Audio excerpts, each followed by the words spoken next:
To day 3 of the Krui Pro in South Sumatra. Chris Bin's in the booth alongside Billy Hangham. That's Lennox Shell on the screen. That's us now on the screen. As you can see out the back, there is still plenty of swell. I'm going to go so far as to say best waves we've seen so far in the window. I agree with you, Chris. Good morning. Good morning, everyone around the world, wherever you're watching. Yeah, this is a much more user-friendly size for the Krui break. Ujung Bocur, trying to get that pronunciation Bocur, right. The leaking edge. Yes, and yeah, much more manageable, and it's going to see some great surfing. This who we got in the water today? Okay, so we are into heat 3. We got called off. There was a fair bit of thunder and lightning that stopped play a little bit abruptly last night.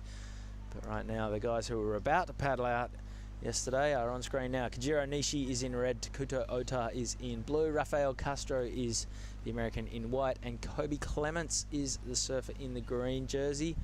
And it's pretty rippable out there. The swells dropped enough that there aren't the big wash-throughs, but it's still holding enough size that the waves are really running down the reef. Yeah, Chris, it's always moved up as well, the takeoff spot. So, you know, this was kind of out of control when the big swell was here, but now it seems to be hugging that reef, and it's going to provide some really high performance surfing this morning. I can't wait. We've got the likes of Billy Stairmand coming up, Bronsma 80. It's going to be electrifying viewing this morning. Yep, so this is the men's round of 64. We've still got 14 heats to run in that, and then we're going to run the first 11 heats of the women's round of 64. So we've got another 25 heat day scheduled. The first day we had an opening ceremony that robbed us of a couple of hours. Yesterday we had a couple of weather breaks, a lot of thunder and lightning, tropical storms, as are common in this part of the world. Here goes Rafael Castro kicking things off right as the hooter sounds, and the American going to work on his backhand, going down on that wave. Yeah, good day yesterday. Really enjoyed the action, really enjoyed the women's round. Charlie Haitley, a standout for me. Never seen a paddle or surfboard before, and she really stood up and delivered. Big 8-point ride, first heat of the women's round. Mega Atana, I was super impressed with his surfing yesterday. And as we watch Rafa making his way down, it's like a little inside corner at Uluwatu. He's already got 2 waves under his belt, and the heat is not a minute old. Yeah, so 2 scores. He'll be happy with that. Yeah, also impressed with Mega Atana yesterday, Chris. Really savvy competition surfing. Stole a couple under priority to make it through his heat. Actually win it. So we can hear the beach commentators right now screaming at all the free surfers to come in.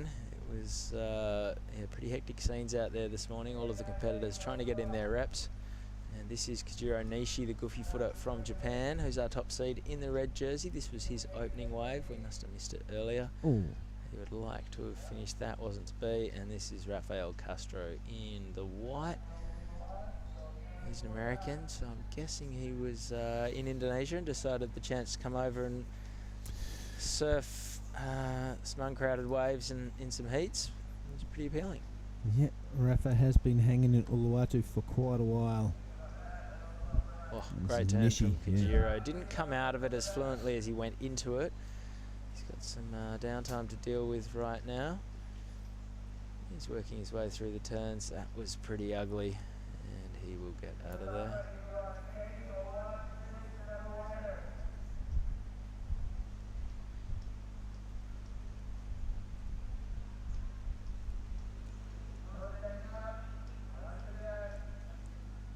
This is the replay of Kajiro's last wave. That first turn was good. Then he got a little bit stuck.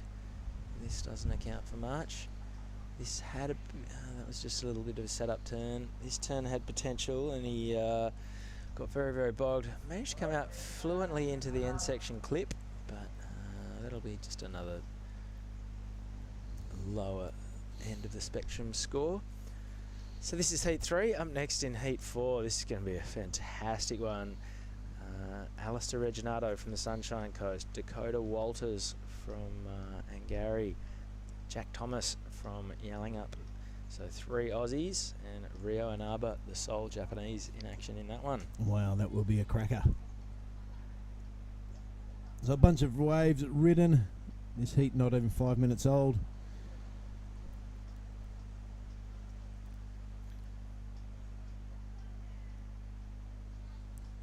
So as we work our way through the round of 64, 2 of the surfers will be seeds, who we're seeing for the first time. And generally going to be an Aussie, the occasional Kiwi for one of the seeds, and one of the seeds will be an Asian surfer, with this being the co-produced event between Asia and the Oceania region.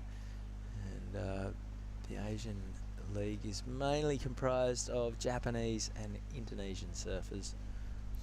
Yeah, we did see a lot of Filipinos here last year, Chris, but because those ISA games were on right before it, they found it a bit difficult to get here. Strong team, the Filipinos. Here goes Kobe Clements. His first wave of the day, takes that nice high line speed pump. Super good surfer, and really coming to the fore the last couple of years is Kobe. Yeah, had a big last wave final heat of the first day to go into the lead right at the end of his heat with Jack Thomas. Massive big backhand 2-turn combination. All right, and this is Takuto Ohta on his backhand.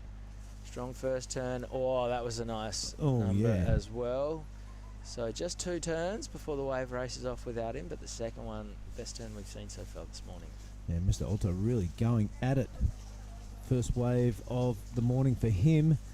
And really watch him put this back foot into this Chris. Nice setup bottom turn. Bread and butter top turn, but this one I really like the little free fall afterwards. So the judges, as they do in the first heat of the day, will be taking their sweet time. They'll be looking at a whole bunch of different scores, trying to figure out the scale for the day. Of course, the scale can change from heat to heat, but it is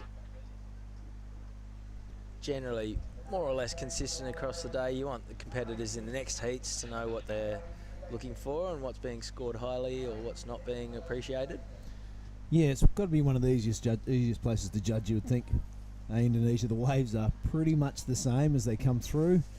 You just got to worry about that tide. It does make the playing field a little bit different then, but hey, that's the view. They've got the judging towers just behind them. They're looking out at that reef that's perfect waves running down it.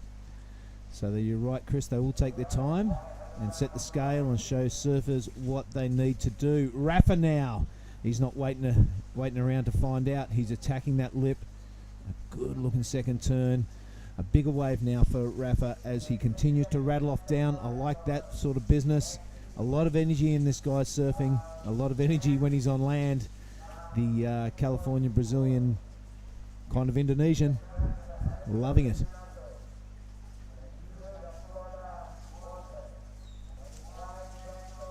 What's he doing here? I'm not too sure. It looks like he's turned around and got a little bit of a Is that a board change? spread a possibly? wave or something. Don't know. But check this out, Chris. What do you like about the second turn? I Maybe like the third first one. turn the best, and then this one was, I like the rebound. A little bit of zing through This the one. middle of it. Not Yeah, bad. the opening turn for me was the one.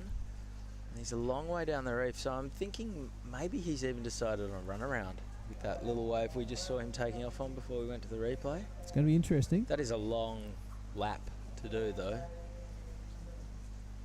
3 surfers on the screen right now. Looking what the white jersey is up to.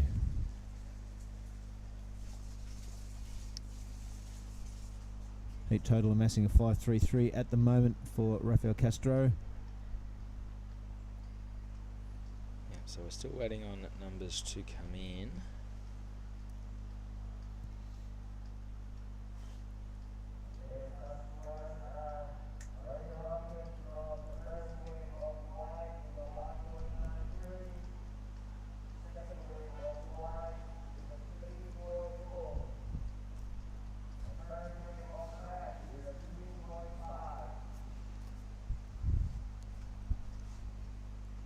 So at the moment, Rafael Castro is in the lead with a 5.33 two-wave total. It's a 3.4 and a 1.93. I would imagine his last wave is still to come. Kobe Clements has a 2.63. Kajiro Nishi has a 2.5. Takuto Ohta has a score to come as well. 16.5 minutes to run, so about a third of the way through this one.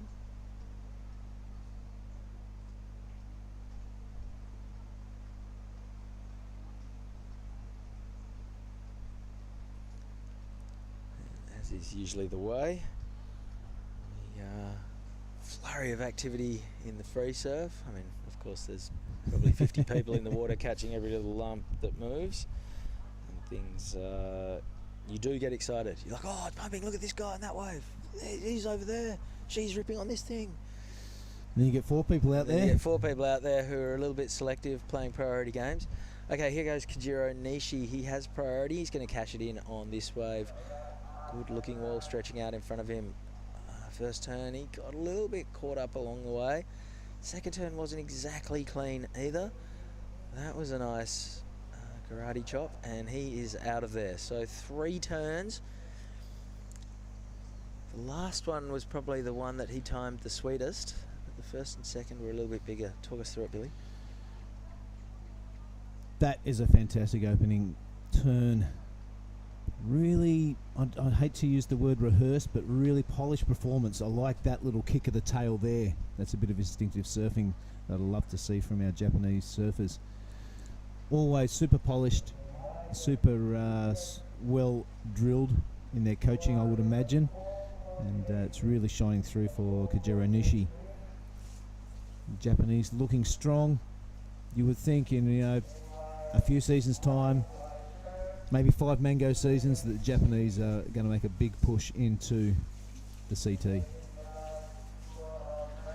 Yeah, the weight of numbers would suggest that. There's just such a strong contingent of Japanese surfers on the QS and pushing into the challenges these days.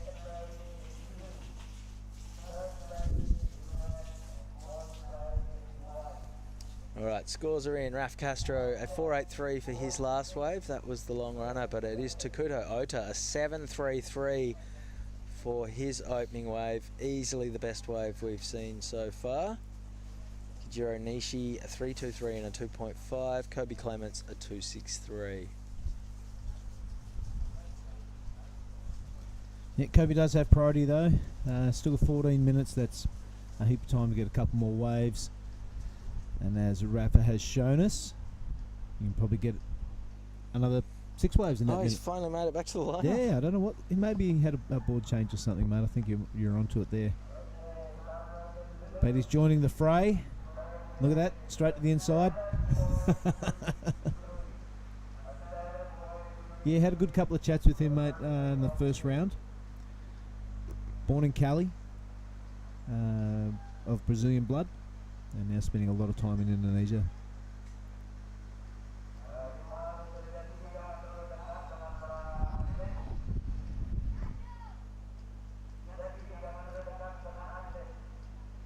Okay, 13 minutes to come. Up next, heat 4, Alistair Reginato, Dakota Walters, Jack Thomas and Rio Inaba.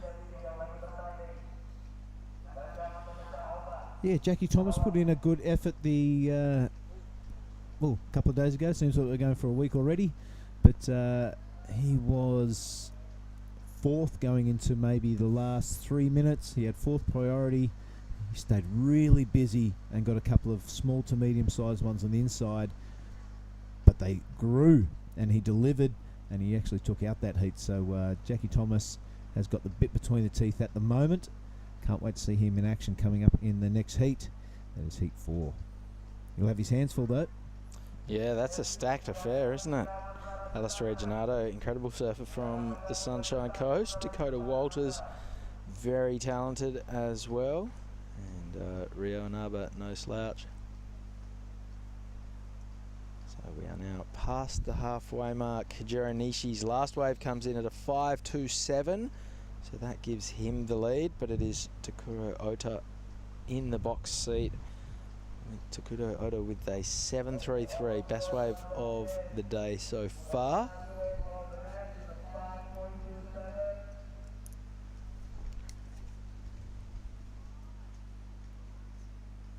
Yeah, he'll be feeling comfortable there. Second priority, a 7.33.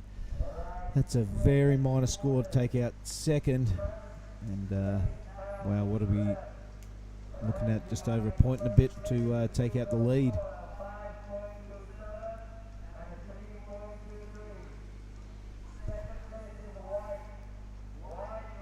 We can see everyone moving down the point a little bit, so slight readjustment, trying to figure out where to go.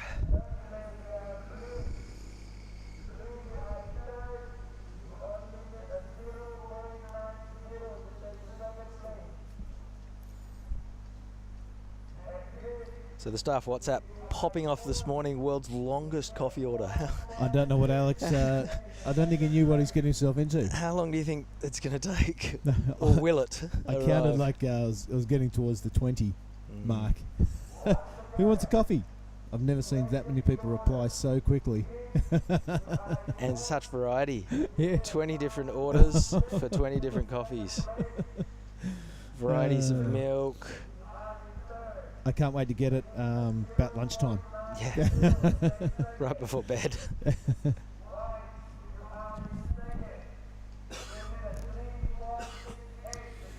All right, a big shout out to my good friend in Singapore, Michael Sarong.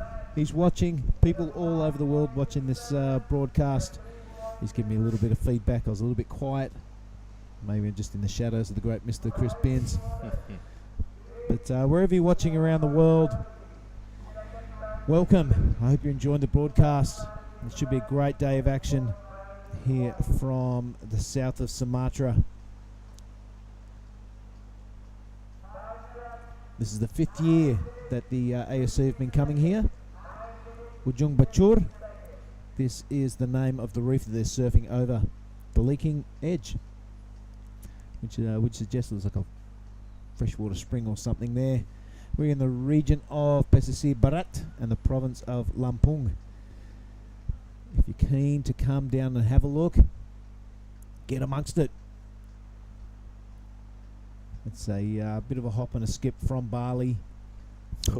It's the skip being the long bit, and but it's worth the wait. It's a big stretch of coastline, and one would imagine if you had the inclination to get on your motorbike and really go exploring and forego the air conditioning and the cold binnies, you'd find some uncrowded waves. Yeah, if you're an enthusiast for Indonesian road transport, this is the event for you. Do you remember the Great Brad Masters? He would just go for days and days looking for uncrowded waves. That's the spirit of adventure that pays off in the end. Yeah, it's amazing who you cross paths with out here as well. All manner of characters getting around on bikes. So, where have you come from? Oh, I rode from Roti. Yeah. Or Jim Banks' daughter getting around. Krui last night. One of the pioneers of Indonesian surf travel. Saying he first came down this way in about 82. Far out. Imagine that. Just on a tip-off on Magic Seaweed. Thought it looked good. Yeah, he would have been looking at some sort of line forecasting model. Yeah, no cams back then, Chris. That's the thing about the early exploration. You could check these beaches and it's not their day, and you just go past. You know, well, no waves there. That's right. Don't think much of this HT's joint. We'll just keep sailing. Macaronis, whatever. What a dud.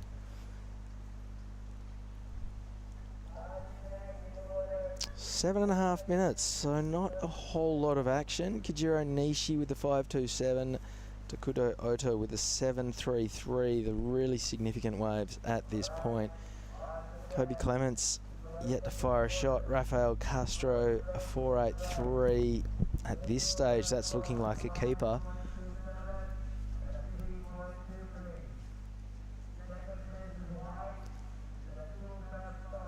And here goes Rafael Castro the one competitor in this heat who stayed very busy. I think this would be probably about his 5th wave. Yeah. Does have a lot of energy, doesn't he? All right, this is Kobe Clements.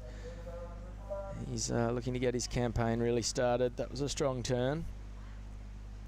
Vertically up into the lip. That was nicely done as well.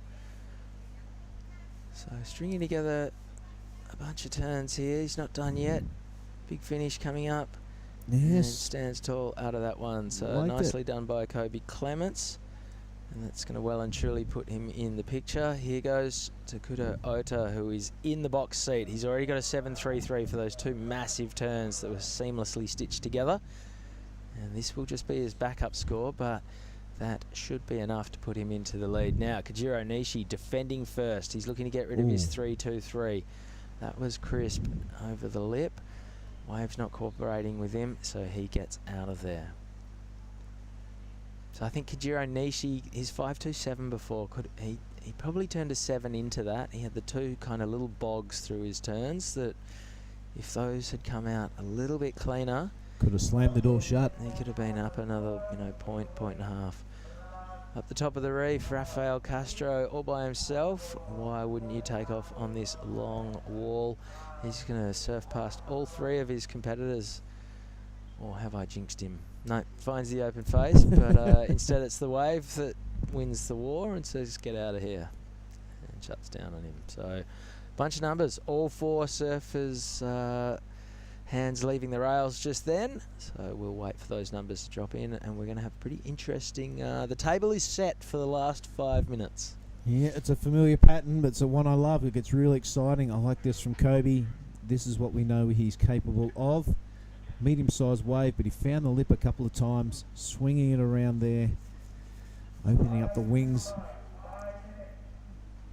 I love that style, this finishing one. He really gets the Mark Richards seagulls out, doesn't he?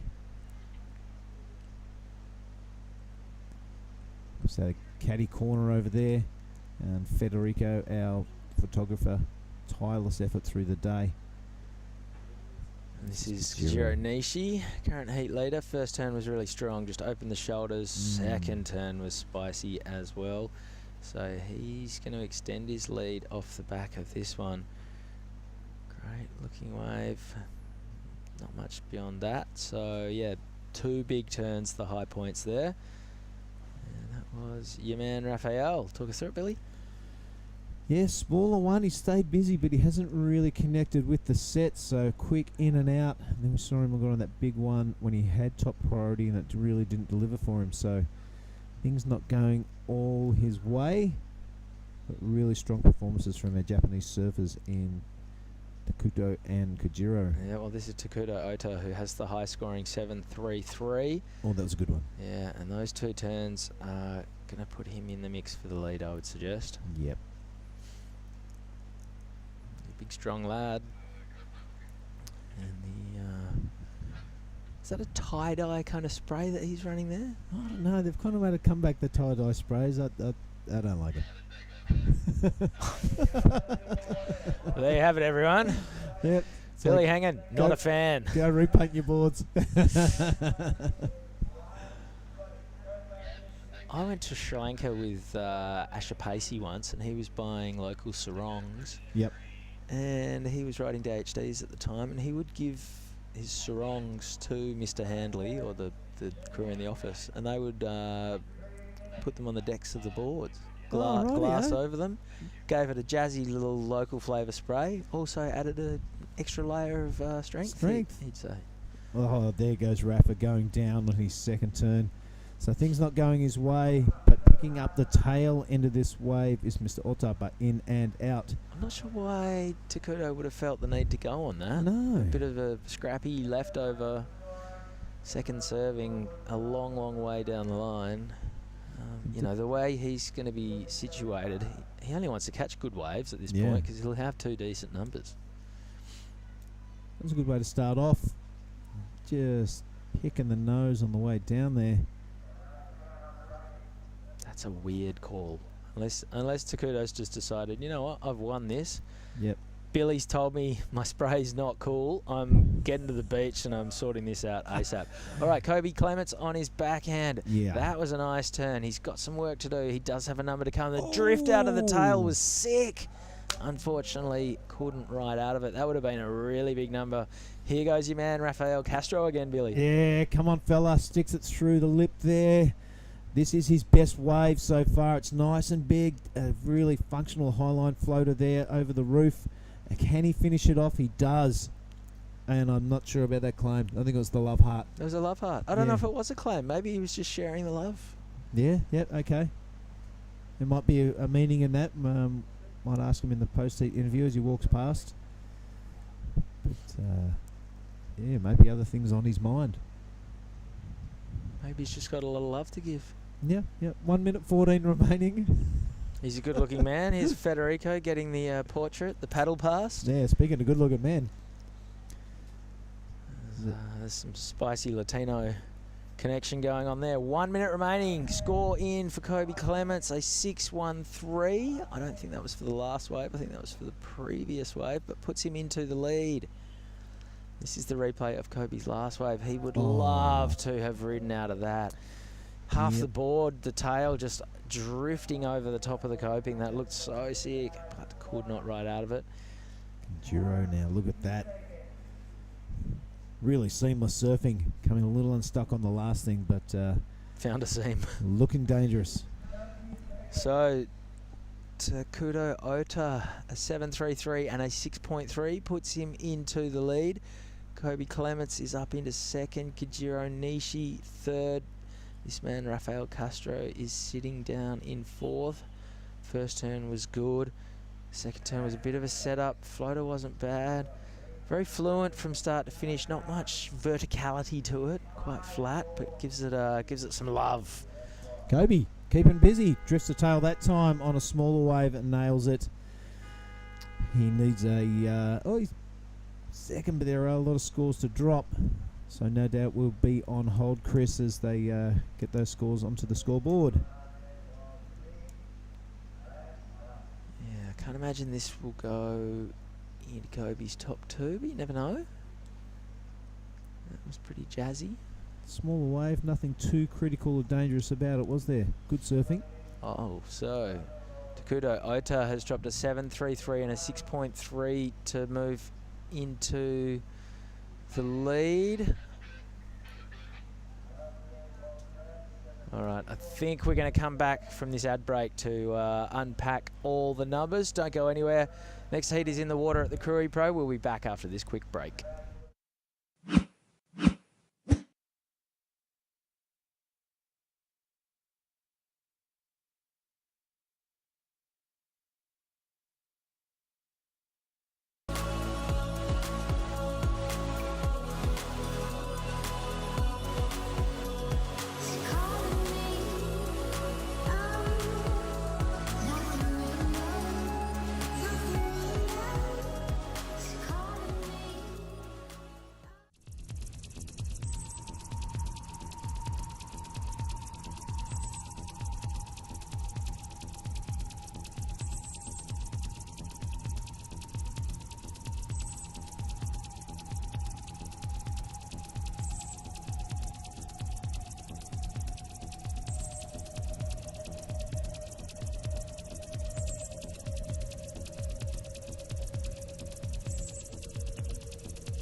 To the Krui Pro. This is the second heat of the day, the fourth heat of the round, and that is the round of 64. In the water right now, Alistair Reginato is the surfer in red, Dakota Walters is in blue, Jack Thomas is in white, and Rio Inaba is the surfer in green. So 3 Aussies and 1 Japanese surfer.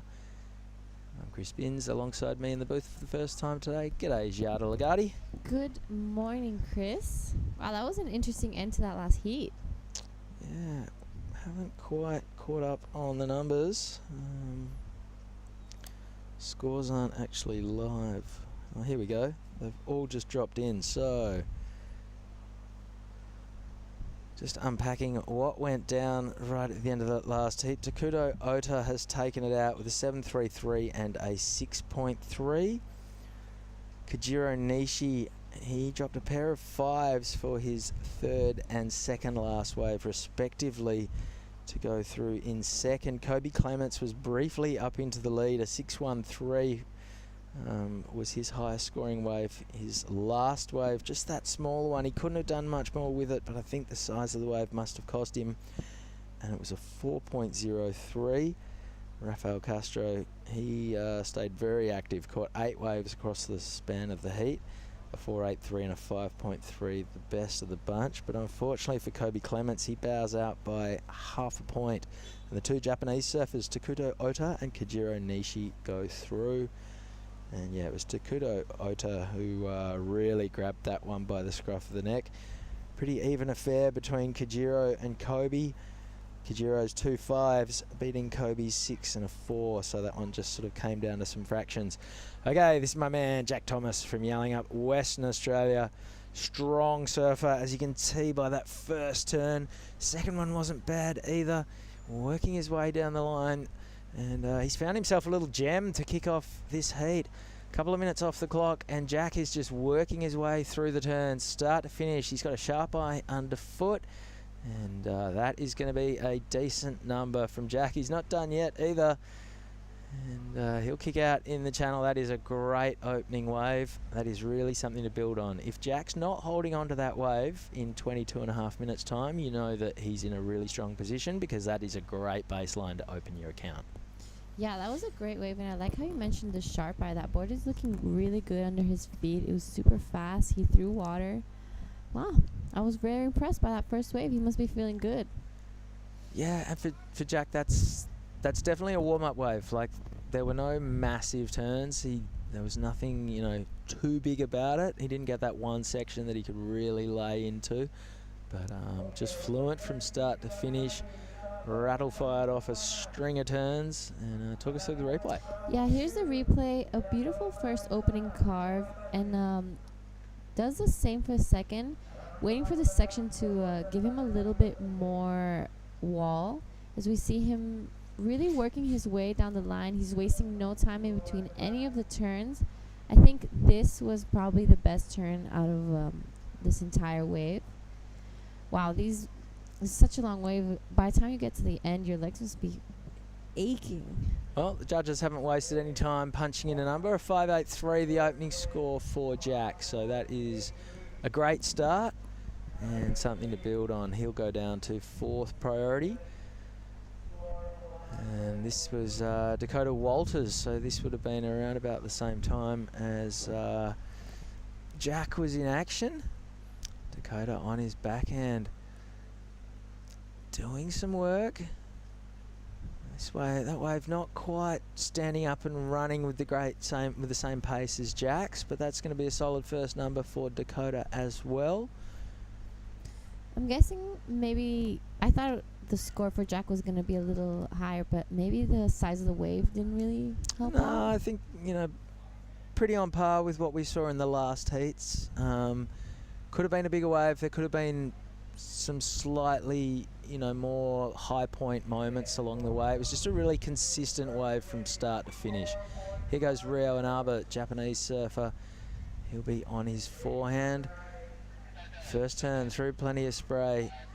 He's got to put the foot down now. This wave's not cooperating with him so far, so it's just going to be a second closeout bash, and he is out of there. So Alistair Reginato from the Sunshine Coast, the first, now moves into first priority, yet to catch a wave. Here goes Jack Thomas once again. And he is streaking across this cobalt Indian Ocean wall. Vertical first turn, open face carve. This one as well has got great pace to it, so Jack just keeps working through the turns. And little rock and roll foam climb. He goes down on the end section. That's going to be a second score. I don't think, might be a little bit under, say, Dakota's last wave, but Jack will be looking at about a 10-point total with 19 minutes to run. And while all of our surfers try and rejoin Alistair Reginato out the back, we're going to throw down to Billy Hangen, who's having a chat with the winner of the last heat. Yep, thanks very much. I am Takuto Ohta. Congratulations. Put it there. Now, that was a very important, the first heat of the day. You had a very strong start and a very strong finish. Was this the plan? Yeah, like the waves little bit slow out there, and I'm waiting like good one. So yeah, I can do that. Well, your surfing was very strong. Can you tell us a little bit about yourself? Where is your home beach in Japan? And describe the wave. My home break is Sendai Shinko, like the North Japan, and the wave so like A-frame, and some barrel out there. So yeah, that's so good wave out there. And can you talk us through your first high-scoring wave? It was very impressive this morning. Yeah, so happy make that. Lovely, thank you. Now, is there anyone in Japan you'd like to give a shout-out to in Japanese? Right down that camera there. 次のラウンドも頑張ります。Okay. Takuto, well done. Keep going through the draw. Winner of the first heat, folks. Back to you guys in the booth. You beauty, thank you very much, Billy Hangen, having a chat with Takuto Ohta. And I thought Takuto Ohta, the way that he surfed was big. I was expecting a big hunk of a lad, and Billy towered over him. And there you go. Yeah, that was the first thought that came through my mind as well with that surfing. So much water thrown out the back. And this was a replay of our surfing red, Alistair Reginato on his backhand. A beautiful first hack. He gets around this section, almost falls off. This is where we saw the live from. And he manages to just hit this one again. Not as many turns as maybe Jack Thomas has done, but there's some really solid surfing from Alistair Reginato. Yeah, like interesting wave. There was sort of little bits and pieces, and then there was downtime, and then he'd get going again. Super strong. This is Coda on his backhand. Love hearing you say with the Italian that it's Alistair Reginato when us Aussies were like, yeah, go Reggie, you got this, mate, no worries. I'm pretty sure he has an Italian last name. Yeah, absolutely. We just would never even recognise that in Australia, and we call him Reggie. Oh, Reggie, mate. Alistair Reginato from North Shore Board Riders. They are a tiny little board riders club on the Sunshine Coast, but boy, oh boy, pound for pound, they pack a punch. They won the ABB a couple of years ago in Newcastle, which for the non-Aussies out there is the Australian Board Riders Battle. And it's a nationally televised event, runs all weekend in Newcastle. And you've got, I think, 2 opens, a masters, a female surfer, a junior surfer. You have your power surfer, and it's a tag team format, hour-long heats. And it is about as good as you'll ever see for a variety of surfing as a team sport. It's on national TV every weekend, and you see clubs like North Shore battling it out against the big dogs like the Snapper Board Riders. And yeah, off the back of Alistair Reginato's performance a few years ago, they took out the title in what would be the biggest highlight in their club's history. It was incredible. And there we see it, Reggie opening up with a 6.5. So his first wave, the best wave of the heat so far. Dakota Walters, he got a 5.43 for his last wave to move into the lead. Rio Naba, a 3.43, so he's got work to do. 15 minutes to run in this heat. Dakota Walters is out in front with a 5.43 and a 4.5. Pretty sure Dakota these days surfs at Byron Bay, but he's originally from Angari. His dad, Jeremy Walters, was an incredible surfer back in the day. Jack Thomas, 5.83 and a 3.8. He surfs for Yallingup Board Riders at the ABB. And Alistair Reginato, the pride of the North Shore Board Riders. Best wave of the heat so far, a 6.5. Rio Naba has a 3.43. to be sitting in fourth. That is the man on screen in the green jersey, and he has priority. So the pick of the waves when they come. 14 minutes to run. Yeah, I was just in El Salvador, and Rio Inaba was there with the Japanese team. He had an amazing run throughout those 10 days of competition out in El Salvador. He took out some really big names, you know, CT surfers. He got away with an equal 8th, and with that helping the Japanese team get, I think, 4th place as a national team in the ISA.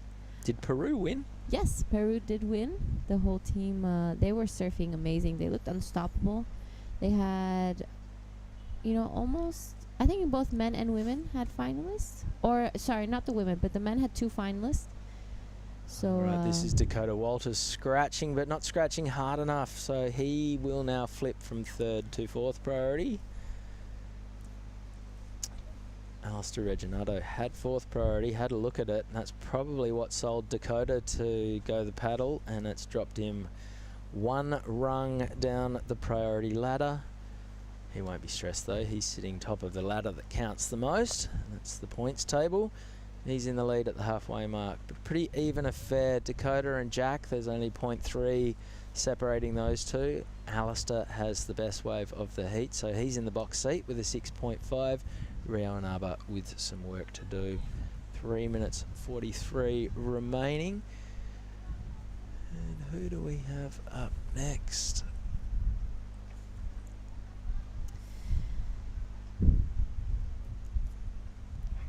So this is another big heat, the first all-Aussie affair I think we've seen for the event. George Pittar is the top seed in red, Caius King is in blue, Zaina Sink is in white, and Saxon Reba is in green. And you would imagine some of those fellas are travelling with each other. Here goes Alistair Reginato, looking for a 4 would put him comfortably into the lead. None of these guys surf for 4s though. They're always looking to go up into the excellent range. 2 strong turns for Reggie, and he is out of there.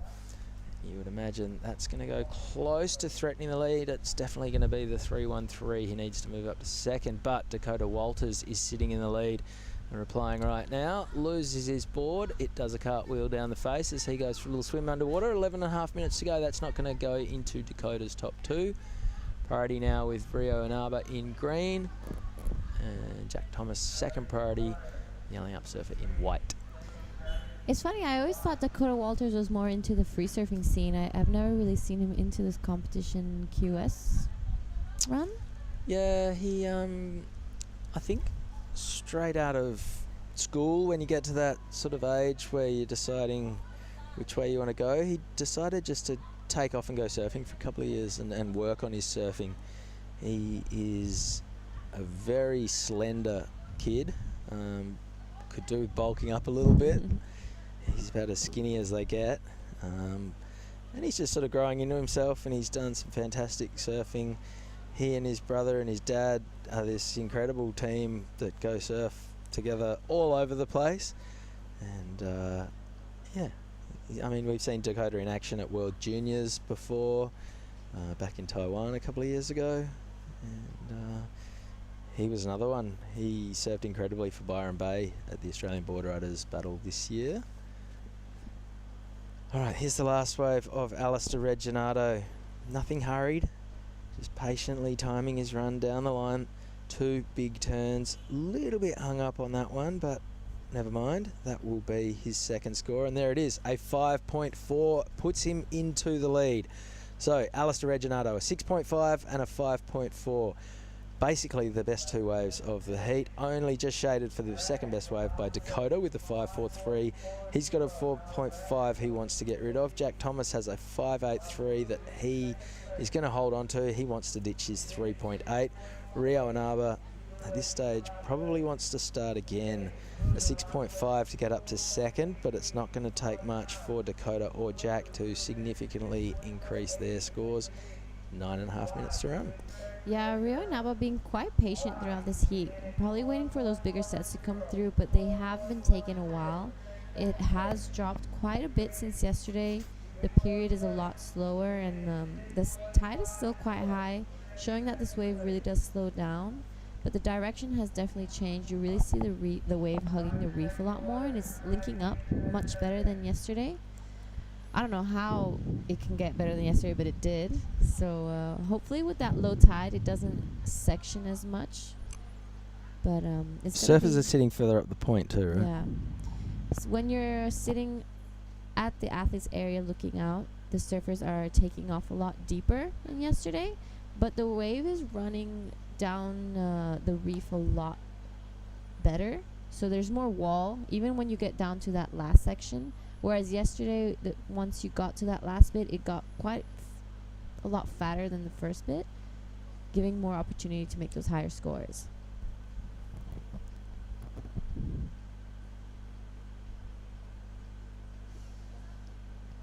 Alistair Reginato has really impressed me with that backhand surfing. We haven't seen him yet. This is the first round where we see some of the seated surfers. Even though it's only day 3, I feel like we've been here quite a bit. Well, everyone's pretty surfed out. There's been so many waves, especially in the lead up. Here goes Reggie's 4th priority. So you always felt like someone was going to drop in on him, and it was Takuto Ohta who said, "I'll grab this one, thank you very much." Goes for a wild backhand finner, and can't ride out of that one with 7:45 to go. He was not holding back on that turn.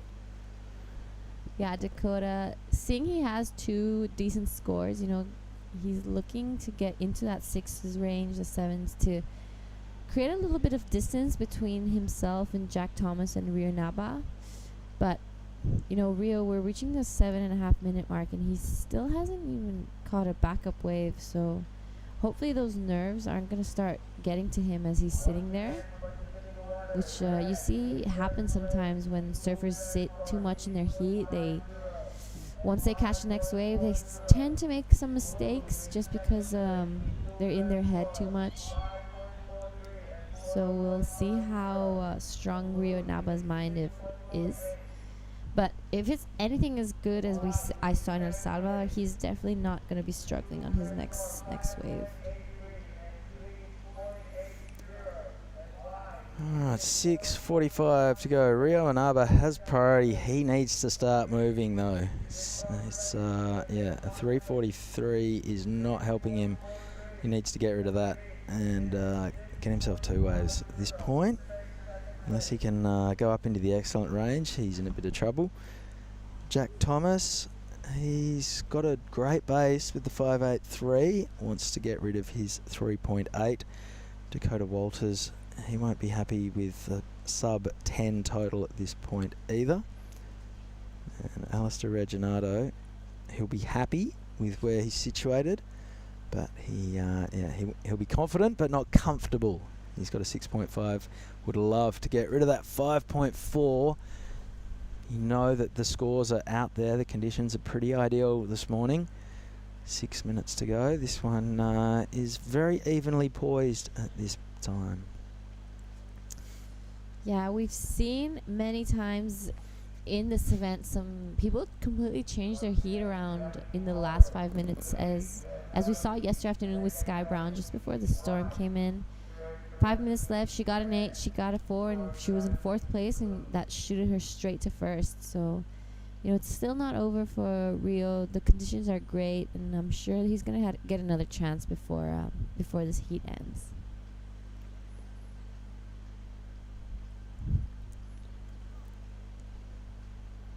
Something I'm really impressed about is how, you know, the conditions in Japan are really different, but the Japanese surfers here have really showcased some amazing surfing, showing how well they've adapted.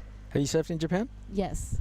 Yeah, it's a lot of beach breaks, and then you get typhoons, and it turns into river mouths and break walls and all these crazy points. It's kind of a bipolar situation because your day-to-day swells are generally smaller beach breaks, and then you get these typhoon swells that are out of control, crazy waves. So I guess there's got to be a little bit of adaptability that comes from surfing under those situations. It's funny, probably 90% of Japanese surfers, if you just consider the recreational surfers, guys and girls down in Chiba, the main island around Honshu, Tokyo is Honshu.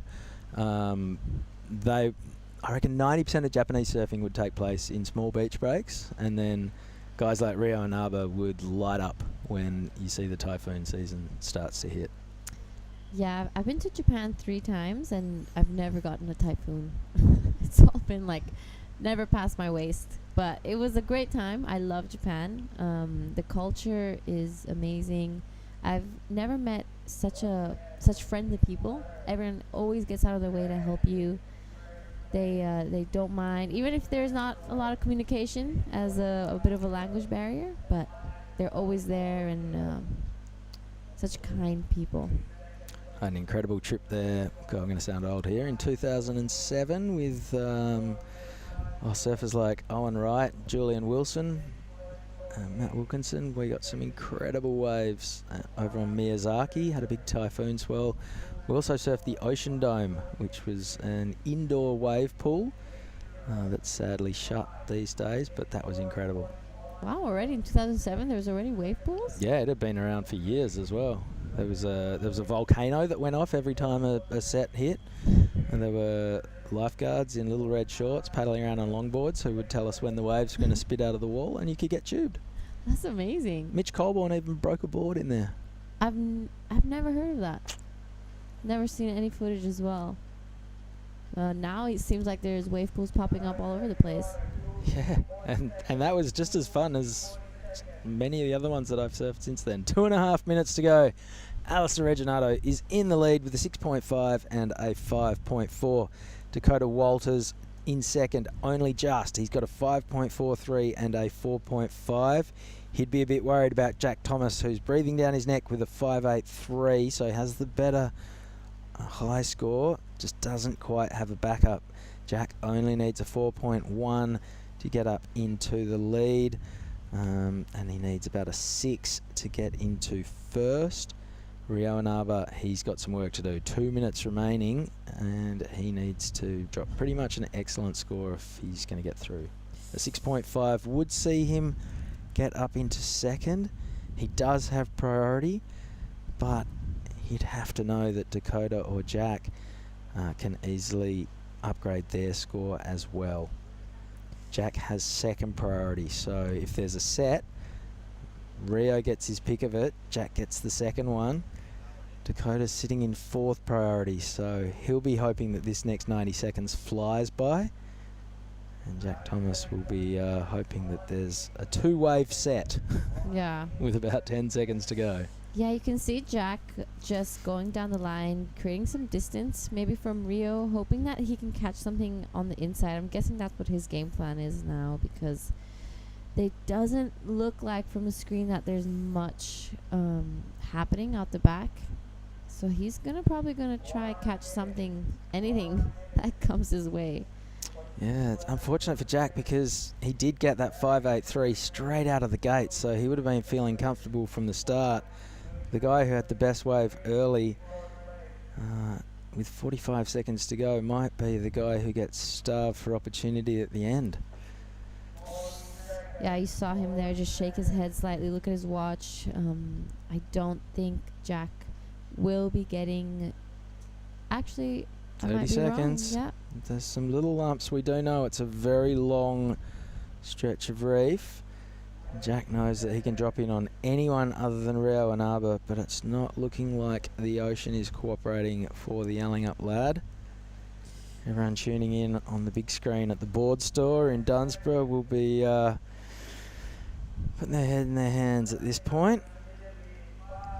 Can Jack scratch into this little lump? The only guy who can keep him off it is Rio, who's inside him, and unfortunately the hooter has gone. So this man in green, Rio Inaba, unfortunately bows out, and he takes Yelling Up's Jack Thomas with him. We're going to go to a quick ad break and come back with more action from the Krui Pro Heat 5 of the round of 64 right after this.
Hello, everyone, and welcome back to day 3 of the Krui Pro. In the booth with me, I have Mark Clift. Good morning, Giada. And it is a fine-looking morning out there at the point, everybody. Check that out. The lineup is looking really good this morning, right from the free surfing, Giada. I saw some crew taking off so far up the point today and just flying down the line, going so fast. Now, enlighten me a little bit, because I was doing stuff and I didn't really watch closely those first 2 heats. Can you let me in on what happened last heat? Yeah, so we saw, unfortunately, Rio Inaba only caught 1 wave throughout the whole heat. He sat with priority, but no sets came. It does look like the period has dropped quite a bit.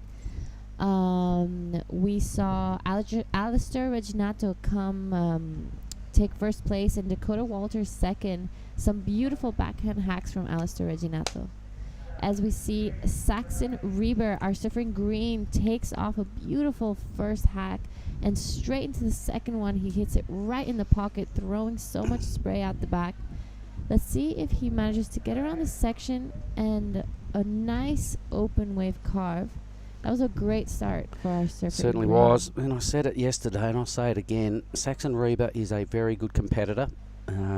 I noticed him throughout our Indo tour last year. He was at both these events. Here's the bird's eye view that the judges get to see, so let's have a look at it. The drone view, although it's great, can be a little misleading at times. So this is what the judges will be basing their numbers off. But yeah, Saxon, I really like the way he goes about it with the Rashi on. He's super consistent, got all the moves. This effectively, Giada, if you remember to yesterday, this should have been the last heat yesterday. We got a little bit rain affected, and stuff went awry. So, and I remember looking on paper at this heat 5, and I went, "Oh my God, that is a sick way to finish off a long day." And I'll just have a little look at it again. Yeah, George Pitter, Caius King, Zane Assink, and Saxon Reber. This is heat 5. Would have finished a really long day yesterday. The rain and the more so the lightning put a halt to proceedings. Yeah, we did a stop because of the storm, and then when we started getting a big lightning hit, so rightfully so, we stopped the contest. Yeah, you've got to, as a sporting event or an organisation, lightning is about the thing that really shuts down events. If you keep playing on and something goes wrong, insurance issues go out the window, and it's not a good look, and it's definitely something every event organiser has in the back of their mind, and that's what got us yesterday. We did get a restart. We were going to try and do 3 more heats yesterday. We got 2 more done late in the day, and then it started again, and it went all night. The lightning show was just non-stop all night. Yeah, the sun went down. It got dark really early. I remember sitting out here, and I thought it was maybe around 8, but it just was 6 o'clock in the afternoon. I was like, wow, it's super dark. But yeah, the lightning kept going on all night, and I think it was the best call for sure. Yep, had to be. Didn't stop a lot of free surfers from heading out. Yeah, that's exactly what I was going to say. As soon as I saw that, I was like, nah. I've seen it. I've seen storms and situations go really downhill in back at home in Canggu. You know, as soon as those first few lightning strikes, I ordered a long black. Even though it seems like a really small percentage, things can hit the fan really quickly. Yeah, and let's just have a little look. A bit of a sleepy start to this heat. 1 wave before 8-3. I just noticed something about the next heat, and I'll let you all in. It's Billy Stairmand, last year's runner-up here. Also, just qualified for the Olympics for his 2nd time. So Billy Stairmand is a huge name in any event, whether it's qualifier rounds. He's been a CT wildcard at times. I remember seeing him at Margaret River when he took down Kelly Slater in an event, in a heat. But big name coming up next, Billy Stairmand. I'm sure all the Kiwis out there online will be tuning in for that one. He's an absolute favourite. And he's also up against another guy which I've really been taking note of this event. His name is Winter Vincent. He's had 2 amazing heats, only 18-year-old grommet, but he can seriously just non-stop, 6 to 12 o'clock on his backhand, real vertical approach. And those 2 names jump out at me from heat 6. all the seeded surfers, everyone that is in the draw will surf in this round. So there ain't no hiding anymore. Everybody gets to step up today, get the rashi on. I'm sure they're all champing at the bit. Some of these guys, this is day 3 and it's their first surf, their first Rash Fest appearance. So everybody pretty keen to impress early. Here we go now. So this is Zane Asink. Yeah, this is our Sunny Coast surfer, Zane Asink. He had a great heat. Yeah, he had a great heat yesterday. He's been surfing amazing.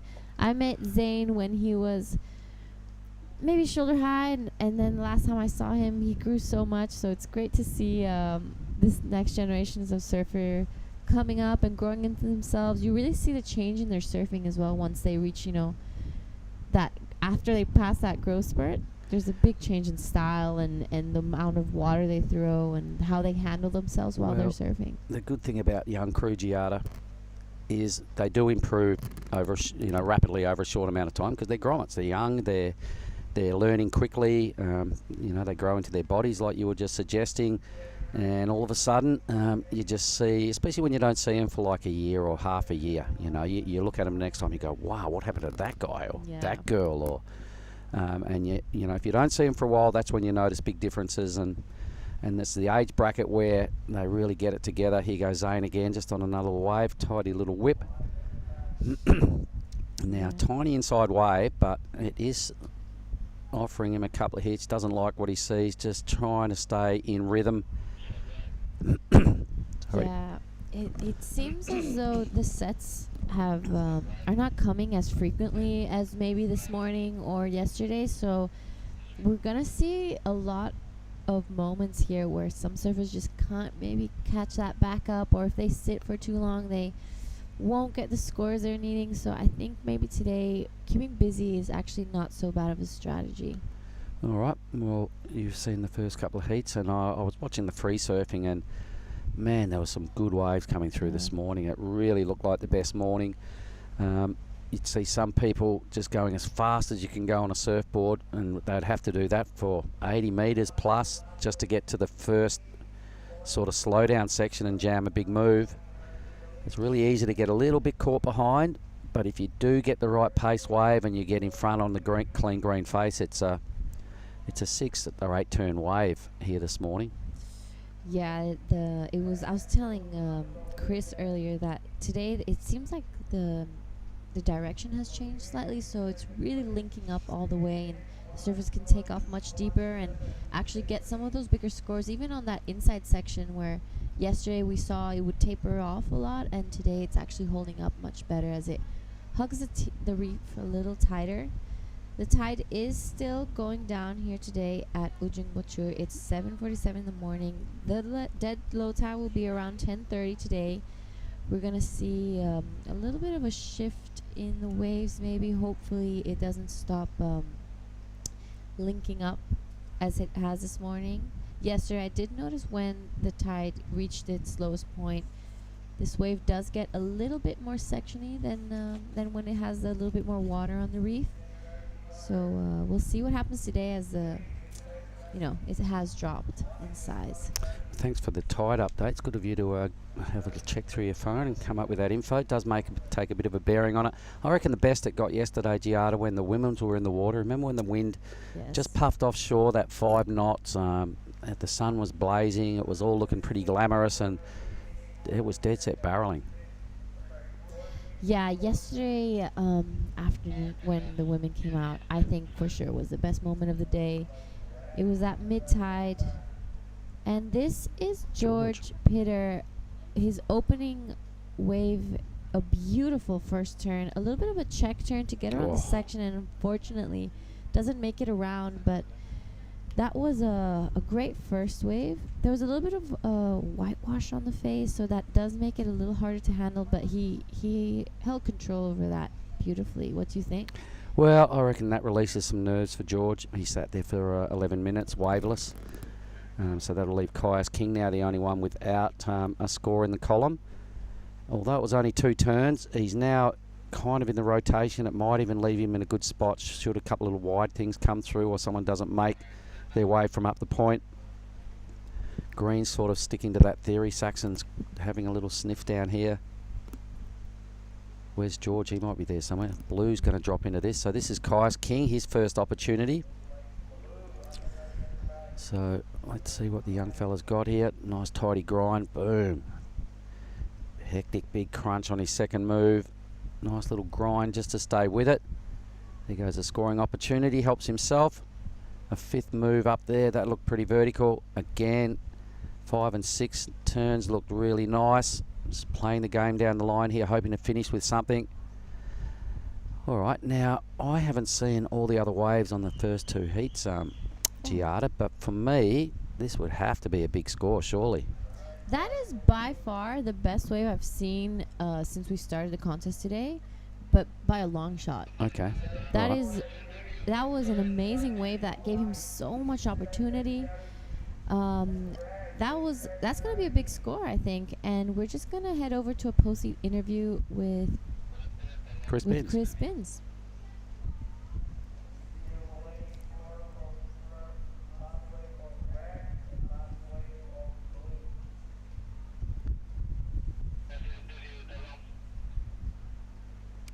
Anyway, maybe not. George Pittar with a 4.13. There's definitely going to be a big number dropping for Kai's King, but we'll just hear from the winner of the last heat really quickly and we'll get back to those numbers. Take it away, Chris.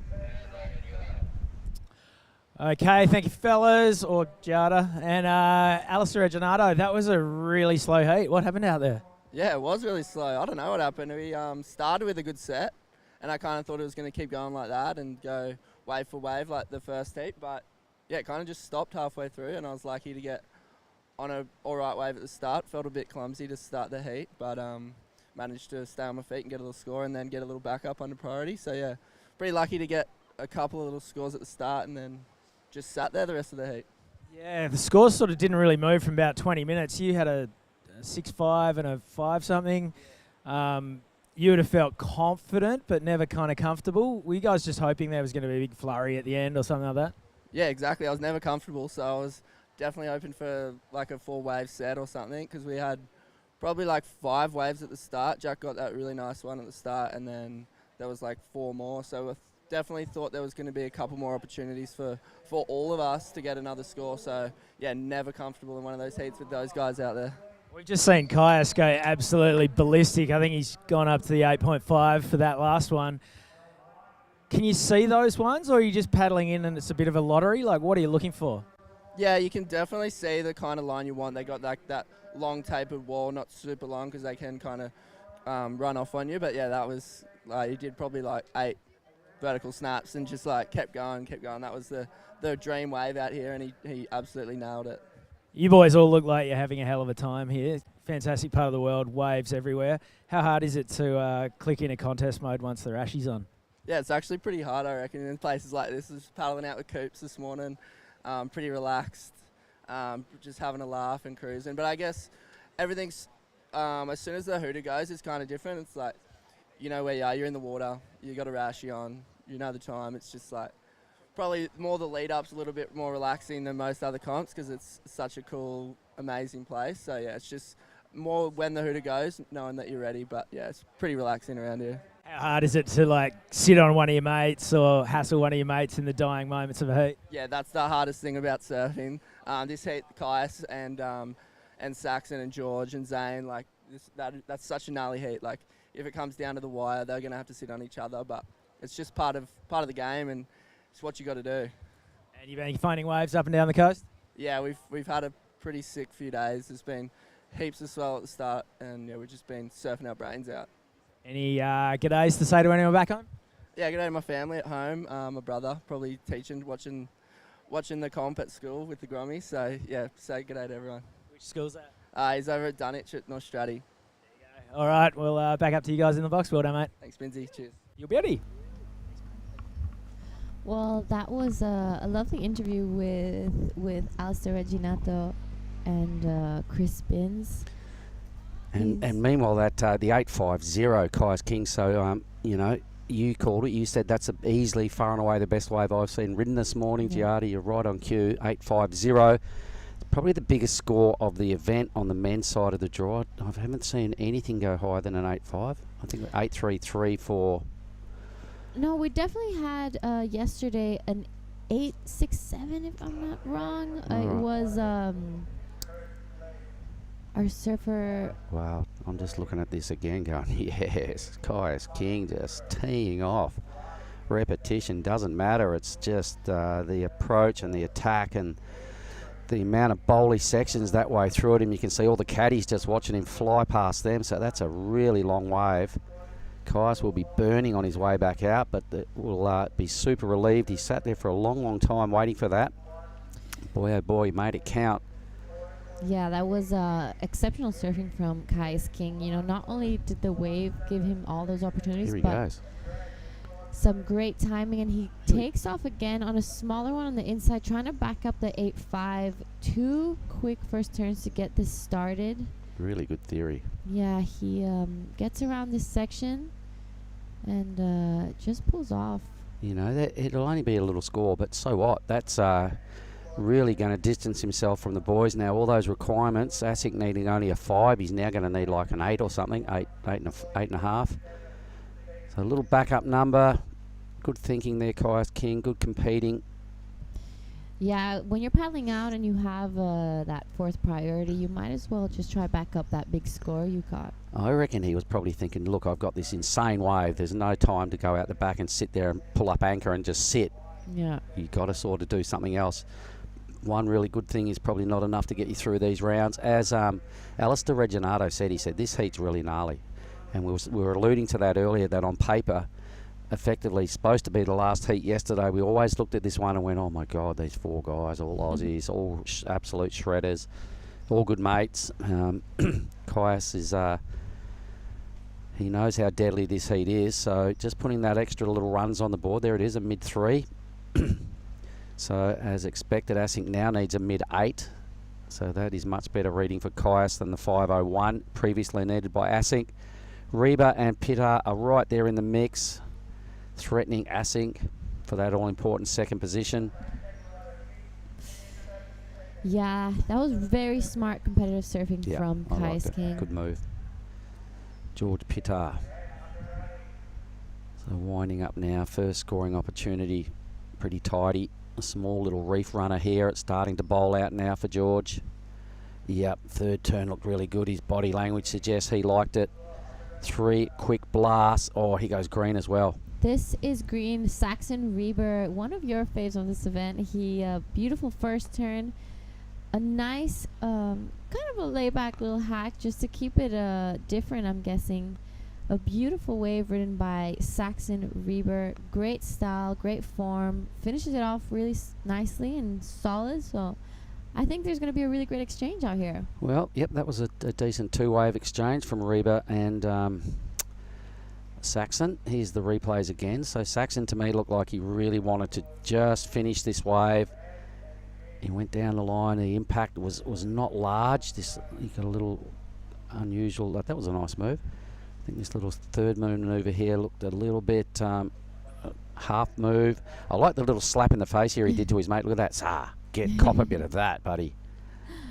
Always feels good when you do that to your mate. Yeah, especially in contests, maybe. Anytime. Contest, no contest, cop that. You know your mate would do it to you, so it feels good when you get one back.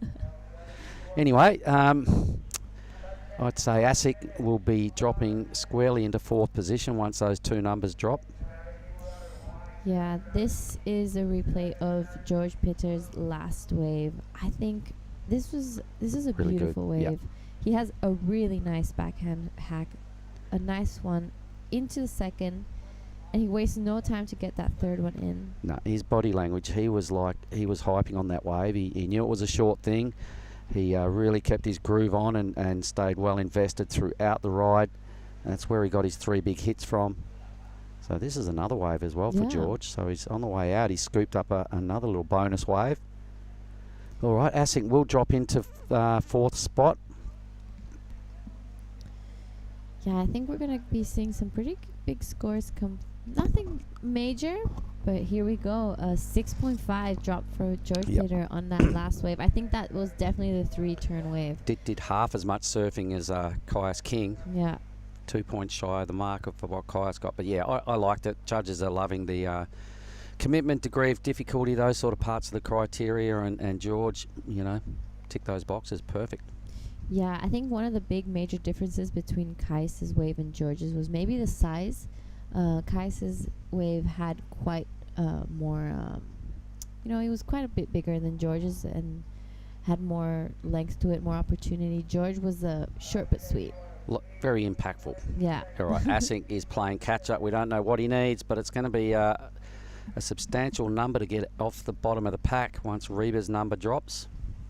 Wave's gone a little flat. He'll be like, oh, give me a section. I need something. Flat, flat. He'll be sort of hating this. You can almost see him just mouth off some expletives as he kicks off. Caddy's in the background. Yeah, that was definitely not what Zane was looking for. All right, so Reba's last wave, a 517. So a 713 is what Asink needs. That's nowhere near it. Wave really let him down. Had to open with a big kind of flat cutback. Had to repeat the dose a few times. Right about now, he's going, oh, no. Yeah, you can really tell what the wave's going to do by the time you get into that area of it. And he'd be looking down past the caddies and seeing no line on that thing down there and going, oh, I've got a dud. There's the athlete area. Look at Elliot Parada looking all flexy. He's having a little tickle up there with Jack Thomas. You boys are crazy. The girls in the background going, what? If we did that, it'll be major fuss. But that's a cool addition to our site this year. It's a little nice relaxed area for the team. There goes a few of the local groms. There goes Mega Artana, I can see in the blue hat right there. Joko, our beach marshal, the big fella in the white T-shirt. Best beach marshal in the world. He's a funny dude, isn't he? He's classic. But I don't know, Jerry Peru. We got Jerry Peru as our beach marshal over there in Surfing WA. Jerry, I reckon Joko is the second best beach marshal in the world. I'm going to throw it out there that Jerry Peru is the man. I think it all just depends where you're from. I know. I just had to give had to give Jerry Boy a rev up and a shout out. I hope someone was listening who can pass that on. Wow, this heat, we've already reached the 1 minute mark. That's we've had definitely more waves ridden in this one than the last one. I'm guessing it's going to be one of those days where some heats are just, with nothing, and others are just going to be action-packed. Yeah, this has been a good heat. Real competitive effort. Looking at those numbers there, those totals, like whoever gets third here at this stage, it's looking like Reba. Yeah. Probably just needed to go a little harder on his last wave, and I mean, he did what the wave offered. He might still get another opportunity. He's got second priority. Caius will probably be fairly selective. He's in the lead. Okay, here goes Caius now. There's a wave behind this for Reba, and he just saw it. So we'll stay with Caius King, but Reba on the outer picture is paddling for his life with 30 seconds to go. There's still this wave behind. Here we go in the background. Wow. So we'll get a look at this in a minute, but Saxon Reba is going to surf for his life here in the Krui Pro. He's out the back, just spiking one big turn. Caius is doing it right in front of the drone. Saxon's out the back, tags it a second time and a third. Saxon needs to hang on to this. He does. Down past the next heat, paddling out. Oh, Saxon. Wow, Zane Asink managed to catch right on cue. Bomb out the back. Runs over a couple of caddies. Wow, you really see how wide this wave came by. Unfortunately, George Pitter also was out the back, and I'm guessing he was too deep. Zane, and I was wrong. He catches one in the back. A lot of whitewash on the face. We don't even know whether this was included in the time, like when he stood up and all that. I'm not sure.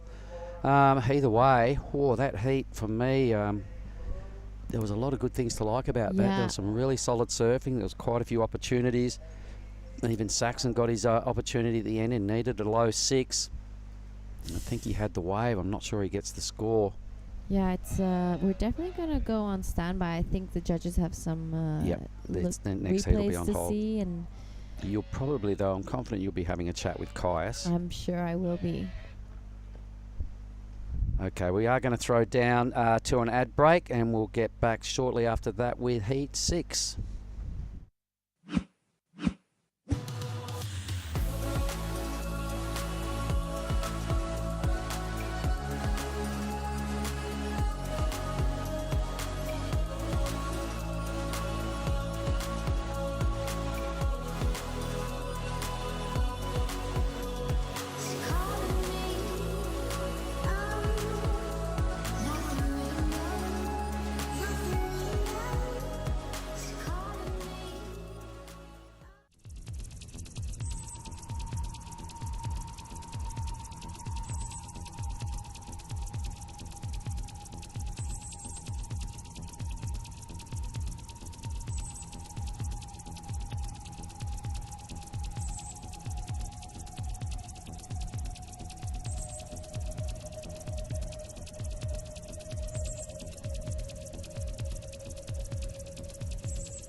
Right, back to the live action. Here we are. They are our campaigners in Heat 6. Let me in on who they are, everybody. Billy Stairmand in the red, last year's runner-up. Keep an eye on him.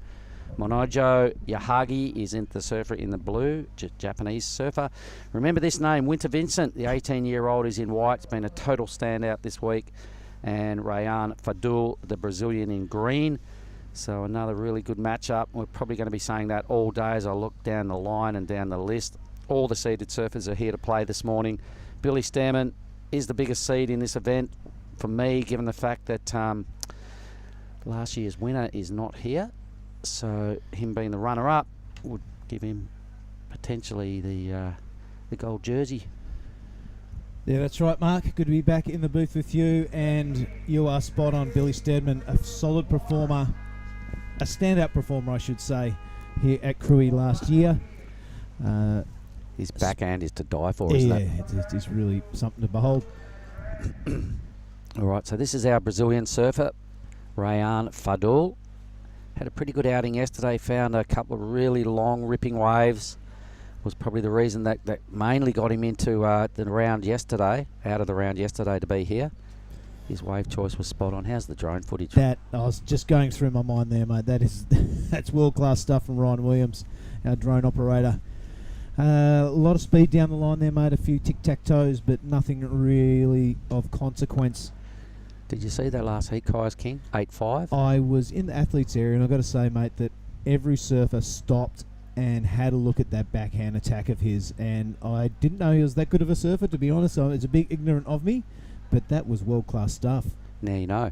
I know. I've been put in my place. It was enough to stop every athlete and stop all the jive talking that goes on there and look at that wave. It was good stuff. And you know what else was more impressive about that ride, Billy? He sat there for 11 minutes before he got that opportunity, and so you've got to be thinking, to do what he did with sort of maybe some pent-up nerves inside, he definitely unleashed big time. He took that heat out? Yep. That's we're just talking about the King brothers, Kais and Rasmus. Okay. His younger brother. They were the grommets. Let's have a look at this replay first. Yep. This is Billy Stairmand. A smaller one. Yep. Easy as like banging out a couple of turns. Always looks comfortable, never rushed. But, he'll be looking to get out the back and get rid of that. Yeah, but those King grommets, they were the ones who were doing the surf checks in their big Cadillac around New South Wales with Metallica going full bore, and it went viral. It was like a couple of grommets just banging out to Metallica, checking for waves. Even the band got on board, thought it was absolutely epic. And so they've amassed a bit of fame through the internet and that sort of stuff, but I think that is all secondary to Caius's surfing ability, because wow, that really, if I had any hair, it would have been blown back. If there's been a bit of hype. I've heard his name for a lot of years now, and he's been a prodigy for a number of years. I'm sure he's still aiming higher than what he's strung together in his surfing career. Could this be the event to really kickstart Kai's King? That wave would suggest he's here to play. 8.50, I think, is just the second biggest number on the whole men's side of the draw. Mighty handy time to do it as well when you're in your first appearance. The round of 64, that was the first surf for Kais. Yeah, that's really going to, you wouldn't say rattle your opposition, but they're definitely going to take notice. Oh, well, I've got Kais in my next heat. I better be on point. Rayan. So you were pretty right with his last score, Billy. A couple of tic-tacs you were suggesting it locked in at a 3.17, so he's going to have to get a bit more brutal. Nice little tail slide across the coping. Maybe a smidge of, lost a little bit of flow, a little bit late on that layback thing. A little bit unusual, but he's got 2 scores. You can see Federico out there with the big lens. Yeah, one of the greats of Indonesian photographer is Federico. Liquid Barrel is his moniker, if you want to check it out. There's a lot of body talk in that first turn, Mark. Yep, there's a little slide across the coping, a little bit of a stop moment before he restarts. A little bit of a funky, another next manoeuvre here. Watch this, Billy. Little yep, made it, but at this level, it's not in the realms of the Kai's King kind of energy. Now, we'll just see what happens here with this little set. Failing that, I'm just going to glance down the heat draw for the people online and I'll let you know who we got coming up. So really quickly, next heat, Marlon Harrison, Marzi, Bronson Mady, Mega Artana, Misha Margison. Wow. Margison. Dylan Moffat right after that. Marto Joy, Alec Parada Reid, Morgan Siblick and Sheldon Simkus in heat 9. Can you believe that? How did that? They're up against Benny Spence and Nathan Cook. Ryuki Wider, X-Man Huxtable, Xavier, Lennox Smith, Danny Widianto, heat 10. Kian Martin, heat 11. All right, we'll get back to that because we are going to hear from Giada having a chat with Caius King. Go Giada. So I'm here with the winner of the last heat, Caius. You got that 8.5. I was in the booth. I was watching that heat, and by far it was the best wave that came by this morning. When you took off, what was going through your mind, and did you have any idea that it was going to be such good of a wave?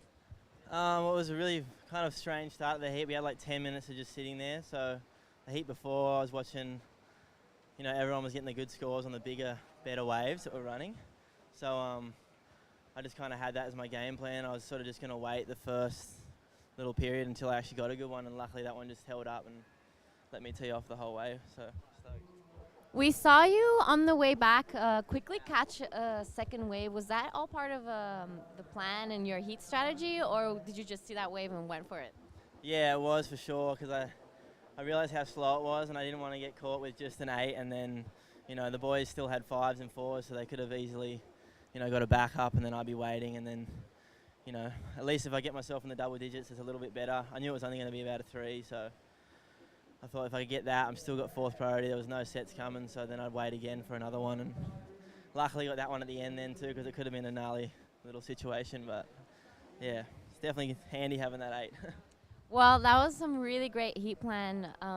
Being out there, I heard you commenting to your friend earlier that you were a little bit scared, you were nervous before you got that 8. What do you do or tell yourself to keep those nerves down and, kind of show what you got?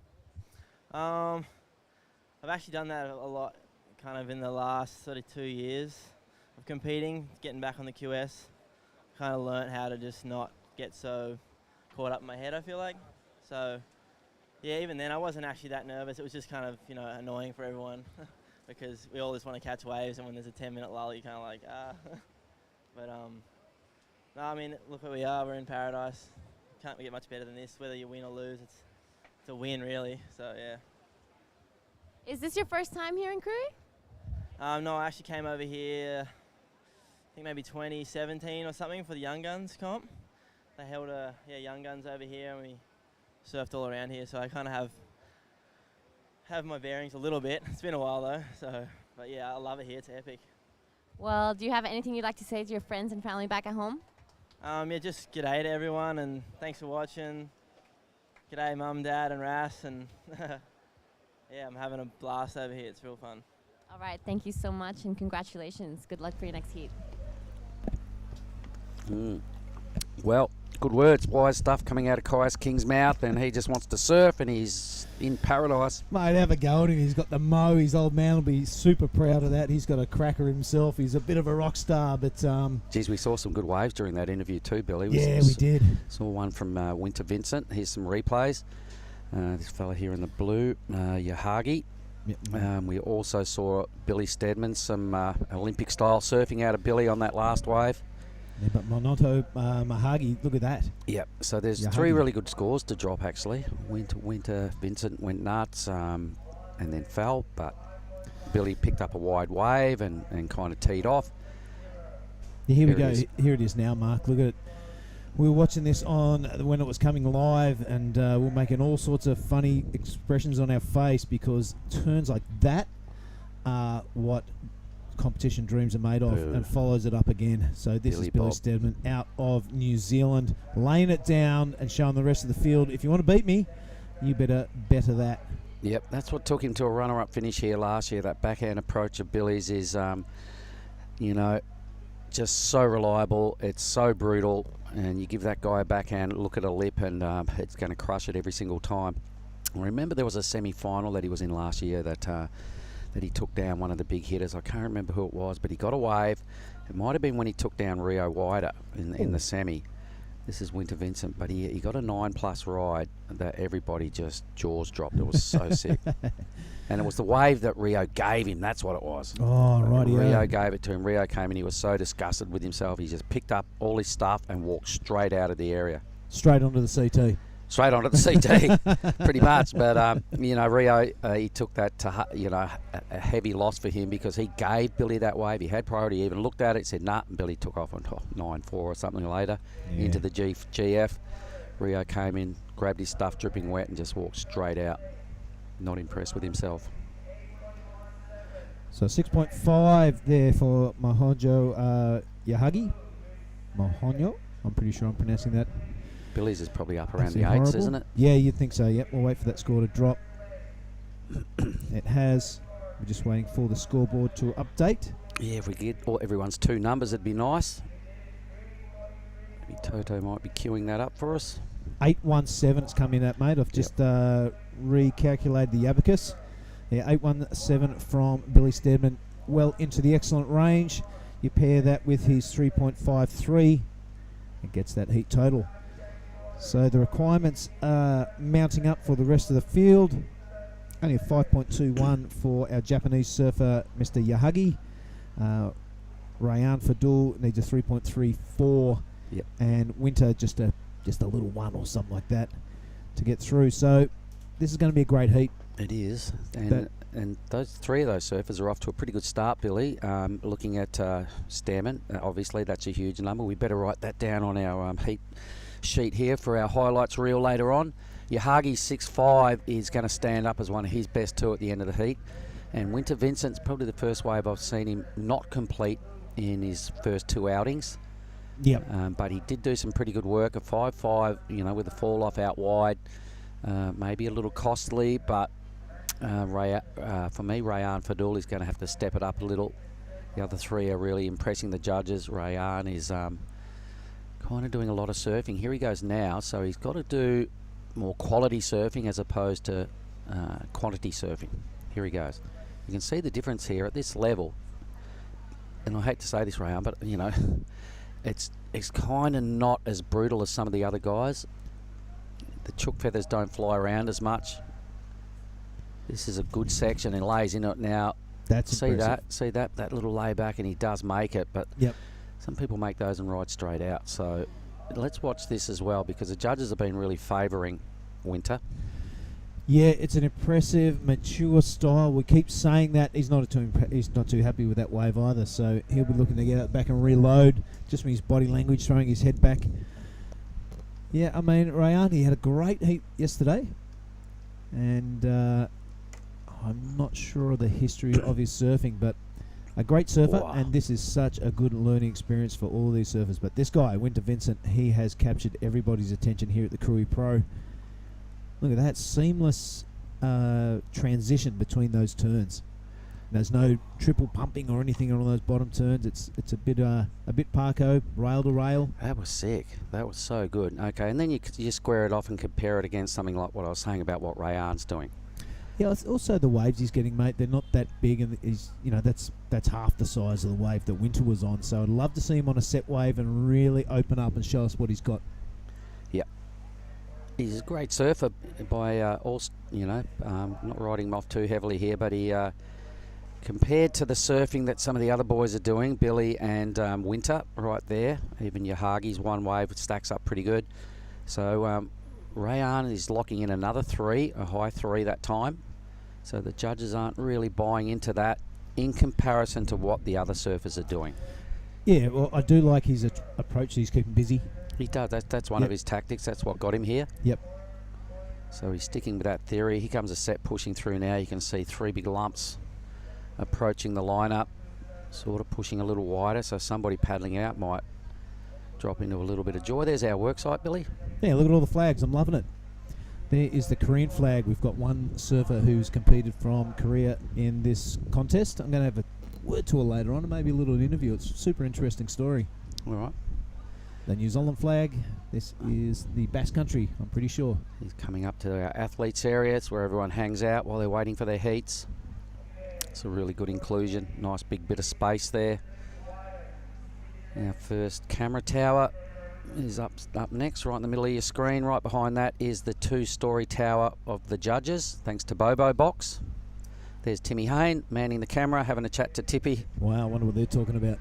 I don't know. Something Definitely not the AFL.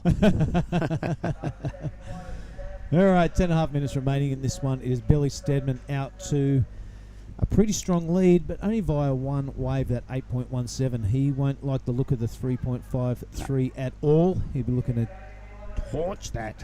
He'll get rid of that, trust me. Yep. And Yahagi, also a very handy 6.50. He makes that his backup. That's pretty handy.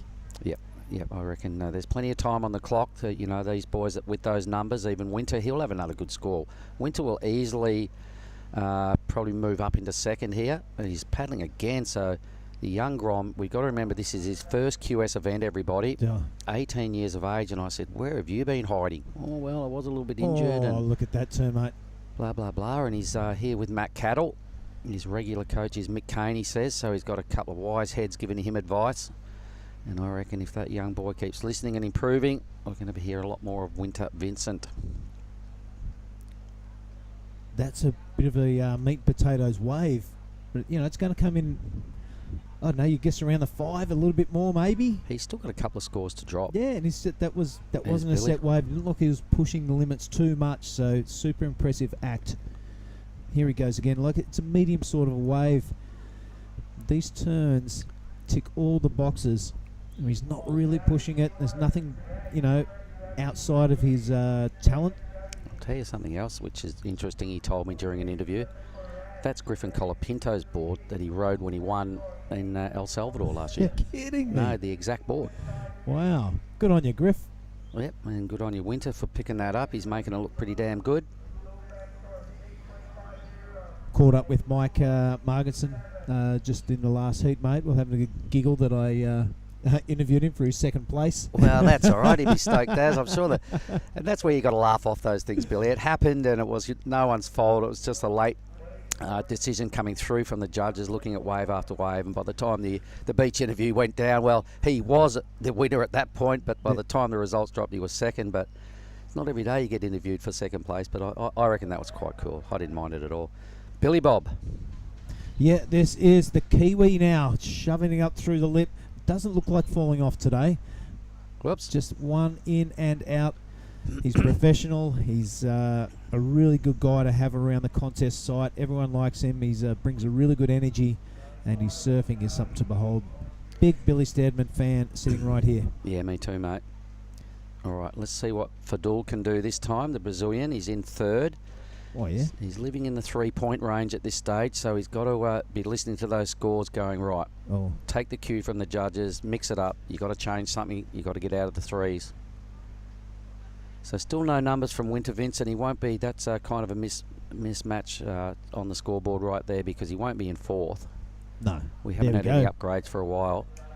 Okay, so to the lead, 7.67. He's got his backup 5.5. I think he still even has another number to drop, so... Effectively, to the lead, Billy Stairmand won't like that one little bit. He's gone, hang on, I'm the big dog out here. I'm in the Olympics. There he is. He's on the hoof, giving it a bit of a kick. I like that. When someone is paddling out the back and you're in a heat, look at it. It's paddling with intent. He's out there, and if you're the opposition, you're looking down there and you go, oh, here comes Stairmand again. He just got a wave, and he's absolutely powering out to sit right next to me. He's such an inspiration to anybody that wants to be a pro surfer. You grommets, take note of the professionalism from this guy. He's won more New Zealand national titles than any surfer for a reason. He's a deadly competitor. He does all the things right to help himself compete well, i.e. paddling out fast like you just saw. Yep. Down here every day, surf checks before heats, bantering with good friends, to try and get the tactics spot on. And he's just a deadly competitor. So, he will improve on that 3.83. Trust me, he needs a 5 to get back to Winter Vincent's top billing. But I first surfed with Billy a number of years ago at Lakey Peak when he was a Grom, and him and Ricardo came to town, and They were just so impressive. I went, these guys are that good. You know, surely we're going to hear more from them down the line. And they both ended up having cracks on the CT from time to time. Here he goes again. Take us through this, Bill. Yeah, that is priority. He's used it. There's 6 minutes left, so he's probably thinking, I want 2 waves. But this one is going to run off right through the inside. He's already got a couple two. Gets a 2 for 1 on that little section there. That is the way to amass a whole lot of points on a medium to small wave. He's finding the lip every time he addresses it and continues down the line. Look at the caddy shack out the back. Everyone's watching this fella when he stands up on a wave. And just flares the tail a little bit. He's got it on a string this morning, Mark Clift. Back to first. Yep. All right, and as I was alluding to, mate, he's like a veteran, you know. With a rashy on, he's surfed that many heats, this guy. He knows exactly what to do. Rarely does he mess up a heat. You've got to go out and beat somebody like Billy fair and square. So he needed a 5. For sure he's going to get it. You see the caddies look over their shoulder as he gets down to that corner of the reef. But lots of quality again for Billy. He knows the theory. Keep banging away, top to bottom. Show your power, show your flair. Yeah, and he gets a really good read on the wave. Look at all the caddies. As you get older, as you know, Mark, you seem to read the wave a whole lot better, and you can see where you should go. It's just, you know, as you get really old, the body kind of... You need your glasses to see where you're going. it's not keeping up to where the mind wants to go. Let's have a look at Ryan now. Come on, mate. Stick it to us. Shove it through the lip. That's a better turn, but just coming unstuck in the flats. Fadul having a good old crack. Billy, 607. Lovely. Stringing together just the sort of heat we would have expected from Billy. Yahagi doesn't do his best work right there. Winter Vincent, for the first time, is out of that first leading position coming towards the end of a heat. He's won both his first heats here this morning. He's still put together a mighty impressive 13-17 two-wave total. That's 767. I'm going to write that down as part of our highlight reel for later on, Billy. 767 for old mate in the white. Yep. Yeah, I did notice the coaching and the development camp down there that Tommy Dixon and Matt Cattle and Noodle Webster are involved in. The Indonesian Olympic team are hanging right next to him. Yeah. And you know you've got to that's got to rub off. The professionalism from Cattle and the Surfing New South Wales crew, that's got to rub off on our Indonesian brothers and sisters, and that can only be a good thing in this co-sanctioned event. It really promotes that sort of interaction. Good that they're listening in and trying to steal some hints off, you know, the Aussie camp and just see if it matches what their info they're getting, and you know, and trying to steal a few little tips here and there is always a wise thing. Under 3 minutes now. Priority with Winter. Let's hope he gets another opportunity. I'd love to see him try and track down a 6.58.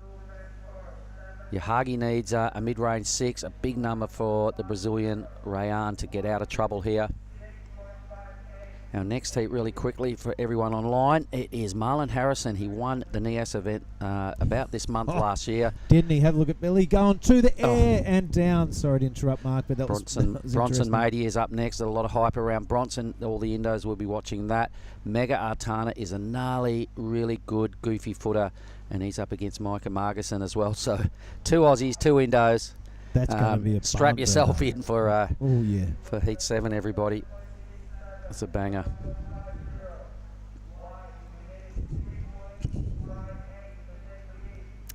Two minutes.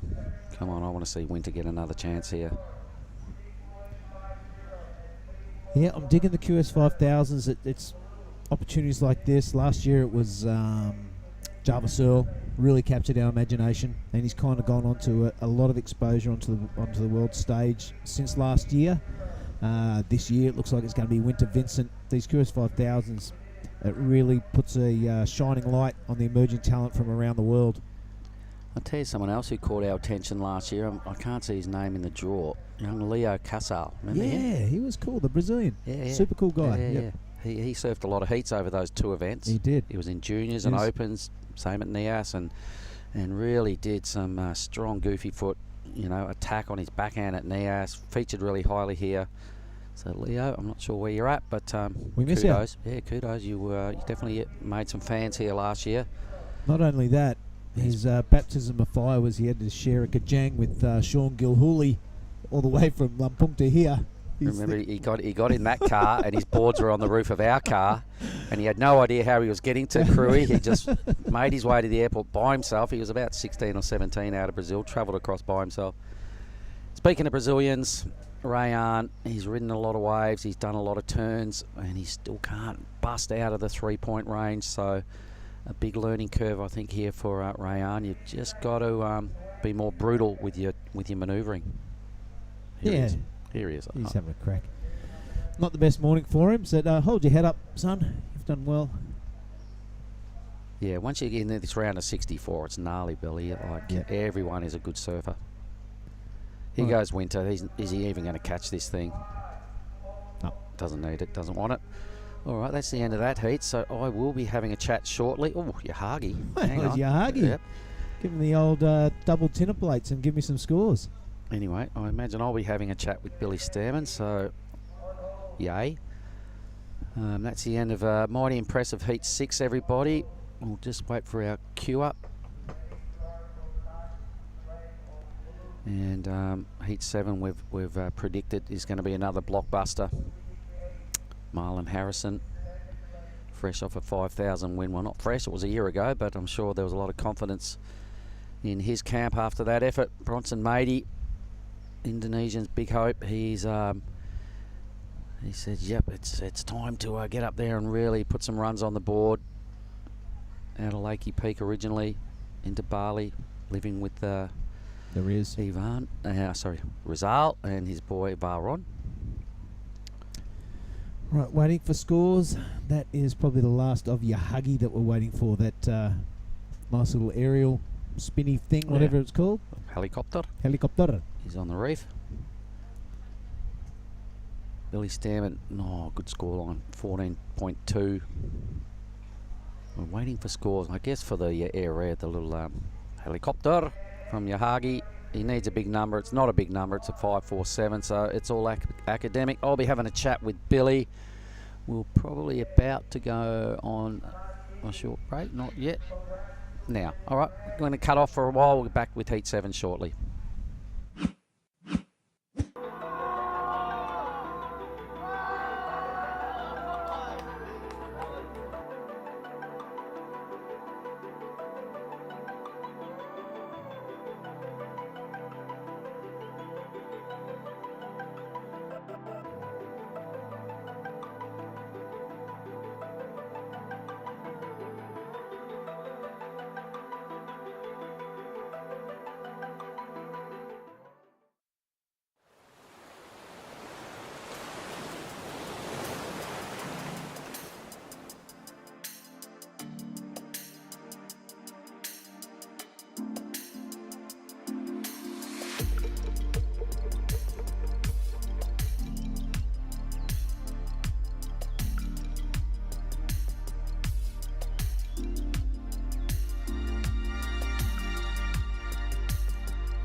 We are live from Krui, South Indonesia.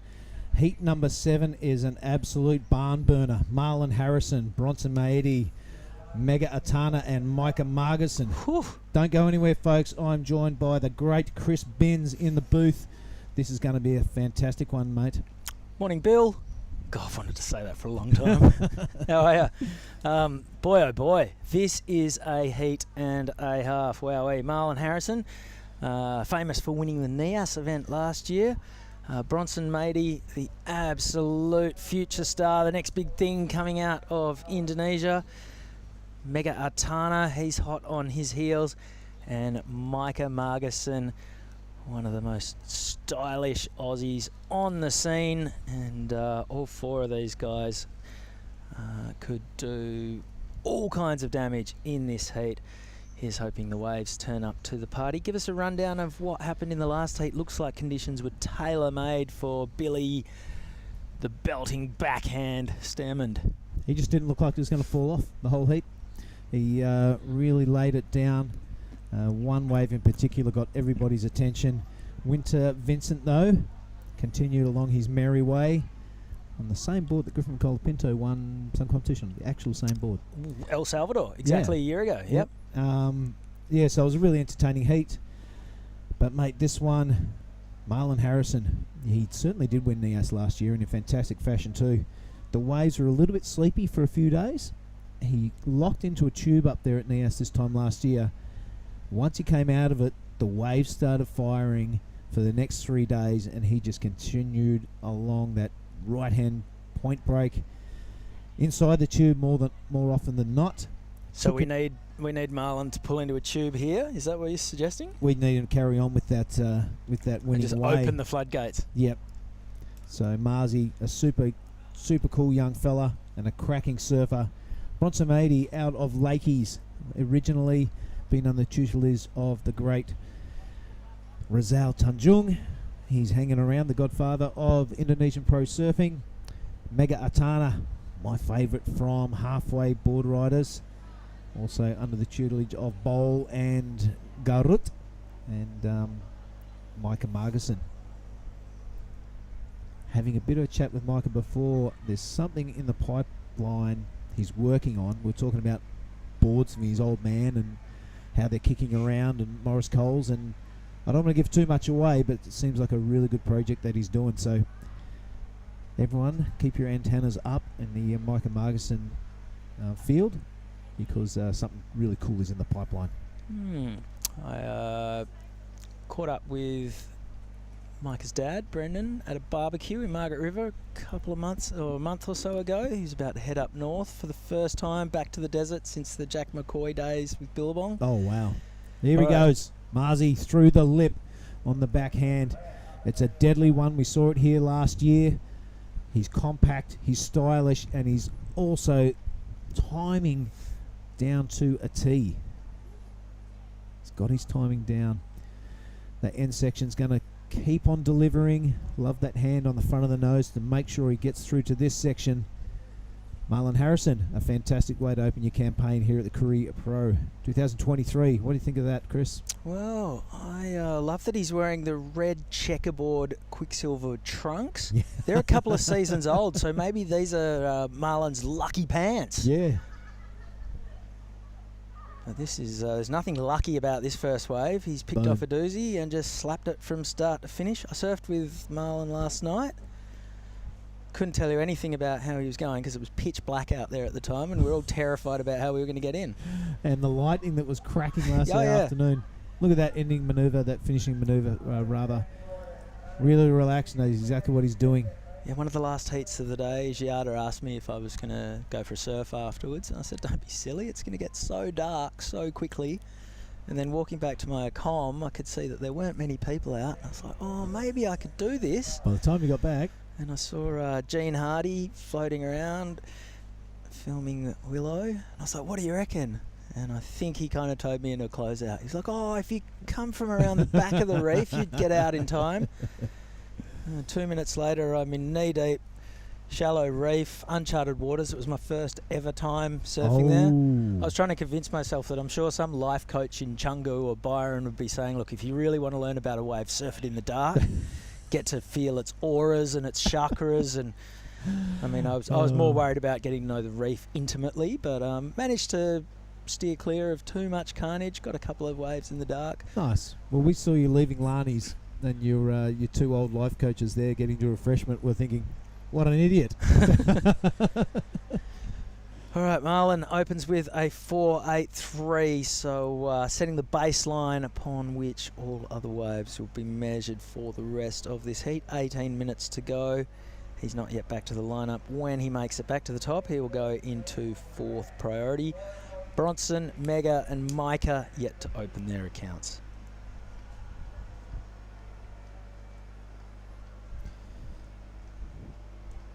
All right, here goes Micah Margerson on his backhand. Flying down the line, spikes the first turn nicely. Drawn out bottom turn, crunches the lip for a second time. Bit more of a carve on the third one. This one bowls for him. And Micah, 4 turns, a little bit of a swerve. Still working his way down the line. Gets another section. Would love to have pulled the nose out of that one. It pokes and goes down, but that's all right. 4 big turns out the back for Micah will be his opening score. Possibly just a little bit in front of Marlon, but what do we know in this booth? What we do know is that we're going to cross over to Mark Clift, who's having a chat with Billy the Olympian Stairmand. Righto, everybody. Here we are down in the athlete area. I've got the winner of the last heat, Billy Stairmand.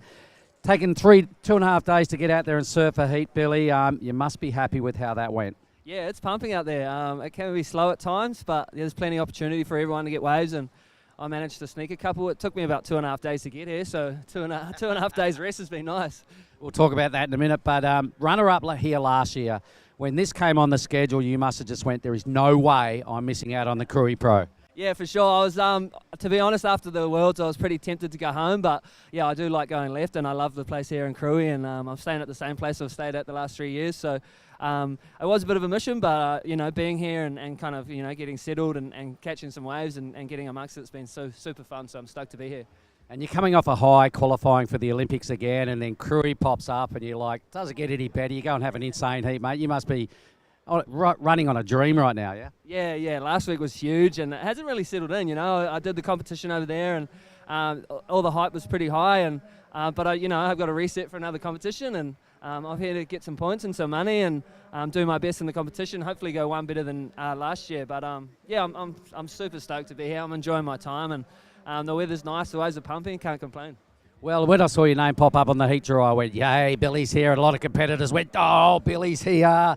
We were alluding to before as well, you've won X amount of New Zealand championships, more than anybody. What is that number? Yeah, it's number 8.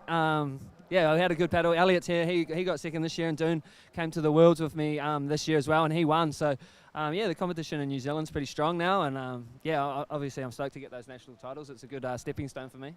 Well, you're a huge inspiration to Kiwis here as well. I'm sure there's a whole lot of Kiwis at home that want to be like you. Would you like to have a bit of a chat to the crew that might be watching at home and say something wise? Yeah, I mean, hey to everyone at home. I actually had Taj here from Australia out there caddying for me. He's over here doing a junior kind of development thing with all the Aussie boys. So it was cool to have him out there. And obviously, hopefully I can motivate everyone at home to kind of push for their dreams and chase their dreams. Anything's possible. Obviously, I just qualified for the Olympics again, which I'm pretty proud of. And, anything is possible. And can't complain. The waves are pumping over here. Hey to all my friends and family at home. I miss you guys. I can't wait to get home in a few weeks and celebrate. Well, I'm confident we're going to be having a few more chats over the next few days as well. So I'll just say congrats, Billy. That's a great way to start. Thank you. Cheers, boys. Over and out. Back to you guys. Unreal. Thank you very much. From one Billy to another. Yeah, right on. I got to interview him last year in Nias. It was a pleasure. One of the highlights of my time up north. He's a good fella, Billy. Right, Micah Margison's opening score, 5.67. You can see it up there on the screen. Marlon, 4.83 for his first one. So no one bussing into the good range as yet. Got a replay here, Chris. Yep, so this is Micah's high-scoring wave for the heat. That was a really strong turn. Not much there, but he still threw a big bucket of spray. That was a significant turn as well. So just the kind of 4 hits that are going to count. He'd love to have thrown a little bit of spice at this one. The wave didn't quite cooperate, and he pokes the nose and goes down. But he moves into the lead with a 5.67. Yeah, you think if he didn't fall off at the end there, mate, it would have gone well into the good range. Plenty of time left here. It goes the speed machine from halfway, Mega Ratana. His turns are just starting to match his speed in the last couple of years. And check that out, a big fan of Indian Ocean going above his board. That's a better turn from the Balinese kid. A lot of energy in his surfing. And a lot of energy in that fall-off face plant. So when you say halfway, that's halfway Kuta in the guts of Bali? Yeah, in the hood. Big shout out to Bowl and Garut and Gunty Yassa. And also Nick Chongbru. Yeah, Check out that coming down with the lip.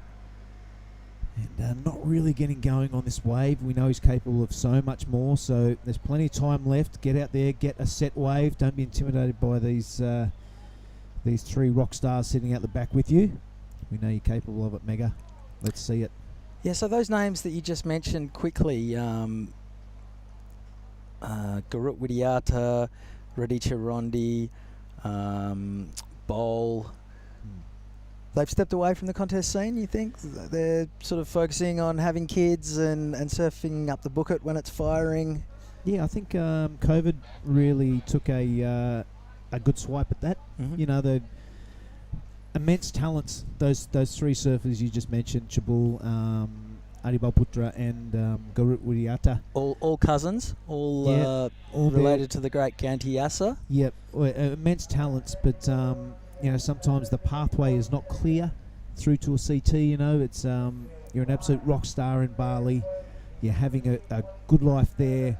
The thought of putting on a 3-2 and going to surf onshore Manly to try and qualify it's a hard decision to make. And you know, when those guys, no offence to any Manly fans who are tuning in out there. Yeah, totally offensive. But you know, the pathway wasn't really clear when they were at their absolute peak. You know, I think Garut's backhand is one of the best I've seen in the world.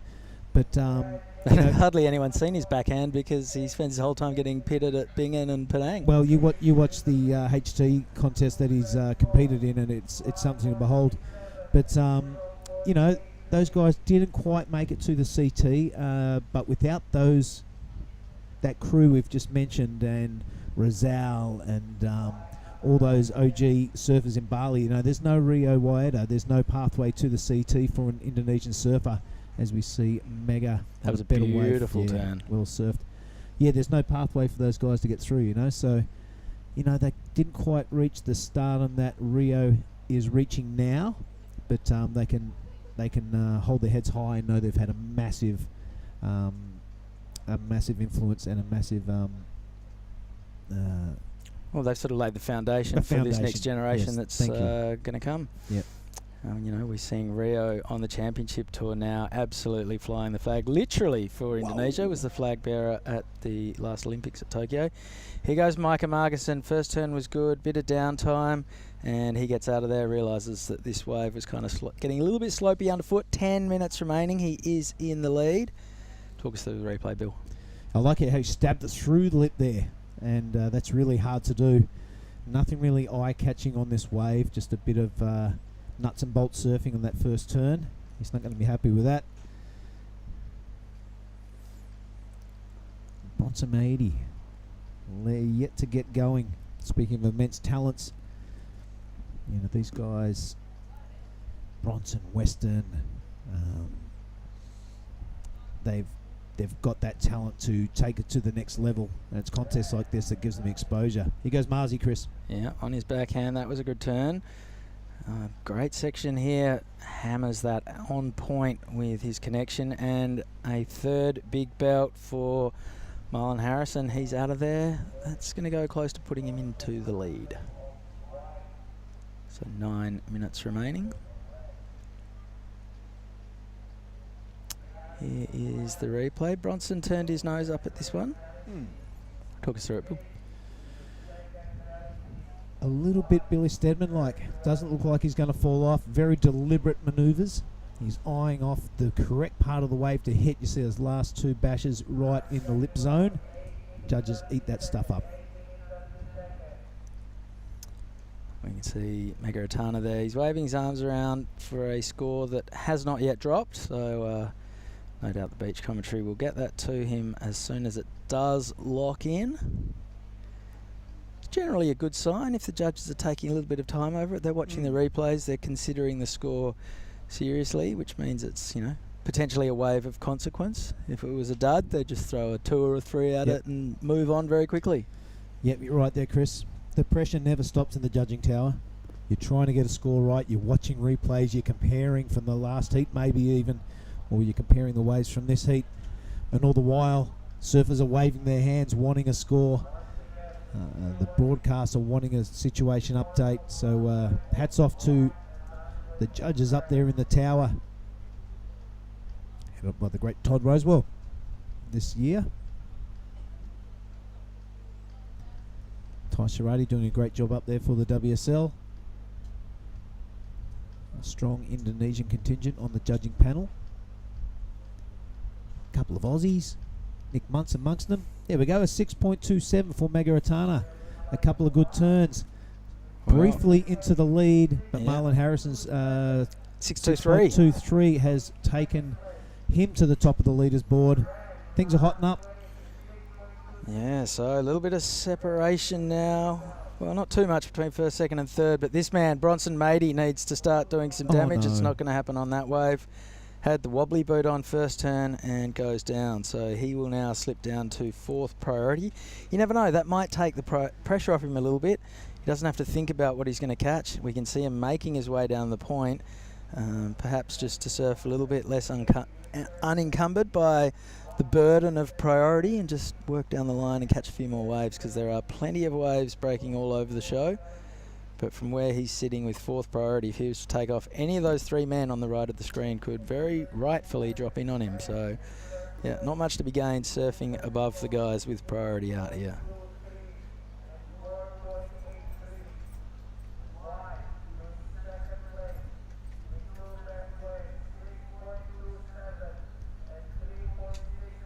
A bit of cat and mouse going on there. Micah and Marlon paddling up the point, paddling down the point.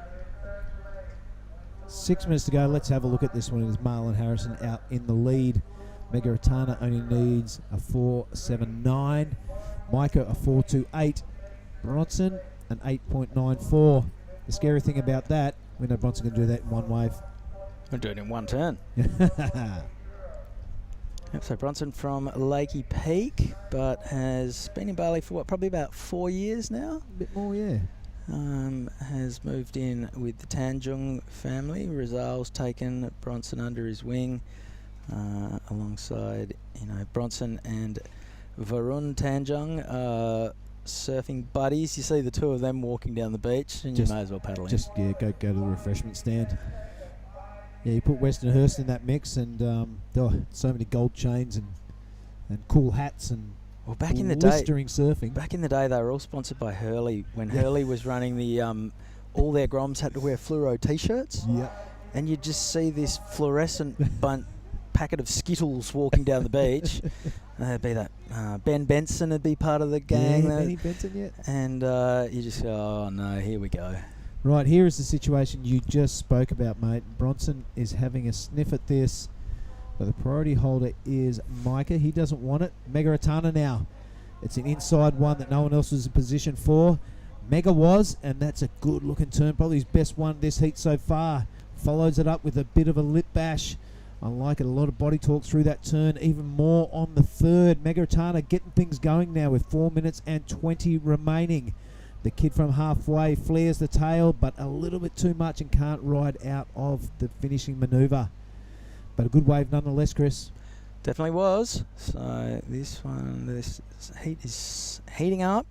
Here goes Mega for a long way downtown. That was a great turn. Just opened the shoulders, engaged the rail, held it for a long time.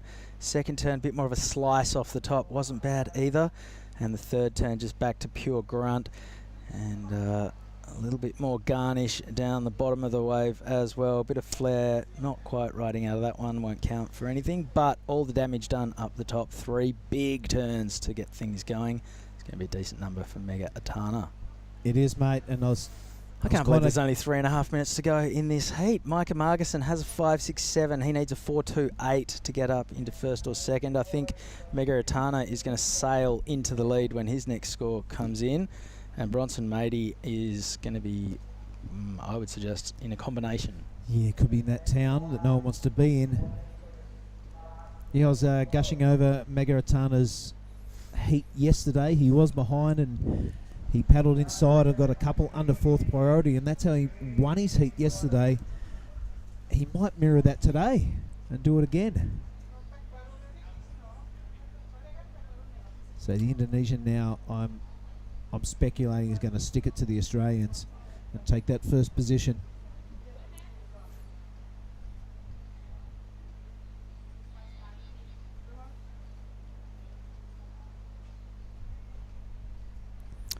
Okay, Micah Margison is on the move. He's got priority. He needs to cash it in on a 4.28. He'd love to go 6 or above. And, well, this wave looks like it could have a bit of potential on it. Open face carve to get things going. Up into the lip, throwing plenty of spray there. Bashes that one. Needs a big finish, and can he hold on to it? He sure can. He looks at the judging booth. Bit of a smile. I'm not sure if they were finger guns or 2 thumbs up, but either way, that was a bit of a celebration. Marzi with the comeback right now. 2 turns. Wave races off without him. He would love that one to have just bit the reef and kept running, but 2 strong turns. He's looking to replace a 4.83. Micah, you know that he's going to replace his 2.5. We're still waiting on that score to come in for Mega, so this one, here we go. Talk us through it, Billy. Well, I'm thinking we missed a couple of turns out the back maybe, but that's one. Cranked it around. We may have joined him just here on the wave. Nope, you're right. 2, 3 turns. Don't know if that's going to amass enough points, but I like this from Micah. Especially the first one. This turn of consequence was good. This one was a really dangerous turn. Could have quite easily fallen off. And then that finishing, and pow pow, here come the guns. Bang. I still think they could have been thumbs up. There could have been the double Fonzie. Yeah. All right, last score in for Mega. So he's got a 6.27 and a 5.6 to be in the lead. Micah Margison is now chasing a 5.4 for second. He and Marlon Harrison both have waves to come. Bronson Mady has priority and is chasing 2 waves. So unless this was the backdoor shootout and you could get a 12 for a wave, Bronson is on the ropes well and truly. Yeah, what a pity. How is this one going to play out? The fate of Marlon Harrison and Micah Margison is in the hands of the wise men and women in the judging tower next to us. I wonder if I'll actually get to have a chat with Micah. Legit one this time. Interview him regardless. So 15 seconds to go. Not sure we'll see any more action of significance apart from in the judging booth. That's a real pity about Bronson Mady. I was looking forward to seeing that talent for the rest of the draw. Sometimes it just doesn't go your way, so don't get too down on yourself, young man. Well, splashes the water. He's not too happy about things. I don't mind that. Yep. It shows that he's engaged and cares. Okay, the fate of Micah Margison and Marlon Harrison is in the hands of the judges. We're going to tell you how that one has played out after this quick break.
Welcome back to the Krui Pro. This is WSQS 5000 event, so 5,000 vitally important qualifying series points on the line.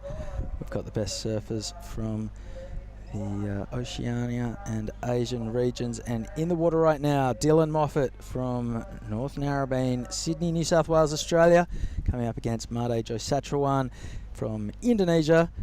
Bali. Kenta Ishikawa is the surfer in white from Japan, and Elliot Parata Reid, one of the standouts of the first day of competition all the way from NZ Bro, is the surfer in the green jersey.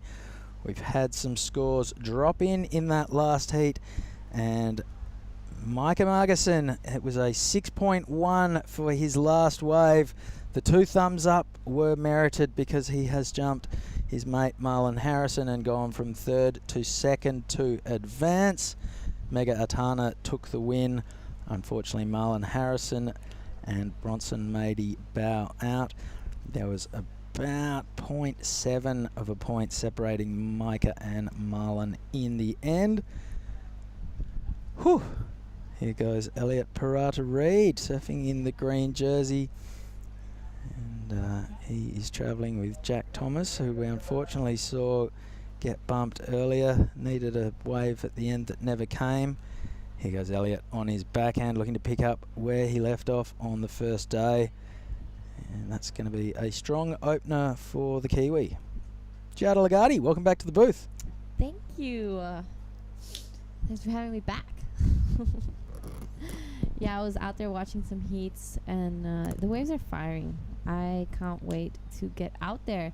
This is a beautiful first wave from our surfer in green, Elliot Parata-Reid. This is obviously the judges' point where they see it. Obviously, they don't look at the drone footage, but that drone stuff that Ryan is doing out there is absolutely amazing. You can see a whole different angle, but it can be a little bit deceiving sometimes, as the wave might always look better from above. Everything looks good from the drone. I'm really excited to watch this heat. Dylan is definitely one of my favorite surfers to watch, as well as Made Joy, our local Padma boy, or Legian board rider, sorry. And this is our surfer in This is white. Kenta Ishikawa, the surfer in white, from Japan on his backhand. And behind him, I think Dylan Moffat is flying into action. Highly touted Aussie, came oh so close on the challenges to qualifying for the championship tour last year. And this is a big, strong opening wave from the North Narrabeen lad. He surfed as a wild card at the Rip Curl Pro Narrabeen when the CT came to his home beach in 2021. And now Made Joey sat 301. He would love to have ridden out of that last turn, because he was well on his way to a number. Looking forward to seeing the replay of Dylan Moffat's entire wave. I think we might have a big number coming our way. A 5.5, the opening score for Elliot. Talk us through this one, Giada. This is Dylan. What a beautiful first wave. Just kind of like an opening turn there. That was super critical. He followed the lip, and this was a money turn for sure of that wave. Perfect timing. He got it in all the right spots. And this is our surfer in white, our Japanese surfer. A little bit of a smaller wave. Unfortunately, oh no, he did make it. I'm sorry. It was Made Joy who fell. It was a nice, sharp-looking wave. Turns from our surfer in white. And behind red came Made Joy, our Legian board riders. I'm sure everyone is watching back at home. A beautiful... Oh, he needed to make that. Yeah. That was a great turn if he could have ridden out of it. Unfortunately, it wasn't to be. So Elliot Parata-Reid first score in a 5.5. He has priority, sitting in the lineup all by himself while he waits for Dylan, Made Joy and Kenta to get their way back to the lineup. They've now joined him. Some scores to drop as well. Dylan Moffat goes into the excellent range with an 8-point ride. While the rest of the numbers are dropping in, we're going to cross over to the competitors' deck, catch up with the winner of the last heat. Yeah, thanks very much, fellas. I am here with a halfway hero, Mega Atana.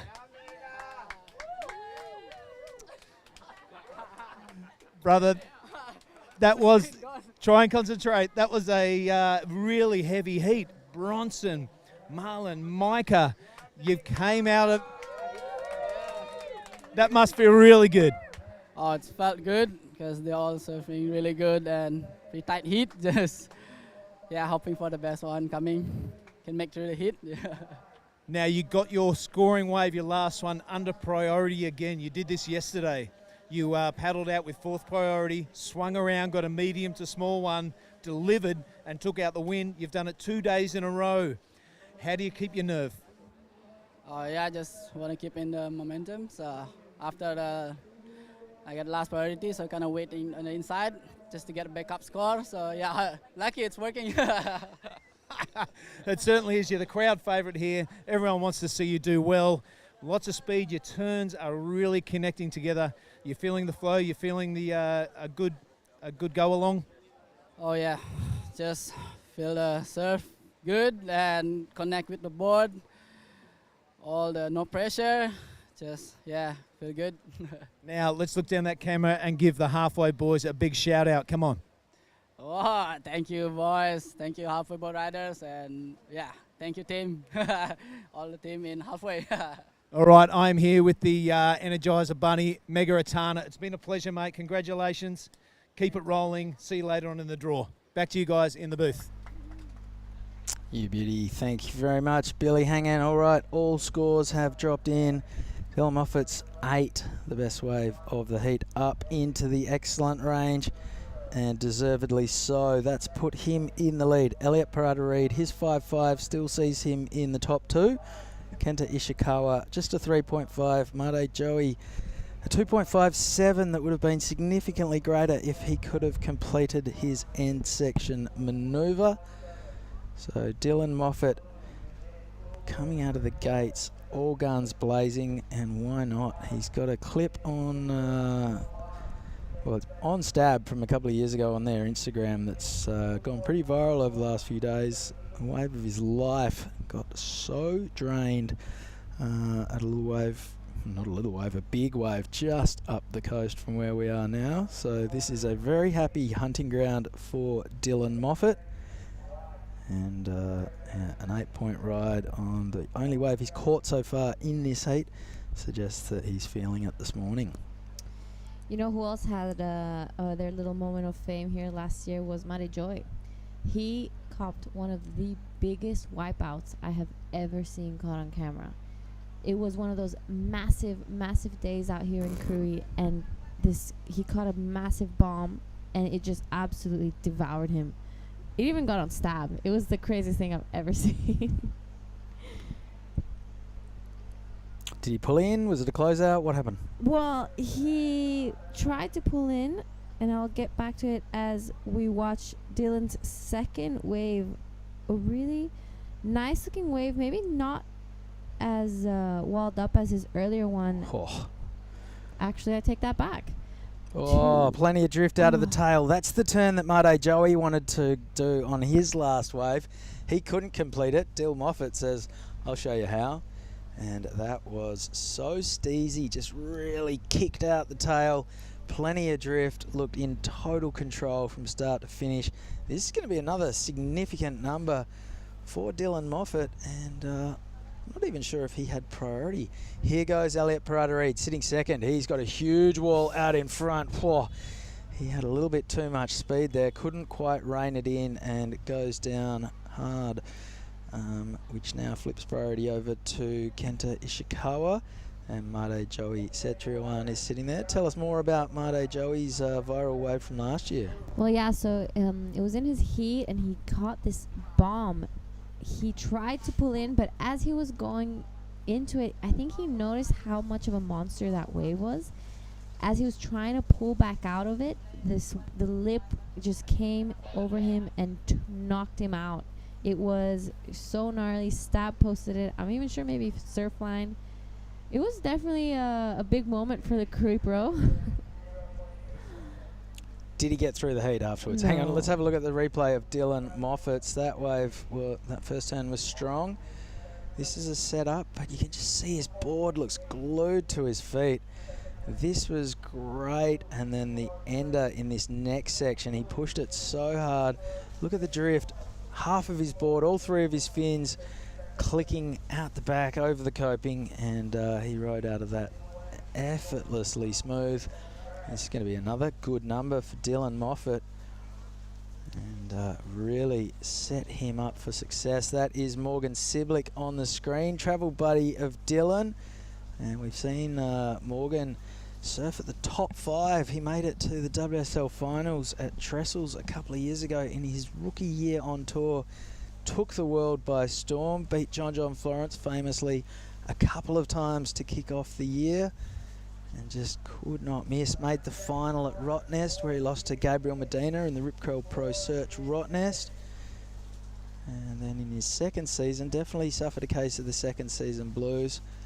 Back to the challenges, and he definitely deserves another crack at the highest level, because Morgan Siblick belongs up there. An incredible surfer, just looks so volatile when he takes off. And he's just coming to this event for a bit of fun, I think. A lot of them are doing that. It's such a good wave, and there's so many waves up and down the coast that it's basically a surf trip with a couple of heats thrown in the mix for good measure. Sheldon Simkus is on the screen in the blue jersey, so we'll be seeing him in action as well.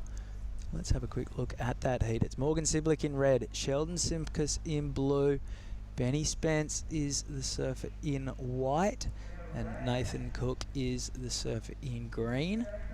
That's a massive heat coming up. That's huge. That is going to be a great heat to watch. I'm very excited. Oh boy. So the last score for Dylan Moffat has dropped in, and it's looking like a 9-point ride. So Dylan Moffat, 2 waves. I reckon you roll up the leads and bring it in. He's got an 8 and a 9, a 17-point total, the best total we've seen so far this week. And that's going to be tough for anyone to beat over the rest of the week as well. And they're the first 2 waves that he's caught in this event. Yeah, that is some crazy stuff from Dylan Moffat. I actually caught up with him earlier this morning, just before we started the contest, and I asked him, I haven't seen him around, and he told me that he was laying low. He's been hanging around in his room a lot. He's just been, chilling. Hasn't been surfing too much out here, so I'm guessing it's working out for him. Let's have a look at the replay. So a 9-point ride, the result. Bit of downtime, fluently through that first carve. Love how much water he throws without seemingly putting in too much effort, and that turn was massive. I think that might have been his opening 8. Yeah, I thought that was... Oh, look, he's only got half a head. Dylan Moffat, one of the nicest guys on the QS as well. Always smiling, always happy. I don't think I've ever seen him upset at any point. He's not only a great surfer, but a great human as well. Okay, here goes Mate Joey on his backhand. Putting the pink blade through its paces. First turn was strong. It needs a little bit of a bigger wave. Not too much of consequence on that one. He's out of there, 11 minutes remaining. Dylan Moffat surfed in the Krui Pro event at Narrabeen as a wild card while working at the Rip Curl store at Narrabeen. So in between heats, he was selling event merch. And got through a few rounds, landed a monstrous air in one of his heats. And it was a real kind of moment of pride for the underdog Aussies, that the fact that just a local bloke working at the local surf shop can come out on the championship tour and claim a few scalps at his home beach tells you that the state of Australian surfing is pretty strong. And 10.5 minutes to go. Dill finished inside the top 15 on the Challenger Series last year, narrowly missing out. I think someone beat him in a last heat that cost him his spot on the championship tour this year. He and Jacob Wilcox just seem to be eternally the first or second guys to miss out, and I think all of Australia, East Coast or West, would love to see either of those guys finally crack it to get a fully fledged go at the championship tour. They've had a few wild cards over the years. Jacob Wilcox has probably surfed in 10 CTs to this point. And there's a big difference between surfing without the pressures as a wild card or surfing for an ongoing place on the tour. 9 minutes 40 to go. This is Elliot Parada-Reed. Second priority, cashes it in. This is a good looking wave. He wants to get rid of his .87. He's done that pretty comfortably. And this is going to put him up into second.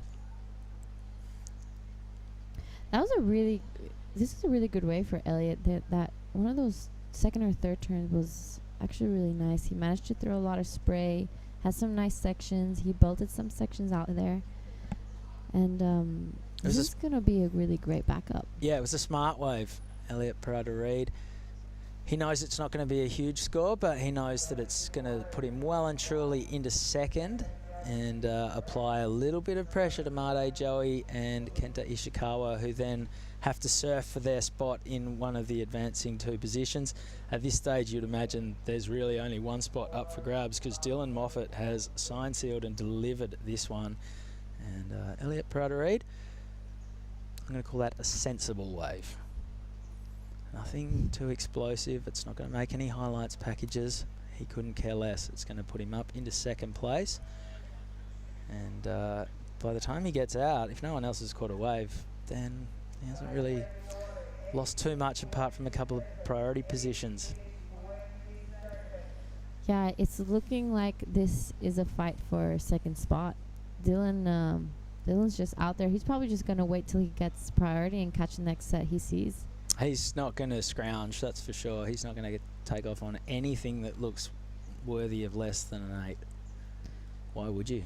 You come to these kind of events not just to win points, but also to surf fantastic waves without too many people in the water. And when you're sitting on a 17-point total and there's 8 minutes remaining, you don't need to grovel. You're going to sit out the back and you're going to wait for a bomb. For sure. He's got second priority, so Kenta Ishikawa, who's in the foreground in the white jersey, he has right of way on this wave. Dylan didn't even bother paddling because he knew that Kenta was 100% going to go for it. And that does give Dylan priority. Kenta just, well, he landed it, but then sort of hooked himself back straight into the white water, so that's not going to count for much. Dylan Moffat has priority, but if your Made Joey set 301, so we've seen Elliot Parada-Reid's last wave come in at a 4.57. So Made Joey is now looking for a 5.9 to get up to second. He'd be sitting there wondering if Dylan is going to catch a wave to do Elliot a favour and keep him off, or if Dylan's just dropping anchor looking for a bomb. So there's an interesting dynamic at play now. 6.5 minutes to go. Dylan and Elliot are mates, and Dylan could easily use his priority to keep Made Joey off a wave.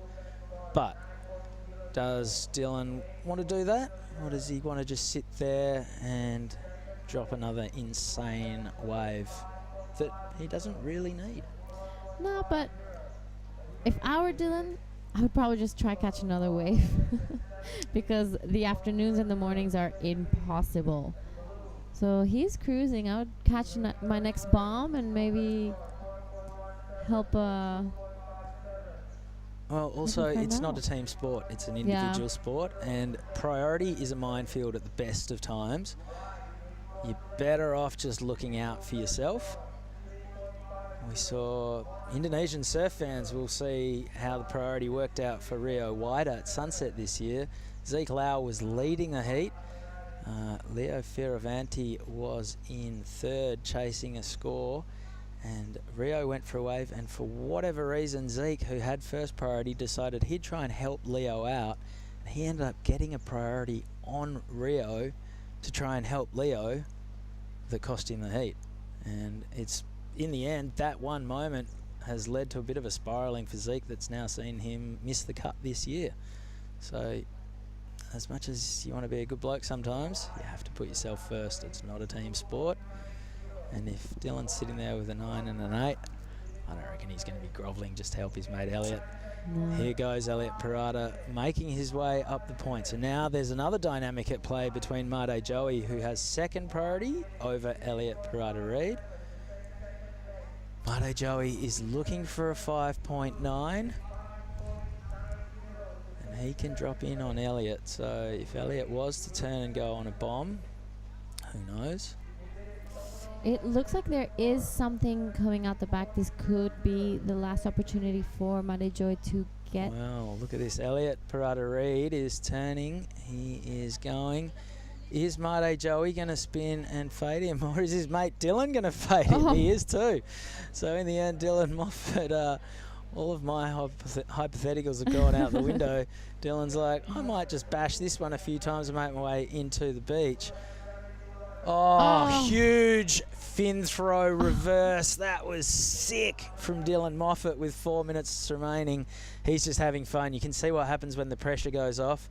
With a 9 and an 8, he is free just to throw a bit of flair in the mix. And that fin chuck reverse from Dylan Moffat on his backhand was nuts. Here goes Elliot Parada-Reid up into the lip. We didn't see what he kicked things off with on this wave. We'll catch up with all of that on the replays, but 3.5 minutes to go, and all of my babble about priority games went completely out the window because there's heaps of waves, so it doesn't really matter. Here goes Kenta Ishikawa. He needs a 6.57 to get himself into second. Not going to happen on that occasion. Dylan Moffat, I wonder where the judges will go for the score. That's a new move for the week. We haven't seen a fin toss like that one in Arashi this week. Yeah, that was really impressive. So it's gonna be interesting to see what the judges score. That here is the replay of Dylan's wave, using his priority, a beautiful first opening carve straight into the second one. A little bit more of a check turn to get this section. Oh, that was insane. That was beautifully done, perfectly executed. He's just having fun out there. Zero pressure. And behind him, Made Joy with a beautiful roundhouse cutback and trying to complete this turn, but unfortunately doesn't make it. And right behind him is Elliot Reid. This is gonna be a really nice finishing to this heat with 2 minutes left. Made Joy looking for almost a 6. I don't think he's gonna get it from that last score, but it looks like there's something coming out the back, another set. So we'll see if Made Joy gets his chance, as well as Ishikawa. All right, 2 minutes remaining before I go and have a chat to Dylan Moffat. He has the whole field comboed, so Elliot needs a 17-point total to get up to the lead. It's a battle for second place. Made Joey needs a 5.9, and here he goes. Drone angle not doing us any favours. I would imagine this is a bit of a slopey wave. Couple of carves so far. Yet to see a really steep section. And still just climbing over some whitewater. Open face carve. Bit of a pump to get back to the rebound. So this is a burger. Yeah, I don't think this is going to be the 5.9 he's looking for. So a smart move from Elliot. He looked at it and decided not to go. Here's the front on angle. You can see even from sea level there was not a whole lot on offer. That was a great turn through plenty of spray, and that one too, surprising amount of water displaced, but yeah, just a really flat wave for Made Joey. And the judges have already dropped a 2.5 in for that one, so yeah, sending a message, we don't like that. 50 seconds remaining. They're still waiting on the last score to come in for Dylan Moffat. So they're having a long, hard look at that one, probably trying to figure out where to go with the backhand fin toss. Last wave for Elliot Parada-Reid still to come in as well. So an 8.23, the result for Dylan Moffat. So he's throwing away an 8. That's the perfect heat, pretty much. You wouldn't want your first heat to go any other way. This is Elliot on a last wave, trying to prove a 4.57. Not sure if this wave is going to be it. I guess we'll see. A good-looking inside section finishes it off nicely. And we finish off heat 8 in the round of 64. A crazy heat. All right, well, we've seen the best heat of the event. We're going to go catch up with Dylan Moffat very shortly, but first, an ad break, and then the action keeps continuing here at the Krui Pro. Don't go anywhere.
right, welcome back to the Krui Pro.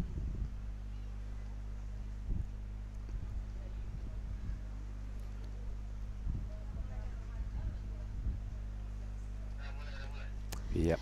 Yes, all right, welcome back to the Krui Pro. We just finished our Heat 8 round of 64. We had Dylan Moffat start off with an 8, get a 9, and then at the end get an 8.23. That was one of the most insane heats I've seen ever. Yeah, well. And I'm in the booth here with Mark Clift. Welcome back. Yo, thanks, Giada. Geez, it sounds like I really missed something. I was just kind of doing a few other things out the back and then came forward and saw his last effort for the 8.23. But Dylan, wow, I'm looking forward to hearing the post-heat interview with Chris Binns. Yeah, that's going to be super interesting. That was some incredible surfing that I've seen by Dylan Moffat. I feel like his confidence level has improved so much that he was throwing away 8s. And boy, oh boy, what a noticeable step up since we've hit the round of 64. Stuff just went through the roof. You know, no disrespect to the other rounds, the earlier rounds, but the big seeds come into play. Everybody steps it up, and the big seeds have been showing why they are the top dogs on the seeded side of life. And this next heat as well, we've got Morgan Siblick in the shootout there in red. Sheldon Simkus, they both got seeded into the same heat, and Benny Spence and Nathan Cook, the other two Australians, Ben in white, Nathan in green. They're going to have to step it up here because these two guys are big time performers on, you know, the Challenger Series, and Morgan on the biggest stage ever, the CT. So for me, on paper, Spence and Cook are going to have to really bring their A game. Let's see how the boys respond. This is Siblick's first effort. Yes. Go for it, Giada. Morgan Siblick opening up in this heat. A nice first turn, a floater to get around this section. It looks like this wave was a little fast, but I think it's going to give him a little extra here on the inside to work with. A nice vertical. Unfortunately, comes out the back. Smaller wave, getting some wax on the feet, getting rid of some nerves. Bit of a free hit out on that little wave there for Morgan.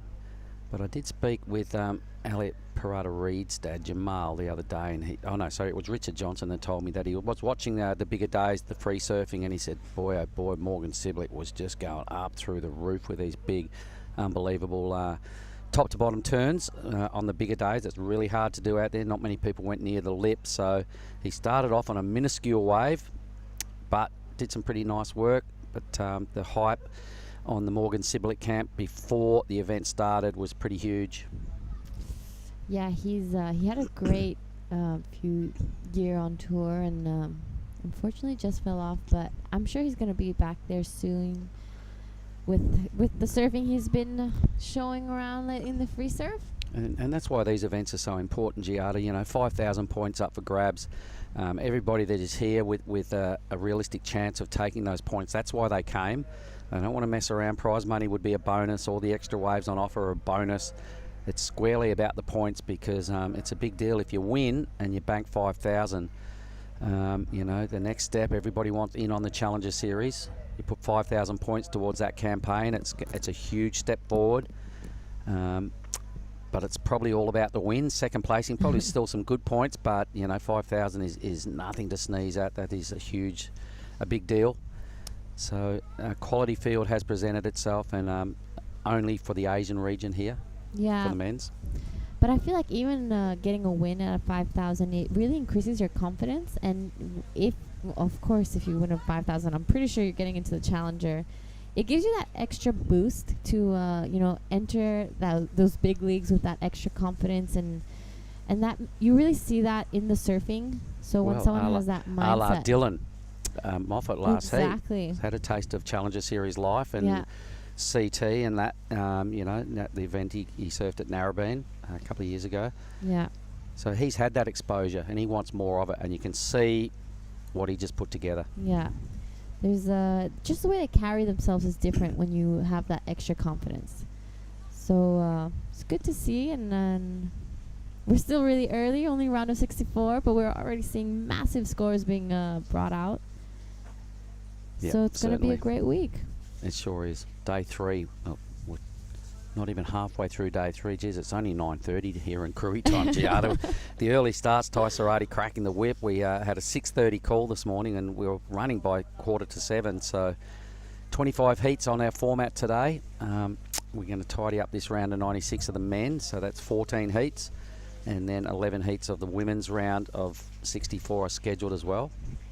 25 heats. Yep, it's going to be another big day. Hopefully we don't have any other storms coming around. It's a beautiful sunny day, but it was yesterday as well.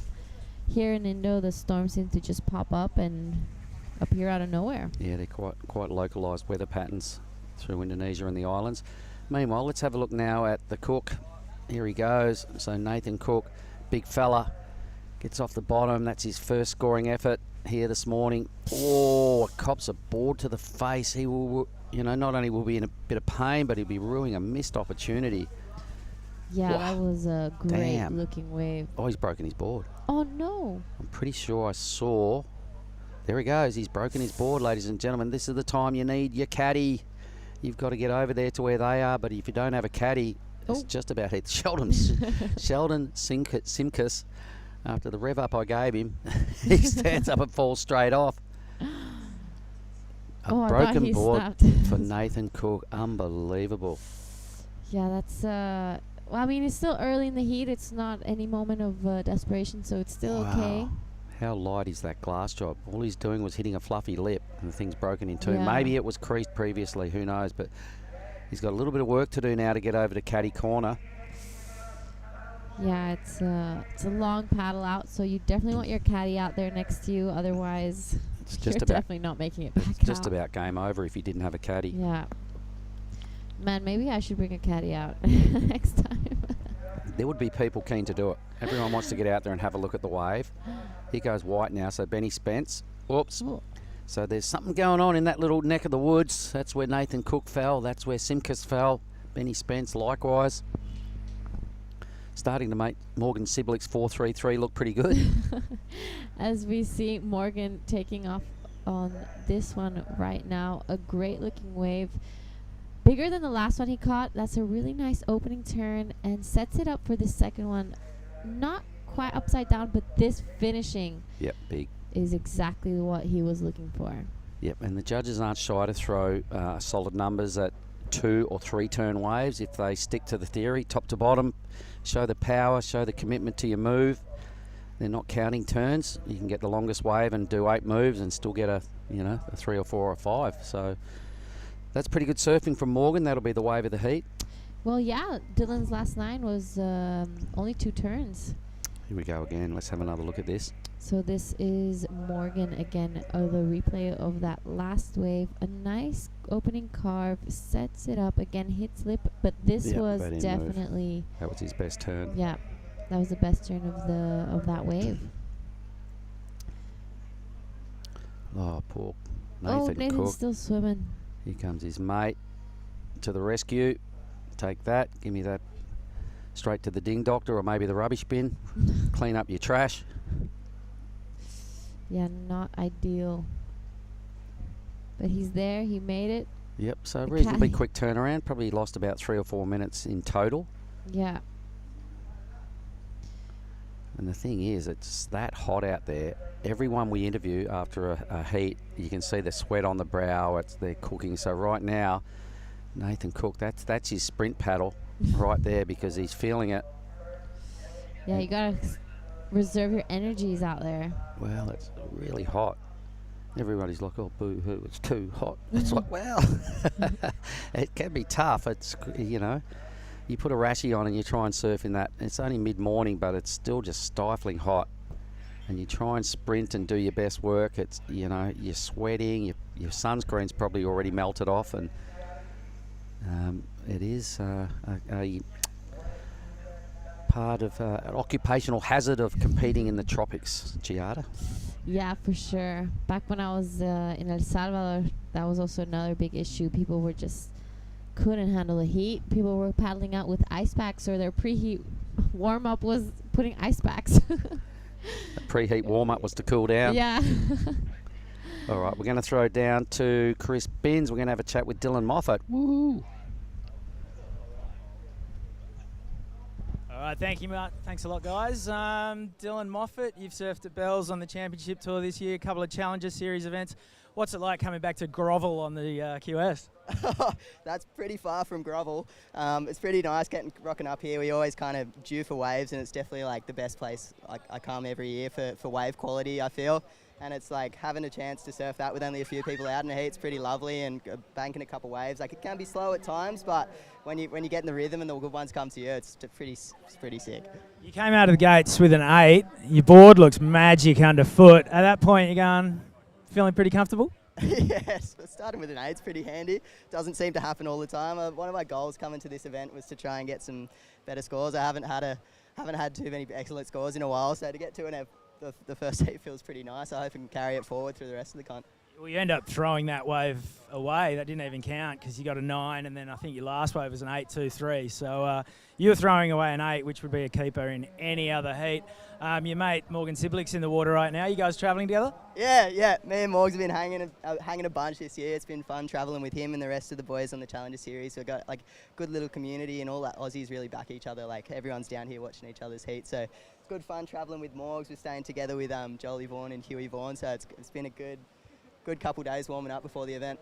The best wave of your life has just resurfaced on the internet. It's going viral on, I think, Stab's Instagram. 5 years later, is that still the best wave of your life? Because it was just up there a bit, wasn't it? Yeah, I know. I hoped I would have one-upped it by now, but it's 5 years on. I'm still trying to chase the dragon a little bit. But, yeah, that wave is so sick, and I hope I can get a better one soon. Comp or no comp, you'd still come here to chase waves, right? Yeah, 100%. There's so much variety, and it's just a beautiful place, warm water, like good food, and I'm loving it. What's the atmosphere like amongst all of the Aussies? So there's a real pack of you, great energy. Yeah, it's sick. We've had a couple of sessions in the last few days at the beachy where everyone's just surfing all together and pushing each other. So the quality of surfing right now is so high, and I can only see it getting better and pushing onwards. All right, well, we really enjoyed that performance. Keep it going. Any last words to friends and family back home in Narrabeen? Thank you to anyone who's watching, and cheers. I'll see you in the next one. Cheers, Dylan. Well done. Back up to you guys in the box. All right, that was a really great interview with Dylan Moffat, showing how friendly he is, as well as, you know, being an amazing surfer. I've said it before, he is a 10 out of 10 person. He's always happy, always smiling. As we see one of the scores drop for Morgan Siblick. Yep, there's another one coming as well. 6-7, yeah. On that break, we probably all saw it on the split screen right there. I think Morgan's owed another number that's going to be pretty huge. He's really stepping up his act, and just the precision and the brutality of his top turns. His last wave or his next score that's coming through will be his best number. Here's the action replay of it. So while Chris was having a really good powwow with Dylan Moffat, Morgan Siblick did this. He had a touch of the Billy Stairmands about him on this, and that's a huge compliment. Boom, look at that. It's just quality all over it. It was probably only a quarter or a third of the overall reef, but it doesn't matter when you're doing stuff like that. The judges want to see it, and I'll be pretty keen to see what number they throw at that. Yeah, me too. I'm wondering, you know, I know Morgan Siblick and Dylan Moffat are very close friends. You know, hearing those scores as there Morgan it is, paddles out. 8-7-7. Thank you very much, judges. Woohoo! I was wondering what was going through Morgan's mind as he was hearing those Dylan scores come through. He probably were, well, they're travelling together and they're mates, and he's probably gone, righto, Dylan can do it, I'm going to do it. You watch this. And so far, so good. What's that? 15.5 points off 2 ways with 10.5 minutes to go. Morgan Siblick is in to rival the Dylan Moffat experience we just saw. And look at the other scores. Everyone else is just in struggle town. Simkus has fallen off twice in a row. I've never seen that. Nathan Cook broke his board. Here's his recovery wave on his backup sled. Big fella now streaking down the line. Let's see how the backup board is performing under his feet. The good thing is he's made it past that little Bermuda Triangle corner where everyone's been falling. He kind of got a little bit wobbly there. Filling out the spare board. There it is, a completion. That'll be the third highest scoring wave of the heat, so that'll put him up into second. Yeah, Go for it. that was a good wave. I really like that finishing from Nathan. He must be really feeling the heat out there, having to go swap the board and come back. Here's the replay. Talk us through, Mark. All right, well, let's have a look at it again. A nice little pump to kick things off. So he's on his backup board. He's got to go, right, I've got to feel it out. It's obviously going to feel different to his preferred board. But he got his groove on pretty early. Sticking with this one, he'll realise it's a low-scoring heat. So just finish this thing is probably his immediate thinking. Really nice, strong finish. A little bit okay before that. It won't be a huge number. I'm predicting the third best score of the heat, but for sure straight into second. And when you're hearing everyone else has low numbers, you're just like, right, I just gotta get a 5 or a 6 or do something, because that'll be quite handy in a low-scoring battle for second position. Yeah, this is starting to look a little bit like last heat. It's just a battle for second. Morgan kind of just really extending his lead out of everyone and showing that, you know, what he's here for. Yeah, you're gonna be having a chat with Morgan, so yeah, ask him, you know, his decision to come here for the 5,000. He's on the Challenger, but 5,000 is a big deal, and he's certainly picked up with a lot of pep in his step and showing us his A game straight away. Yeah. Here he goes again, my goodness. On a tear. Trying to drop a low 6. Boom. Wow. How is he finding these waves under everyone's guard? My goodness. Nice bit of variety and a really tidy, difficult foam climb. Even though it was a small wave, it still wasn't an easy manoeuvre, and he made it look easy. So Morgan is dead set, has not put a foot wrong in this heat. Yeah, it's strange. You're right. I don't know where he's finding all these waves and why everyone else can't see them. Benny Spence, he needs a wave. He's got priority. How come Ben wasn't on that wave, or Sheldon, for God's sake? Here is the replay. Under priority, catches this wave. A nice opening backhand carve. This is a little bit more of a check turn to set it up for this section right here. A beautiful lip smack, and releases the fins on that second last turn. I don't even know how he got the board up there for that last one. The amount of vertical spray he throws, he just connects so well with the lip. You know, it's just that timing thing that he's got going. He's definitely a powerful surfer, but it's more with the timing and his technique that's just sending that spray flying just totally vertical. Every time he spikes it, the chook feathers fly. So Morgan Siblick, I'm really, really loving what I'm seeing. I'm sure everyone that is online and watching will be thinking, okay, does that improve his 667? Potentially. I think it will. All right. I'm putting my bets on that it will. I'll throw in a Mong King. I reckon it's probably every chance. Take us through this one. This is Sheldon. This is Sheldon. Unfortunately, hasn't been able to finish any of his waves, and I hope I didn't just jinx him. 3 times in a row Sheldon falls off. There it is, a 717, so he does improve. But for Sheldon falling off 3 times in a row, my goodness, what is going on? That never, ever happens. Yeah, it's looking like Sheldon hasn't really found that rhythm out there yet. He's not looking super solid on his board. With 5 minutes left, we have seen people switch heats around in the last few minutes of the heat, so I'm hoping that he gets the chance to as well. Well, Nathan Cook putting together a mid-range number is quite a bossy move in this low-scoring, battle for second. Morgan Siblick's throwaway lowest number being a 433 is just about the next best highest scoring wave of the heat. No disrespect to the boys, but Morgan is just finding gold moments out there wherever he wants. He's throwing away a 6, he's throwing away a low 4, and everyone else is struggling to get out of the 2s. Yeah. It wouldn't be a bad idea to, Sheldon does have last priority. Maybe head over down to close to Morgan and kind of see where Morgan's try and up tap to. into some of his energy. Where is Benny Spence? There's 5 minutes to go. Got a sub 1 point ride. Things definitely not going his way, but You know, Morgan's finding them. Yeah. There's something going on with the tactics, the people sitting up the point here, that is not paying dividends. Yeah, you really see the three guys, and Morgan's just not there. There he Morgan's is. way down. He's happy. down the He's line. happy to cruise. Yeah, He's got almost 16 points. Throwing away a low 6. He's throwing away 10 points on his third and fourth wave. yeah. Unfortunately, Ben Spence not finding himself in this heat. Here he goes now. Ben's having a look. It's a small wave. It's taken a long time for him to even show any interest in a wave, and that was just a C grade wave rolling through. So the time is getting to him. Look at him. He's asking, what is the time? It's like, dude, you got 4 minutes. He only needs a 6.2. Yeah. That's the good news. The bad news is there's only 4 minutes, and he's yet to really feel out that he's bored and get any sort of stride going in this heat. And same with Sheldon. Unbelievably, for someone as polished as Sheldon is, 3 fall-offs is unbelievable. Yeah, unfortunately, I haven't seen much of Sheldon in the past. I'm pretty sure this is the He's first red hot.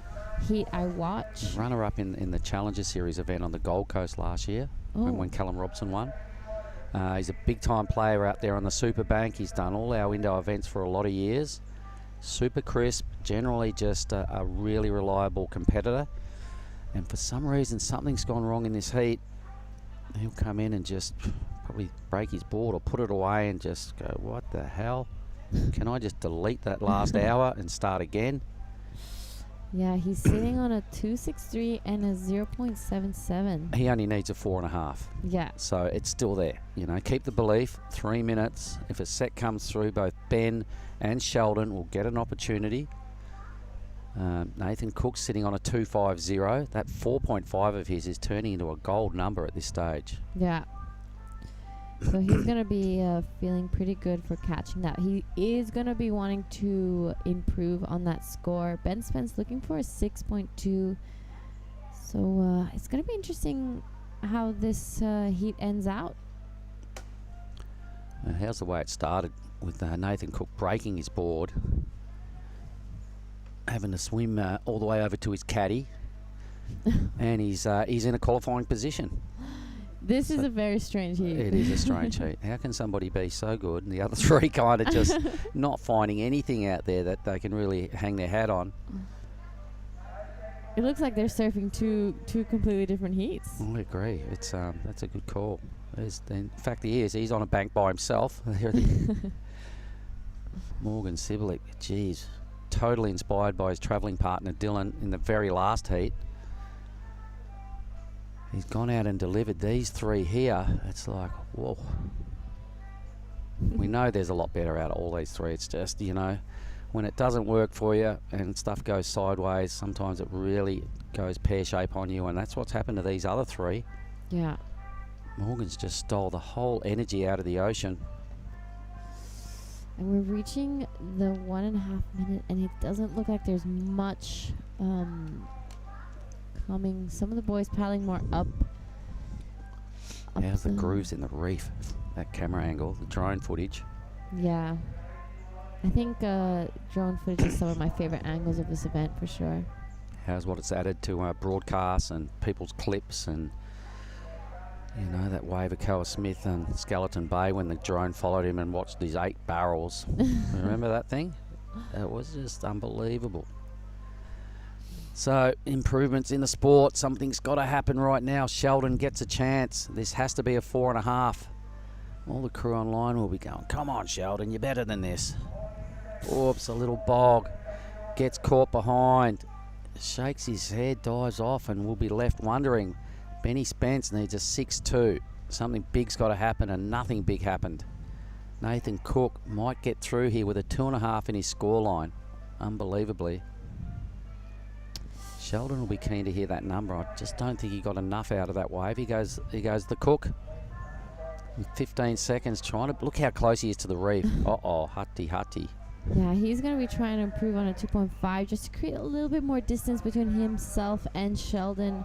I don't know what the judges are going to score that last one of blue, so it's a fight for second.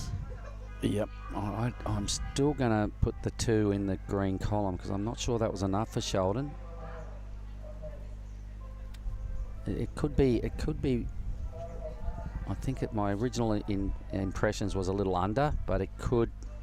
Depends how long it takes. The judges might be having another look. 4.45. Benny Spence will end up in 4th. Here we go. There we go. Crucial numbers for the lifeline of Sheldon Simkus.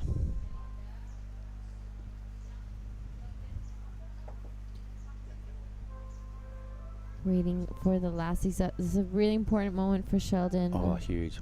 Heat 10's waiting patiently out the back, but we got to get these numbers out. The judge is probably taking a second or even third look at the wave. It was a small wave. He got some quality, tidy snaps away. There was a little mini bog coming into the end section that might have cost him a finishing manoeuvre, which could be the difference. There he is. Oh, imagine the nerves right now. Oh, my God. He's already in on the beach. He's right in front of the judges. He'd probably be looking up going, come on, boys. Boys all a beer. Come on. I can't really tell what his body language is like. He looks very composed, actually. He's got no idea. He's not feeling it is my call. Yeah. Either way, he had a shocking heat. If he gets through, he'll be going, oh, my God. Luckiest guy on the point. Yeah. I'll be taking a look at my board, seeing what was going on, because that was pretty...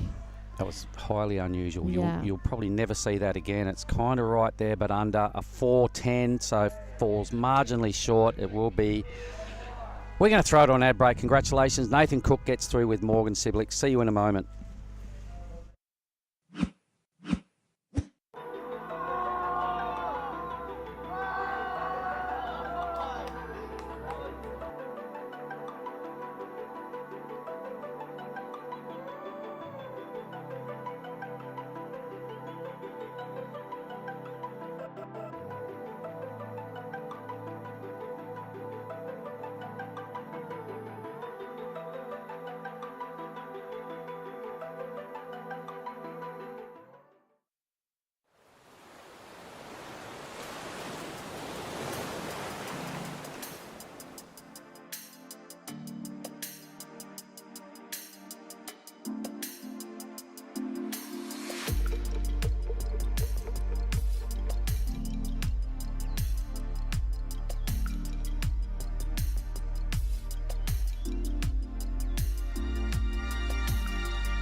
We are now looking at heat 10. So let me enlighten you. I did see the boys paddling out. It's. I keep saying this, Billy, but it's another dead set ripper. Ryuki Waida is out there in the red representing Indonesia. Xavier Huxtable in the blue out of Torquay. Lennox Smith is another Australian right there in white. And Danny Widianto, who had a great heat the other day, he's representing Indonesia in the green. There they are. There's their colours. There's the lineup. We already had a wave ridden by Ryuki. Yeah, in case you are thinking at home that Rio White is paddling out, they look exactly the same. It's his stunt double. They look surely. And Ryuki's surfing not far behind his brothers. Electric surfer, really high and strong performer at Desert Point. I've seen him out there, not afraid of the big stuff. And as we're going to see from this wave, I'm speculating that his turns are super impressive too. All right, so a little whip to kick things off. He's got a good bit of speed and flow. He's wanting to emulate what his brother's putting together. The board seems to have 0 stickers on it. Wow, look at that. Yeah, great way to start your heat. Yep, and white, Billy. Yeah, Lennox Smith now also on his backhand. That's really tight and critical. Turn up into the pocket, follows it up with a second one. Finds that lippy section in the lineup, which is you're either going to avoid or you're going to hit, and he hits it. Lennox Smith, he's going to be happy with that also. So this heat off to a flyer mark. Yeah, good way to start for both the boys. A completion. Xavier there in the blue and Danny in the green look over their shoulders and going, all right. What just happened? Yeah, what happened? Well, a 7-1-7 happened for White, so that's an epic way to start. Xavier Huxtable on a bit of a tear. He took down Jack Robbo in a CT recently. At the Rip Curl Pro, Bells Beach. Yep, so yeah, he's feeling the love and feeling the momentum. Can't wait to see him get to his feet and decimate one of these waves. And we've seen Ryuki do the travel work with his brother. He came to Margaret in his camp and trying to feed off how to go about it and become a top pro and the things you got to do between heats and between events, and you nail your travelling act, and they surf together a lot. I remember during COVID they both got stuck at Lakey Peak for about 3 months, and they said they were so impressive, both of them. So his brother's got the goods as well. Meanwhile, the X-Man, Xavier Huxtable, crunching down the line. He's been doing the rounds for quite a while, Xavier. There was a lot of hype on him as a junior. The Australian junior titles, I think he won one of those, and then really stamped himself as the real deal. He's always that guy that's chipping away, knocking on the door.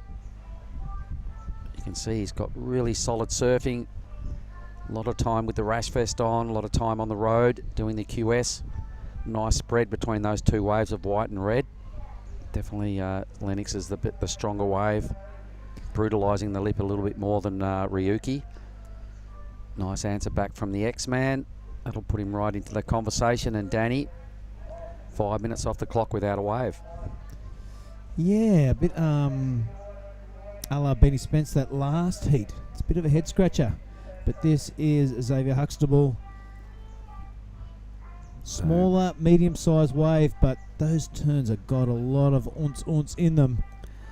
And now, no wasted energy there. What I'm saying again about this wave, pretty good compared to what Morgan Siblick was doing, where the chook feathers were just going vertical. And I made a comment that his timing, every time he hits the lip, his precision timing, he hits it with such crispness, and the connection to the lip is so strong that the chook feathers just go vertical. What Xavier put together then was largely different. It was still pretty good, but the judges will have just come off 2 ripping heats watching Dylan, watching Morgan. They'll see that, and I reckon that will affect the number of X-Man. Yeah, they'll want a bit more, that's for sure. Yep. Yeah, it was eye-catching, Dylan Moffat and Morgan Siblick. Especially Morgan. I was sitting in the control room for that last heat, and it was really, really noticeable. The elite surfing of Morgan Siblick. Xavier Huxtable comes in with a 5.90 for his opening wave. He'll be looking to make that his backup with 19 minutes remaining. Ryuki Waida, 5.50. So that's a good bunch of scores, mate, to open up this heat number 10. Yep, no fail in that lot there. They've all got runs on the board. They've all got completions. So there'll be 3 surfers out there now feeling pretty confident about the start of heat 10. Here goes Danny. Take us through it, Bill. A lot of speed down the line. I don't think he's squeezed out a turn yet. He does find the pocket there. Totally releases the fins. A little bit overcooking, a little bit overexciting. And Widi Unto will get out there, reset. Might be a bit disappointed. A lot of speed, a lot of momentum through that turn. He's just didn't quite harness it. Okay, so we were saying earlier there'll be 3 guys brimming with confidence, and there'll be 1 that isn't. After that first little exchange. All surfers on the scoreboard. A 1 is the stark contrast to the other 3 riders. The good news is 18 minutes, so get back out there, young Danny. Now, quick shout out, Billy, being both West Aussies. Crew at Surfing WA have had the TV on every day, so we'll just quickly say a good morning again to our team back home that we love to work with, particularly Mark Lane, Justin Majax, all the crew in the office there. Woohoo! My Good boy. morning, gang. My boy. My Your dad. boy. Oh, Jerry. Jerry Bergiano. Well, Soto Negro. Giada made a huge blunder here this morning. We saw Joko, the beach marshal, online on the camera, and she goes, "Oh, there's the best beach marshal in the world." I had to pull her up pronto and go, "Hang on, he's the second best." There's Jerry Peru. He's been with Surfing WA for 75 years. The best, Feels like. the best 4.5 minute flag man in the world. Mate, let's stop getting off topic and head down to the athlete area with the winner of the last heat. All right, I'm here with the winner of the last heat, Morgan. Congratulations, and how are you feeling? Yeah, feeling good. Good to be here. I don't know, the waves are so fun and they've been pretty good the whole time we've been here, so yeah, can't really ask for much more. You know, you were here with Dylan Moffat, and as you were paddling up right here, you're hearing those scores. Was there anything going on through your head, or did that motivate you to, give it a little extra push in your heat? Yeah, I definitely wanted to try beat his score, but yeah, he outdid me there. Yeah, he was ripping in his heat, and I saw that his heat had a fair few sets, and there was a lot of waves coming through, so I just knew that my heat was going to be pretty slow and just try to stay busy. So yeah, that was the game plan. All right, you're doing pretty well in the Challenger this year. So what was your decision to come here for the Krui 5000? Last year I didn't come here, and it was my biggest regret for the whole year, but I felt pretty burnt out after falling off tour and just being so flat out throughout the whole year. But I don't know, I felt like I got to the end of the year and I didn't go to any location with good waves. So this year I decided I'll get that out of the way and come here and spend 2 weeks in paradise. I know you've been here in the past before, so how are you feeling from last time to this time? Do you see any difference in Krui, or are you feeling a little bit more enjoyed now?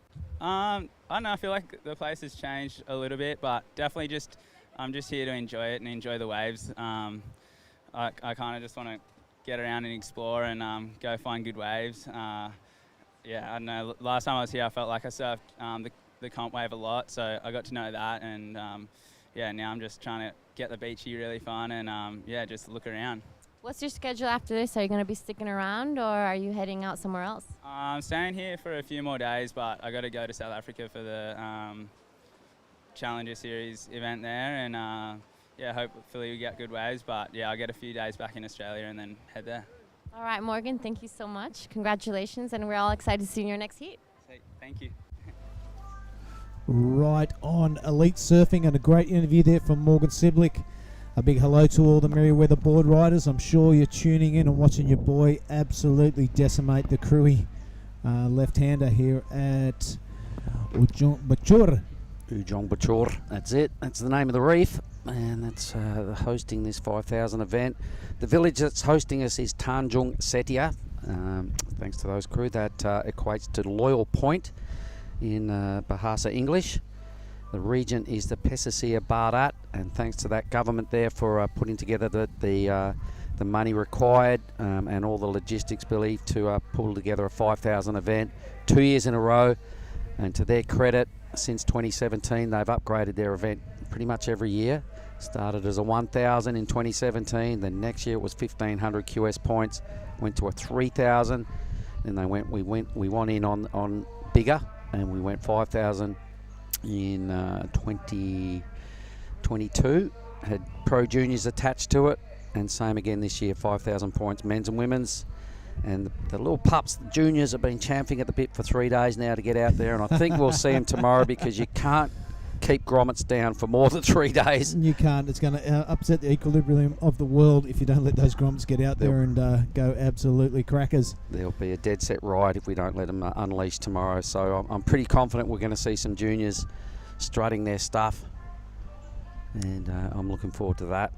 Well, let's have a look at the leaderboard here, mate. 13 minutes to go. It's Lennox Smith out in the lead at 7.17 and just a minor 2.50. Xavier Huxwell, one solitary wave, amassing that 5.90. Ryuki, he only needs a 5.50.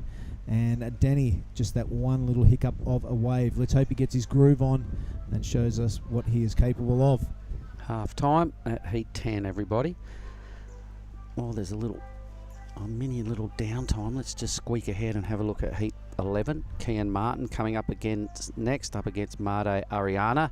Tully Wiley, been exploding out there every morning, mate, and competing really well.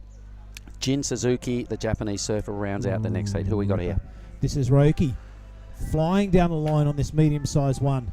He's going to go vertical, and he does. A lot of the board above the lip line there. The judges love that, and backs it up there with a bit of a tail tweak, but a bit too much. So just that one turn for Ryuki, but it was an impressive one. All right, we know he's got better than that in the tank. He's really got to just settle down a little bit here and just find some waves that are going to allow, you know, these waves that are really, really fast. It looks good, but you don't get your first turn until down the line. That was it, and it's going to turn into a one manoeuvre wave, so he'll be a little bit disappointed with that wave choice at the end of the day. It's not going to be a big number at all, something he won't want to keep in his scoreline at the end of the heat. Just shy of 3 points, I think, when you add that to his first wave. Meanwhile, White, let's have a look at Lennox Smith here. Boom, good way to catch your attention straight off the bat. Throws it up for a big float, projection floated down the line to get him back to that section. So a really strong finish, pretty good start, and a nice connection in between. Yep, here goes Xavier now, the Victorian. Again, a bit of a brutal first turn, a lot of rail involved. That one was a better one, straight up to 12, straight down to 6. And a finishing manoeuvre. Does he ride out of the whitewater? Of course he does. Xavier Huxtable, pretty handy wave. I think it's going to be advantage Lennox. Just more dynamic on his manoeuvres. Xavier's just not getting the waves he's needing to show us his best surfing. He had all the leftovers of Lennox's ride on the face of that wave and had to deal with that lump and bump. It was substantially smaller. He did more surfing for what I think he's going to come in at a lower score than Lennox. Here goes Danny, only wave number 2.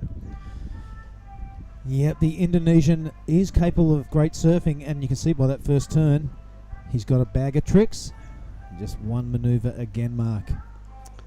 Yeah, the wheels have not rolling the right way for young Danny at this point. So here goes Lennox. Check this out. That's a great way to open up a wave.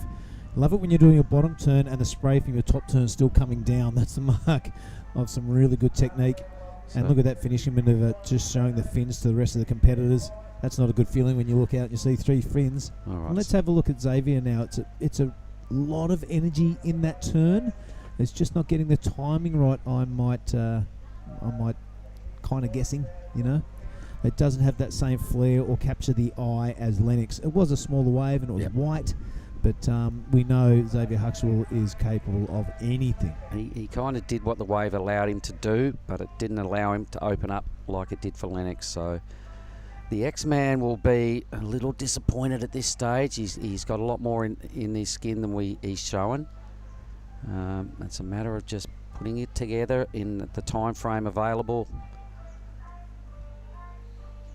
The score's still being debated. 9 minutes, red with priority. He goes Ryuki. He hasn't shown us his best act either yet, I don't think. So he'll be really hoping to capitalise here while the boys are paddling back out. So he's had one manoeuvre on this wave. Here we go now. He needs to stab it. He gets a nice bit of drift, but he's feeling the pressure. It's not going to plan for him either. Lennox Smith is keeping busy, Mark, and again an eye-catching opening manoeuvre. Even better one on the second one. A lot of speed with effortless surfing and really stabs the tail high on the finishing manoeuvre. So Lennox Smith going from strength to strength in this heat number 10. Yep, another strong, well-ridden wave by Lennox. You could just see the chook feathers flying on that second manoeuvre, mate. The connection with the lip, the power from the big fella. So the judges are debating now. Here comes some numbers. X-Man drops in at a low 5. I think Lennox's score is in. Is that the 6.33? That's the 6.33, mate, yep. Okay, so he got the better of that over the X-Man. Ryuki with a number to come. I don't think it's even going to factor into his top 2. He's making some uncharacteristic errors, as is Danny Widianto. All right, we'll stay with the live action here.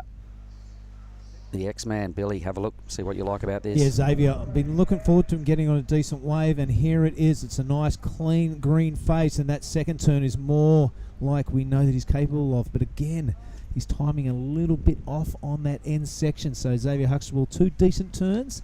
Looking to get rid of a 5.27. I'm not sure that's going to do it. But 7 minutes 20 remaining. One thing I can guarantee, he'll get out the back and give it another go. Yep, and as we were saying earlier, we'd really like to thank the crew. We'll just watch these replays here first. We'll get to our support crew, our sponsors, in a moment. But Ryuki screaming down the line. He's yet to really been able to open up and really express himself the way he would like. Lennox is finding opportunities. He's throwing the board up. He's looking pretty strong.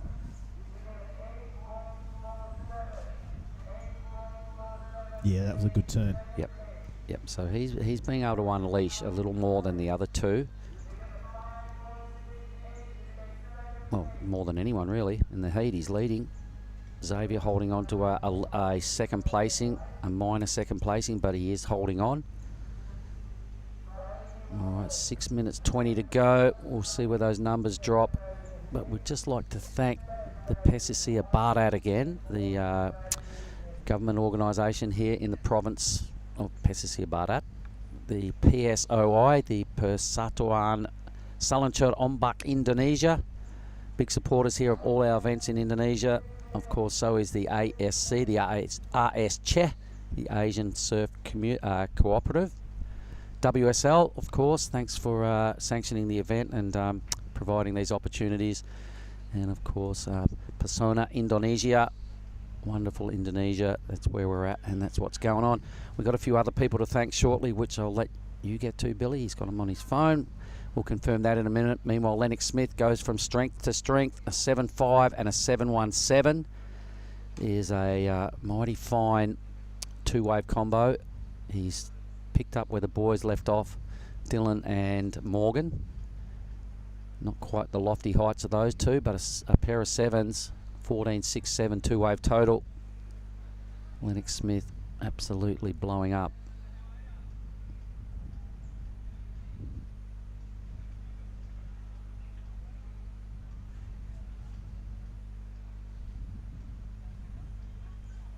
So 5 minutes remaining in Heat 10, everybody. If you didn't hear earlier, our schedule for today is there's 16 of these heats, so we have 6 more remaining. We'll then roll across to the women's round of 64, and on the format is 11 of those heats. Barring, of course, anything that happened similar to yesterday, being the rain squall, the lightning shut us down, a fair bit of Ujung, quite a bit of rain involved in yesterday afternoon lockdown. Xavier holding on ahead of Ryuki. Ryuki needs a 5.68. All right, for him, no worries. Needs the wave. He's got the time on the clock. He does have priority. And Billy, you got any other news for us? No, not yet.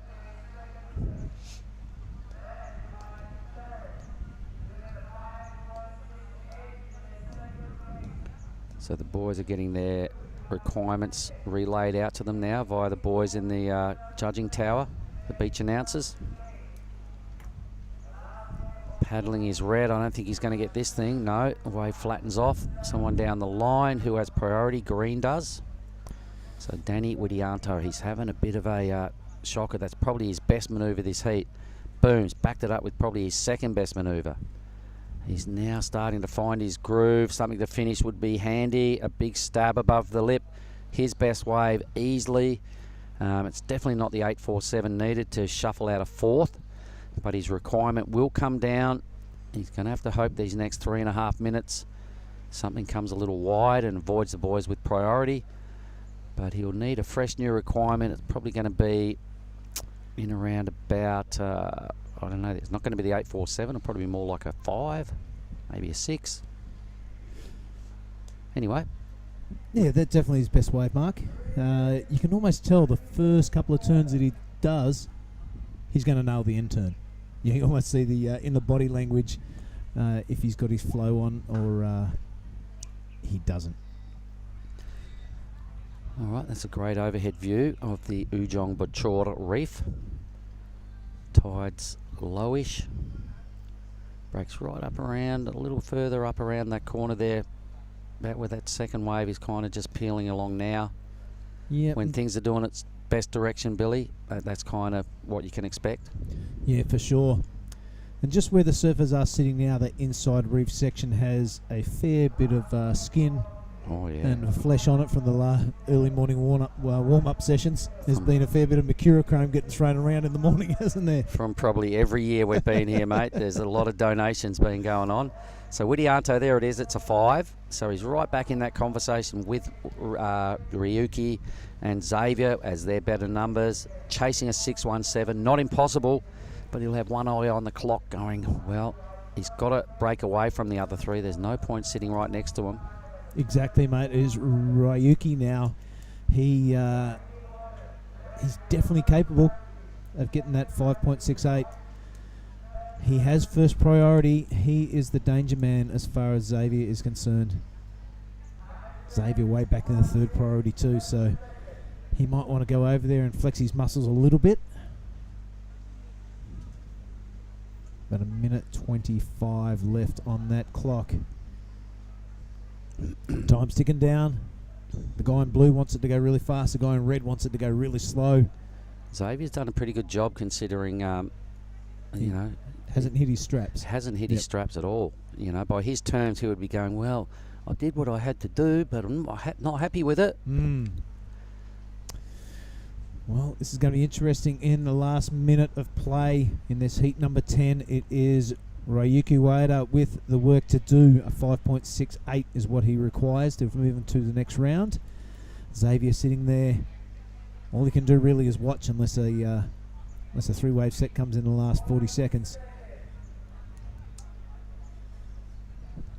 It's Ryuki prowling the line up the point. Any size wave will do him. He's capable of big things. Comes Tully and the boys in the next heat. Yep, nobody waits for the hooter anymore before they get in position. The boys have fudged a few half a minute there. Fudged a few rules. I'll definitely know about it if they do it at the Challenger Series. And if you're a coach, you'd probably want to word them up. As we see Ryuki frustrated with the lack of waves, gives it a bit of a splash, and that could be the result, Mark. It will be. He's out of the draw. It's going to be well done there to Lennox Smith, and congrats on a tradesman-like effort to Xavier Huxtable for second spot, Ryuki third, and Danny fourth. Okay, we're going to throw it on ad break. I'll go have a chat with Lennox, and we'll be back shortly.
Hello and welcome back to the Krui Pro. That is the beautiful Ujung Bocur peeling off in the foreground. Long left-hander in the Pesisir Barat region, Regency of Lampung in South Sumatra. Ujung Bocur means the leaking edge, which is the wave, and Tanjung Setia is the village, which means loyal point. So this little reef, not little, this long reef shelf has clearly meant a lot to this village for the whole time of its existence. In the water right now, Billy hanging. Who have we got? Cal Martin, he's representing Sweden. We have Tully Wiley from Australia. Jin Suzuki, who's a really strong performer last round, and is our server in blue, the Indonesian Made. I'll get to that surname in a second. I was watching surfing there. Really stabs it through the roof. A good way to start things off, getting the tail nice and loose and completing your first ride, which is really important. Ariana is Made's second name.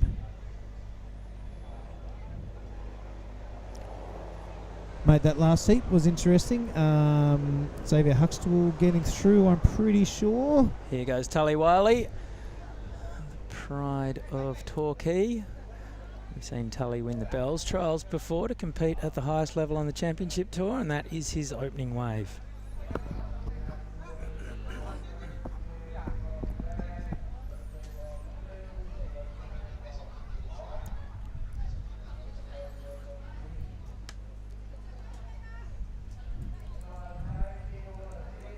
Here's the replay of Made Ariana's opener.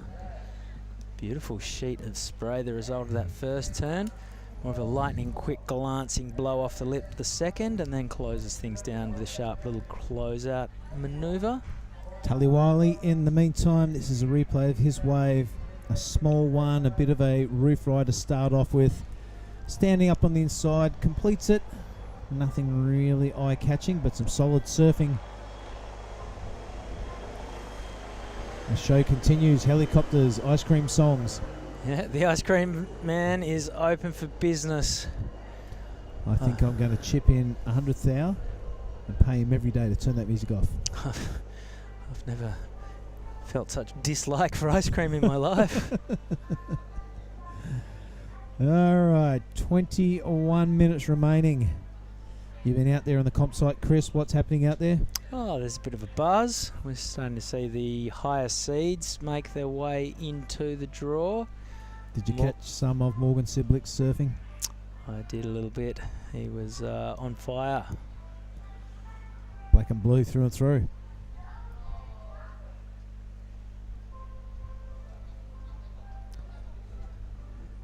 Yeah, Jin Suzuki having a great day out yesterday. Kian Martin's the first time we've seen him out of Bali via Sweden and Brazil. I'm sure his old man David is watching, and his CI stablemates all through Bali, glued to the screens, glued to their phones, having a coffee, cheering on their little mate in Kian.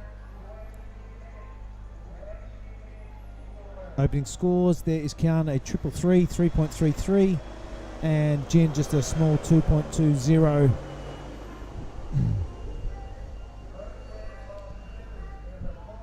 Marty Ariana a 4.67. Tully Wiley that 4.33. So early days, no massive scores attained thus far. No one ever getting near the good range. The boys will know that, and they'll all be champing at the bit to show us what they can do. Here's Kian now. Snapping the tap off that one and coming unstuck on his second turn.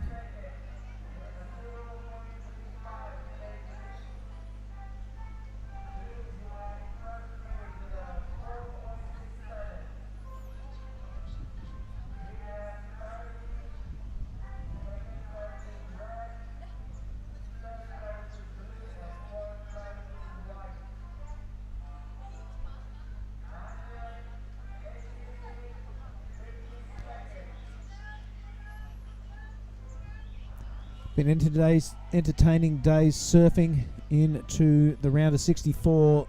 The performance levels have gone up through the roof, and this is Jin Suzuki now on his backhand.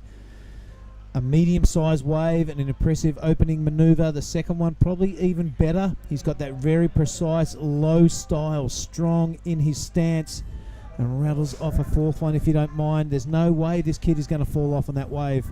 So Jin Suzuki probably with the best of it so far in this heat number 11. Still racing down the line to where the wave gets a little bit fuller.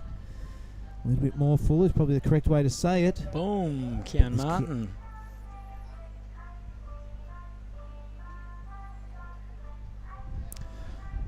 Right, Mata Ariana now. Oh, that's a really big body torque turn. A lot of movement through the body, and then the board and goes down in the heavy part of the reef. Tully Wiley, Chris. Yep, so he has priorities. Cashed it in on this way. Big fan of spray from the heavy-footed wizard from Torquay. 17.5 minutes to run.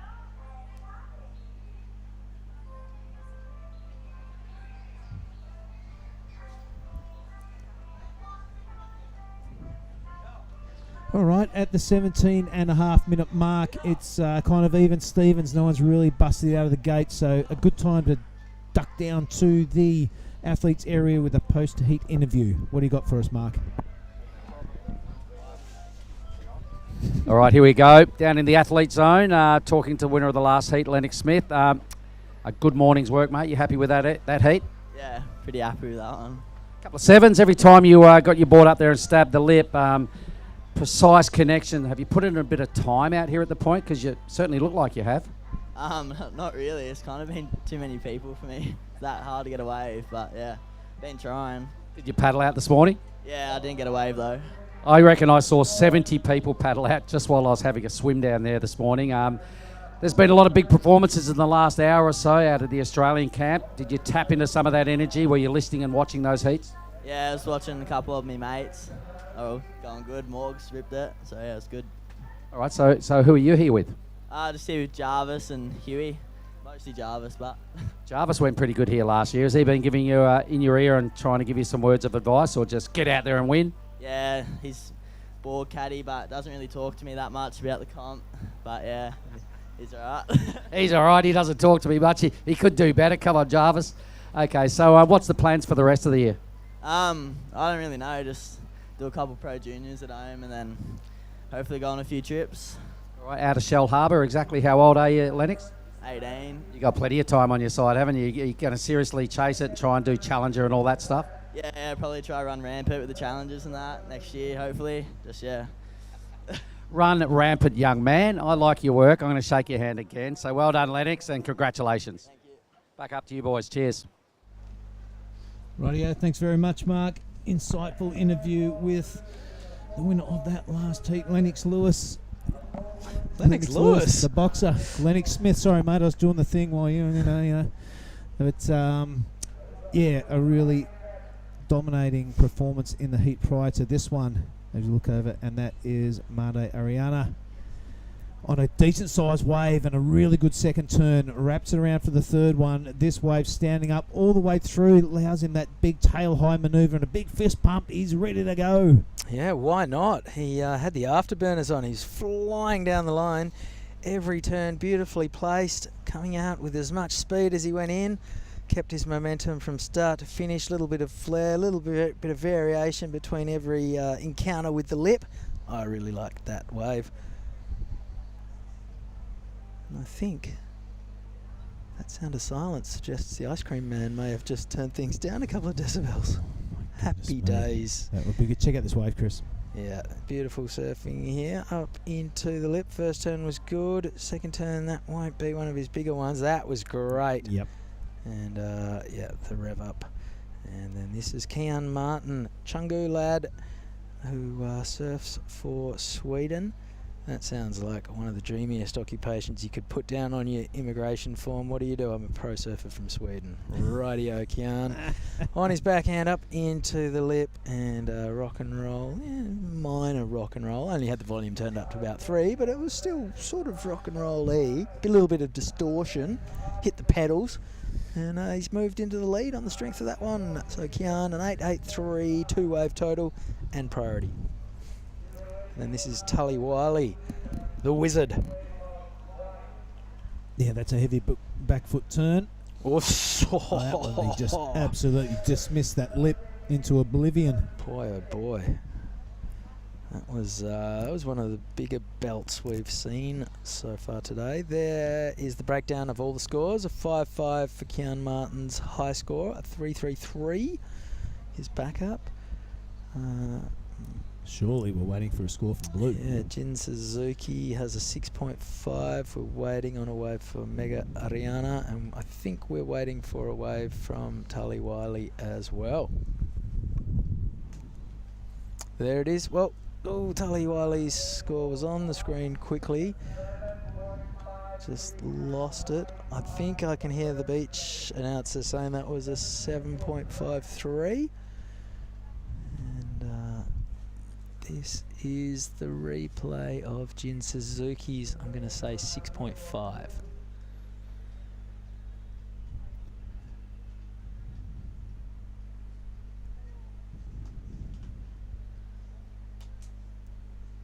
All right, there are the scores. Last score for Tully Wiley was a 7.53. Fantastic surfing. That big turn displacing plenty of water. He's got the spray on the rails that kind of emphasises the turns. Don't mind that if it's a deliberate tactic. Yep. I'm saying the spray of the contest so far is Elliot Parata Reeds. They're super cool. Yeah. A little bit of the Maori Polynesian vibe amongst all of that.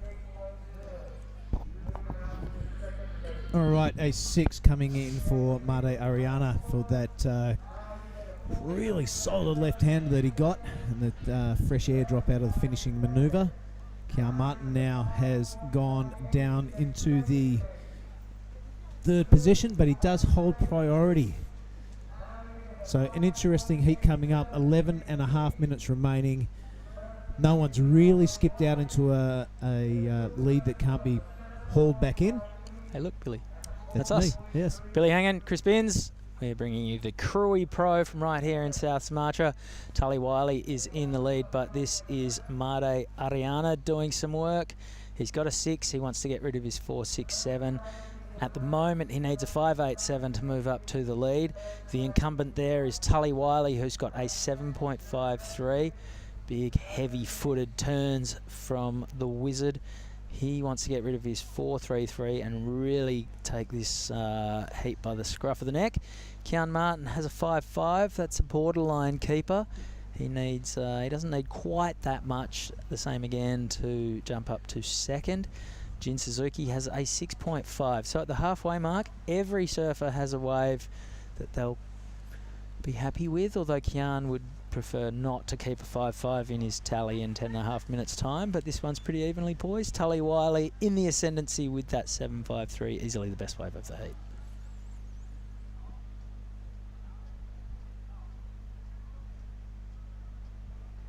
Good flames on that boat. Yeah, great paint job. A lot of seafood around here. So much, mate. We went for a that lot of little, sambal. A lot of sambal. A lot of I don't know what the local equivalent is to aloha, but there's a lot of it around here. That people are so cool. Give you a wave everywhere you go. A lot of hello misters, and not getting hassled for anything. It's fantastic. A smile is the same in any language. Oh, that's very poetic. Best currency there is. Well, some would suggest beer as well. Pretty handy. If you want to get your board back from your shaper quicker. They couldn't care less if you smile. Shapers haven't smiled since the 70s. Big shout out to Luke Studer. He doesn't want to smile. He doesn't want a beer. He's just hooked me up with a really good shooter. His daughter, of course, coming up in the women's draw. I'm not sure what time that will be in the water, but check out the upcoming heats, folks. Look for your favourite surfer and make sure you're sitting in front of a screen. All the action from the Krui Pro 2023 coming at you right now. This is Tully Wiley, Chris. Yeah, this is our heat leader looking to get rid of that 4.33. And well, Kian played the priority card. That was shades of Dylan Moffat. And I don't think Tully really needed to change tack there, because that was pretty much a closeout for him. Kian was sitting a little bit wider. There's definitely not going to be any talk of interferences or anything there. But Kian played the priority trump card and then couldn't capitalise. Yeah, I don't know.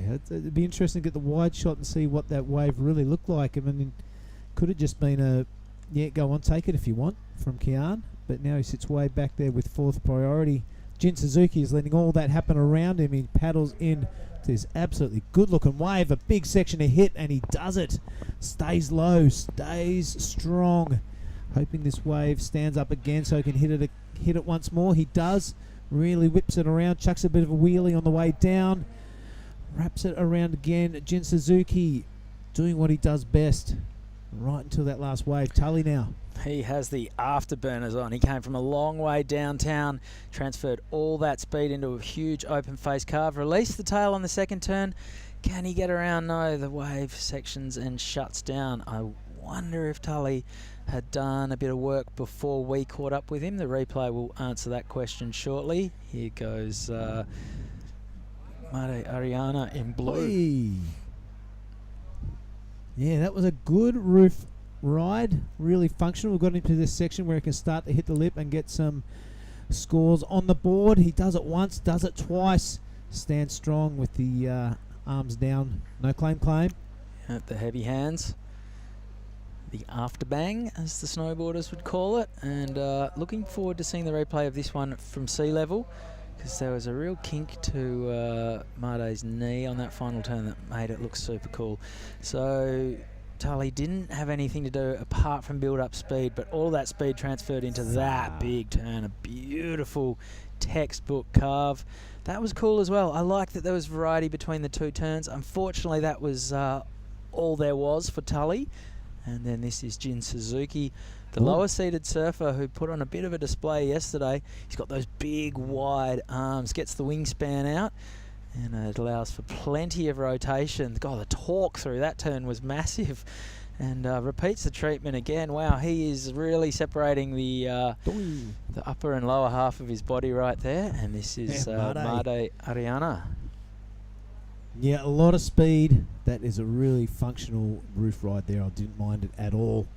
Allows him to get into this section now. Washing off a little bit. That's another kind of a check turn. like Didn't this really turn. come around. That's a beauty. A bit of disco dancing on the way down.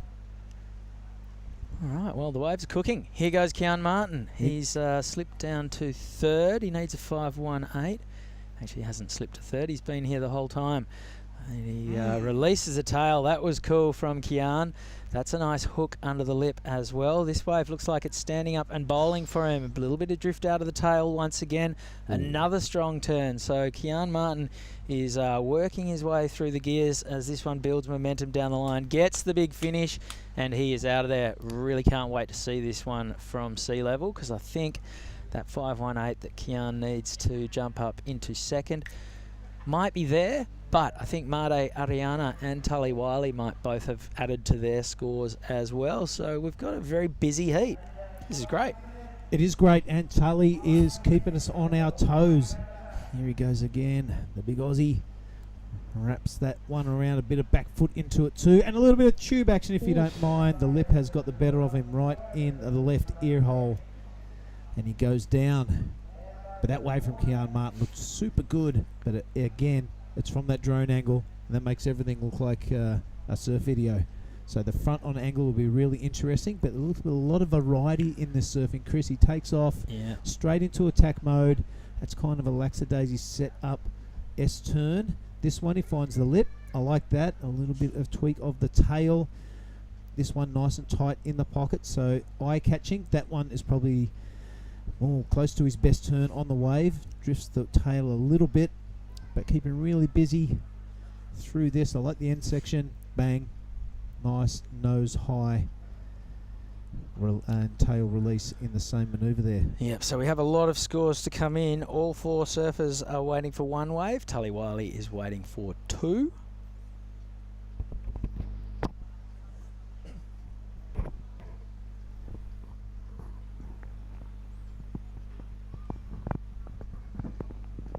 I like this first turn. A little bit of extra zip on the end of it.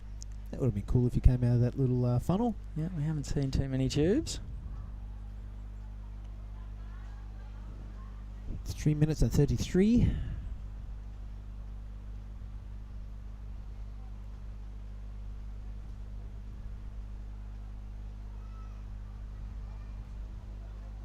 So let's have a look at it now. I'm not sure all the scores have dropped.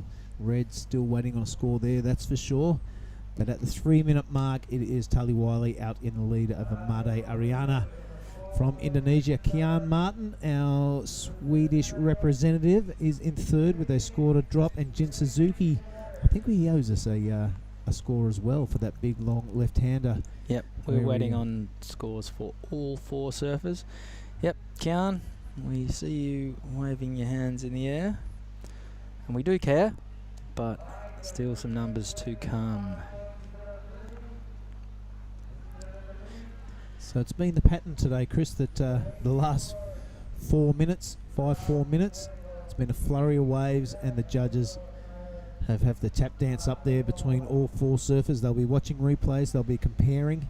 Okay, so Marde's last wave came in at a 4.67, which ties his back up.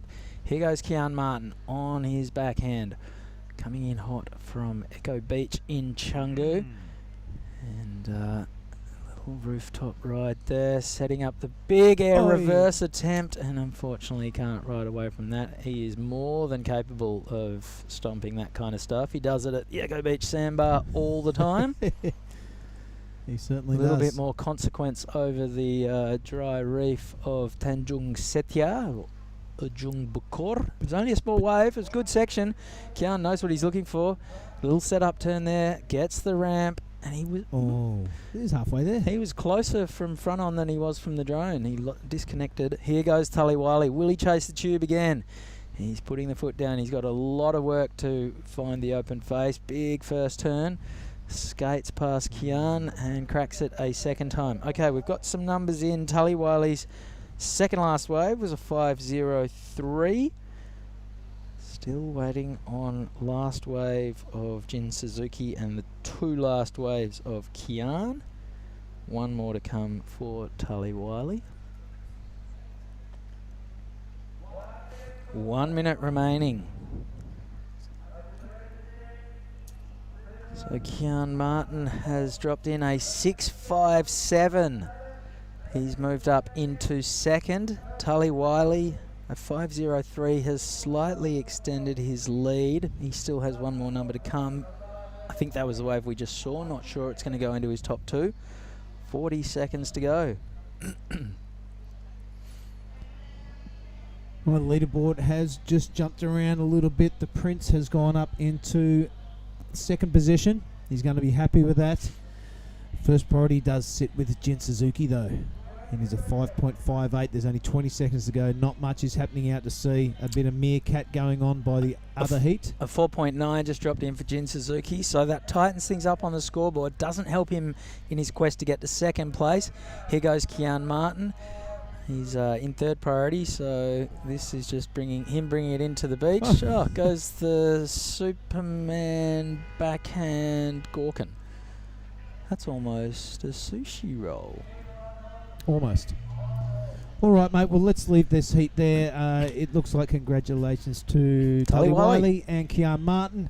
We're going to head to an ad break. Wherever you're watching around the world, don't go anywhere. We'll be back with more action after this break.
Welcome back to the Krui Pro 5000 World Surf League Qualifying Series points on the line.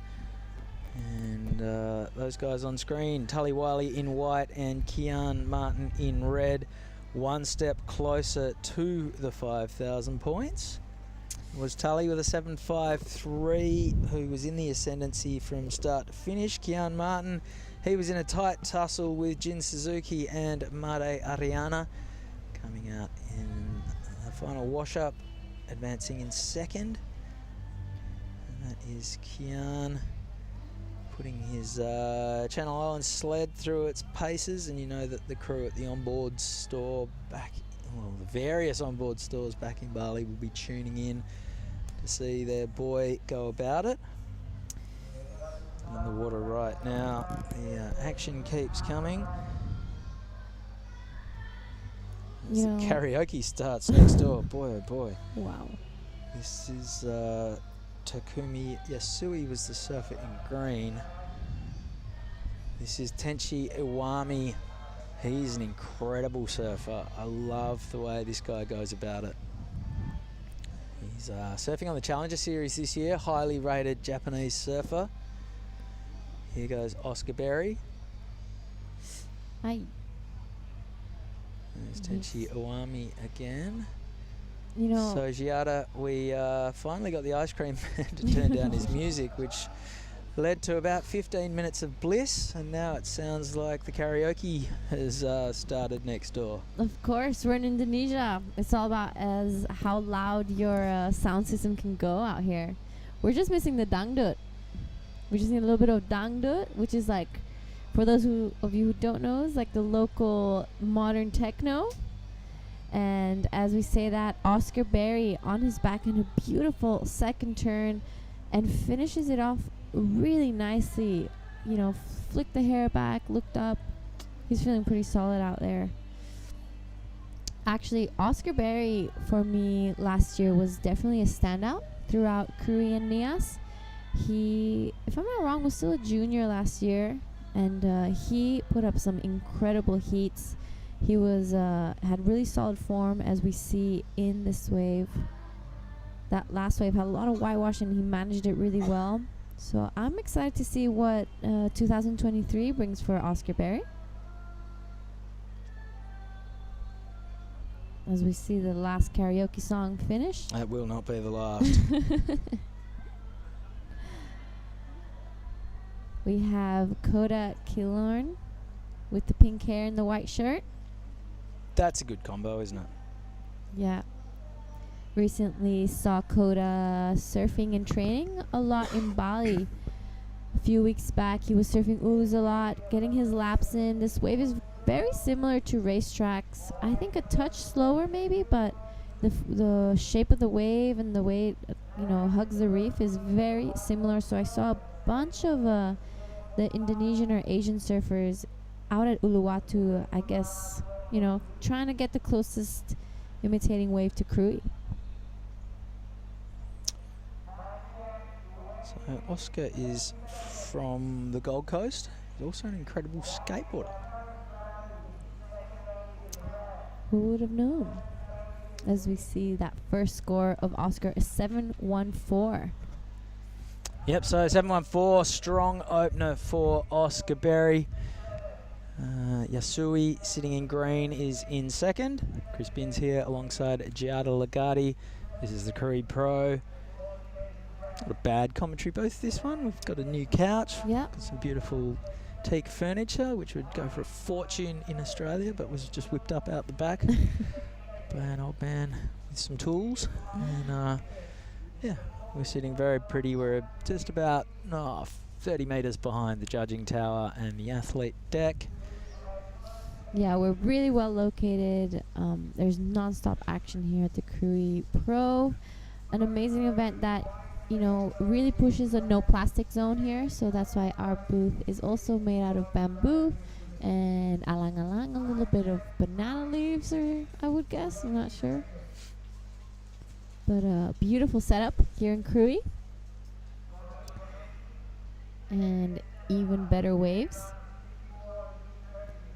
As I did the interview with Morgan, Siblick said last year he didn't come to this event, and he said it was the biggest regret of his year, not joining the Krui Pro. Did you see some of the waves that Morgan got a couple of days before the event started? Unfortunately, no, I didn't. Oh, he was surfing a local slab that, without falling for hyperbole, a couple of his waves looked like chopu. It was nuts. And on that, we might cross over to Billy Hangen, who's going to catch up with the wizard himself, all the way from Torquay, winner of the last heat, Tully Wiley. Oh, we are live. I am down here with the winner of the last heat, Tully Wiley. First of all, it's great to be standing next to someone of a sensible height. Everyone else seems to be short, stocky and powerful. But, mate, that was a hell of a heat. You had Kian Martin and Jin Suzuki breathing down your neck. Do you feel the pressure out there? Yeah, a little bit. I just kind of tried to get going early and kind of got like a 4, I think, and then, yeah, ended up getting like a 2-turner that let me kind of have a pretty good crack at the end turn and got a 7. So after that, I was pretty confident and was just kind of trying to start building back up on that 4 and got a 5 and, yeah, just had heaps of fun out there. Well, we saw you get your initial scorer. You were able to really decimate that lip on the closeout section. I mean, I think that's the weight of you and your stature. Do you find that an advantage sometimes in waves that have a bit more push? Yeah, 100%. Like, you can just tend to manhandle them a bit more and you can throw some more spray, which, you know, some of the younger crew kind of don't have yet. So I got to take that while I can and just use it to the best of my power, sort of. So, yeah. Well, you weren't seem to feeling the pressure too much, but by the looks of that, you felt the reef. You got a bit of a cut on your buttocks. What's your plan of attack on that? Bit of lime? Yeah, just get the lads to put a bit of lime on it. Yeah, I went up the point and Kian had priority and I kind of like did a turn and I was like, wanted to get out of the way a bit just to make sure I didn't get an interference or anything and just, it's so shallow out there and just kind of got rubbed along the bottom a bit, but don't really care, I got the win, so yeah. Yeah, that's right. You sacrificed a bit of skin for a heat win, that's for sure. Now, you're out of Victoria, travelling with a bunch of Vicos. Anyone back there down that camera you want to say hello to back in Australia? Yeah, just all the fam, mum and dad, everyone watching. Hi, guys. Miss you all. Rem and her family. And, yeah, we'll see you soon. Well, best of luck, mate. I hope to interview you again. It's good to look someone in the eye. Best of luck for the rest of the draw. All right, back to you guys in the phone. Beauty, that was Billy Hanging having a chat with the winner of the last heat, Tully Wiley, and he's taken a little bit of bark off. The lime is going to come out, and I don't know, maybe we can get a roaming camera to broadcast the liming on live TV. Oh, there's nothing worse than a liming, I swear. As soon as you feel that first drop of lemon get onto that cut, it's over. I don't know whether it's the pain that hurts the most or just a gang of your mates who are gathered around cackling at you. And the more you grimace, the more they laugh. This is, I'm guessing, the second wave of Oscar Berry. A little bit of a check turn at first and a beautiful second and third to finish off this wave.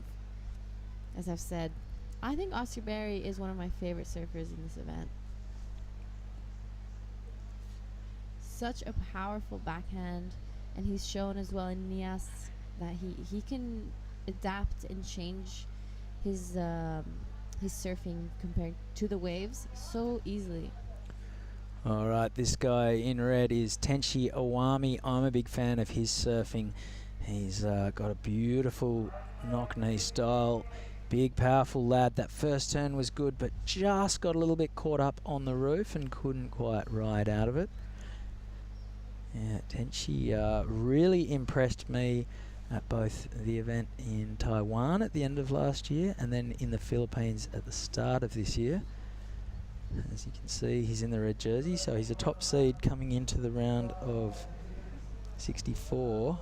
And I think he was fairly certain he's on the Challenger Series this year, so he finished in the top 6 for Asia last year. Here is our surfer in green on a great looking wave. Yep, this is Takumi Yasui in the green jersey.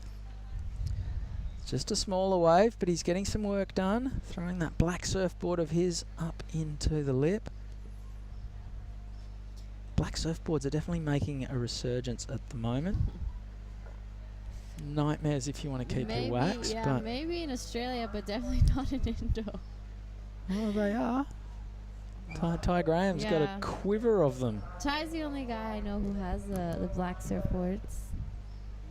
Well, you know two now, because here goes Takumi. Yeah, this is Takumi.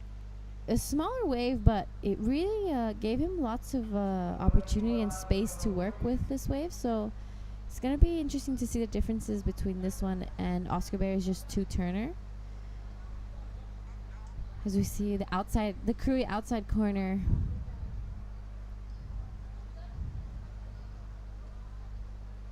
Oscar Berry, last wave of 5.50, pushing him straight to the lead. Kota looking for a 9.84. There's some big scores. We've seen in other heats that we have that one surfer who manages to get into the rhythm really quickly and find those scores, and then all the others struggle a little bit. We saw that in Morgan Siblick's heat. Hopefully it won't be happening again here.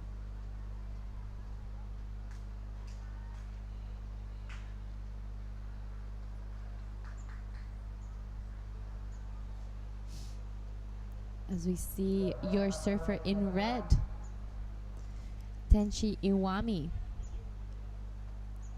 Where in, do you know where in Japan he's from? No, I don't. Let me have a little look around.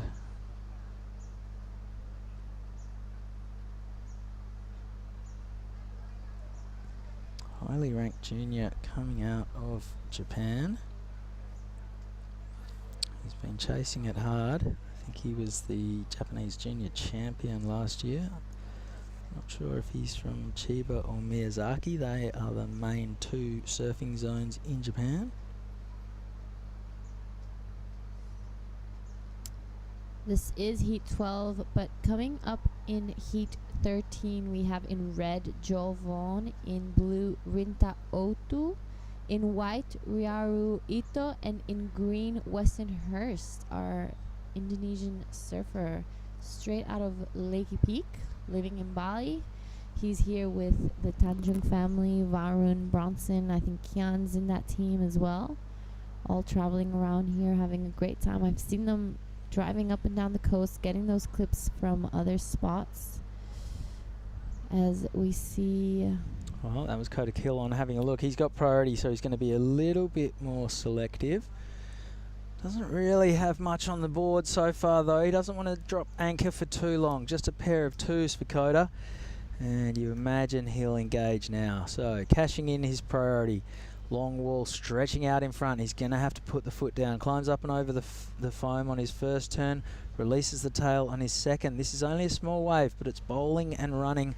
And Kota is just working his way through the turn. So this is going to be a good consolidating wave for Kota to put himself back up into the mix. He didn't sit with priority for too long, which is clever. Releases the tail. Bit of flair. I like that. And keeps going out of there. So... that's going to be a decent number for Kota Killon. It was never super dynamic, but it did answer a lot of questions, check a lot of boxes with a bit of variety from start to finish. Talk us through it, Giada. Yeah, nice first opening turn to get around that first section that seemed like it was going to close. And then here, you're right, not super above the lip, but really nice, safe turns. Got exactly what he needed to do, kicking a bit of the tail around, showing needing that backup score. He hasn't really gotten anything solid, and I like this finishing. It keeps it interesting, you know, puts that variety into the mix. I'm pretty curious to see what the judges are going to score that. Our surfer in green, yes, so we got a 4.6 on that last one, so pretty similar, I guess, to Kota's wave. Not sure who's going to get the better of it. Kota is looking for 5.27.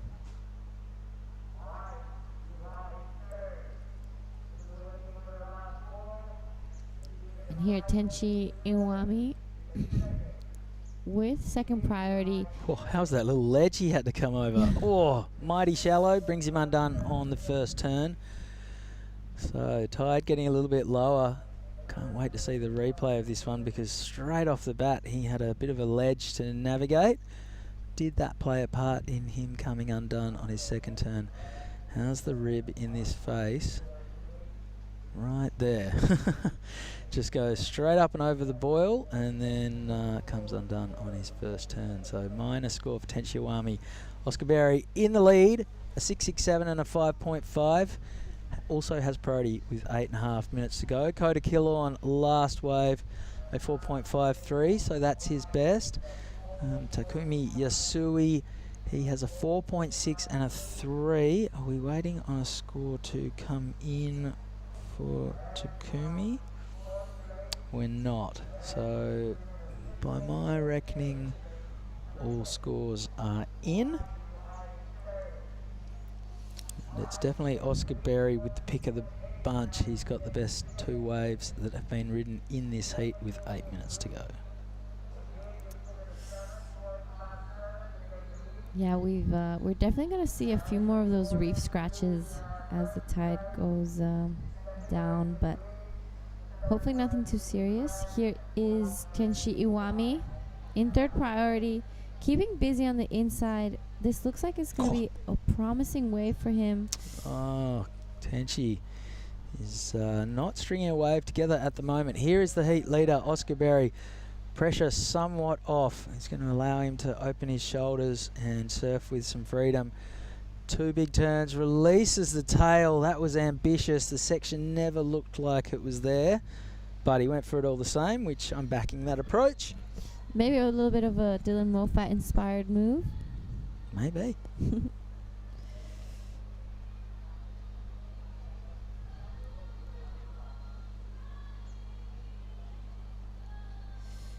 Reaching the 7-minute mark, we see a few lines coming. This is Takumi Yasui on his backhand. He's currently in 2nd, trying to improve a 3-point ride. And, you know, this wave, he almost fell, but manages to stick it, and it's looking like he's already going to be improving that 3. Hoping for this wave to stand up a little bit on the inside so he can work with it a little bit more, but I think he's asking for a little too much from that wave.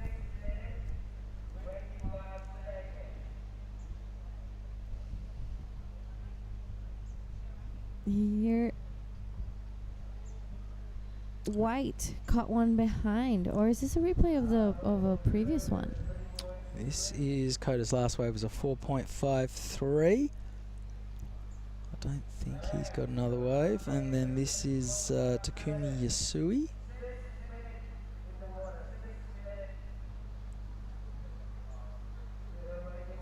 Still waiting on a score to come in for Tenshi Iwami.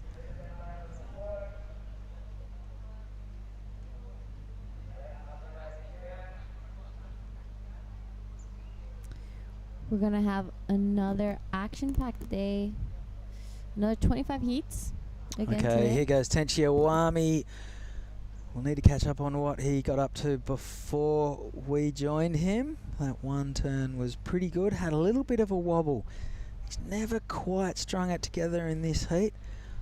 Here's what happened. I love that style. Geez, back knee is pretty much on his deck, which is so cool. First turn was good. That turn through a big bucket, unfortunately got a little bit held up coming out of the bottom of it. That turn was really strong, as was that. Okay, so this is going to be a reasonable number for Tenshi Iwami. It's definitely his best wave. Wasn't the biggest wave, but he worked his way through the gears, through plenty of water from start to finish. He only needs a 4.04 to jump up to 2nd, with just under 5 minutes to go. So Oscar Berry, Daylight, and then Takumi, Koda, and Tenshi at the moment. Oscar also has priority, so he's sitting very pretty at the moment. Tenshi Iwami with a score to come. Takumi Yasui and Koda Killon also with scores to come. Yeah, last score of green came in at a 4.37, increasing the requirement for Koda and Iwami. But we still have some scores to come through, so we'll see after this exchange where everyone stands. It's pretty clear that it's just a fight for 2nd place again, as Oscar is looking pretty comfortable up the top. Okay, Takumi Yasui's last wave of 4.37 goes into his top 2. He's sitting 2nd. Still got a wave to come in for Koda Killon. That needs to be a 4.45. Tenshi Iwami has a number to come. That now needs to be a 5.4. So the positions haven't changed, but the requirement has blown out for both Koda and Tenshi with 3.5 minutes remaining.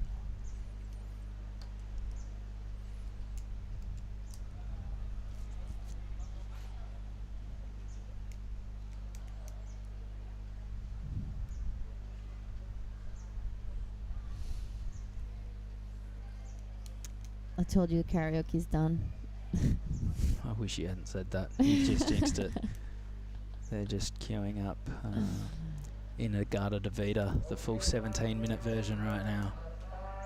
Well, the last of Tenchiwami came in at a 5.17. He's now only looking for a 3.80 to get into first. To get into second. Second, sorry. Okay, 2 minutes 50 to run. And yeah, it is Tenchiwami. That last wave, a 5.17. He now needs a 3.8 to advance.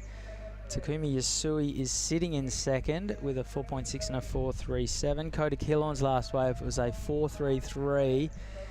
That goes into his top two, doesn't change the situation. With 2.5 minutes to go, Kota is looking for a 4.45. Tenchiwami only chasing a 3.8. Takumi Yasui would be looking to upgrade that 4.37. You're never comfortable when you've got 2 4s in your total with just 2 minutes to go. And Oscar Berry, he's the only guy that doesn't have the heart rate through the roof at the moment. A 6.67 and a 5.5, not a highlight heat for the day, but a win is a win, and he would happily take it if the clock stopped right now. 2 minutes to go. Oscar also has priority, so all of the cards are falling in his favour. Well, they're not falling in his favour. You make your own luck. He served a very smart heat. He's done it very well. He's played the priority game to perfection. Takumi Yasui, Kota Killorn, Tenchi Iwami. You can have a look at that. There is less than 0.3 of a point separating the 3 surfers. 90 seconds to go. The pack could well and truly be shuffled amongst those last 3 surfers on the back of one last exchange. Tenchiwami, you can see him hunting on the inside, looking for something to go for. He doesn't need a big score at all. So Takumi Yasui, he's got second priority, and here he goes. He just wants to get rid of that 4.37 and just build himself a little bit of breathing space between himself and Kota and Tenchi. Has he done so? Wasn't a big wave. It was definitely a smaller one. Judges haven't really rewarded those kind of waves. 45 seconds to go. Let's concentrate on, hopefully we can move the cameras back to the guys in question. This is Tenchi Iwami. He's chasing a 3.8. 30 seconds. We just saw him drop a 5.17. 2 turns. Was there something before that? I'm pretty sure we saw him stand up, didn't we? No, that was it. There was 2 turns. They were 2 pretty smart turns. We'll need to see it from in front. We'll need a replay from the front on angle to try and figure this one out. 15 seconds to go. Here is the replay of Tenchi Iwami. He only needed a 3. The first turn was really good. The second turn was precise as well. I think he might have done it. I think so too. Unless Green maybe improves his score. I don't think so, but... So this is Oscar Berry on a victory lap, making his way into the beach. He's definitely taken the win. Up next, Joel Vaughan, Rinta Utu, Riaru Itu, and Weston Hurst are coming our way. That will be right after this quick break at the Krui Pro.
Righto, everybody. Here we are. We're at Heat 13, the men's round of 64. This is Krui, the men's and women's 5,000 event, the Krui Pro.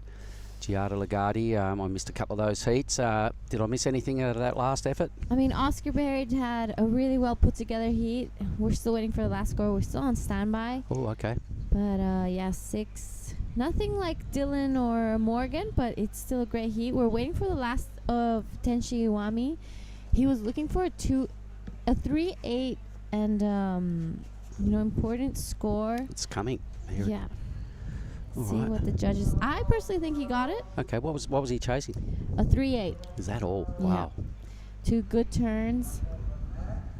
So it's gonna be interesting to see what the judges give him. His heart must be through the roof right now.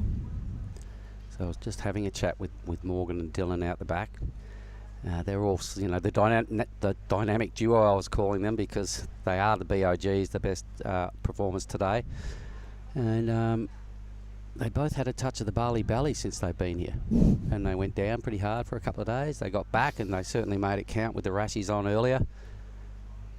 So this is Heat 13, waiting to get underway, everybody online. That man there, Tenshi Iwami, must be pretty nervous. Oh, he's going to get it. Yep.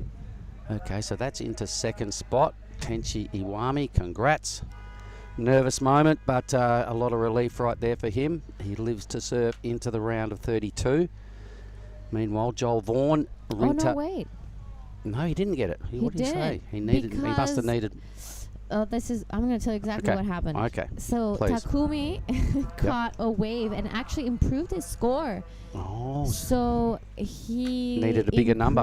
Yeah, Tenshi's requirement, and unfortunately. Wow, look how close that was. Yeah. 0.26. Yeah. Well, was really at least close. one of the Japanese got through. They'll be happy with that. Team Japan. Yep. All right, so Oscar Berry, the big fella, continue on his crushing ways. Here we go, Heat 13. Joel Vaughan, the Australian, in red. Rinta Uto, the Japanese surfer, in blue. His compatriot, Riaru Ito, in white. And Weston Hurst, my little buddy out of Lakey Peak, but living in Bali these days. Weston, I'm sure his old man Troy's watching online. Troy and Uni, g'day gang. Hope your boy goes good. And I love watching Weston surf. He's got a little bit of a bung knee at the moment, but the growing pains thing, he's pretty big for his age, Yeah. and his knees couldn't quite deal with the surfing that he throws down, and I think he's done I think he said it was an MCL when I spoke with him the other day. Yeah, I've seen him recently working with a physio back in Bali, trying to get back stronger and making sure that knee's up. It was one knee and now it's the other one, so I feel sorry for Weston. Knees are no good, especially when you're that young, to have knee issues. So let's hope. He's a big, strong lad, so he's going to have to work on it and, just deal with growing pretty fast at his age and growing into your body as he gets a couple of years older and strengthening those legs, and the sort of surfing he's been doing for years as I've watched him grow up. Mighty impressive for a young guy. He dead set charges. Yeah, it's been great to see Weston grow up and see him grow into himself and catch some of those crazy waves that he's been catching. It's really impressive. I definitely think he's one of the best his age in the world right now. Well, I've seen him, he graced the tide chart, the Rip Curl tide chart one year, standing in this huge pit at Padang Padang when he was about 12. And it was just like, are you kidding? No 12-year-old does that. No 12-year-old gets a wave like that at Padang, and he got one. And he was on the tide chart. There he is right there, the surfer we're talking about. G'day, Weston. And then I saw him at really maxed out big day at Super Suck last year with a heavy crew, and he was getting waves, mostly what he wanted, standing in huge pits, looking like a veteran, and he would have been back end of 13 right then. So no surprise what he can do for me. Most of the world will probably be playing catch up into the Weston Hurst act as he goes through his junior career. But trust me, everybody, give that guy a barrel and a gnarly takeoff. No worries, all over it. That's what I know about him. Joel Vaughan, he's been crushing his first heat here as he's the seeded surfer into the round of 64. Rinta Uto is also his first outing, so let's see what he brings. Yeah, Joel Vaughan recently having a bit of a viral video on Instagram right now. A massive air. Unfortunately, didn't land it, but was so close. It's been going everywhere. I've seen it various times. All his friends are posting about it. I saw Dylan, I think Morgan as well. So that was a really impressive surfing from Jovan. I'm wondering if maybe he's going to bring a little bit of that above the lip action maybe to Krui as well. Haven't seen too much of it, so should somebody stick a big air, it's going to look pretty good because the judges always look for a little point of difference. Such a down the line fast wave that it can be tough. Yeah, unfortunately we saw Joel's younger brother Huey fall out yesterday afternoon, but another amazing surfer. I think that's the whole surfing family, you know. The Japanese surfer in white, he was the dude yesterday that surfed in blue that got an 817 by memory.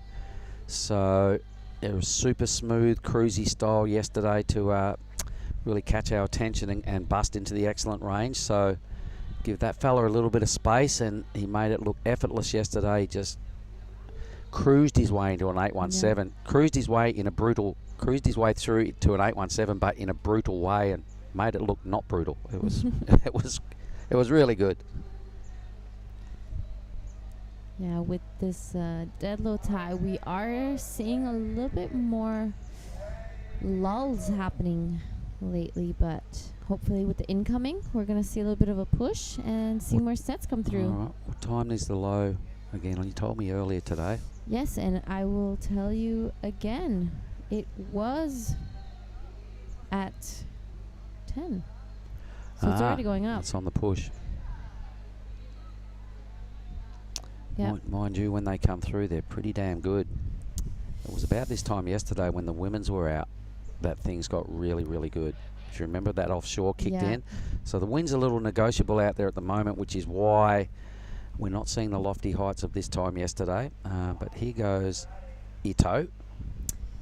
This is our surfer in white. A nice opening carve, a beautiful hack, throws so much spray. Whoops. Tries to take it a little bit above the lip, but just pushes it slightly too hard.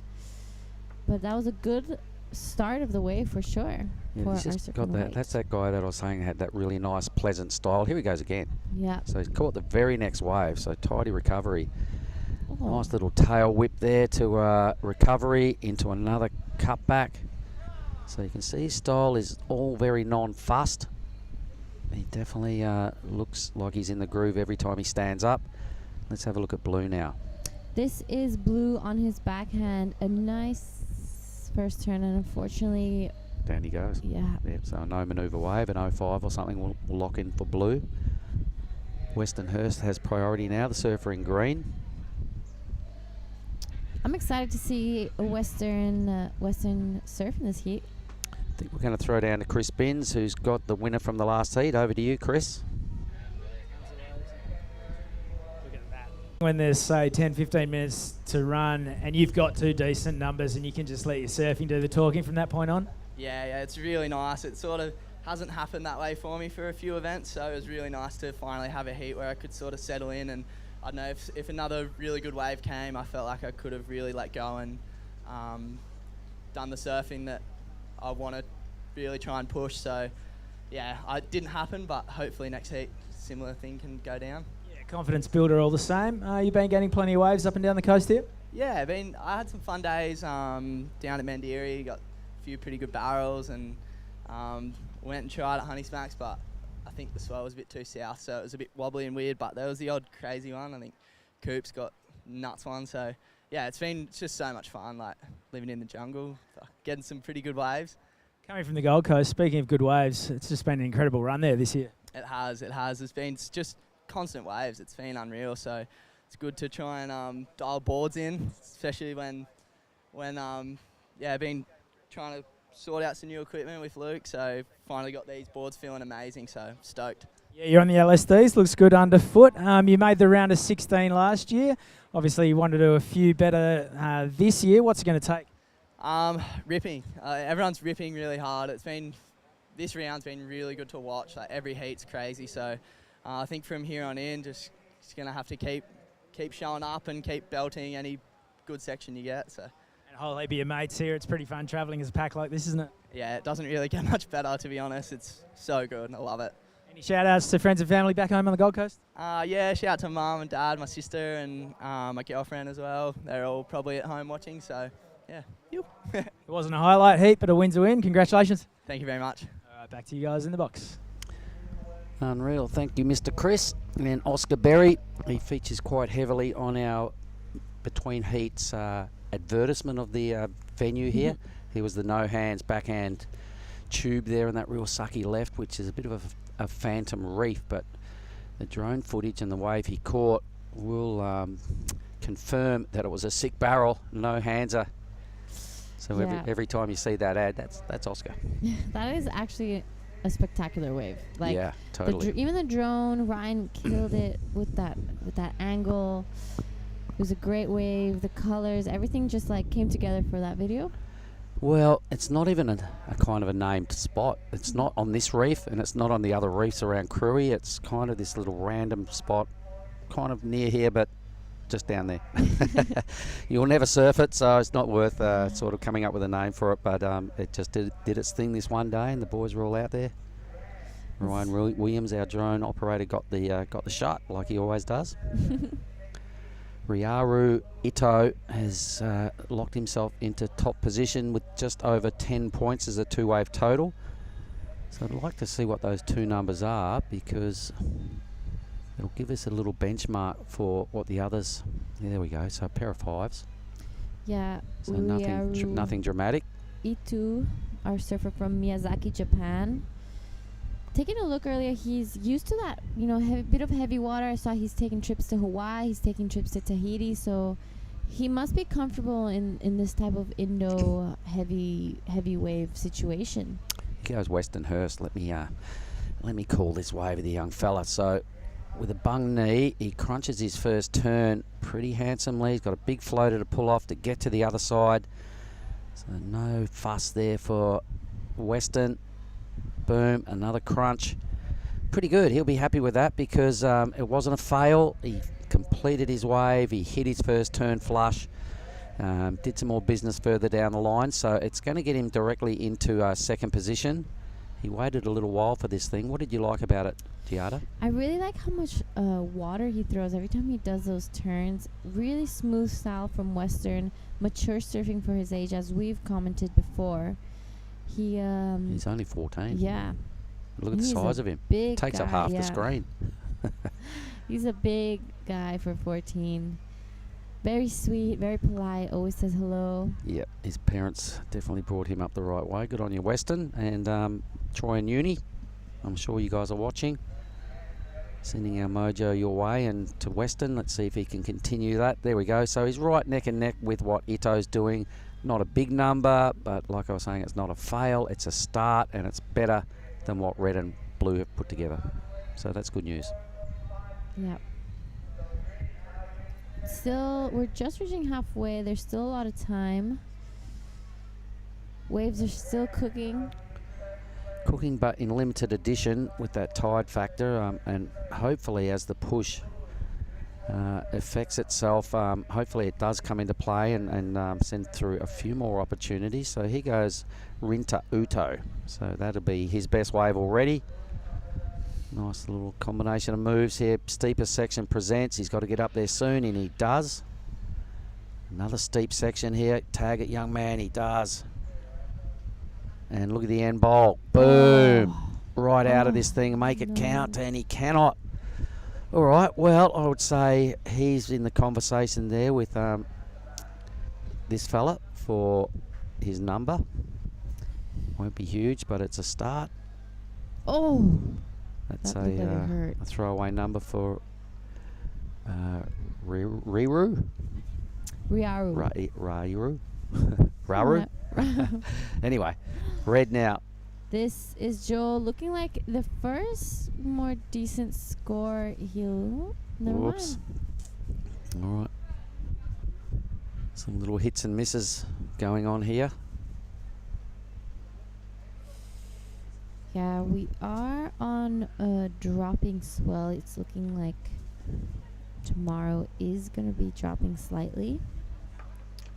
Maybe time for the Pro Juniors. I think that's part of the big plan right from day one.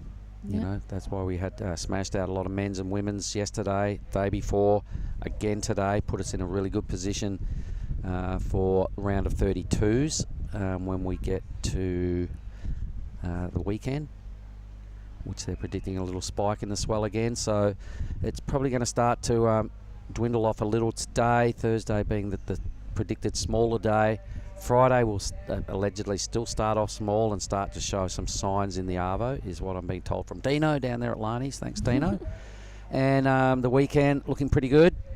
A little re-increase in swell, and Ty Sarati squarely looking at coming back and maximising that with a QS 5000 men's and women's. Righto, so the replay for Vorney here was a real white watery sort of wave. It was, if he didn't have the red rashy on, you probably wouldn't even see him. There he goes. Oh, that was a beautiful first turn for our surfer in white. Unfortunately, doesn't stick the landing to his floater, but that was going for a big score. Man, he's got a real pleasant style. He just looks like he's never trying too hard. He still does real critical stuff. Yesterday at 817 there for white, I remember that wave. Super polished, really relaxed, but killer moves.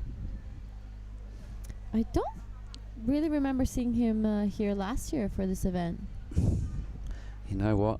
I'm still struggling with a lot of the Japanese people because I don't see them often enough to know and remember their faces. Do you know what I mean? And it's a tricky one for me. There's so many of them here, and I just Lennox Shell was just having a chat with me. He's gone, oh, that guy in white, he's killer, he's blah, blah, blah. And I said, oh, who is he? And he goes, the guy in blue yesterday. I went, oh, now you've said that. I remember the guy in blue. He had that killer wave, the 817. He said, that's him. Yeah, he's, you're right, has gorgeous style. Yep, very really like it. Pleasant to look at. And we see Ryan using the drone on the screen. That's our drone. Yep, following Rinta. Ryan Williams, one of the best in the business when it comes to one of airbound footage. Best. The best. Yep. He's a cool fella and knows how to fly that thing. Just about flew it into the restaurant last year when we were up there at Nias. He's that good and confident. He and just about got into the tube at Nias as well, following the guys in the barrel. They were on foam balls and Ryan was watching them. That's some of the best drone footage I've ever seen. It was dynamite. He's not afraid to get up close to the wave, and I don't see a lot of people being able to manage it the way he does. And he's sitting out there in the sun like a trooper. Yep, he does a lot of hard yards. Certainly glad I'm not a photographer. Those guys work pretty hard. Frederico's in the lineup all day catching water pics. Ryan's on the drone all day. Timmy Haynes on the back of a lens all day. Ropik's in there doing this stuff we're looking at and being the webcast feed. Sam too. Sam and Toto are in there crunching the production all day. Thanks, boys. Toto and Sam and Ryan.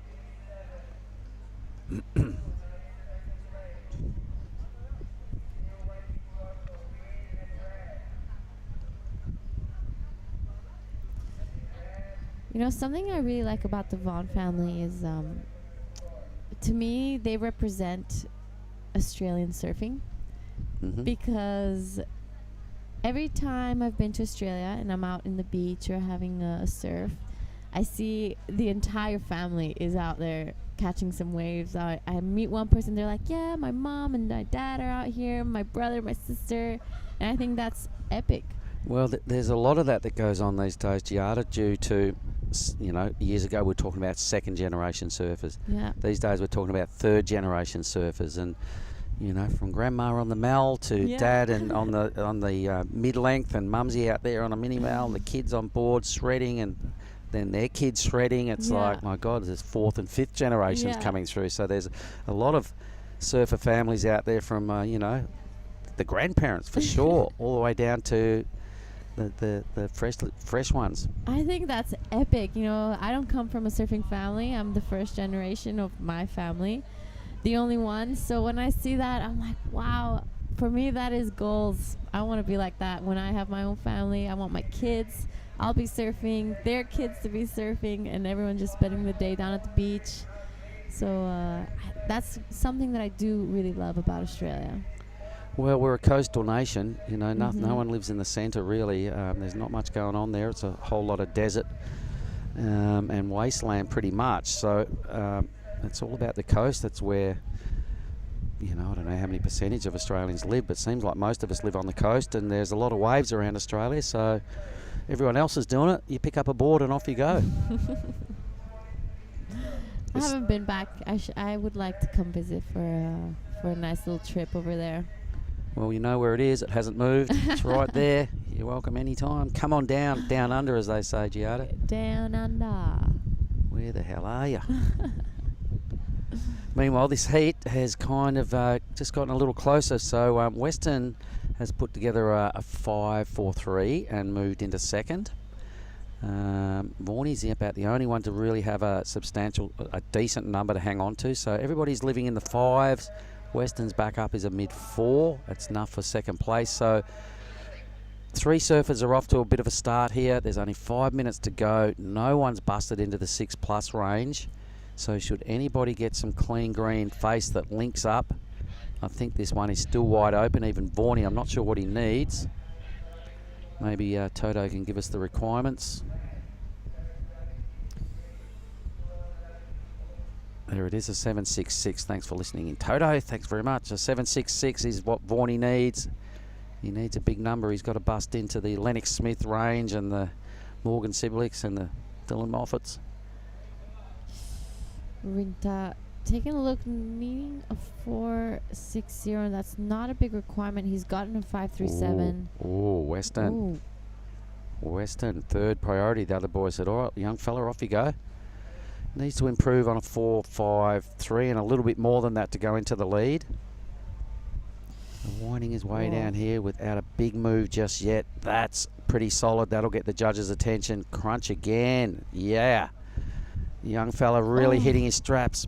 A little bit overcooked there. You'll still get a lot of credit for those last 2 big hits. Some cruisy work leading into those last big moves. So may have upgraded his 2-wave total. May go to first.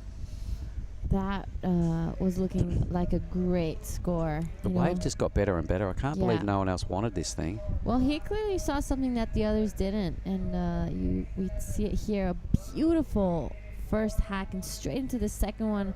Unfortunately, pushes a little too hard on this third one and just goes over the handlebars.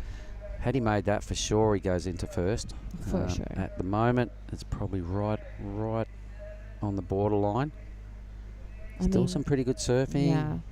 The first turn a little flat because that's all the wave offered. He did find 2 steep sections. The boys out there, given the fact there's only 3 minutes to go, I can't believe Vorney or Uto didn't perhaps. I mean, look at Uto. He needs only a 4.6 to advance into second. And maybe Western had priority over Uto, but Vorney had priority over Western. Yeah. And these are the top 2 seeds of this heat. Vaughn and Uto. You're right. It's not often we've seen that today. Yeah. Normally the seeds have come out banging and really flexed their muscles. So a little twist to the tail. Not sure whether we're seeing Western's number on the scoreboard just yet. 4-3. 4-3. Needed to make that last move. Yeah. Yep, still needs the 4.84. Went pretty close. Fell 0.2 short of upgrading his total. A little slip off right there, like they're the little moments, little learning curves, and gone, damn, at this level. Probably didn't really need to try and blow the fins out. He's a grommet. Of course, grommets blow fins out. They love it. He couldn't hold back. Had he just hit that and kind of done a third of those maneuvers like he did the first 2, for sure would have been sitting in first. Anyway, it's hard. You can't rein in grommets. They see lips, and he's always blowing his fins out. So he's just doing what he does every day of the week, but didn't quite stick it. 90 seconds. Yeah, we're getting to the last few seconds of this heat, and Western's got to be hoping that Rinta doesn't catch anything now. Yep, he'd be hoping Ito could sit a little closer to these guys and take a wave off them. Ito, what are you doing? Get down there. Get on blue. That's what Western's thinking.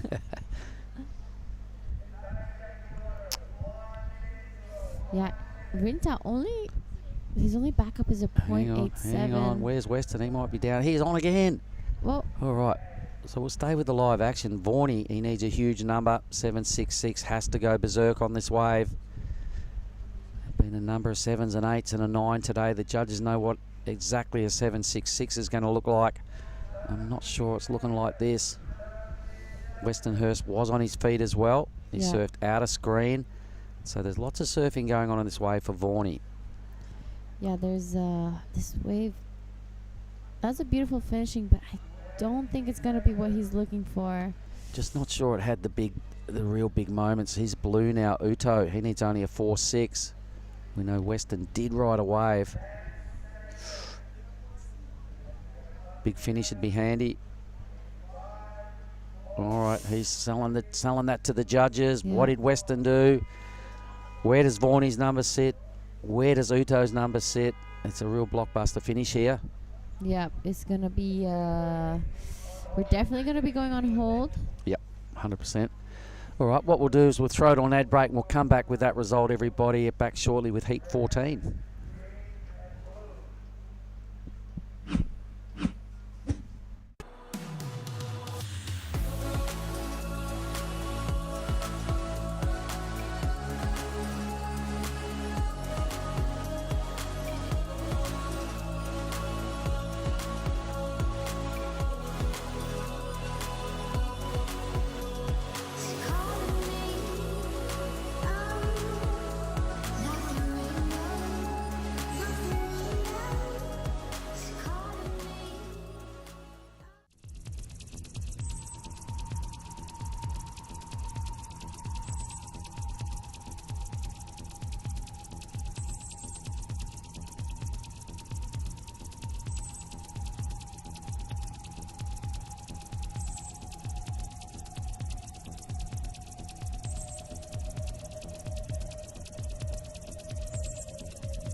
Right on, we're back. We're still yet to confirm the outcome of Heat 13. I think we're still on standby for Heat 14 here, but the boys are out there. They're eager to get started before the next set. It's Joe Azuchi in the red, Cooper Davies in the blue, Dane Henry in white, and Taichi Hagita in the green.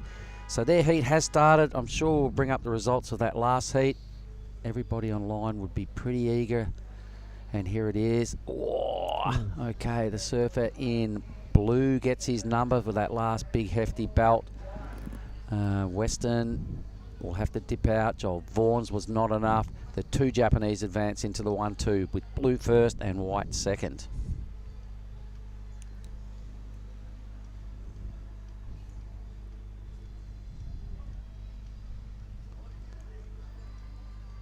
So that's that one done. Heat 14 is underway. Two Japanese surfers, two Australians. Here we go. That's what it looks like. Joe, Cooper, Dane, and Taichi.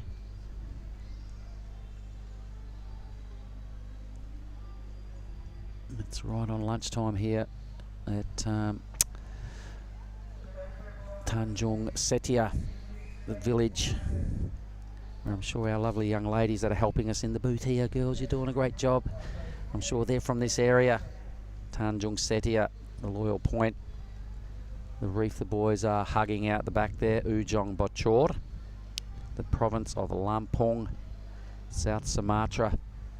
And a big shout out to the government, the Pesisir Barat, the regent. You guys are killing it, bringing us for the second year in a row, men's and women's 5,000, pro junior men's and women's rating 1,000. Billy, what do you got for me? Hey Mark, good to be back in the booth with you. I've just been hanging out the front. All the girls are starting to gather. What are we into? Heat number 14 now. A couple more heats and we'll go into the women. Looking forward to that. They put on a really good show yesterday.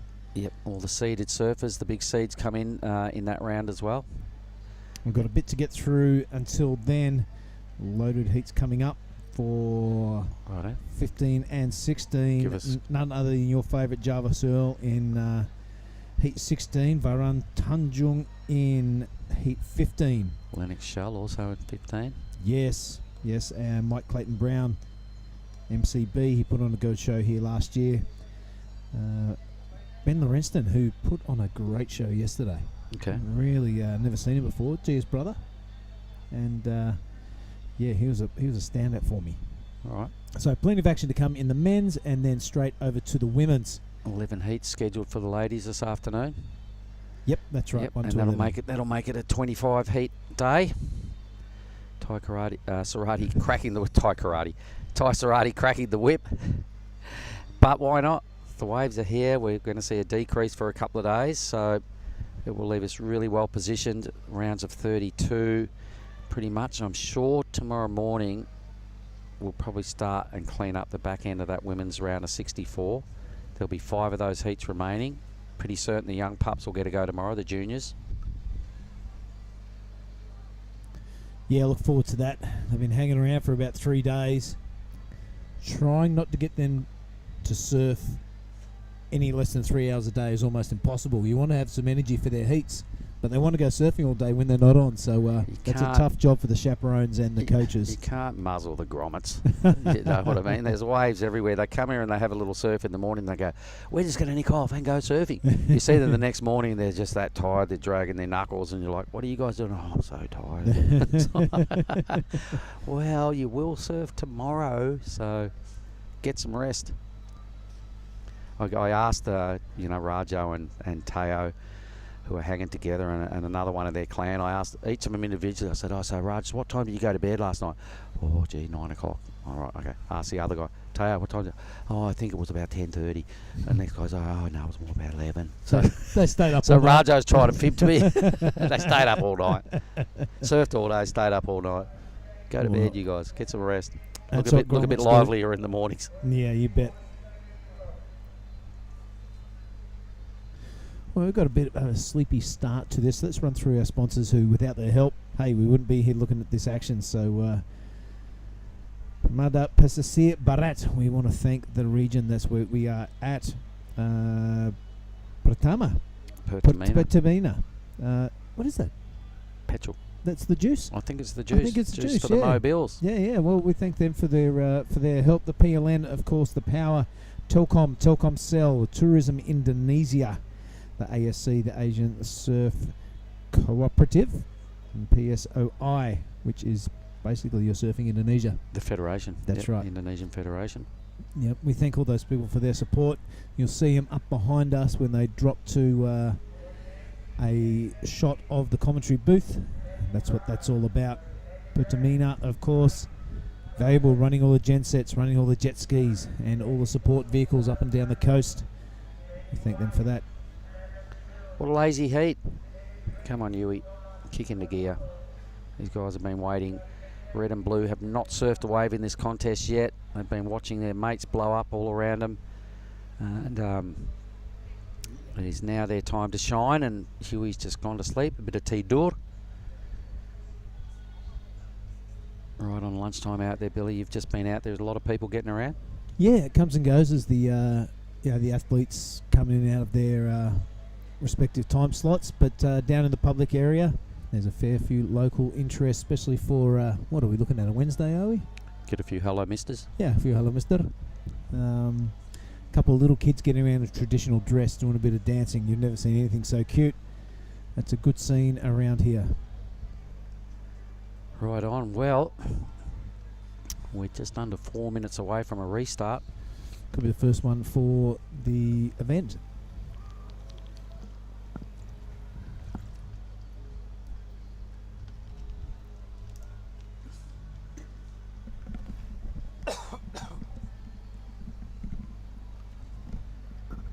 As if our day's not long enough, a restart would just add to that.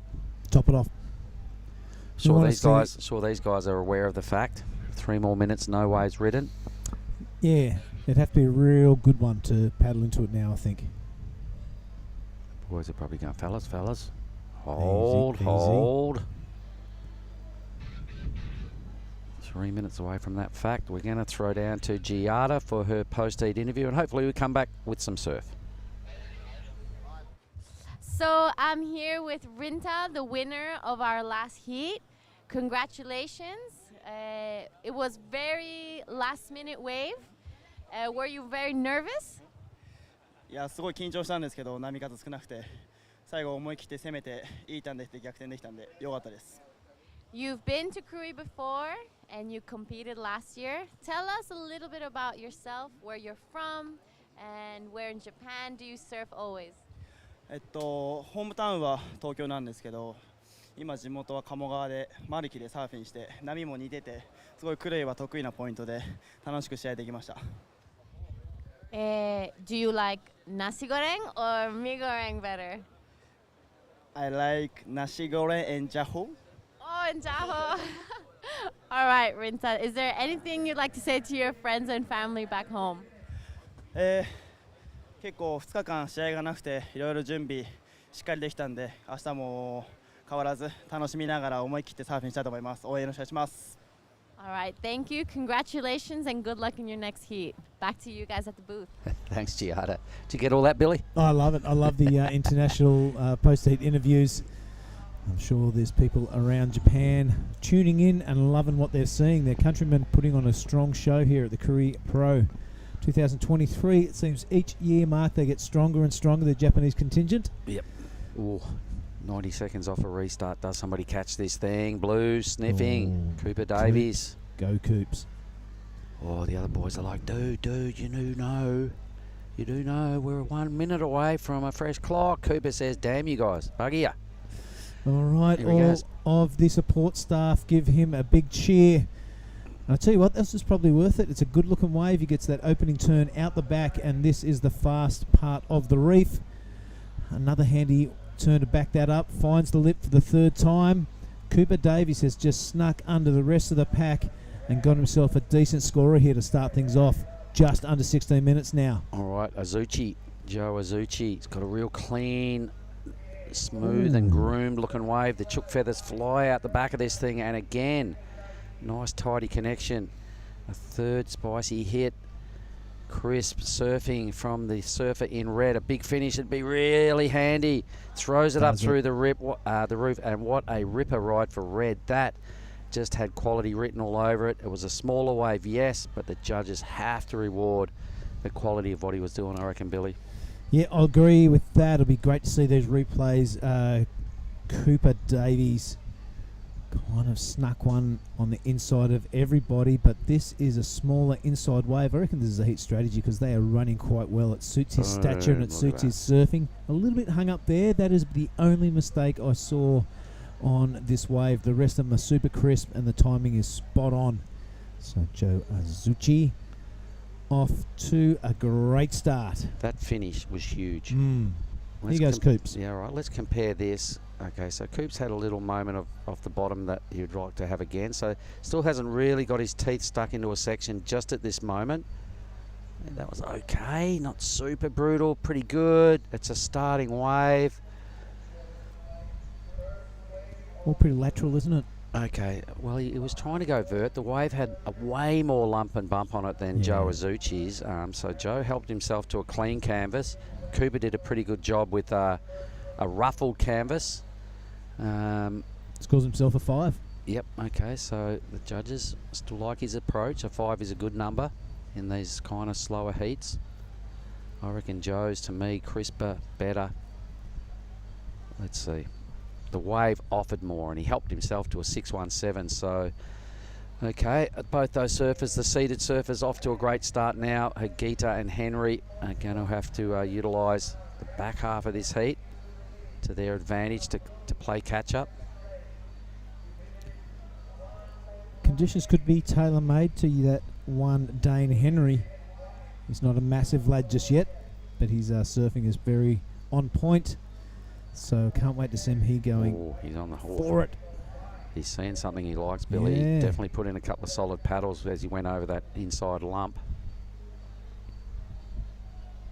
Where is he? He's out of picture. Let's catch up with him. Here he goes. All right, gives it a pump, stabs it nicely. Builds some speed, hits it again, and just overcooks it. Wow, what a pity. Looked like it could have only been a 2-turn wave anyhow, Mark, Maybe, but yeah. we've seen the 2-turn waves today amass points in the 7 range. So, you got to hang on to every finishing manoeuvre here. The pressure was on there for Dane, so he knew he didn't really do a lot early. Didn't quite connect with that first hit, so went really big here and just drew the error, effectively turning into a 1 manoeuvre wave. Here goes Coops again, keep him busy. Second wave. See if he can improve on his first one. Again, a little bit lateral and down the line. There's the turns that we know he can do and we come to expect. Another one pretty good too. The big fella going down the line with a lot of speed and a lot of intent, and there is the turn we wanted to see. Pretty good. He finally sort of showed a bit more of his A-grade surfing. So he'll go to the top of the leaderboard. He's the only surfer with 2 waves. He's banked them both. And we know he's still got more under the skin there to show us. But you'd probably be thinking still pretty nervous in a slow heat.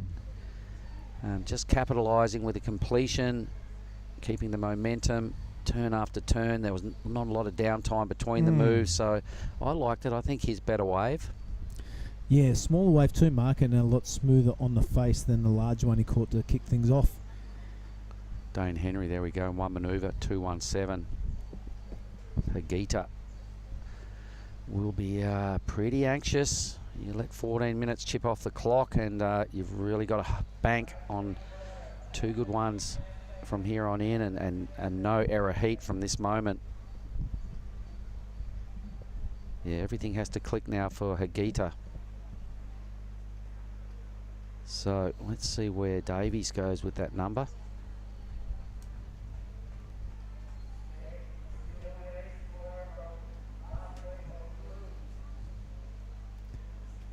Judges are having a think about it.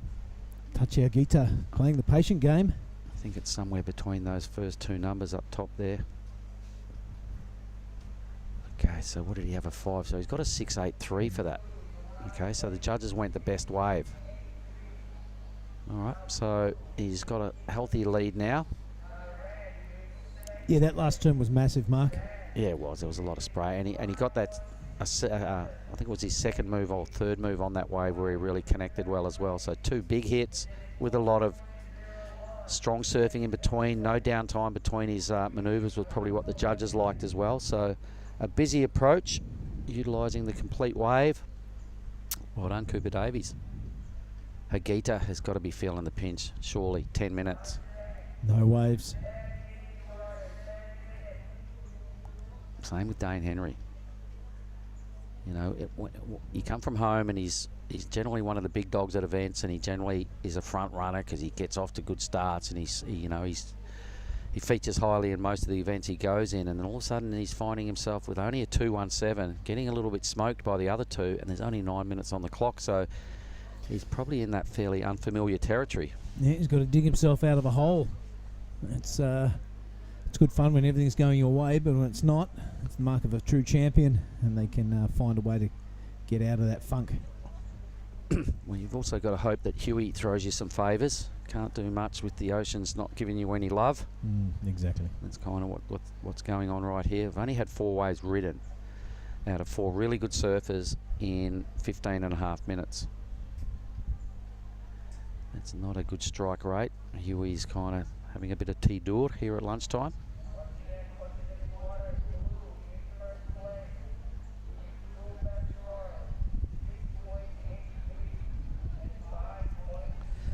Boy, oh boy, Billy, since this round of 64 kicked off yesterday, the level that we started witnessing yesterday afternoon was like really noticeably up. Yep. That theme's continued throughout the morning, particularly once from the time Dylan Moffat hit the lineup.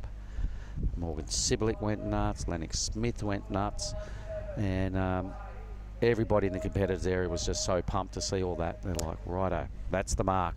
Yep, you're right, mate. It has skyrocketed through the roof. As these rounds get less and less numbers, the performances will go up and up.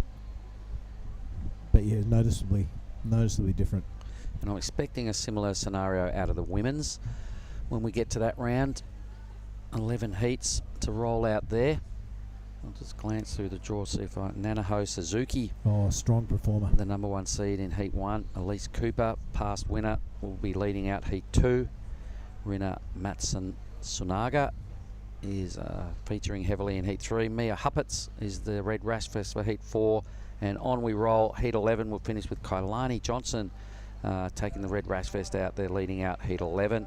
Should that feature and surf today, it is formatted as our last heat of the day. So barring a rainstorm or some lightning, that's where we'll get to. I like it.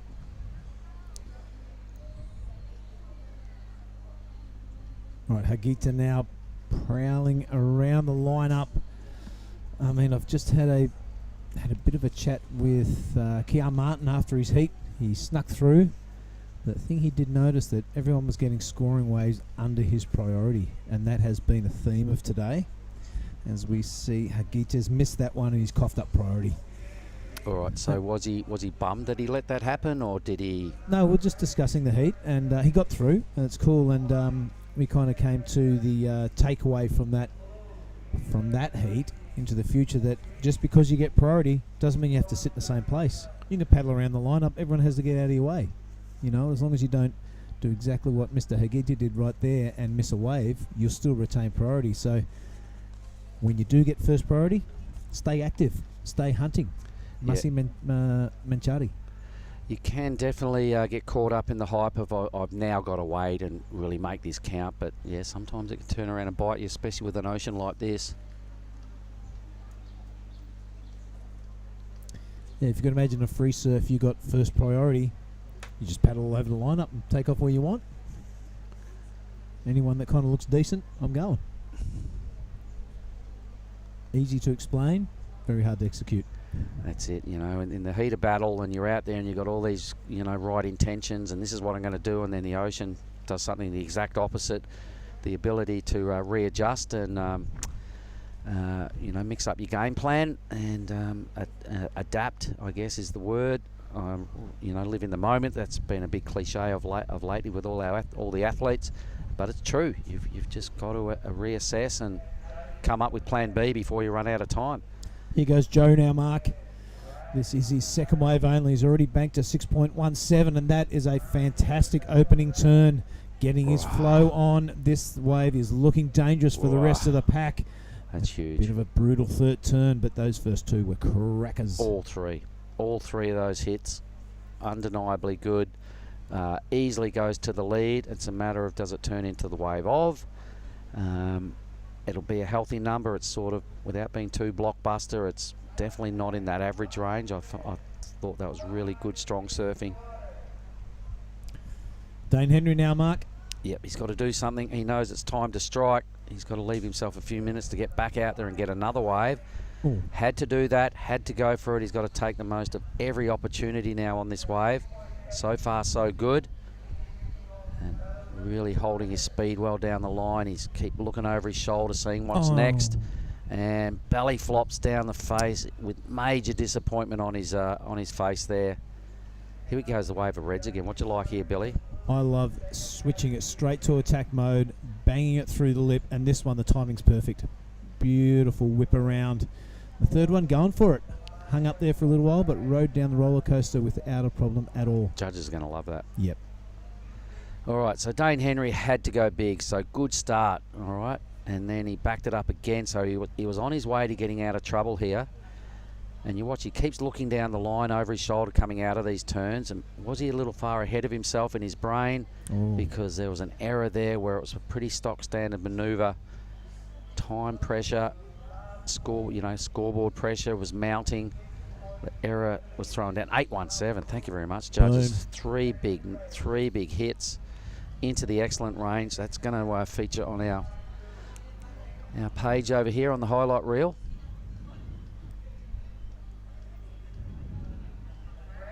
.817 and a 617. Huge. Dane Henry looked like he was just getting going on that wave. There seemed to be plenty of wall down the road, and you know, throwing his back foot out, getting a little bit of flare into his turns. He's just it'll picked the nose, and it'll put him in the conversation for second. It's really going to bring that 966 well down. But he needs a good wave. He needs probably about a 6 after that wave gets scored. He's only got 3 minutes, does have 4th priority. That's the issue. And Hagita, what the hell's gone wrong with Green? He's not having a good one. He's having a Betty Crocker. Thanks, Ross Williams. Still doesn't even catch a wave. Here we go. Here goes Coops. Coops. The backhand. It's his 3rd wave, I'm pretty sure. The big guys are finding it a little bit more challenging to get things going on these smaller conditions, but he's done pretty well there. Looking to replace a 5. That's going to be touch and go, Mark. Dane needs just over 7 points. Needs the wave of the heat. 3rd priority now. 2 and a bit minutes. Cooper probably won't improve his situation, so... Here he goes. He needs to stick that score between Azuchi's 1st and 2nd. That's the way to do it. Big helicopter into a belly flop. That's not going to garnish any points. No, there's just a lot of pressure building there. If you think he's under pressure, you can imagine what's going through Hagita's brain. You don't want to come in with a pair of donuts. Wow, yeah. Effectively gifting Cooper and Azuchi a walk through to the next round.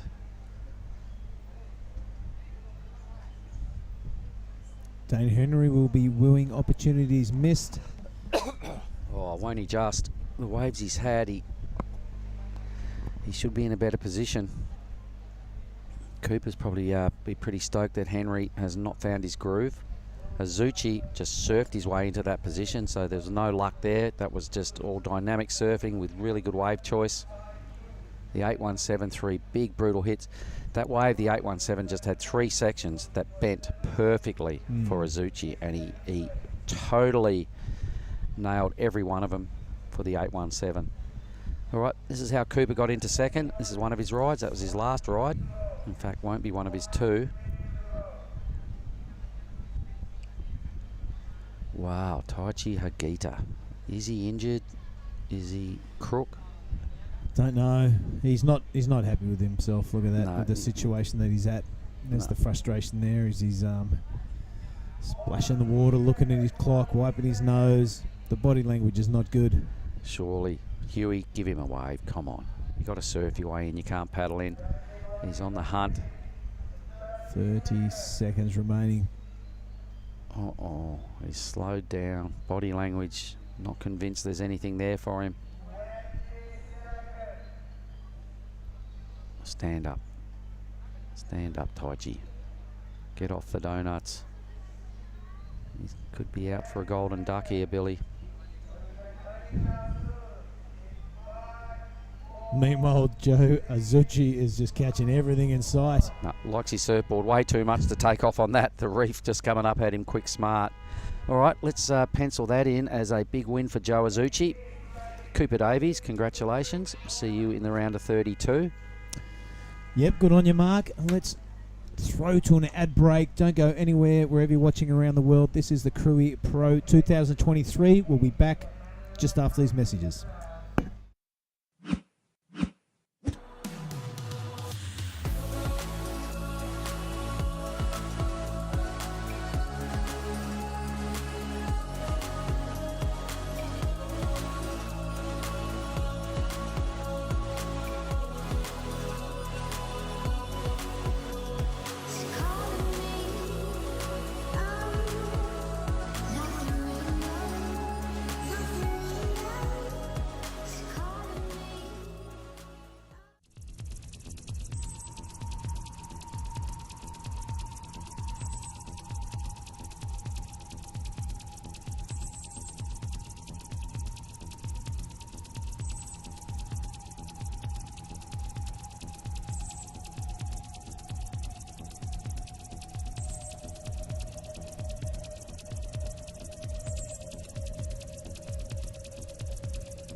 Okay, we are live and we are back in the south of Sumatra. This is heat number 15 of the men's round of 64. I am joined in the booth by Chris Binns. Welcome back, sir. Hello, Billy.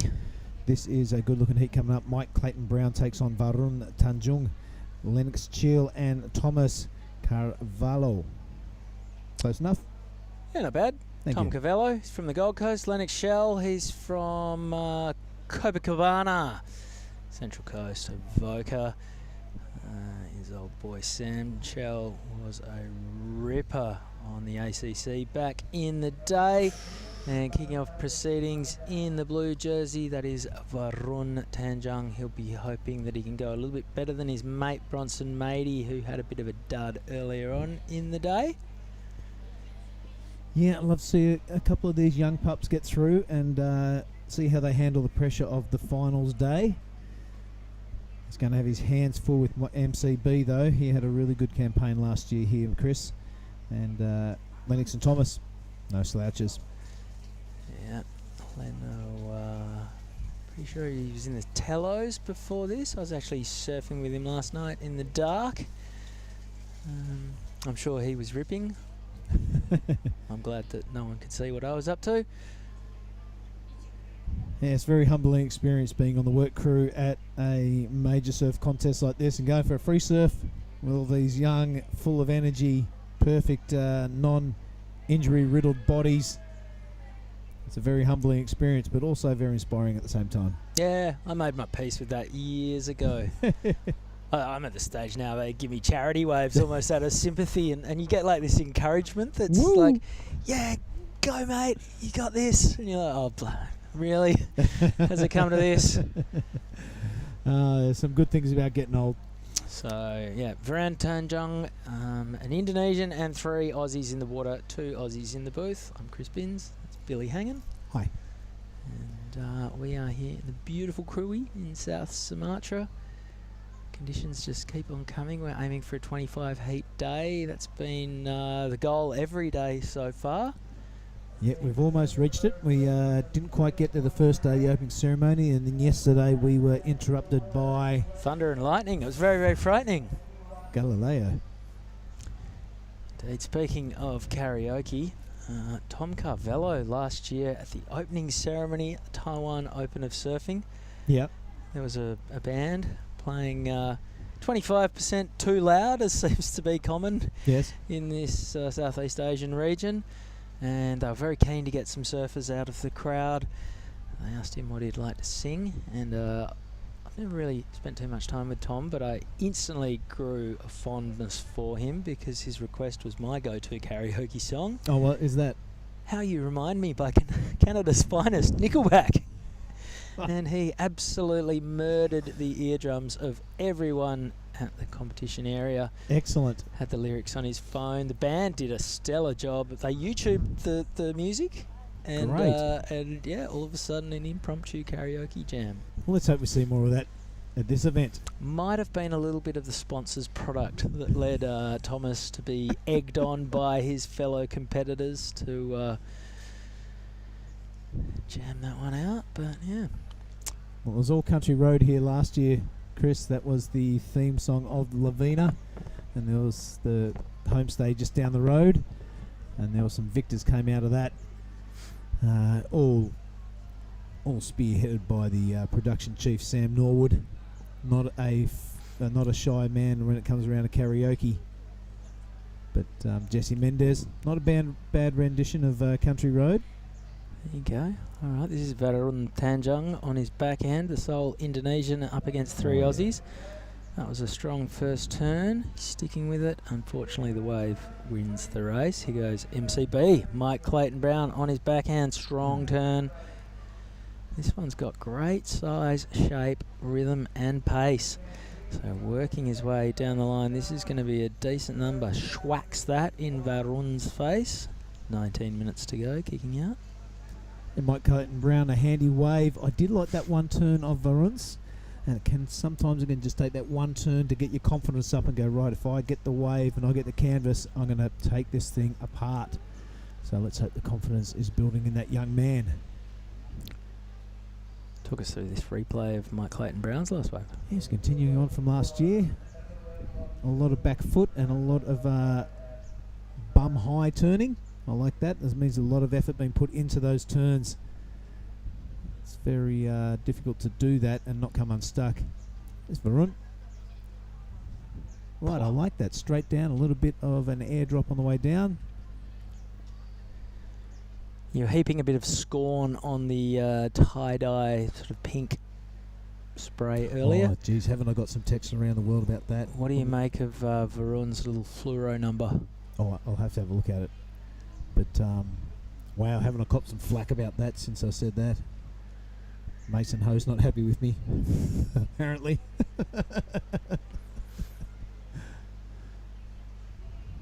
All right, Mike Clayton Brown, a 5.33 sees him move into the lead. Varun Tanjung, 3.8. That'll be the combination of two waves. And Tom Carvello and Lennox Shell, yet to open their accounts.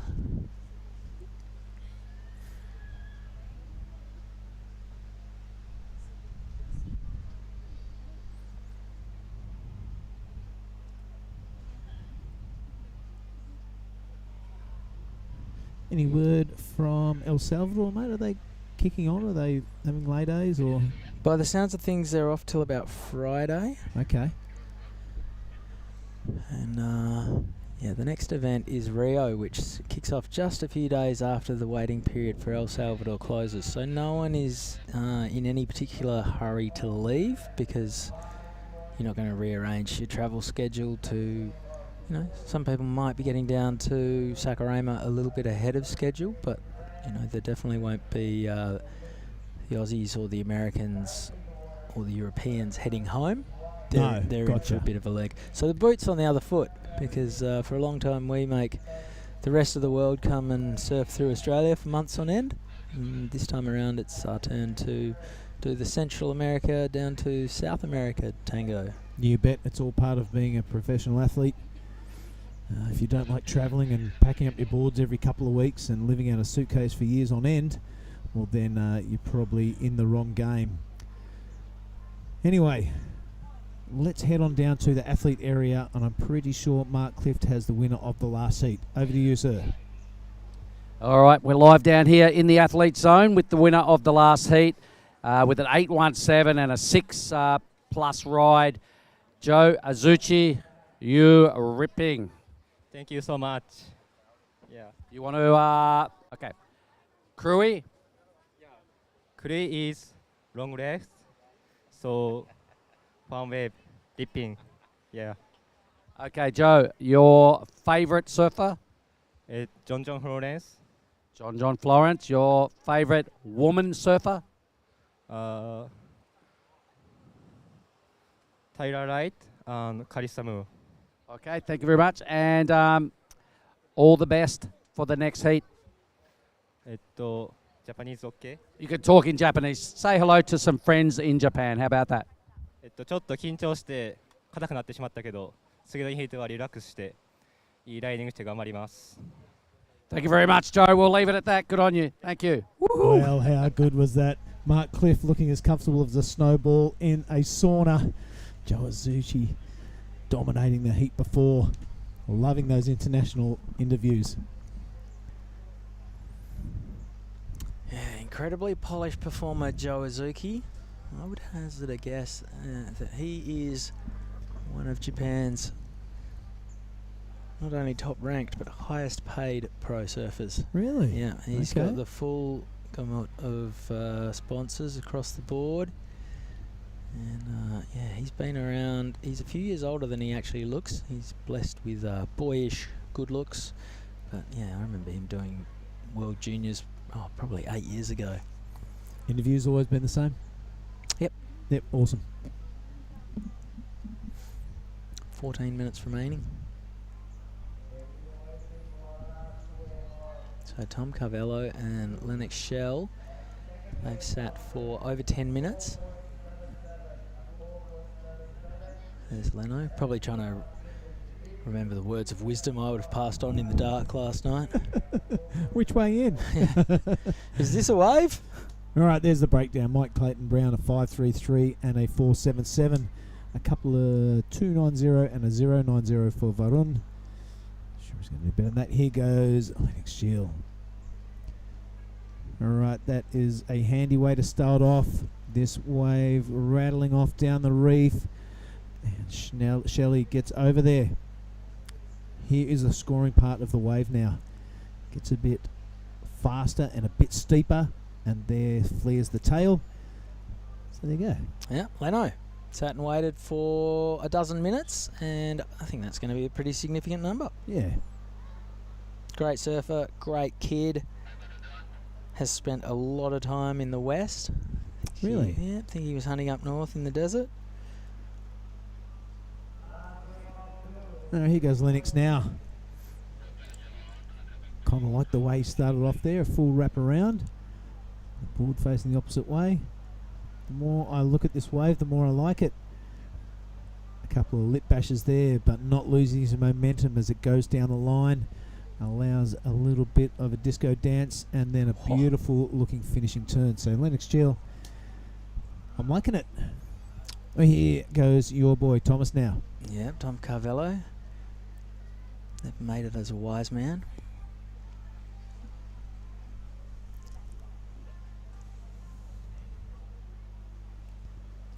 Replay the full wave now, Chris. Alright, so a bit of downtime. First turn, not bad. He had to work to get anything out of this. 2 turns. And, well, this is going to end up a pretty decent combination. So 4 quick bashes from Tom Carvello, and he is out of there. Still waiting on those scores to come in for green and white. Lennox Shell, he started the year off with a bang, winning the Oakbury Tweed Coast Pro Junior. I think he's had a bit of an injury since then, but he's definitely well and truly on the comeback. Right, there's our judging tower. Priority judge doing a great job.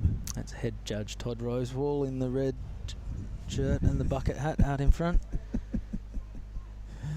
Joe Azuki coming up to have a word about the scoring. Didn't feel like he won by enough. No. That's the local kind of village market scene that's happening next door to the event site. Yeah, come the weekend, Chris, that will be chockers, shoulder to shoulder. All right, 5.07 for Lennox's first wave. Not bad, second best scorer of this heat.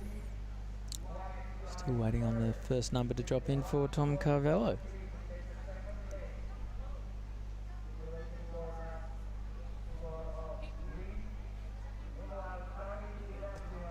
Right, you are looking at heat number 15 of the men, round of 64. After this, we have Jarvis Earl in action. I'm looking forward to that one. I'm looking forward to it all week.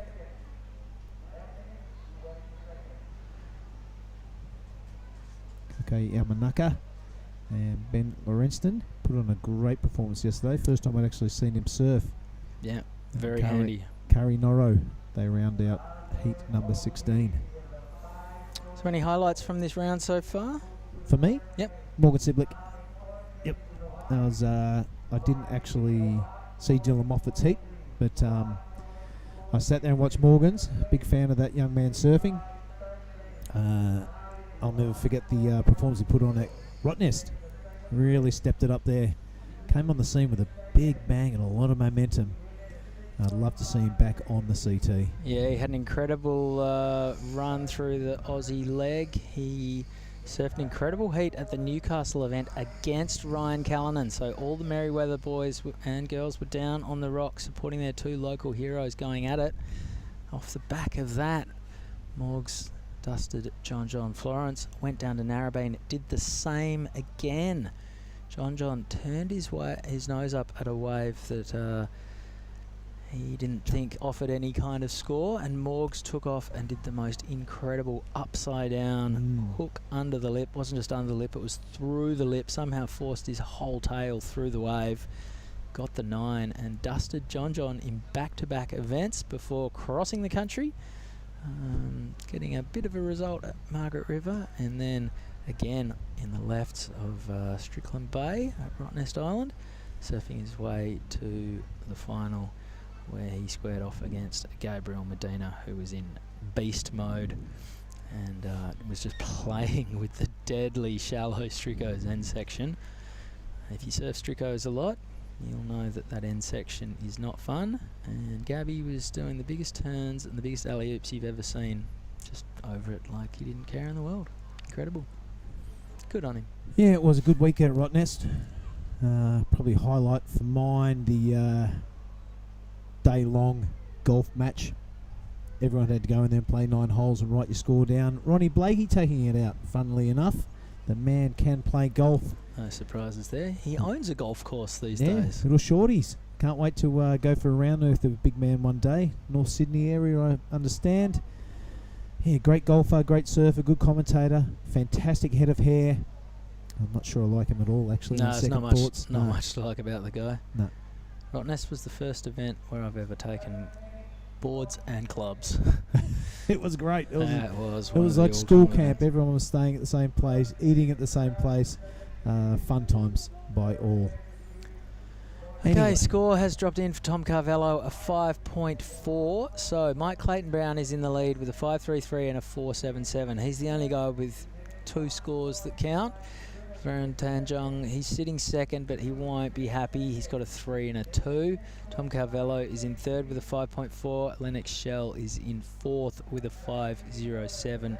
So really not much separating the field at this point in time. 7 minutes to go. Sleepy heat.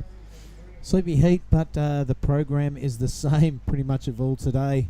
Sleepy start, and then the last 5 minutes it seems to be pretty manic. Everyone trying to get those very gettable scores. Look at that. A couple of ones. That 6.50 for Tanjung. Easily attainable for that young man. We've seen some incredible performances today. Caius King, that 8.5 that he dropped, just ran and ran and ran. Billy Stairmand, the heat after that, going excellent as well. Then we had a slow and sleepy heat 7, but heat 8, Dylan Moffat started with an 8, upgraded to a 9, and then I went, don't think I'd like an 8 as a backup, and dropped an 8.23. So throwing away an excellent score. He's the only bloke who's done that this week. A little bit of fishing going on in front of us. Yep, Chari upper, Chari octopus. That's what he's hunting for. Straight after Dylan Moffat's performance, we saw Morgan Siblick drop an excellent score of his own. And he backed that up with a 7 and a 6. For Lennox Smith, took the chocolates in heat 10. Tully Wiley heat 11. Oscar Berry in heat 12. Rinta Utu in heat 13. And we just saw Joe Azuki take the win over Cooper Davies, with unfortunately Dane Henry and Taichi Hagita bowing out. Taichi forgot to catch any waves, which is a bummer, but Dane Henry, an incredible talent from the Gold Coast. He's only young, but he is someone to watch out for in the future. He's an incredible surfer. That was a bit of a surprise, Chris. Of these smaller conditions, it was kind of tailor-made for him. I was very confident looking at that draw that he would go through. He did have his opportunity. He got on a real big runner and just a little bit of an orthodox turn, and he picked his nose and went over the handlebars. But kind of unexplainable, but sometimes it runs your way and sometimes it doesn't. Yeah, he's only young. He's going to be back. He is only young, and he's incredible. I remember seeing him surf for the first time in Western Australia. I knew he was from the Gold Coast. Texted legend photographer Andrew Shield to try and get a little bit more info, and he simply wrote back, yep, best 18-year-old kid around these parts, which is a huge rap.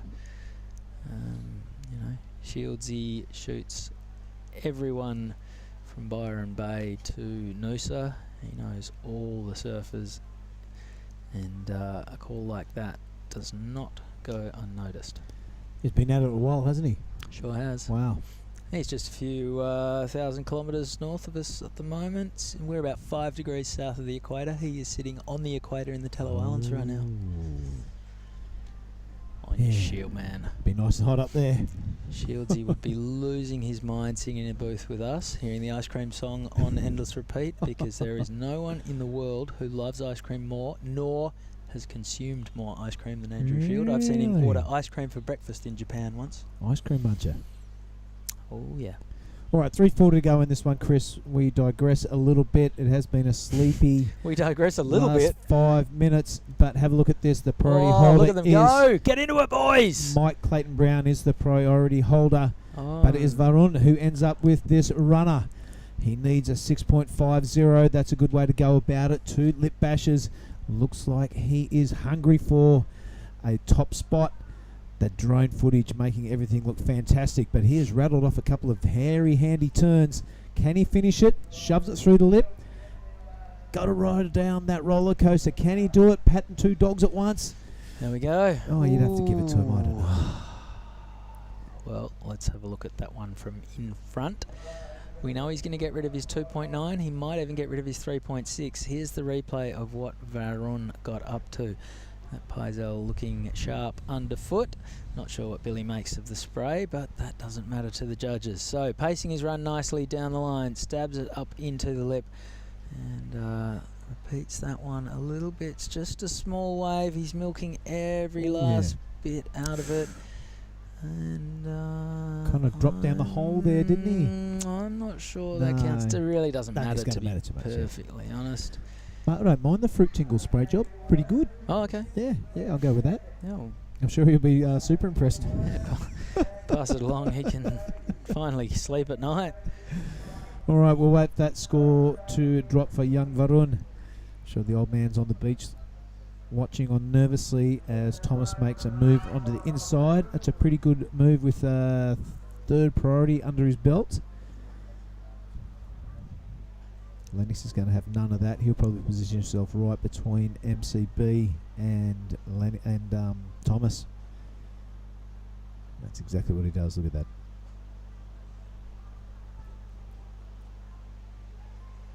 $90 seconds to go. Who do we have in the last heat of the day? Jarvis Earl is the surfer in red, reigning world junior champion. Kaiki Yamanaka is the surfer in blue. Ben Lorenzen is in white, and Kairi Noro is in green. Score coming in for Varun Tanjung is a 4.17, so that's his best wave. Makes life a little bit tougher for Tom Carvello and Lennox Shell. Not much though. Neither of them have caught a second wave yet. They're in motion right now. Lennox Shell will Mike Clayton Brown, he's not interested, so with second priority Lennox could go that, not into it. Here goes Tom Carvello. He needs a 2.7. Not a huge ask. He's definitely got the opportunity, but decides against whacking the closeout. Full closeout. You've got to get your momentum straight away on that thing. It looked like the wave had zero power in it. Here goes Mike Clayton Brown. He's safe. This is a victory lap for the man in red. He's found the wave that both Thomas and Lennox were looking for. So this one's academic. Let's get to the other angle. Keep our eye on Lennox Shell. He's got priority. Can he find a wave with 20 seconds to go? See him out the back. He's meerkatting, looking for anything he can scratch onto. 10 seconds remaining. Let's get the camera on the surfer in white. It comes down to this moment. 5 seconds remaining. Where is Lennox Shell? He's paddling in. Will he get to his feet in time? Is this going to count? Okay, here goes Lennox Shell. One turn, he's out of there. He only needed a 2.7. Was it before or after the hooter? The judges will make that decision. A little bit of high five and going on there from the caddies. All right, we're going to leave this one with the judges. We're going to go to a quick ad break. When we come back, Heat 16, the last one of the round of 64 here at the Krui Pro.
Back to the Krui Pro.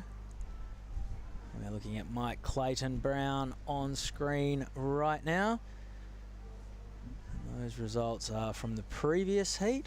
And it is not Joe Azuki and Dane Henry on the screen. That's Mike Clayton Brown and his caddy. In the water right now, Jarvis Earl is the surfer in red. Kaiki Yamanaka is the surfer in blue. Ben Lorentzen is wearing the white jersey. And Kairi Noro is in the green. There are the results. Mike Clayton Brown got the win. Varun Tanjung, Lennox Shell, we're still waiting on a last score unless it was deemed that he didn't get to his feet in time.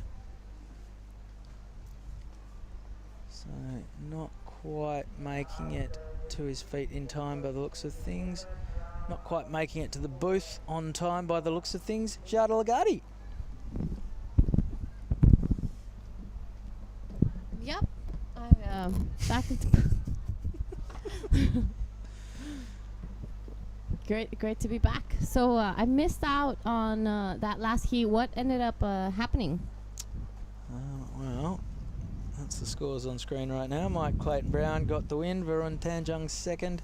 Tom Carvello and Lennox Shell not quite doing enough right at the end. Here goes Kaiki Yamanaka on his backhand. Swiping away at that one. Last turn, no good. And this is Jarvis Earl. No, beg your pardon. This is Ben Lorentzen on his forehand in the white jersey. Yeah, Ben Lorentzen, previous to today's heat by Dylan, he had the highest scoring wave, an 8.67 yesterday. But today we saw Dylan Moffat getting a 9 and an 8.23. So he took the cake, but Ben Lorentzen, an amazing performance yesterday. And this is heat 16, the last heat of the round of 64, and then we will be moving into the women's. Yeah, so women's round of 64.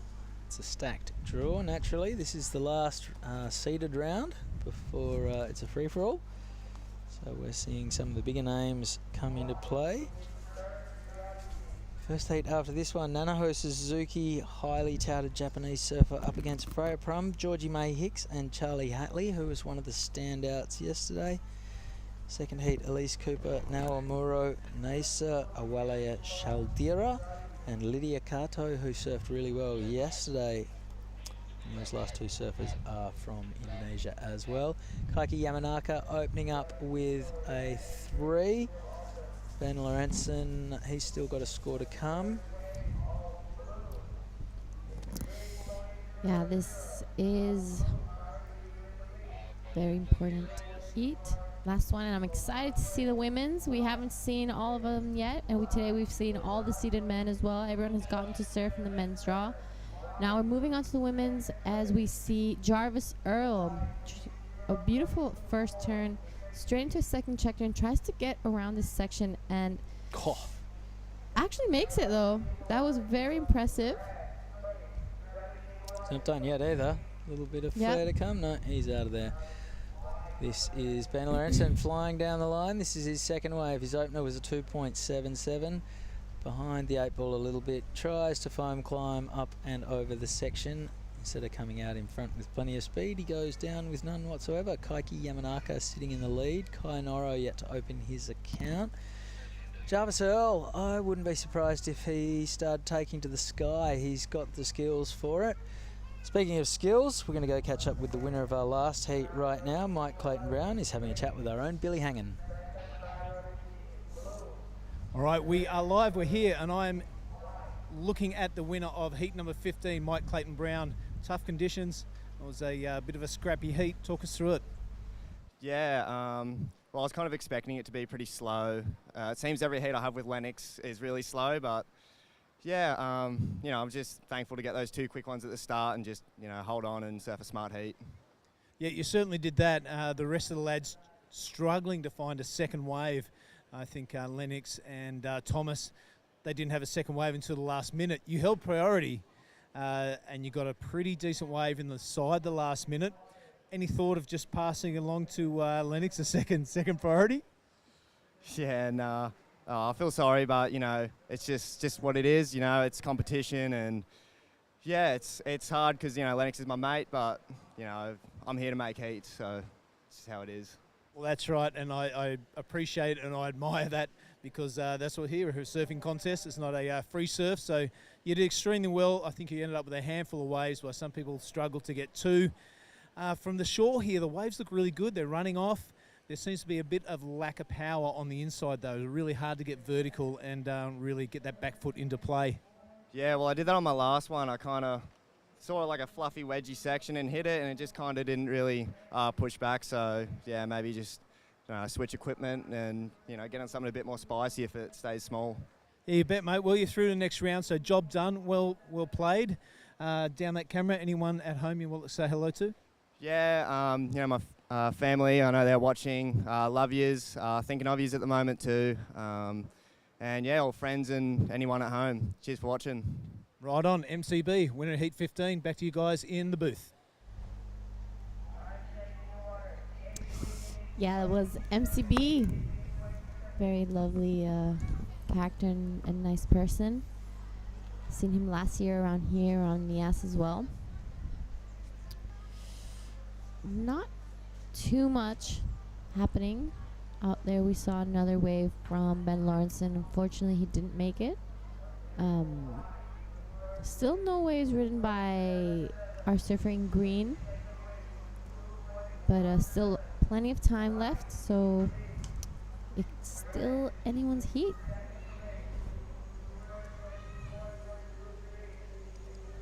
All right, Jarvis Earl in the box seat at the moment, but a 4.23, nothing that he's going to want to hang on to when this heat's done and dusted in 17.5 minutes time.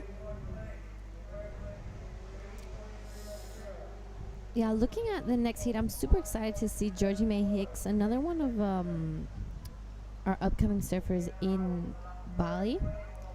She's very hardworking, always happy to be in the water. She trains with Ivan, our Spanish coach that is here with her. He was yesterday giving me some words of advice as well. Nana Hotsuzuki, an amazing surfer from Japan, very consistent, hardworking as well. That's going to be a great heat. And Charlie Haitley yesterday was standout in the first round of the women's. Yep, she was sensational on her forehand. All right, 16 minutes 40 to go. Jarvis Earl has second priority, but he is putting the foot down and flying on this wave.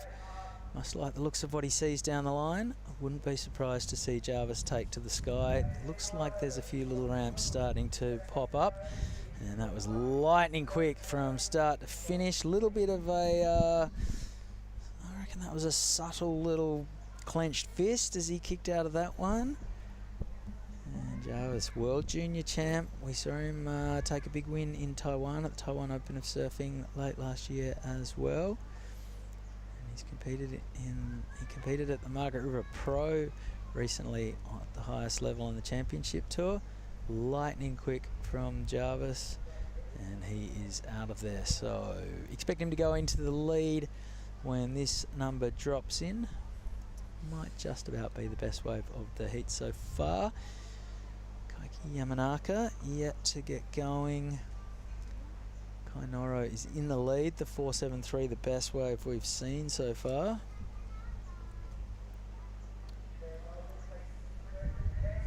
Yeah, Jarvis Earl, another standout last year as well, here in Krui and Nias.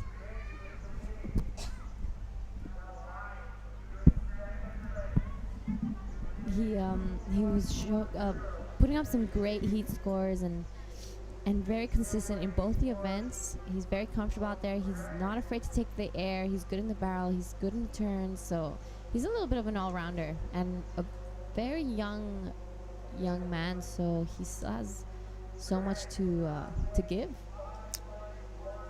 Yeah, I think he's 20, 21 maybe. But incredibly talented young surfer. Comes from Cronulla in Sydney. Saw him spending lots of time around the Margaret River event with Conor O'Leary, who's from Cronulla.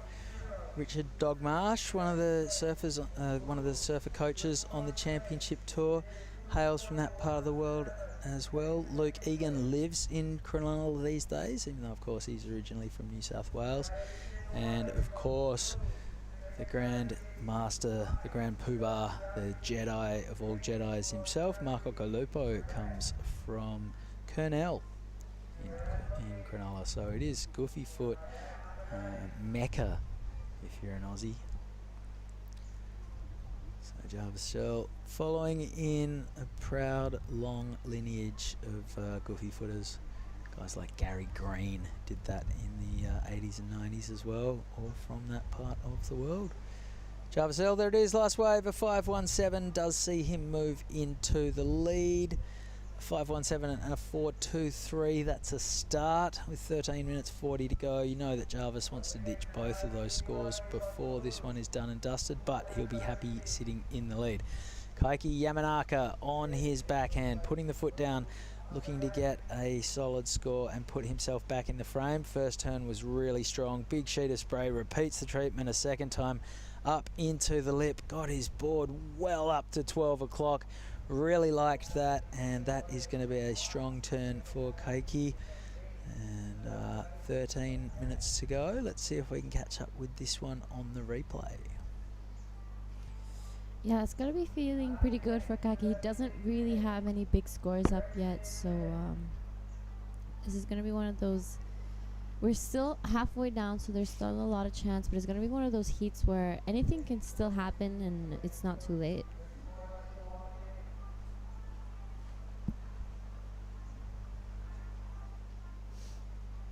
You see there's a little bit more water on the reef again.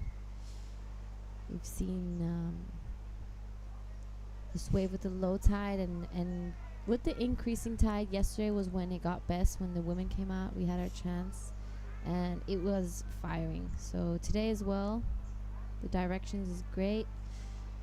And here is the replay of our surfer in blue on his backhand, getting around that first section and hits this one right in the pocket. Doesn't completely go around, but this was a nice turn and finished it off nicely. So he'll be feeling pretty good. And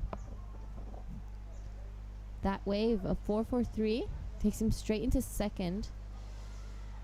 But still Green only looking for a 2.7 and Ben Lawrenson a 466.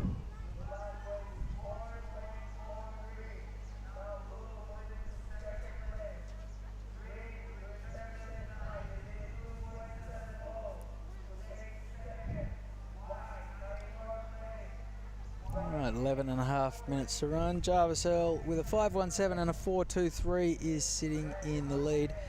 Kaiki Yamanaka, the big mover after that last set. A 443 sees him up into second. Here goes Jarvis Earl looking to replace his 423. Watch the fins fly on this one. First section was good. He's got speed to burn right now. Opens the shoulders. That was a beautiful carve. And he's working his way through the turns. That 423 is well and truly gone. Will we see a little bit of a ramp? He's eyeing off the end section. No, through the free surfers. And there's some ladies in the next heat who are doing the long run off the beach. Who have we just missed going down? That is Kaiki Yamanaka. So Jarvis Earl, that was a great wave. Looking forward to the replay. First we're going to catch up with Kaiki Yamanaka. Talk to us about this one, Jada. Yeah, he got a really nice first turn, got a little bit stuck at the top for that second one and gets around the section. And that was a beautiful finishing from our Japanese surfer in the blue. Right behind him, this is the replay of Jarvis Earl. He takes the fins out on that first one and beautiful speed every time he comes out of those turns. It's something I really admire about Jarvis. He never seems to lose that speed. Here he goes to that last section. The current heat leader unfortunately just pulls out. The wave doesn't do exactly what he was wanting to, but he does a 6.5 for that last wave of Jarvis Earl. We're still waiting for the last score of Green. All right, last score in for Jarvis Earl, a 6.5, best wave of the heat. Not sure if we missed a turn or two up the top, but the speed, the power, the flow were all present from what we did see. And he rattled off a string of sort of a half dozen manoeuvres, a little bit of variety, plenty of flair, lots of precision and control from Jarvis. First surfer into double figures, so a 6.5 and a 5.17 tell the tale of his heat so far. 16 minutes done, 19 still to run. Kaiki Yamanaka, Kai Noro. Last score in for Kaiki was a 4.43, so that does build on his 2-wave total, doesn't narrow the gap to Jarvis in first, makes things a little bit tougher for Kai Noro in third. Ben Lorentzen with some work to do, just a pair of 2s at this stage, a 6.89, the requirement to jump up to second and progress. 8.5 minutes remaining. A little bit of a sleepy ocean right now, but let's hope that we get a bit more action across the back third of this heat. Here is Kaiki Yamanaka on his backhand. Wave wins the race. That's going to be an inconsequential score. Priority is still with Ben Lorentzen in the white jersey. This is Kai Noro down the line. And Jarvis has already moved up to second priority in a matter of minutes. Kai Noro, not sure why he was sitting so far down the line, just kind of chopping away at that one on his backhand. He's going to get rid of his 4.3, but that's not saying much. He did that just by his hands leaving the rails. He's chasing a 4.94 and he's going to struggle off the back of that wave. 7.45 to run. 2 Aussies with priority. Ben Lorentzen needs to get moving. Yeah, Ben Lorentzen he's been pretty quiet this heat. He hasn't really been as active as yesterday. He's kept priority for quite a while now. We've seen some of these guys get those scores under priority and a little bit more down the line. So he's probably waiting for one of the bigger sets to come by. And this is a replay of our surfer in blue. A nice quick kind of a check turn, and unfortunately doesn't get around that section. And this is our surfer in green, a nice top turn, and I like this finishing. He really gets that board up and above the foam, and he was liking that. All right, here goes Ben Lorentzen, surfer in the white jersey. He's got to get moving, got to get a wriggle on with 7 minutes remaining. And well, that would suggest that he has indeed wriggled on that wave. We missed the top of it. We'll catch up with it on the replay. And feels like that may have been the wave he needed to get his heat started. Here is the replay. Beautiful bottom turn, really drove hard up into the lip. That was a great turn as well. So 3 strong turns. Now he puts the foot down and gets the end section connection and gives himself a little bit of rev up. I don't know if that was a claim aimed at the judges. That was more internal, like, come on, let's get this thing going. He needs a 6.89 to get up to second, but he's only throwing away a pair of 2s. So even if that's a 5, he's only going to need like a 4 afterwards. So he's back in the picture. Time is not his friend. 6 minutes remaining, but the way that the ocean is playing across these heats, you can have a flurry of waves. You can see tons and tons of sets inside 6 minutes. Alternatively, you can see nothing at all. So Ben Lorentzen, a little bit of his fate lies at Mother Nature's hands, but he's back in the picture with that last wave. Jarvis Earl has priority. In fact, the priority reflects the scoreboard. Jarvis Earl has priority and the lead. Kai Yamanaka second on both fronts. Kai Noro third. Ben Lorentzen fourth, but will he jump up to third or even second on the strength of that last wave? He needs a 6.89. Don't know if it was that much of a wave, but he's definitely going to be well and truly back in the picture as we sneak down to the 5-minute warning. Yeah, that was it was great to see Ben back in this heat. As you've said, there's 5 minutes left. It can go either way. We've seen time and time again people changing heats around in the last few seconds, even of not only minutes but last few seconds of each heat. So it's not over until the buzzer goes. And as we say that, the last wave of Ben Lorentzen comes in as a 5.10. There you go. So he only needs, he needs a 4.57 now. So he's well and truly back in the frame. The 5.1 is in the best handful of waves in this heat so far. 4.5 minutes to go. He's in fourth priority, but that doesn't mean a whole lot. It's a huge playing field. You can easily sneak away from the pack and go and find some waves. We're looking at 3 surfers jostling right now. It's Kaiki Yamanaka looking to defend second place. And this is the first turn would suggest he's on his way to doing that. He's trying to upgrade a 4.43. The wave's tapering off and running out of juice really quickly, but Kaiki is sticking with it. Couple more turns, 4 minutes remaining. Already Ben Lorenzen up to third priority. And more importantly for Ben Lorenzen, the guy who's behind him in the priority order is the guy he's trying to overtake.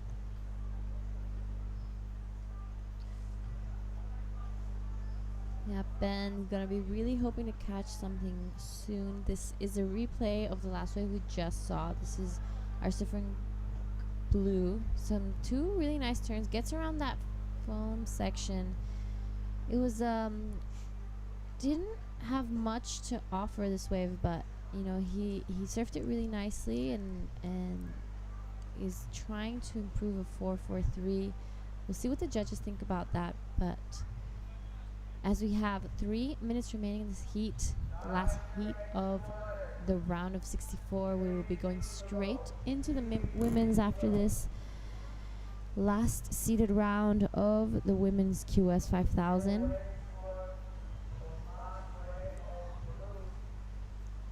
Ben keeping the inside, gonna be trying to maybe sneak one under priority.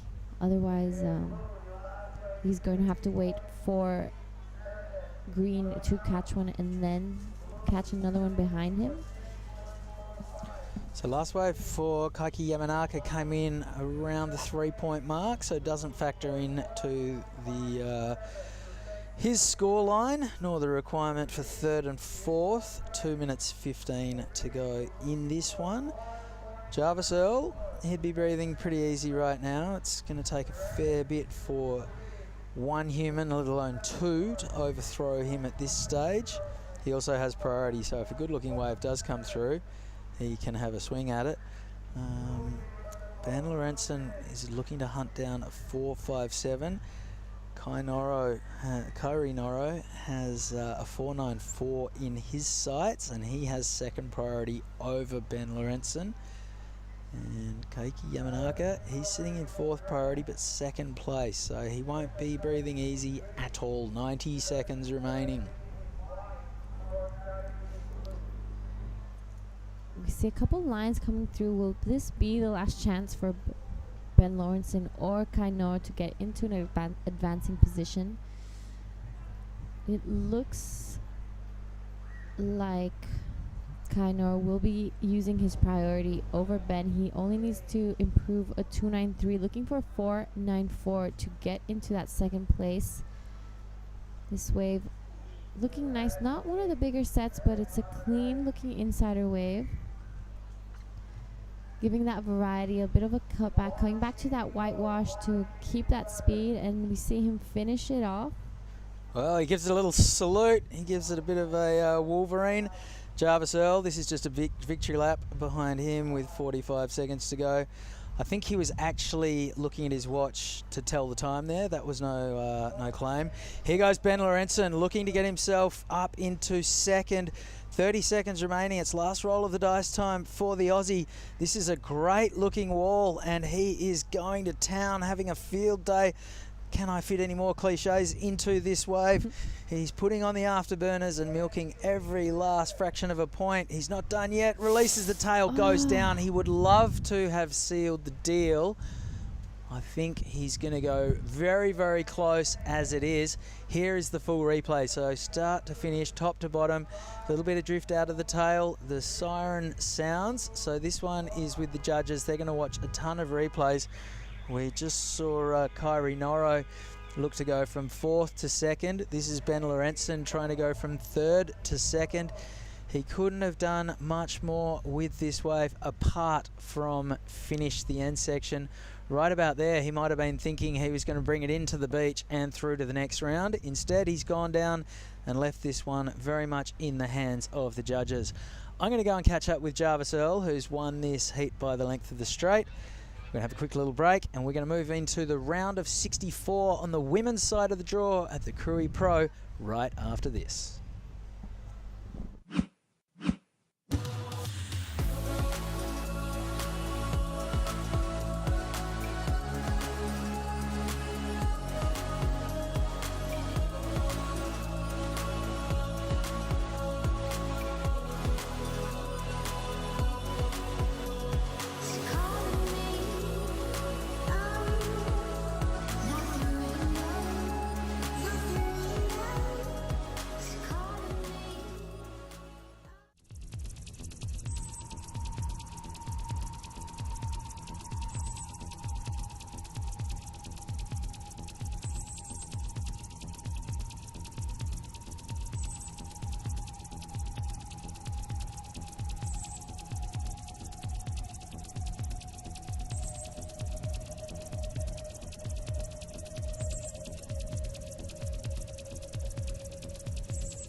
Here we go, we're back.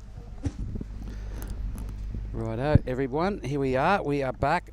It is Mark Clift here and Giada Lagati. We're going to take you through the women's round. Who we got in the very first heat, Giada? Yes, this is the first heat of the round of 64. We have in red Nanaho Suzuki, in blue Freya Prum, in white Georgie May Hicks, and in green Charlie Hatley. Nice one. All right, and what happened with Jarvis Earl? How did he go? He won the heat. Jarvis won the heat by a mile. What was his biggest number? A 6.5. Okay. If I'm not wrong, I'll have to double check that actually. But a very well served heat. We're not sure who got second. Oh, here we go. Ben Lawrenson got the score he needed. He moved to an advancing position. And at the end, Jarvis did improve. He got a 7.17. All right, Ben Lawrenson into second. And all right, we'll leave it at that for now. We'll stay focused on the women's side of the draw. Yes, this is the first heat. As we see Freya Prum, a quick up and out.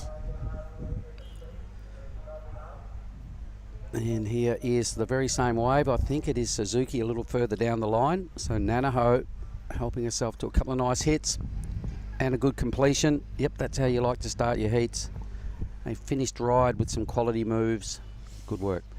Yeah. So that's our two seeded surfers in the red and blue. Nanaho Suzuki, great surfer, very precise. She is one of the top seed Japanese surfers in this event. Last year took out the Taiwan Open of Surfing, took 5,000 points under her belt. Had a 5th place in the Krui Pro last year and a 9th at the Nias Pro. She's a very consistent surfer and definitely one of the favorites to watch as well. All right, well, we were having this chat yesterday about our thoughts on Japanese surfers making the CT, and we sort of both agreed that we're predicting it's going to come on the women's side of the draw. Nanaho Suzuki is one of those leading the charge. Yeah. In white, we have Georgie May Hicks, one of the upcoming surfers back in Bali. I know she was in the booth yesterday while I was in the water. She represents England. I know she's been to the ISA Juniors with the English team. And here we see Freya Prum just falling over the back of that last one. But yeah, Georgie, a lovely girl. She's a hardworking. I've seen her surfing sandbar every morning, every afternoon, all day, every day. Well, as Groms do. It's Yeah. hard to keep them out of the water. And what about Charlie Hatley? Unfortunately, I don't know much about Charlie Hatley, except that she had an exceptional heat yesterday. Okay. But I'm not sure what was asked in the interview. But yeah, she had an 8-point ride, if I'm not wrong, in her first heat. Okay, so can go. You get 8s. You don't fluke 8s. Mm-hmm.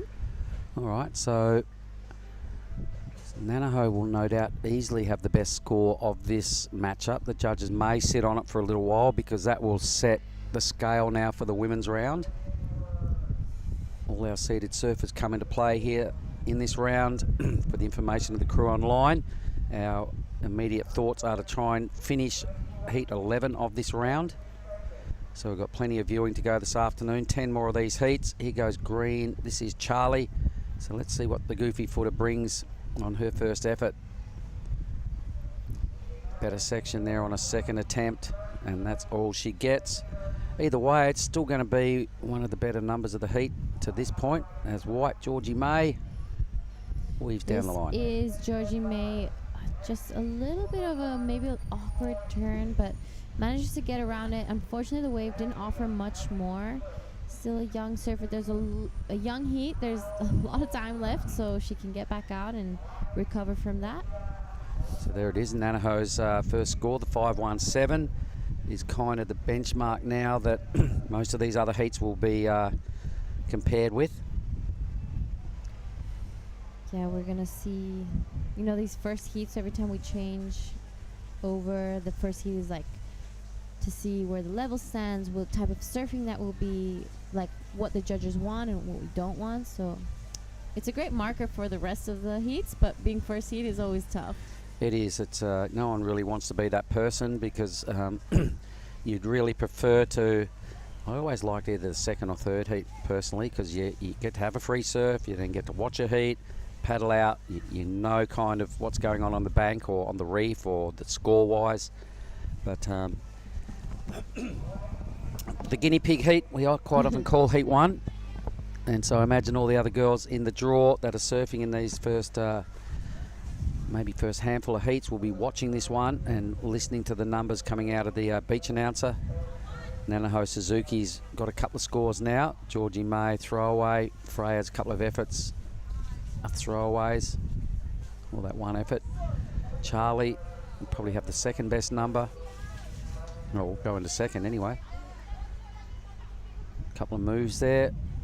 Probably factor in as the third best wave. He goes green right now. So this is Charlie Hatley. Yes, this is Charlie taking off a little bit more down the line. This wave tapering off and not really offering much else in what she was able to do in the beginning. I think she surfed it quite well for what that wave had on offer. As we see, she is paddling back out. You know, the lineup is so large here. As we see Freya just overcooking it. Yeah. A couple of falls now for Freya. Yeah, Charlie, it wasn't a great wave, a bit of weaving and stuff down the line, but definitely will have the third and fourth better scores of this low kind of scoring matchup at this stage, and we'll go into second. 18 minutes to work on her numbers. And Georgie May and Freya will have to regroup a little bit and stick a couple of waves, stick a couple of rides. Yeah, we're starting to see a little bit of dark clouds coming over. I was going to mention that when I walked in here. I don't want to. Hang on, I'm going to touch wood. Don't jinx it. I don't want to dodge. We're going to throw down. We'll get back to that. Let's throw down to Chris Binns and let's hear from the winner of the last heat in Jarvis Earl.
Yeah, I'm not sure whether the microphone was on just then.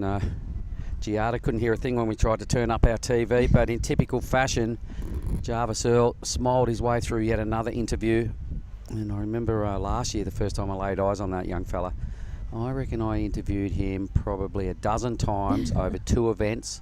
He just kept winning heat after heat after heat. He was in juniors and men's, and probably more than a dozen times after Krui and Nias. Yeah, and he's always has that beautiful smile on his face. I remember last year his dad was here with him.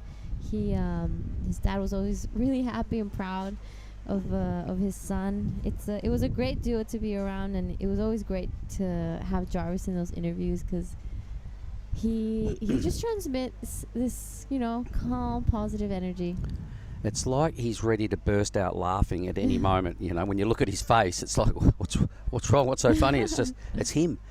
And huge future. The current world champion, I believe, the ISA world champion, junior. Yep. And huge future. There's a reason Red Bull have had him in their squad for quite a long time. A la Hurley. But back to that one as well, Giada, when I was making my way in here, out to the north, it's pretty dark over the hills. It's looking a lot like it did yesterday afternoon, which is a real bummer. And I hate to say it, but that's how it's looking. Let's hope it nicks off and doesn't get any closer. Yeah, I haven't been out there yet, but I can see by the screen you can't really see that beautiful blue crystal water, so I'm guessing it's because there's a few clouds under. Yep, it's really dark. So look, we can deal with rain. It's once we get those lightning bolts a little too close to the action that it will shut down events. So should it rain a little and no lightning, it can be play on. Once perhaps the rain gets too brutal or we get a few lightning bolts, it's game over, and the event will halt for a while as it did yesterday. But we're speculating. Maybe Toto could bring up those totals of everybody's 2 waves, would be handy. Toto or Sam, if you're there, guys. We see it's gone a little quiet again. We've seen this quite a few times. There we go. There's the totals. Thank you very much, fellas. All right. Well, as expected, Nanaho does have the 2 top waves, and Charlie has the next 2 top waves. So Freya and Georgie May are yet to really find their edges and their footing on the wax. So they're letting the other 2 run away with it in this early half of the heat. Right, from your point of view, Giada, you're in heat, 5? I'm heat 5, yes. Tell us, when you look through the draw, say in that top half of the draw, the ladies that we might see surf today, who do you reckon are the real standouts and the ones that we should really be keeping an eye out for? Well, definitely Elise Cooper. She has been a winner of this event in the last few years, so she feels comfortable out there. She knows what she's doing. I know Janir Gonzalez and her sister are both amazing surfers. Yeah. Obviously, Nanaho Suzuki, she's definitely one of my favorite surfers to watch. So precise, so perfect. Like, her timing is so perfect in all of her waves. It's very rare to see her make a mistake. I saw her surf all her heats in Taiwan last year, and she took the win of the QS 5000 there. Ellie Harrison.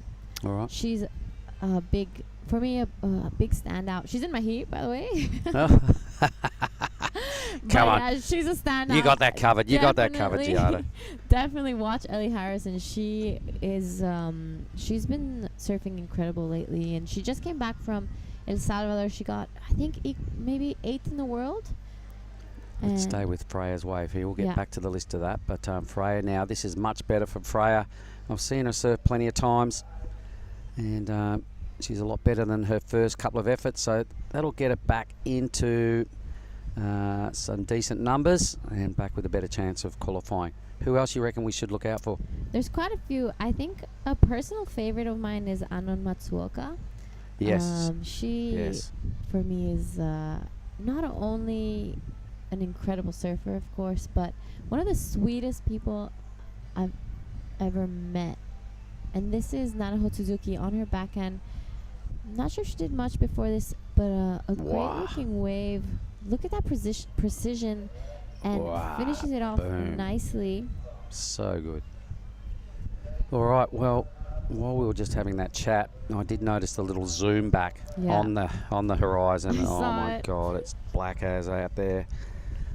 I'm tipping our work crew are probably running around looking for those tarpaulins again they had out yesterday and trying to get them on some of the patchwork that's on our roofs. We've got about 10 holes on our little hut here up in the ceiling.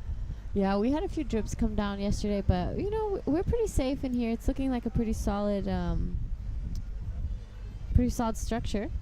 Solid structure, but holes in the roof. Not good when it rains, especially with all our electronics in front of us. It allows the wind flow. Oh, I see. I see where you're going. All right. So Nanaho will be waiting on her second number. Pretty sure it's going to lock into a top 2. Meanwhile, Georgie, is it? Yep, it is. This is Georgie on a nice looking wave.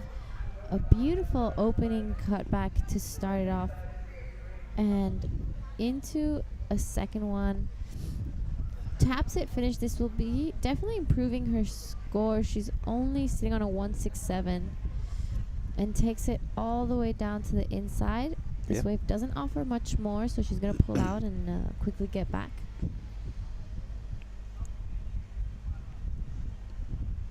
This is the replay from the judges' view. You know, they obviously they see it front forward of live, and then after they get to see this replay, we see Ryan's drone following her closely. That was the one we were seeing earlier.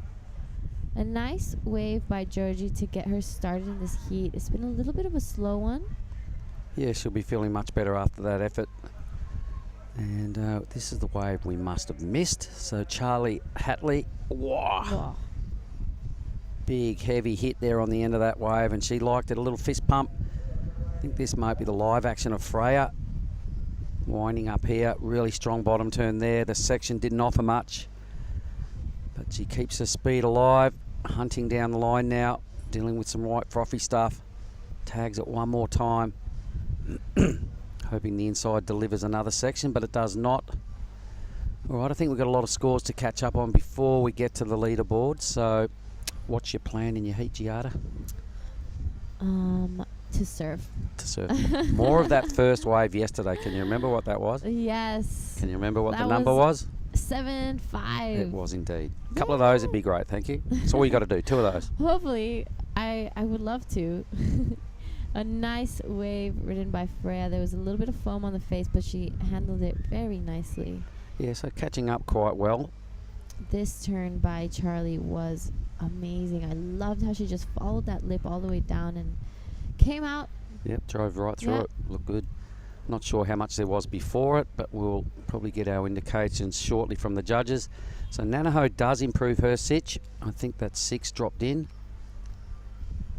Charlie's got a score to come. Freya, Georgie, there's Georgie's number. Yeah, that last wave of Nanaho came in at a 6.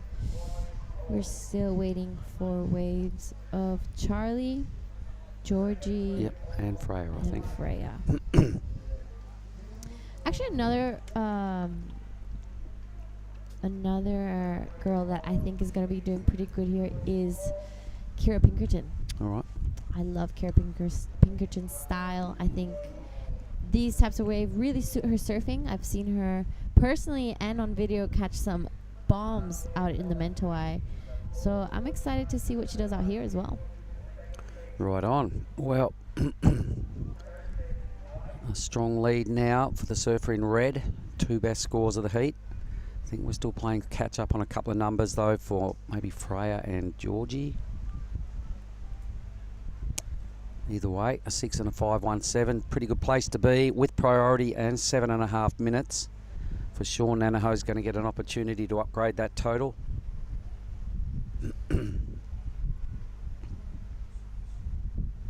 Yeah, Georgie's last wave at 260. All right, well, here goes Charlie again. What was her last wave? Was it the 4, 5, 5, 7? yeah. Yep, okay. For just that one turn. It was very impressive though. It was.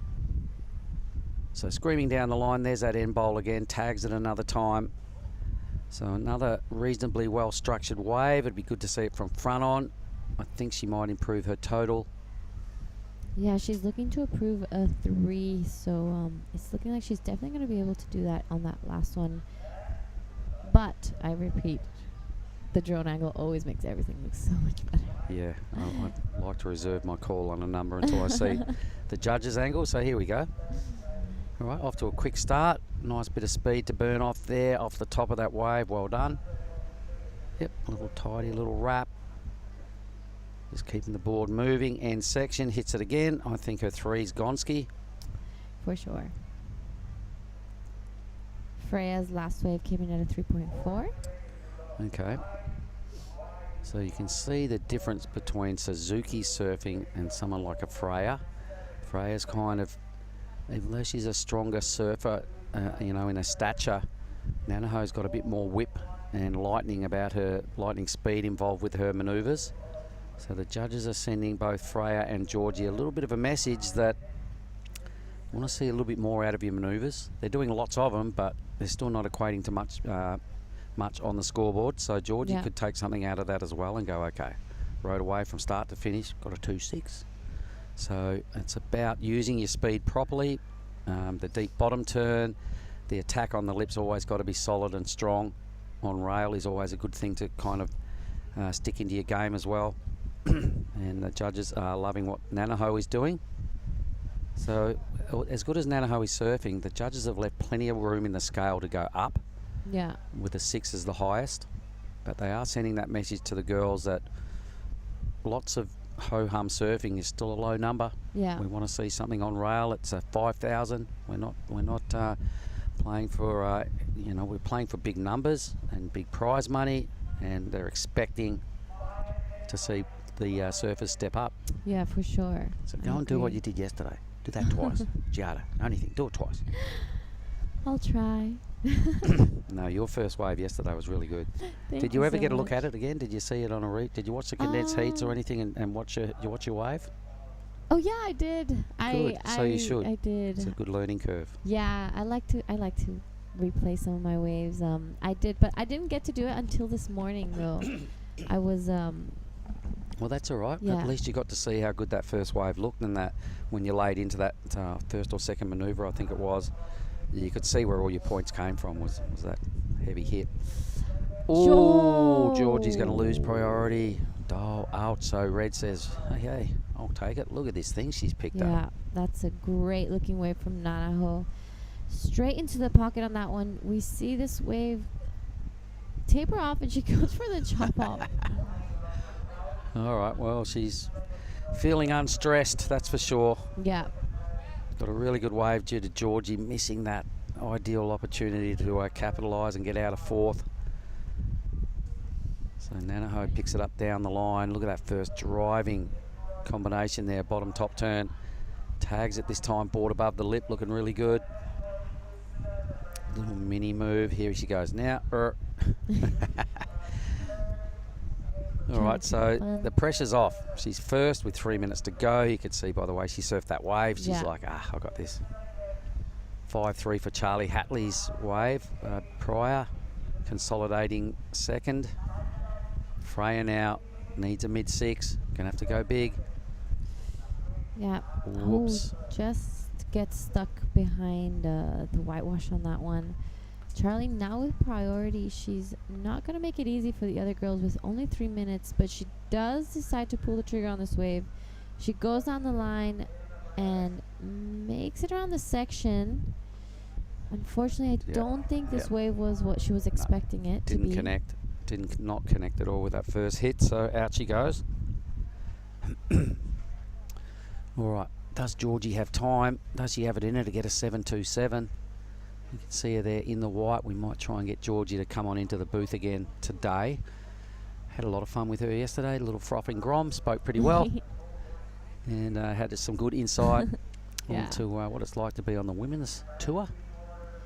Yeah, she's a great character to be around. I like hanging around Georgie. I hang with her and Ivan, Elite Surf Coaching, our coach from Bali. I'm sure he's there watching and taking notes of everything of this heat. Georgie, good looking wave. Now she's got one. This is a good looking wave, a nice cutback from Georgie. She's going to want to... Oops, come on, needs to. Wow. Okay, well, she needed a whole lot more out of that wave. 727's got to be the wave of the heat. Was nowhere near it. Yeah, Nanaho's last wave came in at a 4.63. Does not go into her top two. All right. But she is back out in priority with 1 minute and 25 remaining. She's going to be feeling pretty good. So what do you do between now? You obviously got a beach interview to do. What do you do between that and getting ready for your heat? Well, yes. I'm going to be interviewing Nanaho. Then I have an interview with CNN. All right. And then I'll be putting on my favorite song on. What is it? It's called Where She Goes by Bad Bunny. All right. Okay. You're going to have a little boogie with it as well? Or? Yes, Yeah. for sure. I'm going to go annoy Sam in the room, have a little boogie. All right. As we see Nanaho on a beautiful looking wave. She's going to go for the section, just taps it, and then into the pocket for the second one. This is going to be probably one of the larger sets we've seen today. I like how in the pocket she can take her board and how upside down she goes. This wave looking like it might actually give her a little bit extra on the inside. Oh, I don't know. No. Sinking feeling there, but you know, how was the approach on that first turn? She Yeah. didn't quite click with it, but tried and threw everything at it, went straight up. There was no messing around at the bottom of the wave. Probably not going to drop in as one of the top two, but a well-controlled heat from start to finish. Freya here, meanwhile, was in third spot, I think, as she stood up. Really connecting right there. Something else. Yep. Oh. Oops. Hangs on. All right. Let's have a look at this one again of Nanaho, because she really, you know, she had a red hot go at that and still pulled off a pretty quality move. That was really good. And then stuff just went a little bit flat and a little bit basically scoring over.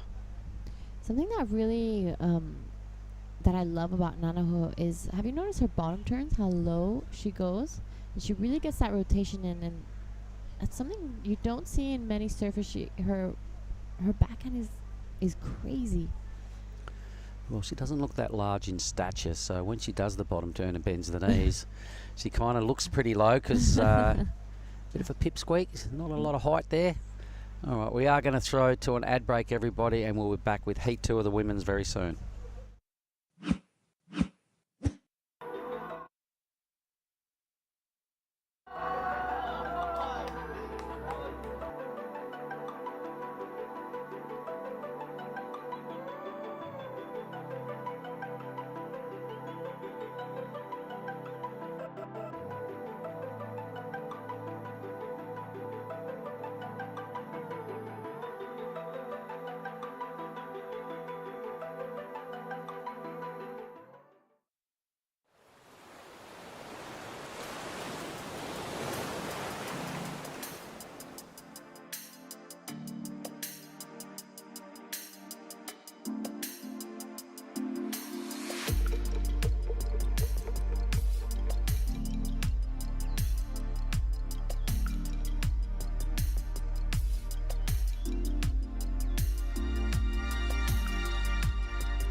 I think we might be back.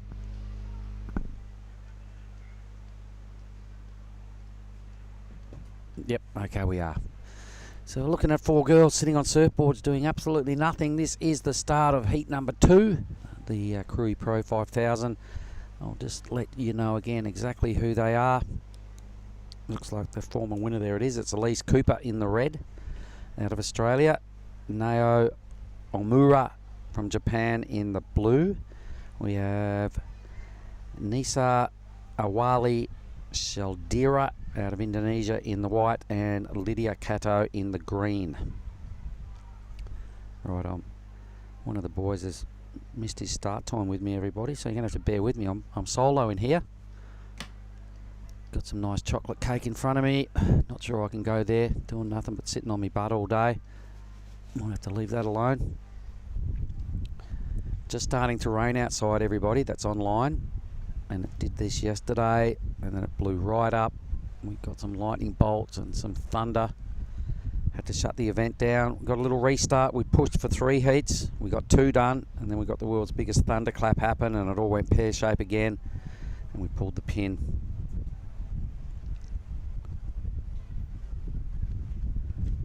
So anyway, Mr. Chris has come to check in. Might as well sit down and get a heat done with us. Not sure what happened to Billy. Maybe T-Door. Chris, thanks for stepping in, mate. No worries, mate. So Charlie Hatley, it looks like she went to the leaderboard just then, the top of the leaderboard. She did with a 7:07.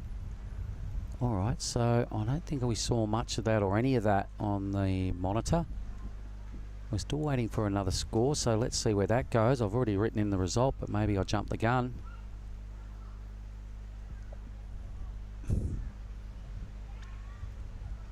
So in fact, Heat 2 has not started. Nope, on hold. Yep, 7:07, looking really good for Charlie. Didn't see it, I don't think.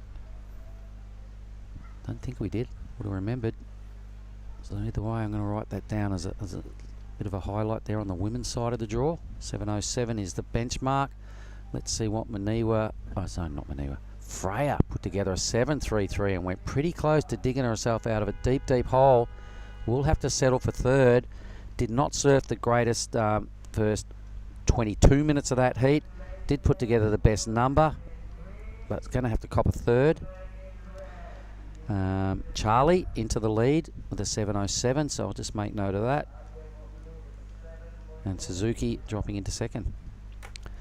So a bit of a mixed bag there at the end. Chris, getting pretty dark outside, mate. Did you see what I saw over them hills? No, I was just trying to have some lunch. And here we are. Here we are. I think it's just starting to drizzle out the front. But over there, over that way, north. Great weather for ice cream. Got some brownies here, mate, if you'd like a cake. Might just take you up on that one. So in the heat right now, Elise Cooper, Nay Amura, and a couple of Indonesian surfers. It is, yep.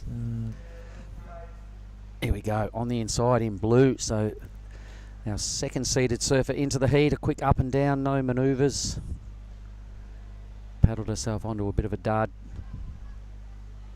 That's Elise Cooper in the red. She won this event. I'll tell you exactly the year. It was back in... Must have been the first year. Oh, there it is, in 2018. The second time we were here, Elise put the runs on the board and took out Emily Gosoni for the win. Been doing the rounds for quite a while on the QS side of life. Out there in the red on the inside. Asserting her authority by holding down the inside position with no priority.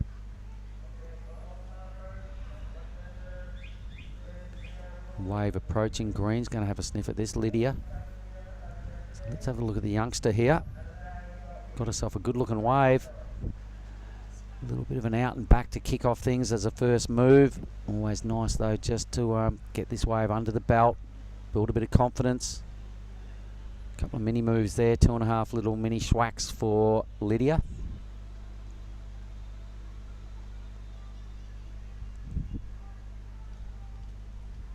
Yeah, Elise Cooper from Sydney on this event. When did you say, 2018? Yep. Yep. The year Oni Anwar beat Rio in the men's. Elise beat Emily Gosoni, the women's. She made, I think either maybe the semis or the quarters in Taiwan last year, which possibly her best result on the QS ever. For that being a 5,000. Okay, I think the pumpingest year I saw this place was in 2019 when Lucas Silvera took it out over Mitch Colborne. Leilani McGonigal beat Kiala Tamada Banert to take out the women's. Yeah. 2019, that was a 3,000 rated event. Yes, it was. The McGonagals, everyone's favourite Irish Costa Rican surfing family. I think they're basically Irish Americans who've moved down to Costa Rica. And Noah Ma, of course, has competed at the highest level for years as well. Looks like we might have Giada Lagarde in the wings waiting to catch up with the winner of the last heat. All right, we're going to throw down to Giada right now, so over to you, G.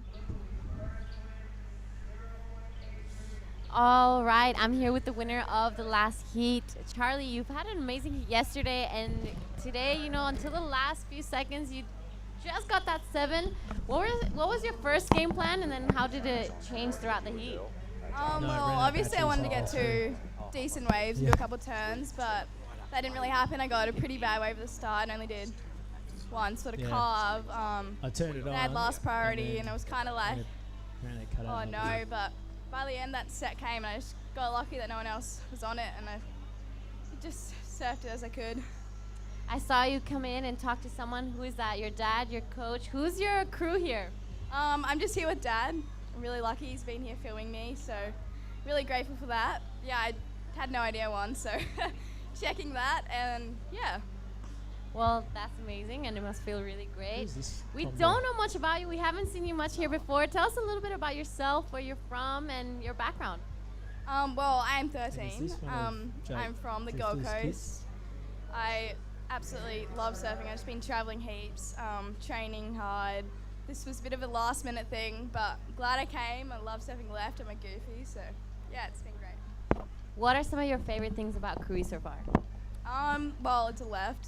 It's just perfect waves all the time. It's warm, no wetsuits. Everything's just pretty amazing. All right, well, you showed some really mature surfing out there. Congratulations. And is there anything you'd like to say to your friends and family back at home? Yeah, thanks Luke for making these boards. It's kind of a new thing, but they've been amazing. Belly Board Rise, they're always supporting me. Billabong, my family, yeah. All right, congratulations, and we'll see you in the next round.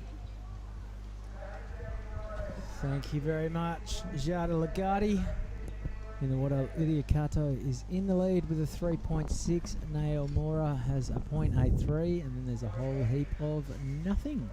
So very, very slow and sleepy start to this heat. That's kind of been the way it's been going. I've been getting flurries and then nothing at all.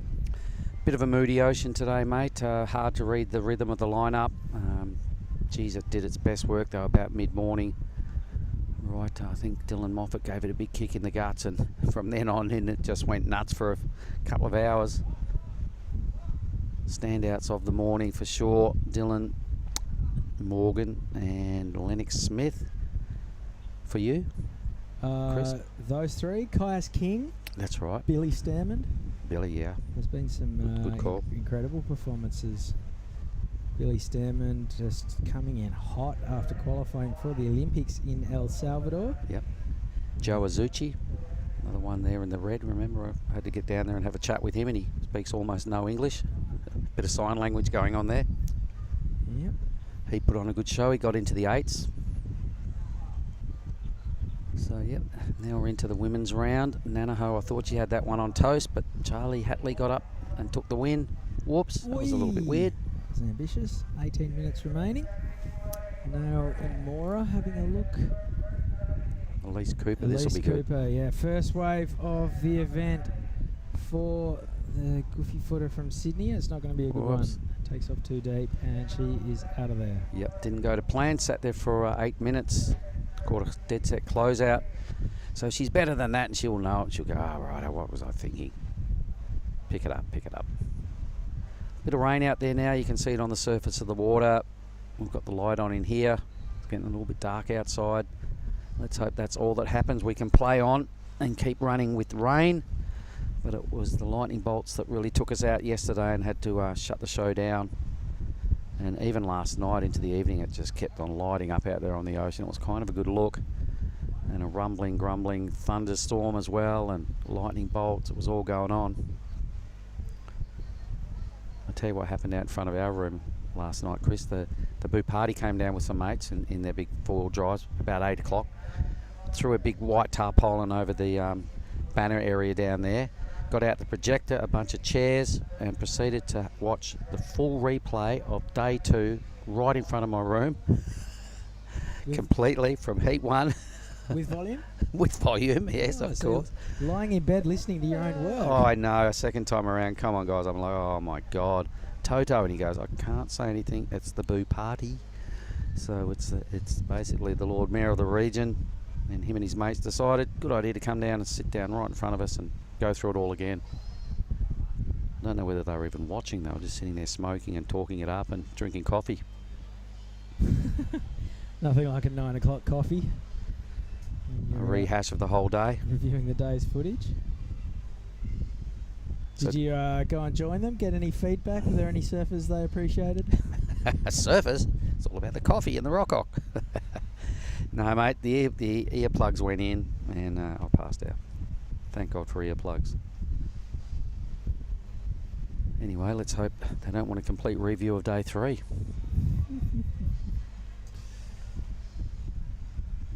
Well, what a slow and sleepy affair this heat is turning into, or has started off as and remained as. Yep, all 4 of them just looking around then going, any tips, anybody? What can we do? Are we sitting in the wrong spot? No. The ocean is just laid down.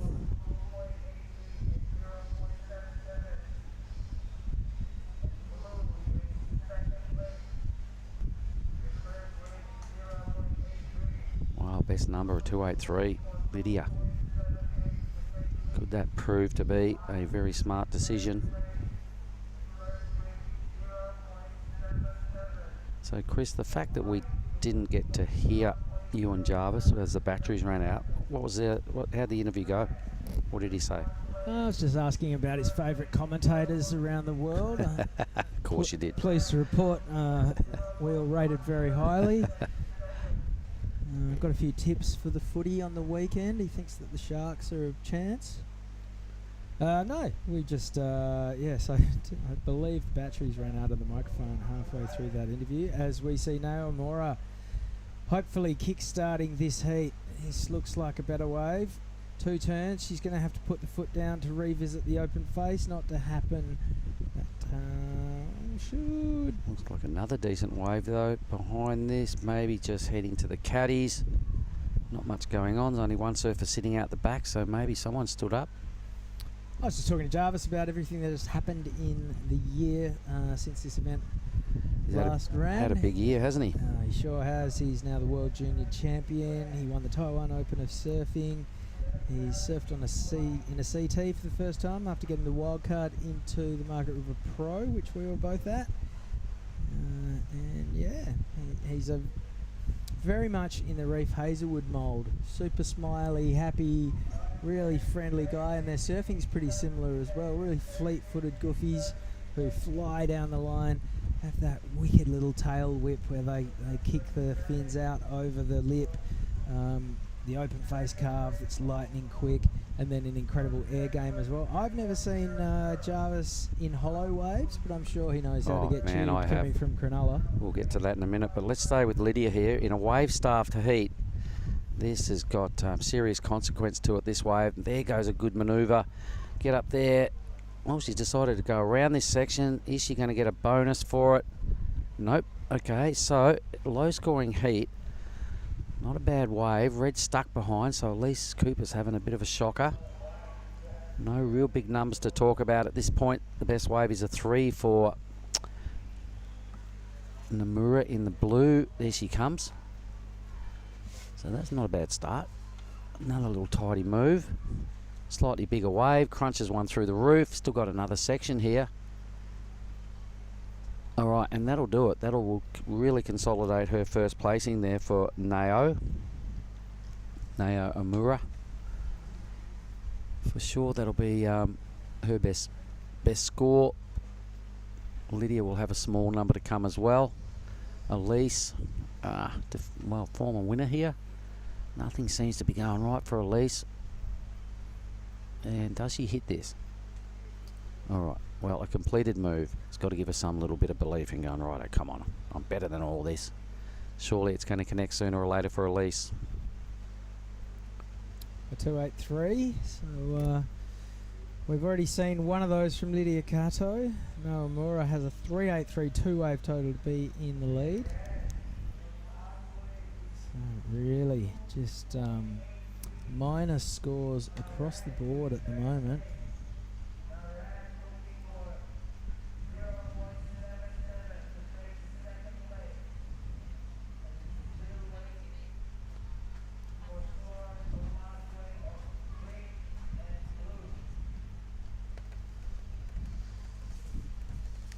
So White sitting out there with priority, a young Indonesian surfer, Nasa Awalia Shaldira. Not sure where she's from. Here goes Lydia Kato though. Pretty good turn there. Probably would have been better advised to have hit the lip on that opportunity. Either way, she's holding down second. It's a pretty low scoring heat. This wave for blue though is going to be about the highlight of the heat so far. It's a couple little she did belt the lip a couple of times on that. We didn't see it on the replay, but it will probably, for sure, I'm pretty confident, become the best wave of the heat. I think Lydia got a 3.77 for her effort. Into the lead temporarily. I think we still got a number for blue. Okay, now in the white. Whoa, does she lose priority?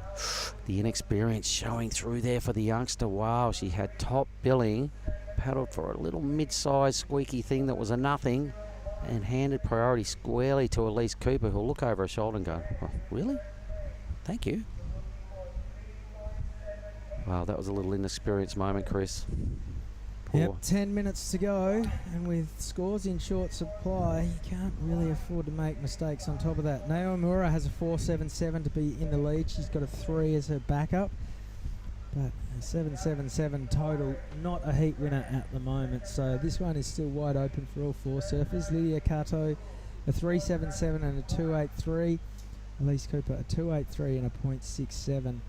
Someone just needs to latch onto a set and really break this thing open, because it's tough viewing to this point.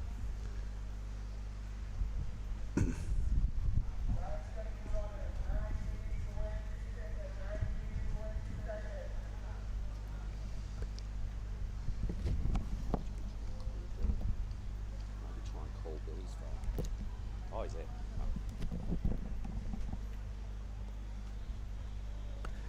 All right, well, low totals. Omura at this stage. A 777 program for the lead. Lydia, I'm not sure what Lydia needs. Maybe we can bring up those numbers, because it would be interesting to see what Elise Cooper needs to track down second position. So Toto or Sam, if possible. Getting towards the back end of the heat. Elise Cooper being a former winner here. That's her in the red. It'd be nice to know what she needs. If we can kind of quickly do some maths, though, it would be about a 3.1. A 3.3. 3.78. We're both wrong. Oh, yeah. It's been a long day. I was just looking at totals. I forgot there was 2 waves involved. That's how these competitions work. Right, gotcha. A 3.78 the requirement for Elise Cooper. A 5.83 the requirement for Nasa Awalia Shaldira. Lydia Kato looking to replace a 2.83. Naomura. Anything over a 3 will build on her meagre heat-winning 7.77 2-wave total. And here goes the youngster Nasa on her backhand. Didn't mind that turn. Yeah, a little whip pumping down the line. Small little kind of a C-grade wave, but look, she'll be stoked. She's ridden a pretty good wave. She's probably got her friends watching, probably got a few of them on the beach. She looks at it and goes, what about that? Don't mind that. Oh, that was pretty cool. I like it when these young ones and you can see the inexperienced ones, when they string something together, it's like, wow, it's such a win for them. Just to compete and ride a wave and not, just totally let themselves down. So that was a good performance. It'll be a low number, but so what? She's ridden a good wave. Here comes the ruffle out there, Chris. There's a bit of wind on the way.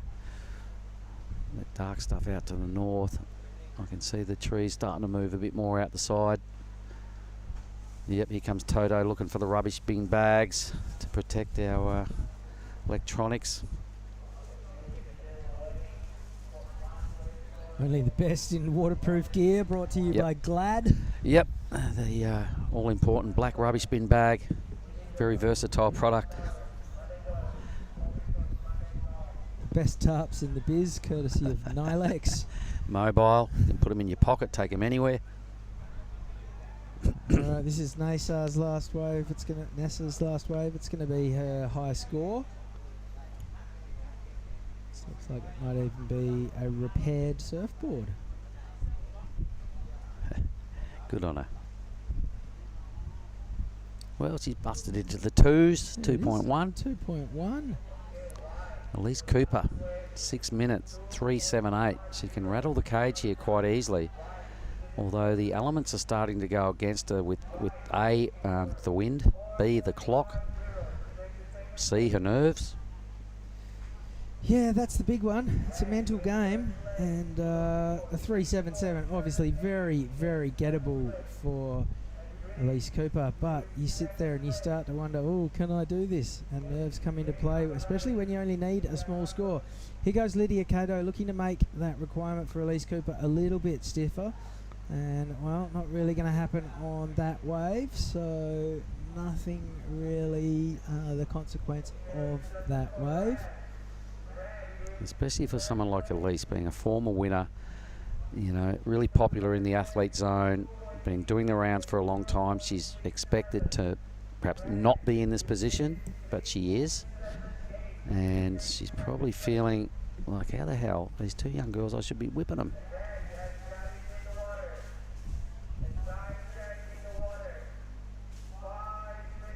5 minutes. You can hear the announcer in the background.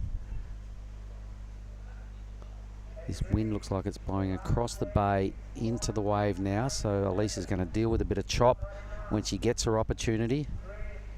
So we've got to factor that into her performance and making sure she can keep it clean. A 3.78, either one really good thing's got to happen, Chris, or she's got to ride a wave, tag it a couple of times, and at least put a couple of moves together. The judges with that last heat of the very first heat were reserved in their numbers. They still want to see some really polished surfing. So the 3.78, she's going to have to get a really good clean kind of two-turn section or a bigger one-turn section. 4 minutes. Over to you, Elise. Just having a look at the forecast right now. Looks like maybe a little bit of onshore push tomorrow afternoon. Plenty of swell through the whole window. Righto. Sunday morning looking like it could be pick of the bunch, so good time to wrap things up. Good conditions next week, all through next week as well. Oh, he says as he stays on for a week. These things don't happen by accident.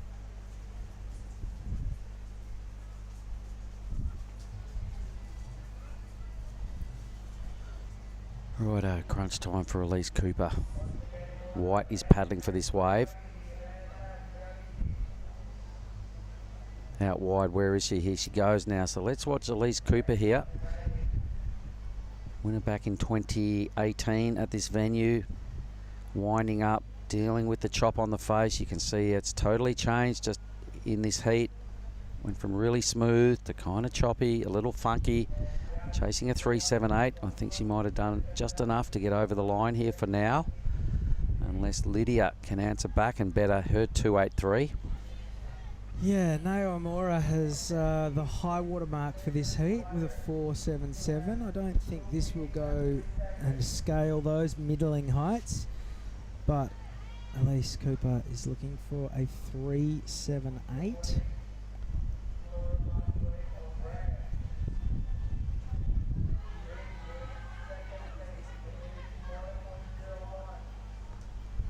All right, so here goes the young one, Nasa Hawalia Shaldira. Whoa, that was a good turn.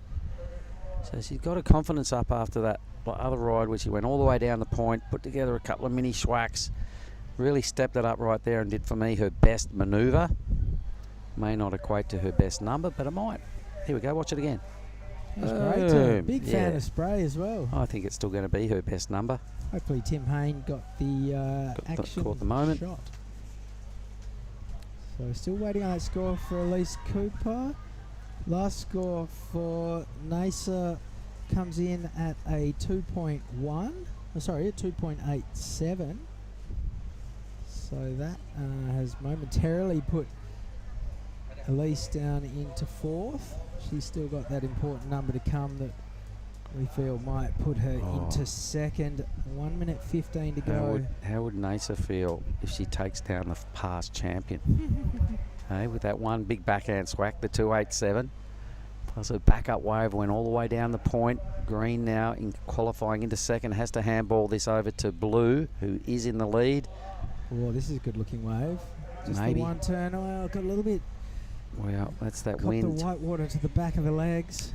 Yep, just forcing that wave to break a little quicker than she thought. Either way, Elise Cooper will be mighty bummed here. Well, Lydia. She's still got a score to come in. She does. Sorry, my bad. So she still needs. This is Lydia Cato looking to get rid of her 283. Remember, Elise Cooper's wave is significantly bigger than this, although Lydia Cato has strung together a pretty decent number of turns there. 25 seconds to go. The contrast's completely blown out on the screen. Now we're back and we're sharp. Still waiting on that last score for Elise Cooper. You know it's taken a long time because she's already regained priority after the long paddle back to the top of the point. Nao Amura. So we are still waiting on a score to come in for Elise Cooper.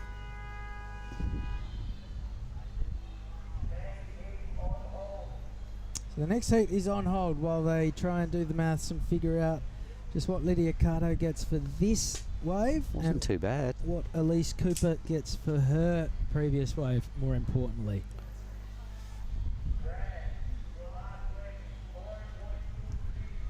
Okay, Elise 4.23. Cooper's last wave is a 4.23, so that's going to put her up into one of the advancing positions, but Yep. we still have a score to come for Lydia Cato. 3-3 she She needs a 3-3. I think she might get it. She did a fair bit of work and tagged the end at the end section. Yeah, and a 3-3 really not a huge requirement. So the scores well and truly in a tight knot here. Yep. It's a story of 2s and 3s and 4s. Nao Amura has a 3 and a 4. She's winning. Elise Cooper has a 4 and a 2. She's in second. Lydia Cato has a 3 and a 2. She's sitting third. She needs another 3 basically to get up to second.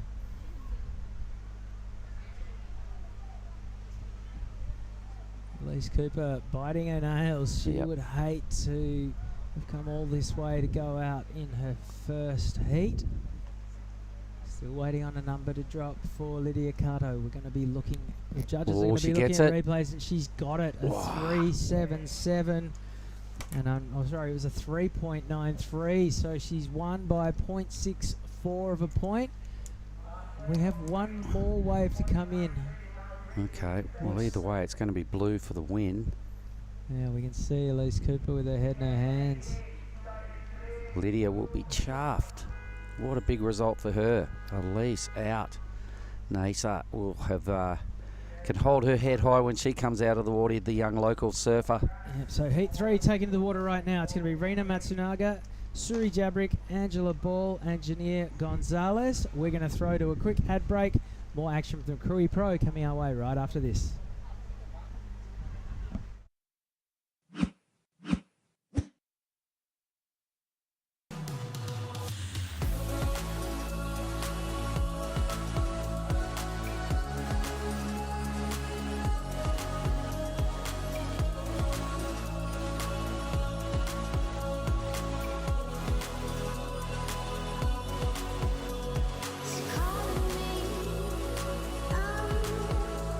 Nothing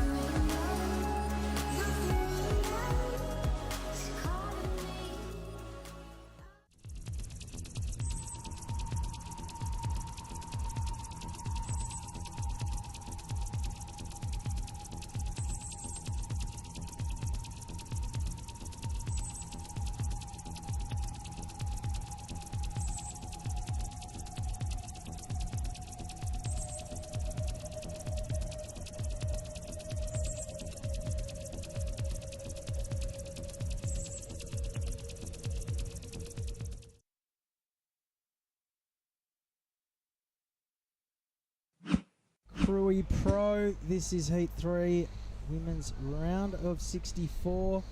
In the water right now, Rena Matsunaga is in red, Suri Jabrick is in blue, Angela Ball in white, and Jania Gonzalez is the surfer in green.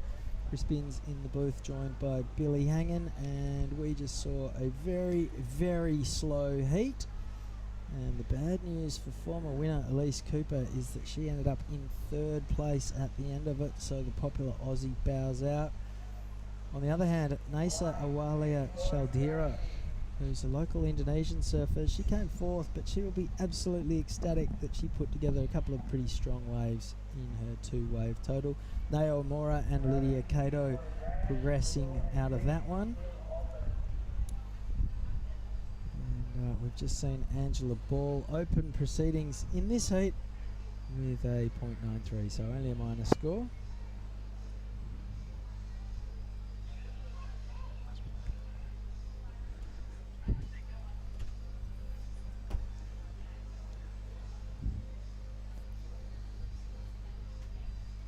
Yeah, mate, outside it's a bit gloomy. Bit of a action replay of yesterday. Not as much lightning though, which is encouraging.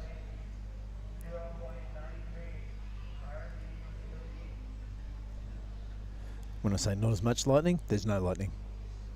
And this is our concern. If we have these storms front roll through the southern toe of Sumatra, then we don't want that lightning endangering the lives of our athletes, as we see Suri Jabrick squeezing one turn out on that small wave. Looks like her game plan is to get busy, get early waves under your belt.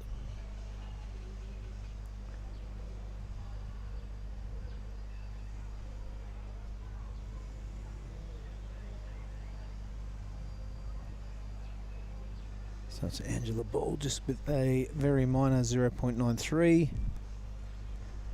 Suri will be just above that, and as we watch the wind take effect on the surface of the ocean, I think we're going to cross down to the athletes area with the winner of the last heat and Mark Clift. All right, here we are down in the athlete area. I have the winner of the last heat, Nao Amura. Tell us a little bit about yourself firstly, where you're from, and a few stats. I'm from Japan, the middle, near Tokyo, and this is my second time in Krui. All right, well, that was a pretty good heat. I mean, you've come away with a win in very changing testing conditions. How did that wind change your tactics during the heat? Yeah, before my heat, I watched my friend's heat, and then I was excited to ride this great wave. But the wind changed, and then swell is so slow, so I was patient to wait good one. You're a very good surfer. I like what I saw. What's been your best result ever at, say, a QS level?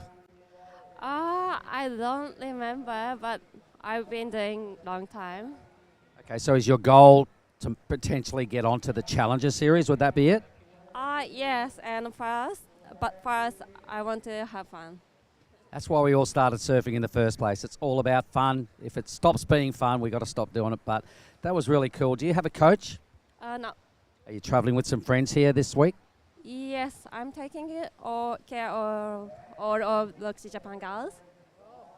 A little bit of a mother figure, eh? Are you looking after the younger ones? Yeah.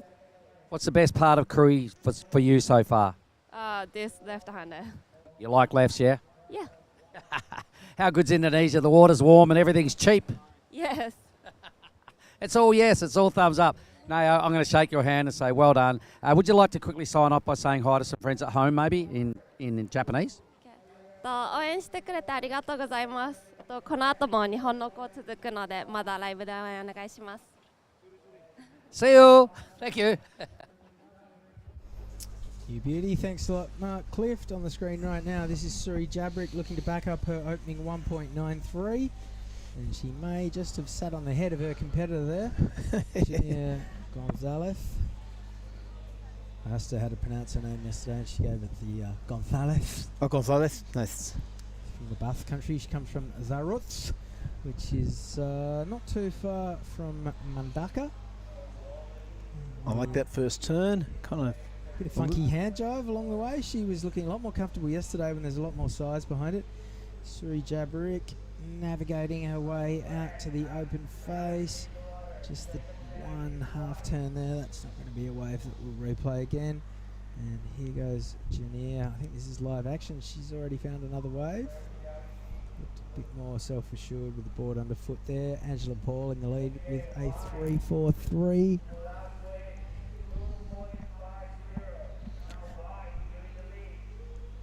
All right, yeah, a little bit of cutback for the girl from the Basque Country. 18 minutes remaining in this one, Chris. Conditions getting testing. It's one thing to be small and only a few sets a heat, but when you get the wind messing up the texture of the wave face, it becomes even more challenging. But as we're known to see just about every afternoon for weeks on end in Indonesia, these rain squalls can come and go in the space of 5 or 10 minutes.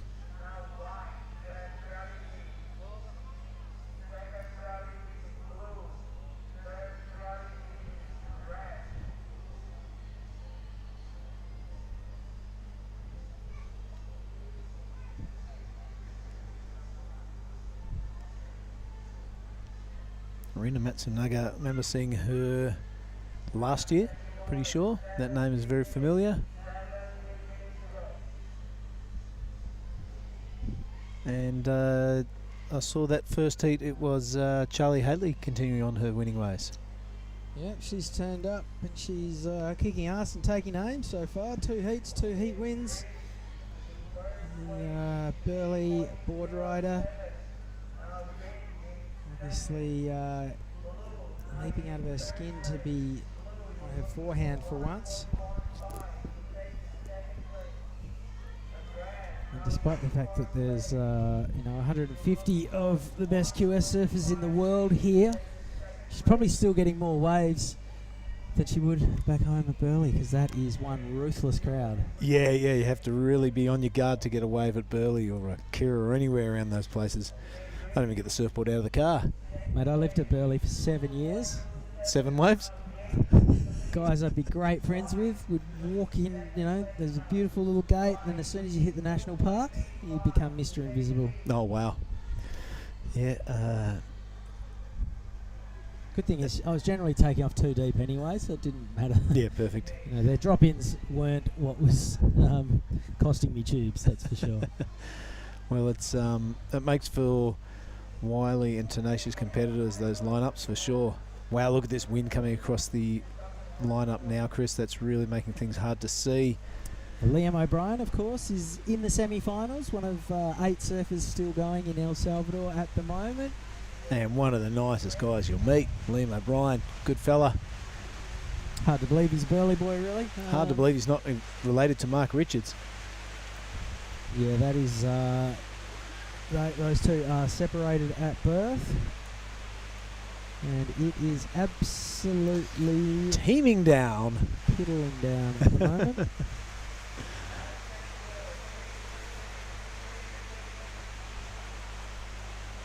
We've got some scores in. Jania Gonzalez from the Basque Country, a 3.07 and a 2.27 is in the lead. Angela Ball, a 2.5 and a 0.93. You see her sitting in second. It's literally raining inside our commentary box. There's nothing like being in a leaking thatch hut with the full of electrical equipment. Wow. This is... Oh, you got to laugh. All right. We're going to get electrocuted? I'm not sure we will get electrocuted. There's no electricity running through us. Yet. Yeah, I think we'll be okay. The girls have got our backs. They're working furiously behind the scenes here. These are the best rubbish bags in the business that are covering the electronics.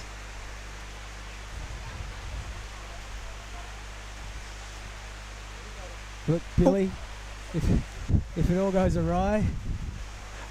It's been a pleasure. It's not a tragedy to go out doing something you love. All right, 14 minutes remaining. I'm pretty sure the heat's on. I can't see a thing. Looks like a snowboarding contest out there at the moment. The water is dripping off the Wi-Fi receiver straight onto us. This is incredible.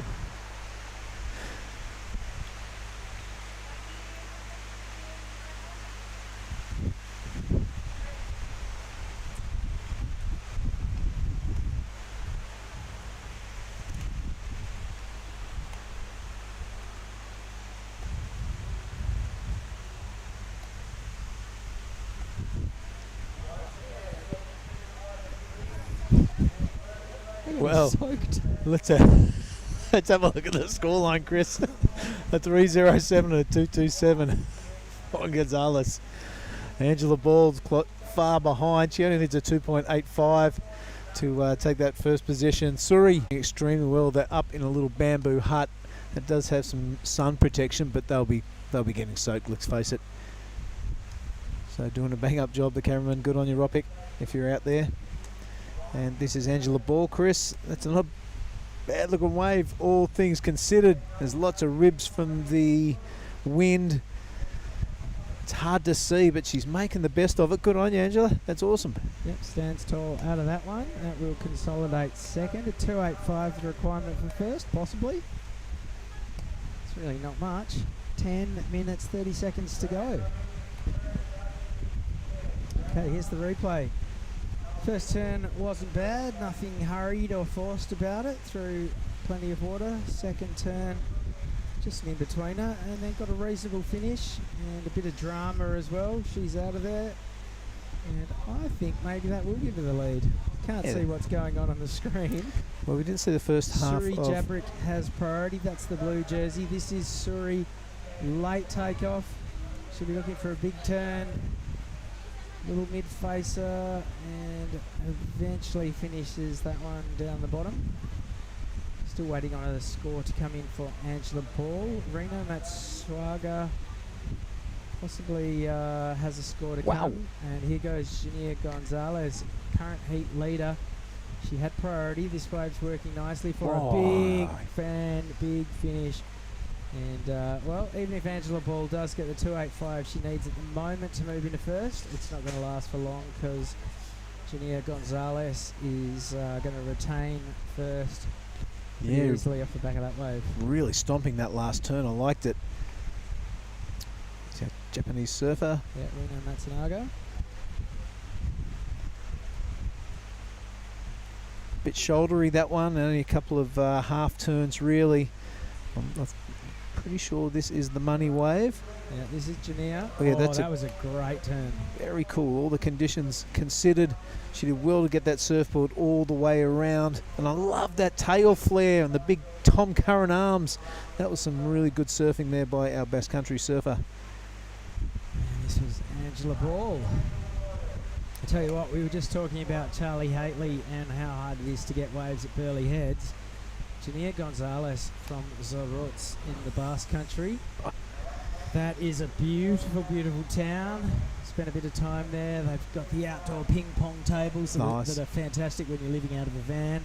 It's a crescent of golden sand. There's skate bowls. There's all the rest. Just a lovely, beautiful, inviting tourist town. Get out in the water. Forget about it. Forget about it. It is one of the toughest places you will ever surf. They do have a ferocious reputation. By the sounds of it, well earned. Yeah, it's funny because the men are all hard as nails, and they've got these little squeaky voices. It's nice to meet you. Oh. All right, last score for Angela Ball. She's in the lead. She's got a 4.5 and a 2.5. Jania Gonzalez, I think she's still got a score to come. Suri Jabrick and Rena Matsunaga. I think Rena might have a number to drop as well. Yeah, I think we're at a score on the red column. It is the green column that I'm looking forward to seeing that score come up.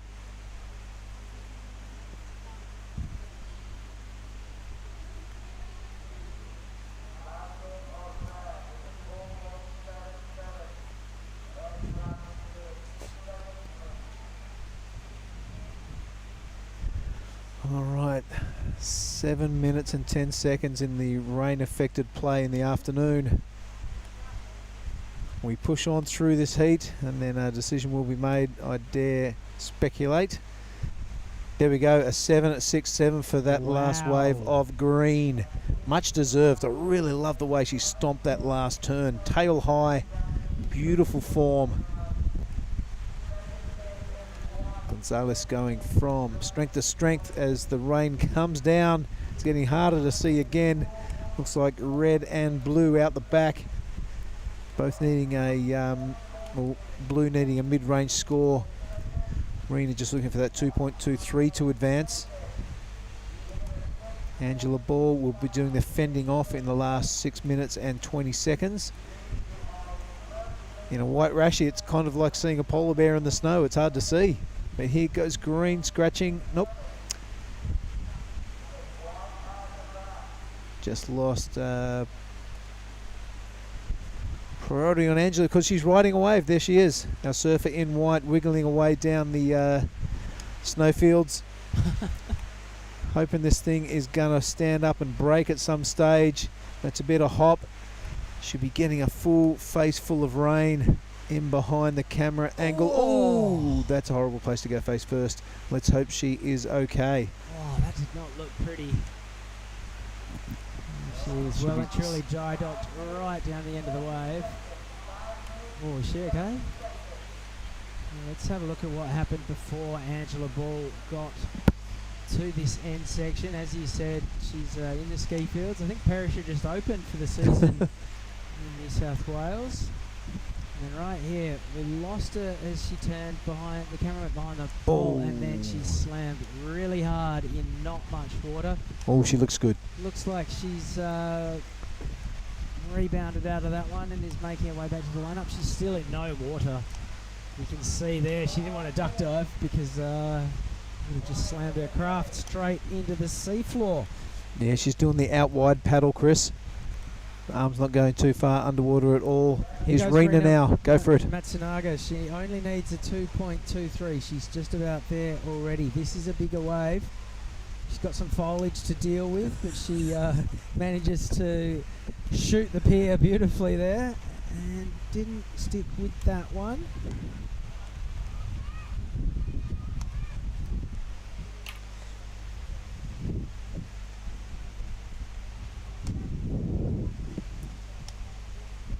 Here goes Suri Jabrik on her backhand. Coming in hot from Chengdu. She's a regular at Echo Beach. She's only young. I'm sure will we be seeing Suri in the Pro Junior event? I imagine so. I would imagine so.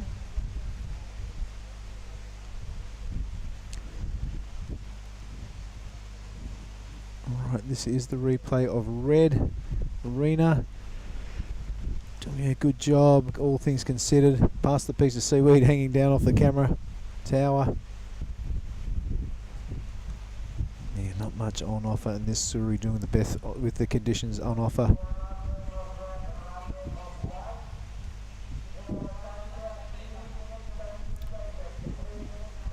Alright, up next in Heat 4, Mia Huppets, Rosie Smart, Piper Harrison and Rita Suzuki. So 3 Aussies and 1 Japanese surfer. Mia Huppets the top seed in the red jersey. Rosie Smart the second of our seeded surfers. Piper Harrison and Rita Suzuki have both had to surf their way to this point. Here goes Suri Jabrik. This is looking like her best wave.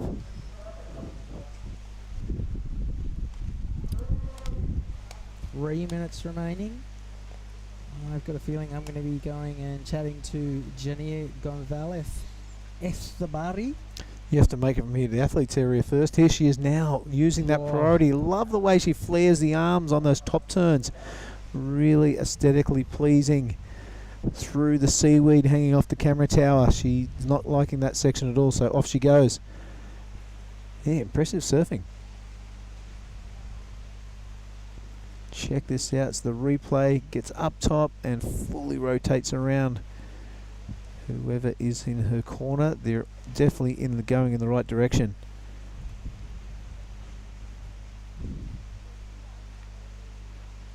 Alright, with that score to drop, there's 2 minutes and a handful of seconds remaining. It is the surfer in green.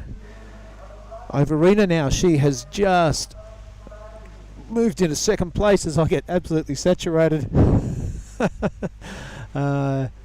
And so, yeah, in the last 2 minutes, it is Rena with first priority and moved up into second position. Angela Ball now pushed down into third and Suri in fourth position.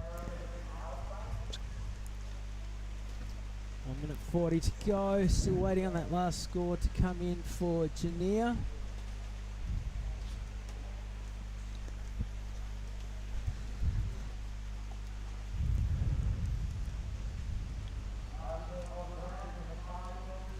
There it is.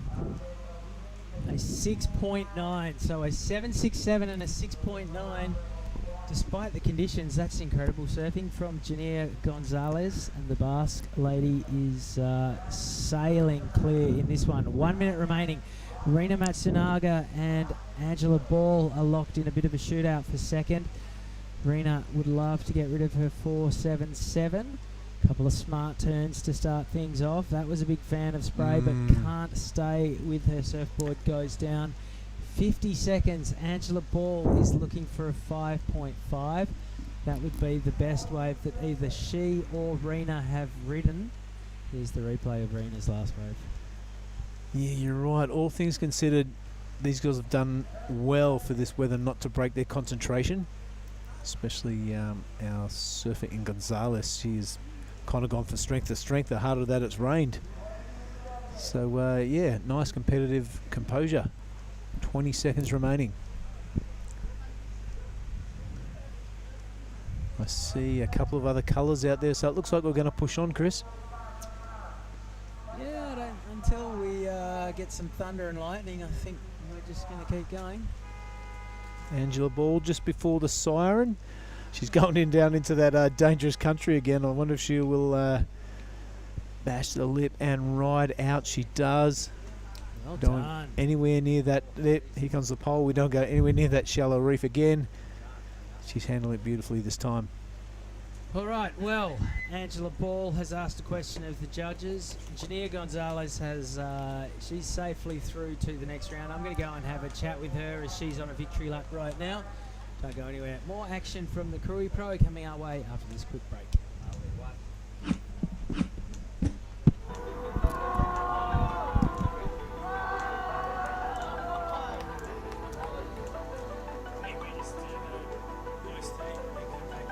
Sure.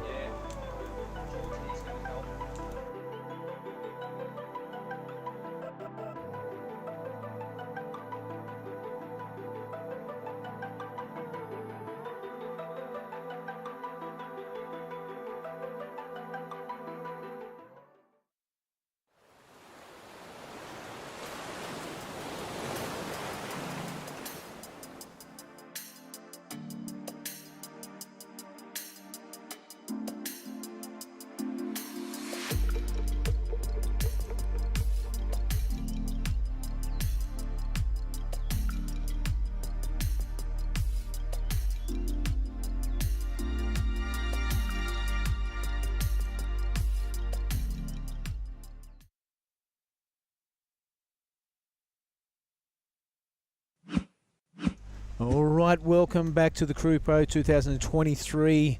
Welcome back to the booth, Mark Clift. I know the furniture has moved around a bit and it's a little bit more sodden in here, but we're pushing on through to heat number 4. I can't even see heat number 4.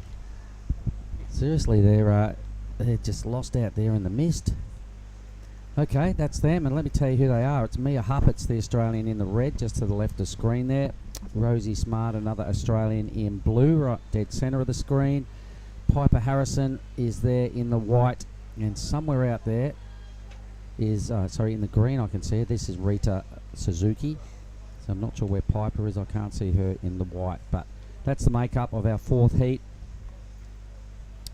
Allegedly going to try and get 11 of these done today. I know the rain's kind of given us the irrits, and it's changed the dynamics out there, mate. The wind has made the lineup way different. It's probably the hardest it's been out of our 3 days right now for the ladies that are in the lineup. But it's that word we use all the time, Billy. It's about being able to adapt, and I'm sure they've all surfed worse in their lives and competed in much worse, but it's different tactics now. Yep, all different tactics, but you got to stick to your game plan no matter if it's raining or it's sunny, or if the water's dripping through the electronics onto you. You just push on in. You just pull your hat down a bit lower. You grin and bear it, and you go, I'm tougher than that. No worries. There's still a coconut at the end of the day for you, Billy, so just believe in that. All right, that rain seems to have eased a little bit. Oh, don't kid yourself. That's you want to good see how it news. looks out there. Glass half full, I like it. I like it, Billy. All right, we'll go with that. It is dropping off. There's no rain. cameramen out there ducking for cover, looking for anything that resembles a tarp. Or a black bin bag. Yep, anything to keep the equipment dry. All right, so what was the highlight of that heat, Billy? The last one you guys just called. Was there any big numbers? There was a big number from our surfer in Green and Gonzalez from the Basque Country. When it really started to rain, everyone kind of sat there and looked at each other, and she did not let the conditions interrupt her concentration. Went out there and he scored like a 7 or something like that. I can't really remember, but yeah, it was a really impressive surfing. Well, there looks like a lump approaching. No priority. It is Mia Huppets on the inside in the red. She's kind of showing some interest in this wave, and this is one of the bigger waves we've seen for quite a while. How wind affected it is remains to be seen. Gets one little chip manoeuvre in, so that's a much better turn. Got to stick it. Got to ride come out. on. Yes. Hey, Mia. Well done. Gritting away through that end move. Here goes Blue, Billy. Yeah, Rosie Smart up through the lip line, and she landed that beautifully. Wow, I thought she was in for a bit of trouble there, but our surfer in blue handling the conditions well over to green. Okay, so Suzuki now winding down the line on a backhand. Nice, strong use of the rails and a really frothy, hard to surf section. Likewise, showing plenty of control and skill to just stay on this wave to that point. Wasn't an easy wave to ride. Did use her rails and bury some rail and complete 2 manoeuvres. So it's pretty good. I think Rosie Smart may have done the best turn out of all of that. But Mia and Suzuki both stringing together a series of moves. It's going to be pretty close, but I like Rita's control and tough wave to ride. A certain wave of greens. Rosie Smart, good belt. Really well to ride straight out in front of that thing. No fuss, no downtime caught in the foam or anything. So that showed a good skill level. Yep. Priority over to Piper Harrison. Sister of Marzi? I think Mon King. Yeah, Harrison. It's right there. It's the name.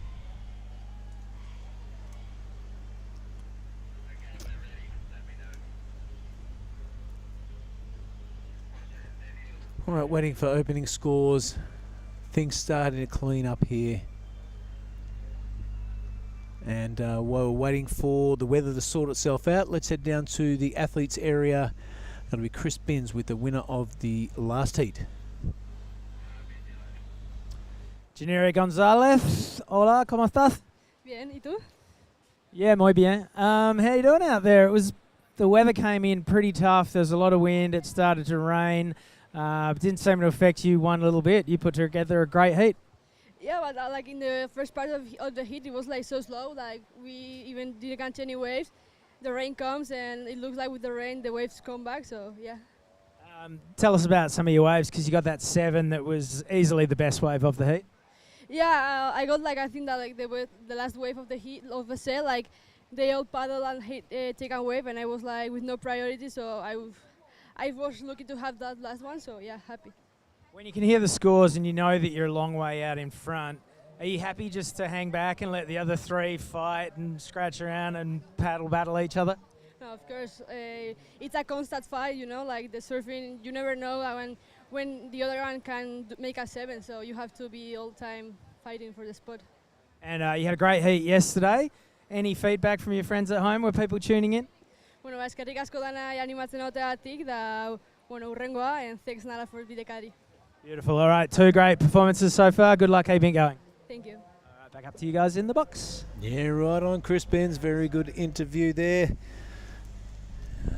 Moving through onto the next round is Gonzalez.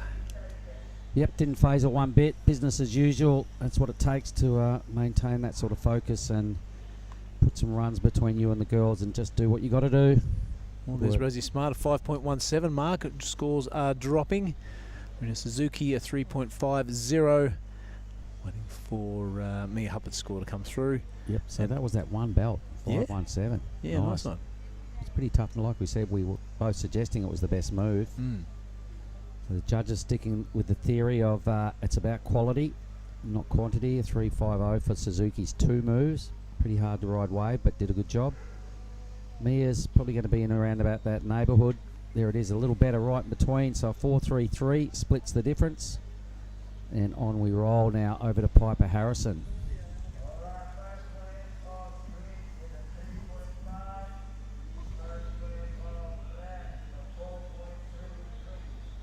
So we've got our fellow commentator coming up in the next heat. That would be Giada Legati. Yeah, she had a great heat yesterday. Absolutely loved it. Yep. She was saying she wished it went for an hour. So heat 5, Giada is going to feature in green. She'll be up against Charlie Stokes in the white, Jasmine Studer in blue, and Ali Harrison in the red. So yeah, I asked Giada, I said, what are you going to do? She said, oh, you know, I said, can you remember your heat yesterday? Yeah. Remember that wave? Yeah. Do that. Remember what it got scored? Yep, a 7.5. I said, yeah, okay, so just 2 of them. Easy. Just keeping it simple. Hope you charged her a coaching fee for that. Coconut this evening. Perfect. Oh, there's Georgie. We'll get her in next heat. It was good fun yesterday. Georgie May Hicks, just kind of relieving the rotation pressure for us guys that need a break every now and then, and she's going to come in and help us with as Giada steps out and serves the next heat. So Georgie, next heat if you don't mind. Yep, thumbs up, she says. She surfed the first heat of this round earlier, about an hour and a half ago. We'll hear her thoughts on who's who in the women's round and who we can keep our eyes on and who she thinks are the real threats. Anyway, you're right, Billy, that rain is seemingly backing off. Yeah, it's not pouring into the commentary booth anymore, so that's a very positive sign. I know, it's typical Indo structure. She'll be right, that's close enough. There's only 12 holes in the roof. Sides are up, what are you guys talking about? She'll be right. So far so good. We've only got the couch wet, the electronics are a little wet, the table's pretty wet, and our ladies holding up the go signs down there, they're all pretty wet. So always did a reasonably good job, I suppose. Oh, fantastic. All things considered, we got away with it scot-free. 15 minutes remaining in this one, Mark. It's Rosie Smart with that 5-on-7. Best of it. However, here goes Mia Huppets. Nice high line. She must need some speed to get around a section. Oops. It's going to put the outboard motor on for that one. It's not going to happen. No. So Red back out there looking for a priority pickup. Jake Smith there on the ski doing the job. Good on you, mate. He's done a couple of swings around at Nazare. We had a little sit-down meeting the other morning. Went through his strategic plan and it was all solid. Great young fella. All right.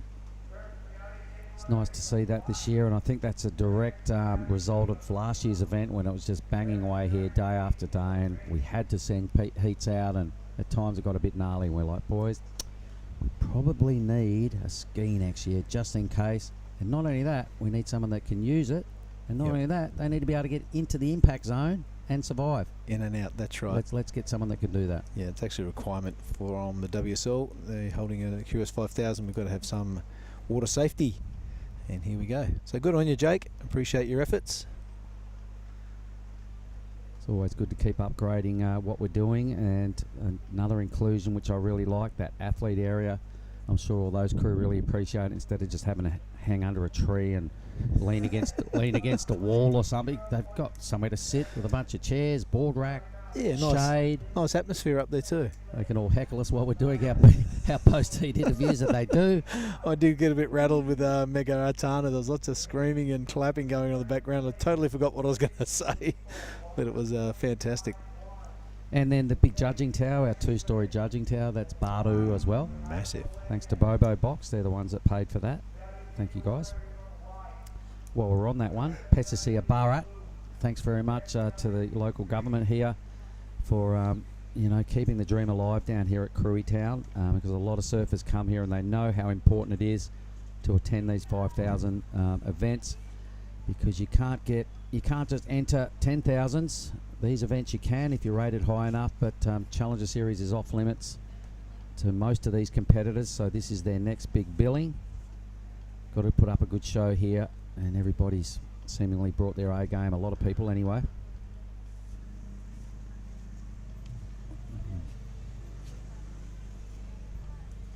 I did see it, Billy. You did have it. I know what you're looking for.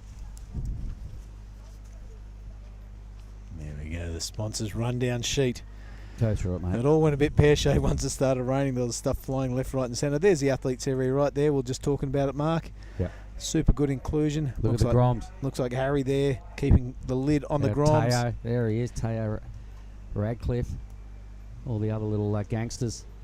Righto, let's have a look at White's Wave. Piper Harrison has waited more than half a heat for this. Little mini chip to kick things off.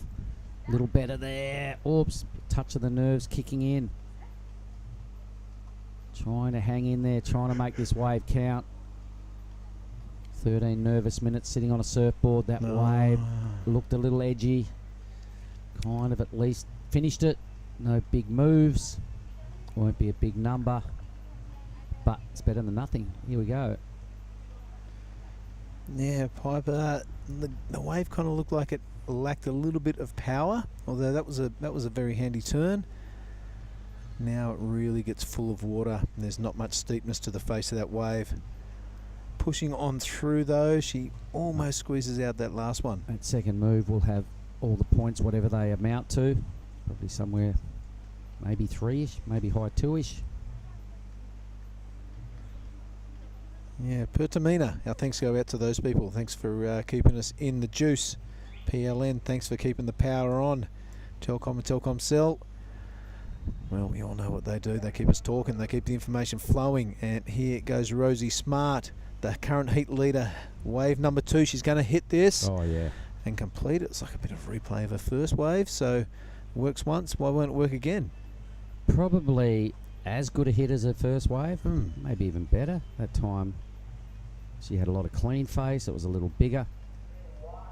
Red, did we see? Oh, that was Huppert's. That was her catching the closeout. So that's a non-event.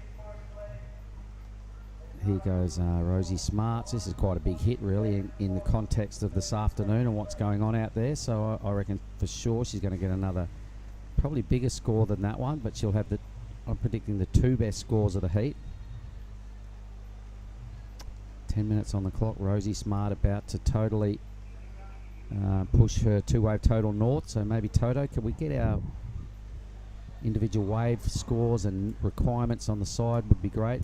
There we go. Thanks very much. How's the production team? It's good to see the boys listening to us sometimes. It's great. Thanks, team.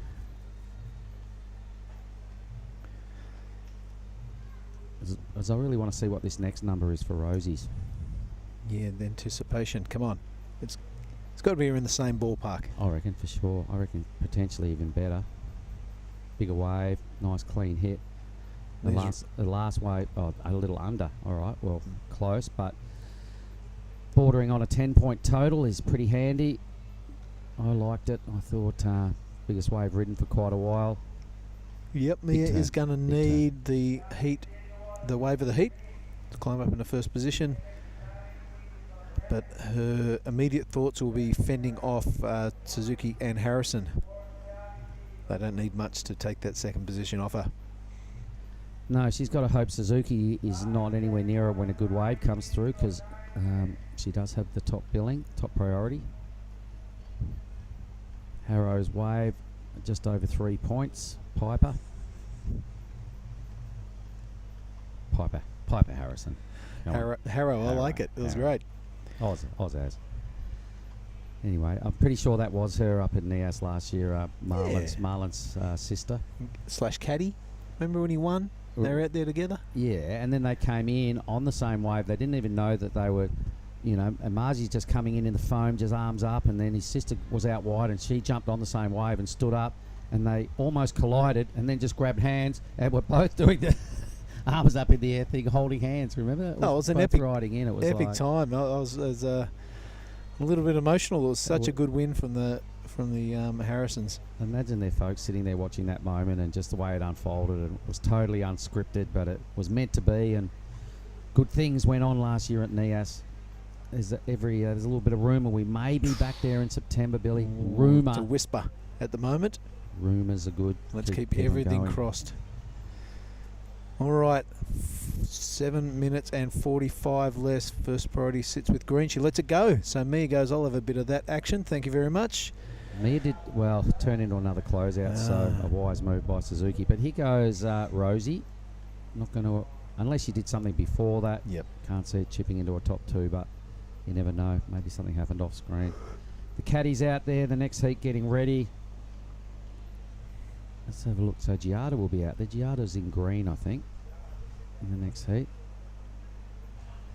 I'm not sure what happened before that, but Yeah. the scoreboard will reflect it. Yep, I think a nothing.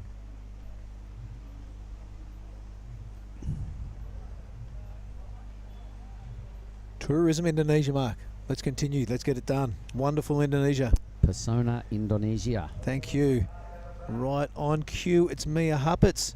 That's a better looking turn. Ooh, That's an so's even that. better one. So we know she's capable of really good surfing. Starting to show it now. All she needs is a good canvas to apply those brush strokes, and that was pretty cool. I reckon that could take her to first. Yeah. Mid-5. Is it the best wave of the heat? It's a Monking. Monking. I reckon possibly. Looked pretty good. It'll be nice to watch it again in the replay because I'm pretty confident she went above the lip twice. This is Rosie's wave. All right, so she did do something before. Unless this is live. This is live, mate. Yep. Wow, okay. So Rosie is starting to find her groove now, as is Mia. All The right, so wave's really cleaning up too, mate. maybe that wind has backed off. Billy, your prediction was right. Who was I to question your brilliance and your crystal ball gazing? There we go. So Here's this is- Mia. That was pretty sick. Wasn't a big wave, but it was above the lip twice, and really a full rotation off the lip on that second hit. The wave got a little lazy at the back end. Either way, going to consolidate second because I think this young lady's improved her total. Yeah, I like that. She a little turn and inspired the little foamy ramp. Did that, another foam climb. On reflection made yeah, she might better that 4.73. I don't think it'll go as high as the 5.17. Have a look at us, the armchair critics. Either way, they're really stamping their claim now to move through to the round of 32. Both Yep. Rosie and Mia, the two highest seeds, starting to let the others know who the higher ranked surfers are out here in the round of 64.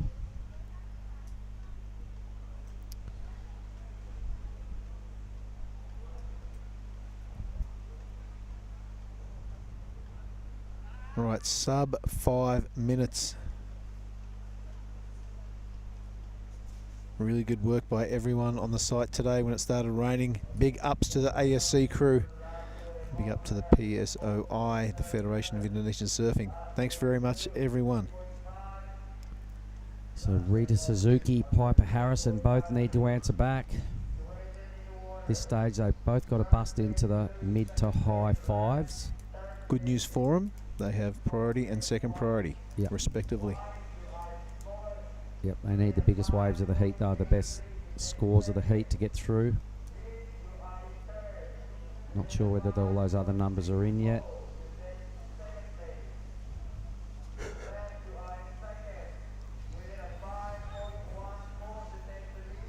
Four minutes.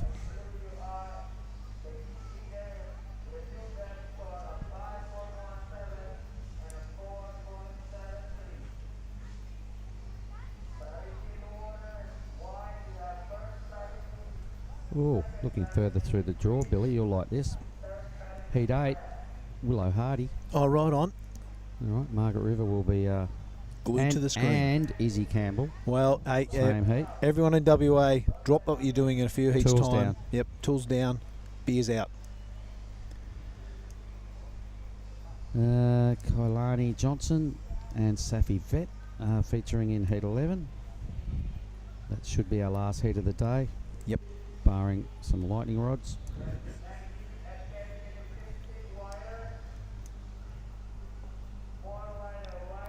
Just mention that, Mark. It's a big hello to everyone around the world, no matter who are watching. I'm sure some people in the Basque Country have just watched that last heat and are very happy with the performance from Young Gonzalez. All the people through WA, you got a few charges to come today. Big fields from New South Wales and Victoria and all through Asia. I'm sure there's lots of people watching in Japan. That's where I was just about to go. Yep. Because they have a strong team. Simon Niwa, winner of the junior round here last year in the women's. She's in heat 10. Also against Taina Izquierdo. Oh, nice. All right, out of Bali. So I'm sure Kacho and the crew will be watching that one, the Bali crew. Yes, our warmest regards to Kacho. Have a look at this. It is Suzuki on, I think a third wave, but it was only one turner. Rita Suzuki. Sumomo Sato will lead out heat 6. Let's stay with the live action. Piper Harrison. Ouch. Not having a good down, no moves. Remaining in fourth place with just 2 minutes to go. Just goes down to check on Rita. You all right, Rita? Yep. Let's go. We got this. All right, sub 2 minutes, mate. It looks like Rosie Smart has got the job done. Mia Huppert's sitting with priority, so she's got decisions to make. Does she catch a wave, or just make sure these other two in green and white don't? It's pretty hard, though. It's a big playing field, and it looks like Piper is turning and going. Here she goes. A lot of speed this time. That's more like it. Finds a pocket, snaps off a little turn, running down the reef, but not as fast as the wave, so she's going to have to bail. Hang on. Mia. Good size wave. First setup move. Punches the lip second turn, but no credit for that maneuver. Stuck on top and drifts off the back. Rita Suzuki eyeballing this thing. She needs a mid-5. Good looking wave, Billy. Yep, here goes our Japanese surfer trying to get around to hit something, but the wave hits her first. What an absolute pity. A lot of speed from that takeoff. But things kind of get a little bit desperate in the last minute or two, mate. Waves you might not have taken off on halfway through the heat, you do. But Mia Huppert's, I like the look of this one. I like the look of the first turn. It's a pity she couldn't stamp a bit of authority on it with that last one. Yep. Either way, a job well done to the two ladies that are leading in this one here. Rosie Smart, she tags the lip very nicely. She's not shy to get up there and hit a big lip, and that's what got her first 2 scores on the board to put her in this position. And Mia, hang on, things could change. Look at the flow and the precise surfing going on here. Surely, wave of the heat. Surely, come on. Wow. Well, that's following the familiar pattern of today, mate. A flurry of waves caught in the last few minutes. The judges will have their hands full. No doubt will go on hold while they throw the abacus around upstairs. Look at the smile on Rosie's face. She saw Mia's waves. She's gone, well, we were winning, and now we're winning by more. Yep. Okay, we're going to throw to an ad break, and we'll get back to you for Heat 5 in a moment.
Body, a women's round of 64, the Krui Pro.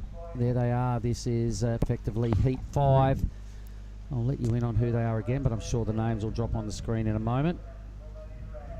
Did you like that last heat? I'm still not certain. Here we go. Rosie Smart hung on. I think she got a 6.37. I think Huppert's got a 6.33 right at the end. So they both did their best surfing on their waves in, and kind of at the end easily accounted for Rita Suzuki and Piper Harrison. So that was the result of that one. Let's bring up the names of the surfers in this one. Who have we got? Ellie Harrison in red, Jasmine Studer in blue, Jalia Stokes in white, and Giada Legati in Green. Here we go. Jasmine up and riding, getting caught behind the section, trying to get on the open face. Quick start for Jasmine. I might just pull that back a smidge. There we go. There we go. All right. Looks to finish it, but yeah, So just falls off I there. forgot to intro you, Georgie May Hicks. Welcome to the booth. Thank you for having me again. All right, good fun, good times. It gets you out of the rain as well. You get the couch here. We've got a nice TV screen. We get replays. It's not a bad gig. A 1 point ride for Jazz. All right, so tell me what you know about the two girls that got through that last heat. Rosie Smart and Mia.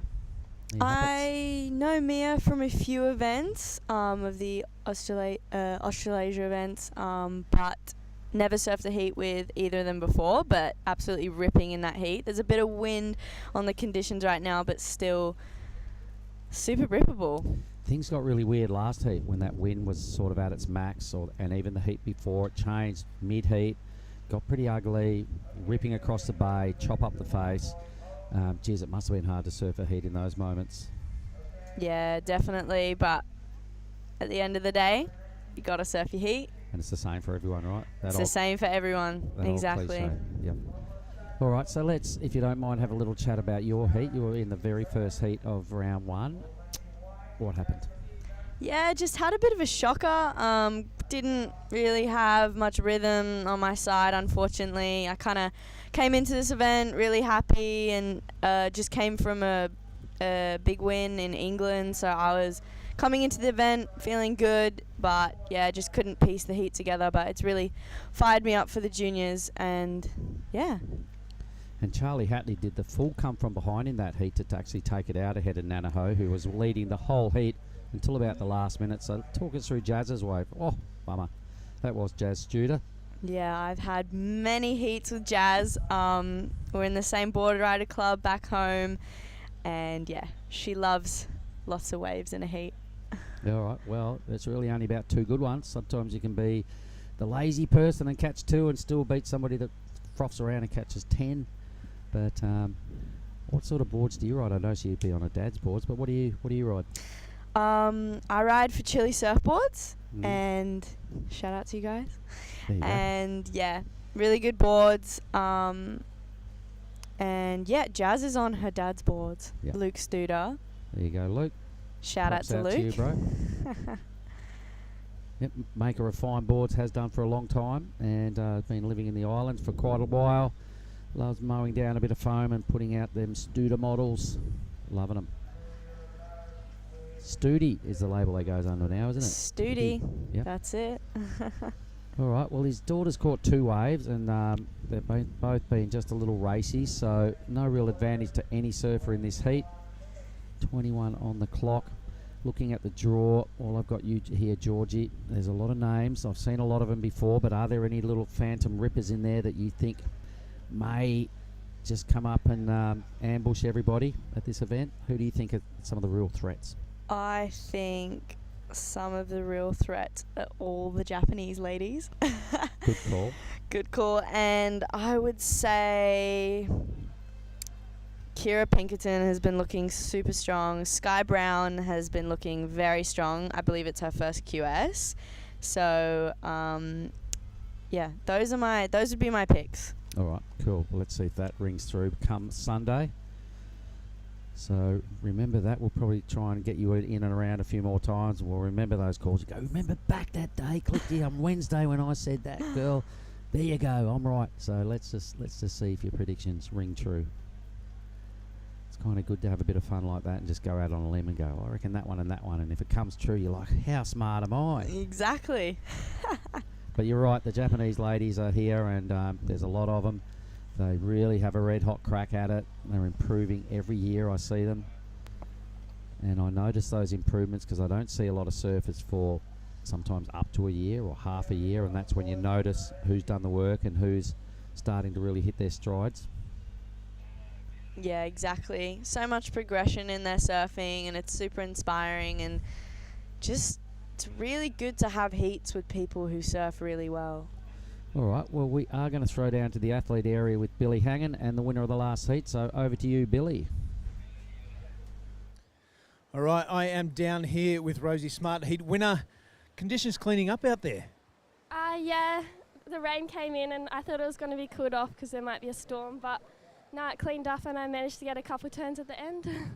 Well, this is the first time I've seen you surf. Why don't you tell people a bit about yourself, where you're from, sponsors, etc., etc.? I'm Rosie, I'm 18 and I'm from Sawtell in New South Wales. Right on. Well, you absolutely impressed people out there. A couple of big hits got you the score, single hits. Was that part of the game plan or was just what came on offer? I wasn't planning to get one-turn waves as part of my school line, but the judges always like one big turn, so I guess it paid off. I think it really did. Now, your equipment choice, did it change because the rain came through or you just stick with the game plan? I just stuck with the same board. I'm riding a JS Forget-Me-Not, and I love it in this Indonesian waves. Ripper, how many times have you been to Krui area? This is my first time, and I love it. That's the answer we want. Well, is there anyone back in New South Wales you want to say hello to? You're wearing the blue, I like that. Thanks to my friends and family for supporting me, and especially big thanks to Roxy and Coffs Harbour Board Riders for getting me here. Mate, you're an absolute ripper. Stick it there. Good luck for the rest of the draw and hopefully get to interview you again. Back into the booth. Thanks, Billy, and some pretty cool words coming out of Rosie's mouth. That's our fellow commentator. Woohoo! There's been a couple of waves ridden while we were listening to those, Georgie. I hope you watched them all because I'm going to ask you what happened. Yeah, look, Ellie Harrison got a really good one all the way through. Jada's just got one. We're going to see the replay of Ellie. I really love this second turn here and the third one too. Just really pushing on the back foot, throwing lots of spray. The judges love that on her backside. Ellie, I believe she's just come back from El Salvador. All right, let's watch Giada. She's got your seat. This is your keeping it warm for her. Exactly, Jada up and riding. I really like her flow on this wave, going all the way through. Wow. Lots of variety, and she just kept chasing it. Not a big wave, not one of the sets, but some of these ones can just roll all the way. And completed it there. So a number of moves for Giada.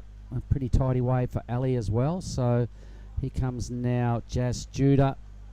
A couple of failed first and second attempts, but this wave now, it's still going to be a better score. She only got one manoeuvre there, but so she will be playing catch up now. She was sitting in the lead for a little while, but for sure Ali and Giada will overtake her. Stokesy, Charlie Stokes. What can you tell us about Charlie? She's waveless at this stage, but do you know much about Charlie? I know a bit about Charlie, not really. Haven't really had many heats with her, but here we go. Replay of Jazz. Just got really dry on that end section. Bottomed out, and she kicked out, and we'll be looking to get on the next one. So back to Charlie, not sure. Seen her surf before? I have. She rips. Okay.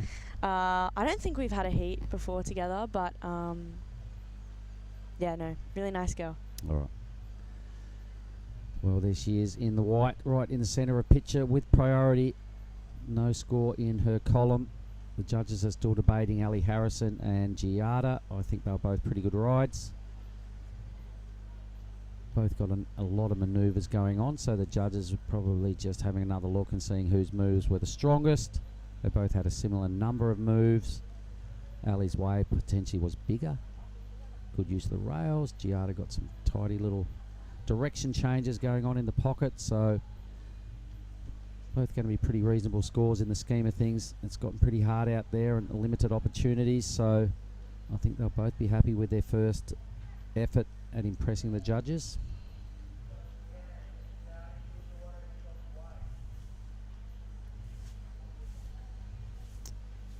Alright, so here goes Charlie on her first wave, the goofy footer. Grinds off the bottom now. Tidy first manoeuvre. Just another little mini swack and a weave to stay near the power source. That's a better move to finish off. So 3 moves.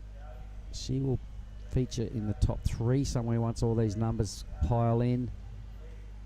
So she'll be feeling a lot better about things. She still has 15 minutes to work on it. She's paddling wide. Is there a big set coming, or does she want to have a chat with a caddy, or?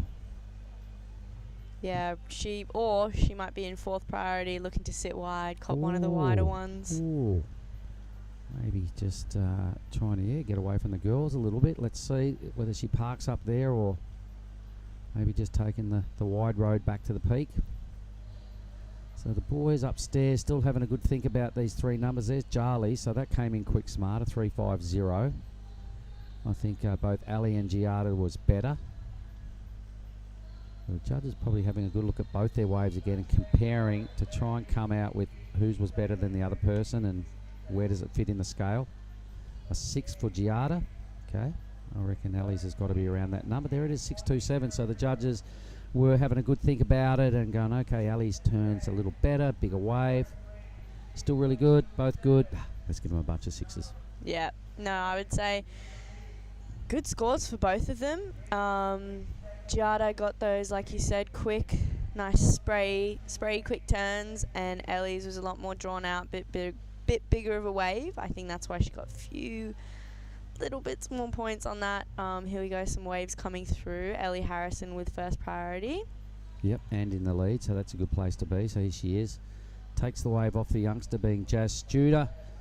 The girls have to clear off. Wow, just overcooked it. Perhaps a little overconfident after the 6.27 just got sounded out to her. But they've still got half the heat to sort this one out, so they are well positioned.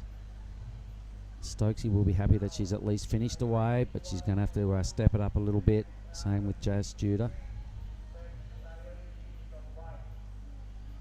All right, so how is the benefits, you would know this, Georgie, of surfing in a heat and you finish your first wave and it's not too bad? Yeah, it's a confidence boost. Has to be, doesn't it? It's like a video game and getting a boost. It's you feel great, especially if it's an early start and you start and you finish strong. It's a great feeling to have. But also, you could be waiting around and not be in rhythm, and then the last 5 minutes get 2 really great numbers. So it all depends on just following your intuition in the heat. Yeah. Was always a goal of mine, get a wave early, finish it, and as you're paddling out, you're going, all right, not too bad, now I need one more. And it takes that pressure off the whole 2-wave thing. I think I've got one, boom. All the other 3 guys are still sitting there, yay. And it does give you that little G-up. Speaking of G-ups, Giada on the inside, no, hang on, take us through Jazz's wave. Here we go, Jazz on an angle, paddling into this one, lots of speed. Maybe a big carve from Jazz. Nice spraying turn. She looks to race this one down, but it's just closing out in front of her.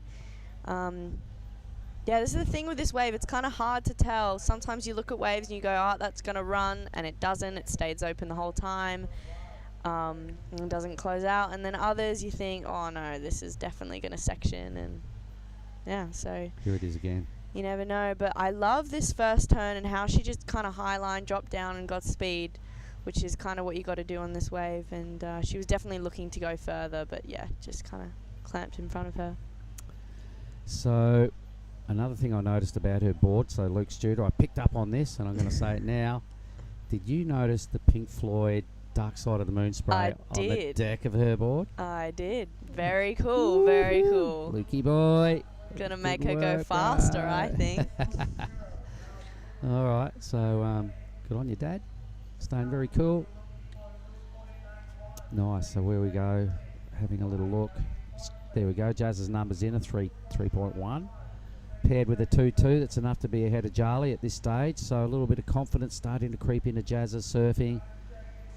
She's had first 2 waves that didn't add up to much. They're both disappeared off the leaderboard now. She's added a couple more respectable numbers.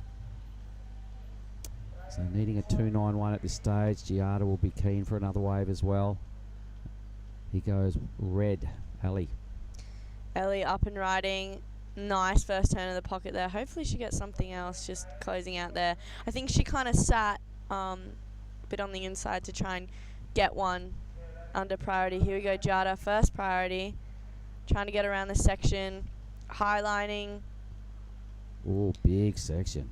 One nice turn there for Giada in the pocket. I think that should get her the number to first. I reckon, because Ali's second score will only be that one hit on her wave. Giada gets her second number, 1 hit, big wave, went a long way, but got the hit.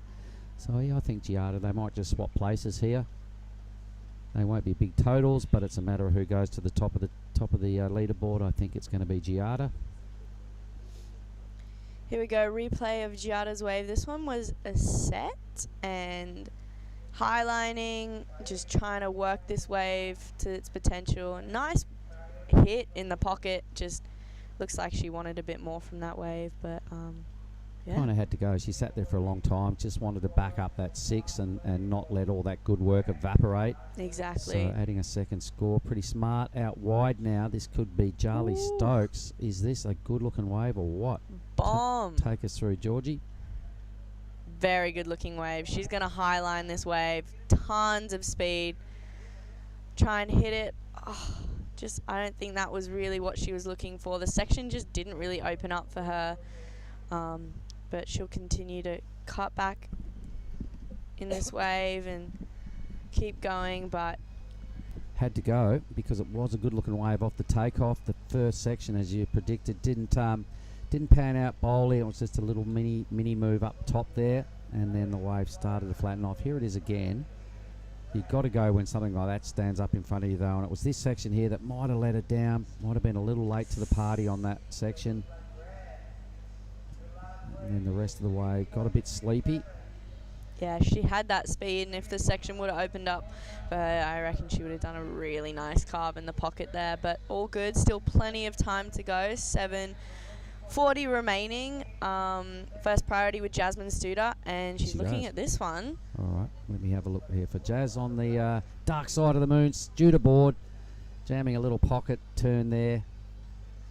And again, looking for a hit to finish would be really handy. Jazz, do it. Hang on, nice. She did it. Woo!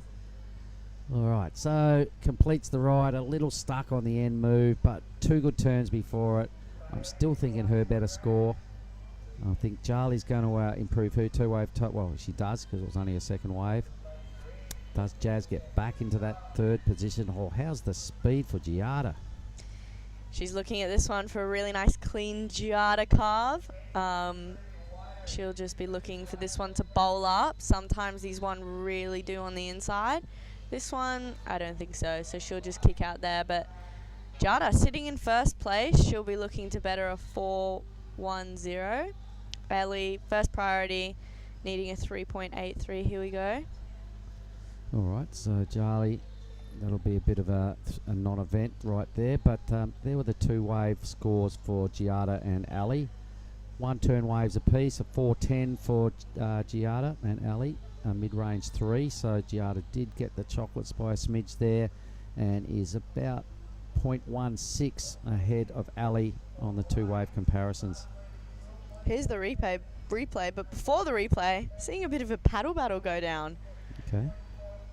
So we'll have a look at that. But yeah, she just waiting for this wave to stand up, but with this a little bit more of a higher tide on it, I don't think she thought it would. Wow, the speed off Giada's takeoff was, So commendable. nice. It was really good. She got the perfect jump up and first push. The wave kind of let her down. It got a bit fat really quick. Started off really steep and looking like she's got a nugget on her hands, but it did hit caddy corner pretty quick, smart, and burgered out into the channel. Don't know whether she would have improved to total, but it doesn't matter when you're in the lead. 5.5 minutes on the clock. There's Ali. How's the caddy corner? This is the first event I've been to where I've had a caddy. All right. Have you Very fun. done any caddying duties since I you've have been? not. It's good fun because you It get to watch is. side on. It's kind of like, the absolute box seat to be, side on, no pressure, and to watch. If you're a competitor and you've got heats coming up, God, I'd put my hand up to do that every time and go and get a real bird's eye view of what's going on in the lineup. Oh, for sure. And it's fun, you go, oh, can you do this to one of my friends? Can you caddy for me? And they're out there cheering you on. So, yeah, it's a nice feeling and to have a backup board there. Mind you, when it's 10 foot onshore Margaret River, you can't find a caddy anywhere in the car park. Nobody wants to paddle out in an ocean that looks like that. But speaking of the ocean, look how much that's cleaned up. Yep. Nice conditions. There's always great conditions here. Always very rippable here in Krui. Kind of any wave you go to, there's so many waves around the area. And, yeah, we're super lucky to have the waves we have for the event.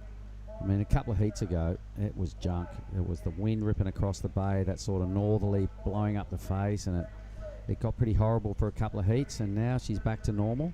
right on cue for Giada's heat. She'll be happy with that. I might get to have a chat with Giada if she holds on to the lead here.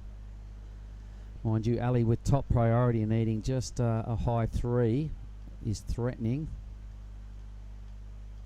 Jazz Judah into third. Her and Jali are having a bit of an arm wrestle for third and fourth position. But Jazz has stepped up into that third spot. She needs a high, well, a mid to low 6. So she needs a pretty good wave. She's got fourth priority, which is a bit of a concern. There's Charlie Stokes in the white just looking around going, okay, I've got to get it together. I've got one more chance to keep the dream alive and move through to the round of 32. There's the other 3. So obviously Stokesy must be sitting a bit wide, hoping for a little wide one. Yeah, it's such a big playing field, you know, and you can look at it in many different ways and play lots of different strategies, and this is what makes this event so interesting. And when it's really doing it, it's half this again, more. You know, this is probably 40% of it when it's grinding from up the point, and I've seen it do that. You'd be lucky to see another competitor in your heat, because it was so much bigger a takeoff area than now. So you're either paddling out or you're watching someone ride a wave while you're paddling out until you get to that point. One comes your way and you're basically on again. It's an amazing beast to see when it's really doing it. Here is Ali. Ooh. So grinding into that first move. She needs only a 3.83, we've got to remember. She rides out of this, she's got the number. There it is, just adding a bit of spice to the victory lap it could turn into. For sure, she's going into the lead. That was pretty sick. That was sick. I really liked her flow in between maneuvers. But here we go, Jada. Nice little hook there in the pocket. Hopefully this one will kind of stand up for her on the inside. And nice snap there, throwing all of her energy at that one. Fight for first and second. I reckon it's game on with those two. Here goes Stokesy. Flying down the line, got a clean wave, some face, a lip, and a fall. Not ideal. So Jazz's opportunity is in the next minute 45. She's got top priority, the other 3 paddling out, so there'll be no fuss around Jazz. She's just got to find the right sort of wave. Really good finish to the heat from both Ali and Giada. For sure they'll finish in first and second at this stage, barring something really good happening from Jazz. So this is what we didn't see at the start of Giada's ride. We picked up with it about here. I really like that turn here. She just has a really good carve and a really nice back foot on her, and it just throws so much spray. Was hoping this one was going to bowl out for her and kind of keep going towards the inside, but she got a few really nice turns done. Yep, it's a battle for first between those two. And this was Stokesy's wave, and it will turn into a no manoeuvre wave, unfortunately. So red and green will both upgrade their 2-wave totals significantly. Let's see who comes out on top, and I better stay with this because I've got to go and chat with the winner. It's been good fun having words with you again, Georgie. Yeah. Yeah. You got to see, I think who's up next, you and Chris. We'll be having a chat with Benzie. If you don't mind, give us another heat. For sure. Love to. Yep. Always. As I said, it's so cool just sitting in front of your TV. How about a replay? Oh, there's a replay on a nice couch. It's all pretty cool. So Ali got a 5.53, I think, for her wave. She did. What does Giada get? It's got to be at least a 5.81 to go back to the lead. Was it a 5.81? I think it would just be just under, just because of the wave was a smaller one. It wasn't a set. You are indeed right. It was a 5.43, so fell just about half a point short. So I better go and have a chat with Ali. I'll leave you to hold the fort with Benzie. That's heat 5 over and out. I'm sure we're about to cut to an ad break, and we will, so we'll see everyone back here very shortly for heat 6.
All right, hello, welcome back to the Krui Pro.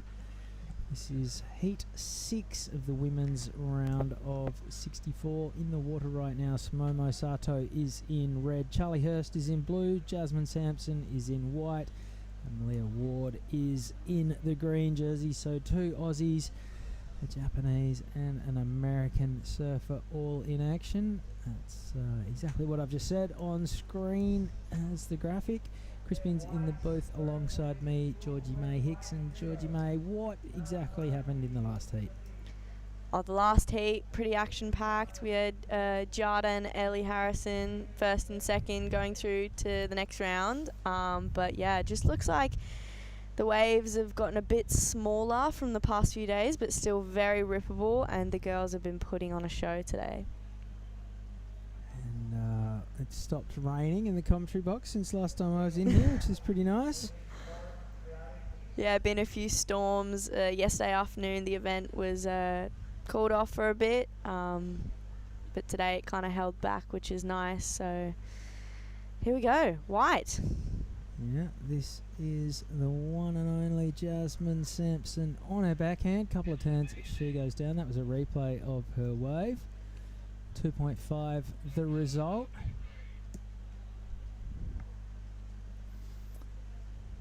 And she will go to 4th priority. Conditions look like they've cleaned up a little bit. We did see some squalls earlier and a bit more of a cross-shore ruffle on the face, but that's all settled now. You had a heat earlier as well. How'd you go? Just had a bit of a shocker, yeah. I'll get back to that, but here we go. Blue up and riding. Really nice. First opening maneuver. Second one, even better. Nice wave selection from Charlie Hurst. And nice finish, and she'll be happy with that in the first 5 minutes of the heat. She did really well to keep her momentum across the length of that wave. There were a couple of times where you thought she might have got held up, and she just came flying out of her turns. So this was the first one. Didn't throw heaps of spray. A little bit more impactful on that one. Right about there, it looked like she was pretty much stopped dead, but now she's flying once again and gets a 3rd turn in before signing off. So that's going to be a reasonable number. We'll put her into the lead. 21 minutes to come. Come on, can't get away with it that easy. Yeah. Give us the debrief of your heat. Yeah, just had a bit of a shocker in my heat. Felt like I wasn't really in rhythm, but yeah, it's fired me up for the juniors, so very excited for that. That was a 5.50 for Charlie Hurst. The judges rewarded her well for the speed and the flow she carried on that wave, for sure. So that should put her into 4th priority when she gets back to the takeoff area. Do you reckon you could point the fan towards us? I know, why is it that way? It is so hot in here.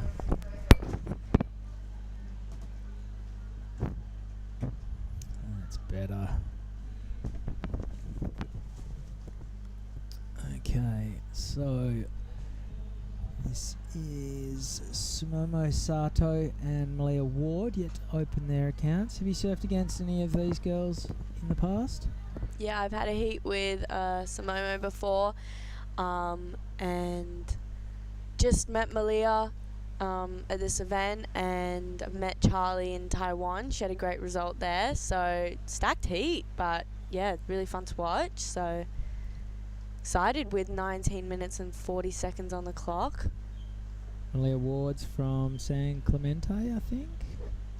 I think so, yeah. Here we go, and she's up and riding on the backside. Malia's got a really groovy style on her. Oh, that was groovy. Oh, yeah. Just losing a bit of grip there for Malia, but she'll shake that one off and get ready for the next one. This is what's so great about these 25-minute heats, is you've got opportunities. It's not just done and over in 15 minutes, which is always nice to have. And yeah. A big playing field as well, so you can put together long waves or even catch a wave sort of halfway out when you're paddling your way back to the top. Just a 1.5 the result there for Malia. So a 5.5, a 2.5 and a 1.5. Where is Sumomo Sato, the top seed, going to go when she opens her account? 18:45 to run. Up next in Heat 7, Nixie Ryan, True Starling, Sasha Baker and Kira Pinkerton. Wow. And Kira, a bit like Malia, another American, so not surfing in her own region. Can't keep the points that she gathers, but you know, why wouldn't you surf an Indonesian point break with just a couple of others out? Plus, there's waves all over the place in this Krui region. So it's a surf trip and some heat drills all rolled into one. Yeah, we see a few names in this event from outside the region of Australia and Asia, Australasia, and yeah, exactly like you said. Why wouldn't you come and surf these amazing waves? Even if you don't get points, it's really great practice and more heats, more learning. Yeah, we've seen the Gonzalez sisters from Spain. One natural, one goofy. And I've commentated a couple of Janire's heats. She's a really solid surfer. And her sister, the natural footer, Annette, not far behind either. Have you surfed with those guys before? I met them in El Salvador last year and in Portugal for the European Championships, and yeah, they're rippers. The sisters, they surf really, really well, really, really strong and powerful. So definitely, I think they'll be getting through a few more rounds, if not to finals day, and we'll be seeing them surf a lot more. All right, on that note, 17 minutes to run in this heat. We're going to cross over to Mark Clift, who's catching up with the winner of the last heat. All right, here we are down in the athlete zone. I'm with the winner of the last heat, Ali Harrison. I'm going to shake your hand. That was a job well done. Are you happy with your performance just then? Yeah. It was. I wasn't sure whether to wait for the big ones or stay with the medium-sized ones, but I got 2 waves and yeah, happy with my performance. Yeah, you're surfing really strong, and I think your last wave really totally counted as well. I could see the big smile on your face when you're out there in the channel, and you saw Giada ride her last wave as well. So it was a real duke out between you two. But what were your tactics going into that heat? Well, I was watching beforehand, and it was pretty windy and very small and inconsistent. So I was kind of going out open-minded to be able to go the small ones, or if it was going to pulse, to wait for the better ones. But yeah, I fell on a pretty good one, but I redeemed myself and just got a 5. You did indeed redeem yourself, and you've been here before last year for a 9th placing. You set yourself any goals for this year's event, or is just going to heat by heat? Yeah, I wasn't too happy with that result last year, but definitely heat by heat. But yeah, of course I want to win. But yeah, just hoping for a good result and a bit more confidence going in to South Africa. All right, so what has been your best result ever? Won one of these? Best result ever. At a QS level? I won a 1,000 in WA. That's where I saw it. That was Mandra, wasn't it? Yeah, but probably best result was probably second to Nixie at Berube. Feel like everyone was in that event, so yeah, felt nice to make the final in that one. All right, well done. So off to Bolito. You're on track. Your big goal is to do what?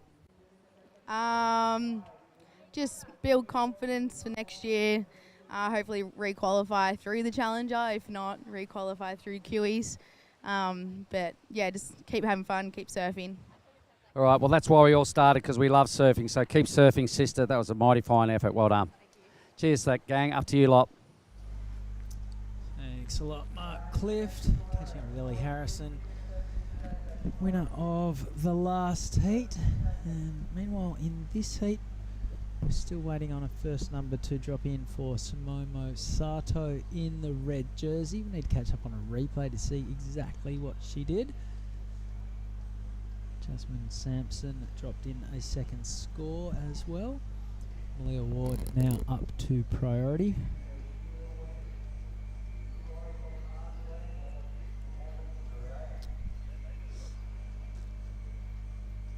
There it is. Last score for Sumomo Sato was a 2.8. Be nice to see a replay of that one. So 13:45 to go. That's us on the screen. Georgie May Hicks, Crispins here with you for the call. And, it's Charlie Hurst and Jasmine Sampson in the lead as we come down to the halfway mark of this heat.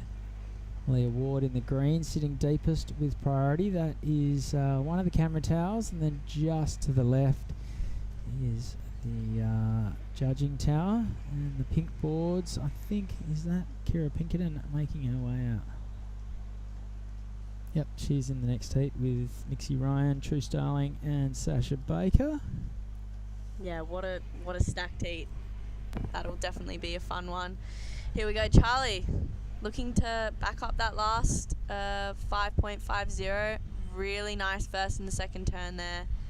She has a really nice, cool, collected style on her, and she has these awesome wraps when the waves get a bit more powerful and more open face there. But yeah, 12 minutes, 40 seconds remaining.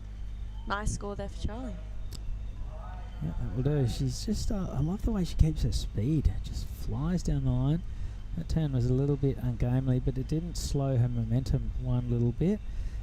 And yeah, just the way that she gets a little bit of a pump and can squirt out all this speed and go flying back out to the open face is a talent that's hard to teach. It's one of those things you just sort of are either born with or you're not. I've got the opposite. I can't get around a section to save myself. This is Jasmine Sampson on her backhand. 12 minutes to go. Here we go, a view of this amazing wave. And when it's a bit bigger, this wave breaks all the way out there where you can see all the whitewash, all the way through to the inside. It's a pretty special and magical wave. Very lucky to have an event here. Girls just waiting for a set to come through with 11 minutes and 30 seconds remaining. Charlie in first place, waiting for that second score to come through.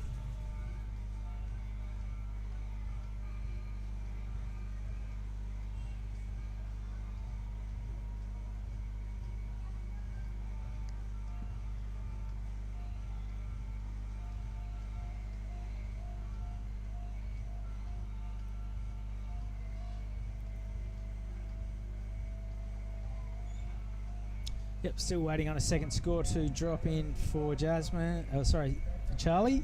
Third score still to drop in for Jasmine.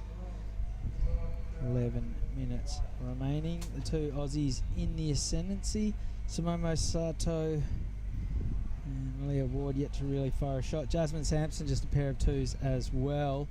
Here goes our heat leader, Charlie Hurst. This is her third wave. Oh. Got a little bit hung up there. Ambitious. She just had the one section and she really went hard at it. Now here goes Samomo Sato on her backhand. That was a nice turn, but I think the wave's going to race off without her, so it'll just be one and done for Samomo.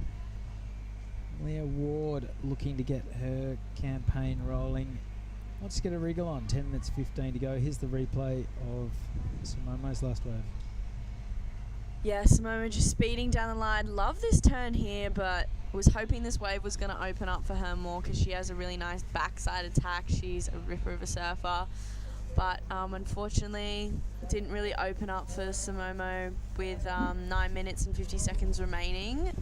Charlie sitting in first with a heat total of 10.17.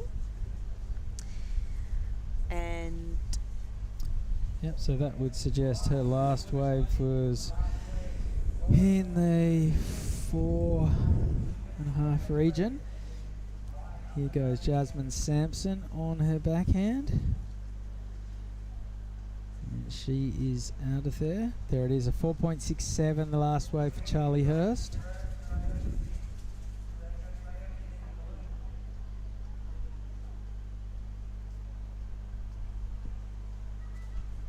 Alright, a few lumps coming through here today at this amazing point break with 9 minutes to go. Charlie Hurst in first place. Here we go, Samomo on a sick one.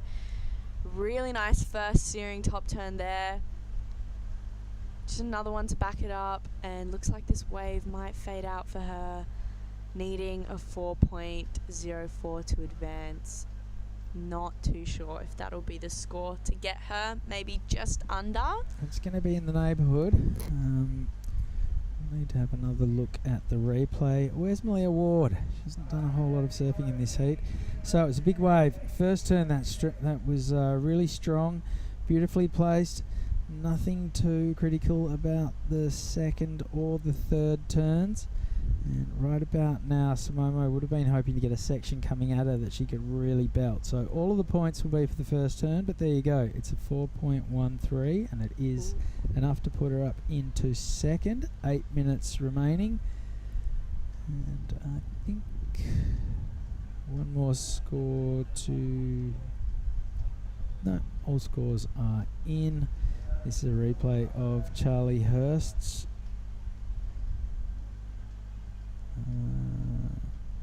4.67, I think. Now here goes Malia Ward. So this is her second wave.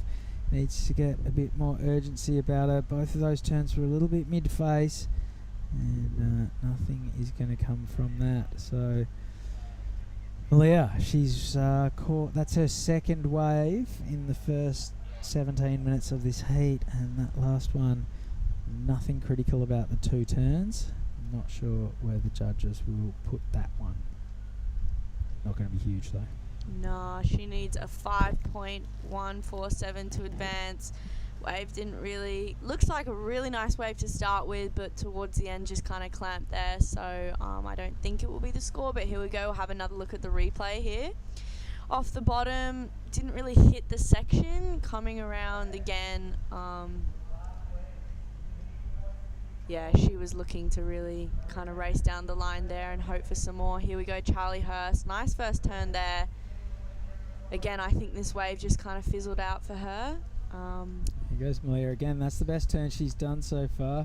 Ooh. And that one attacking the lip. Wow. So that was much better.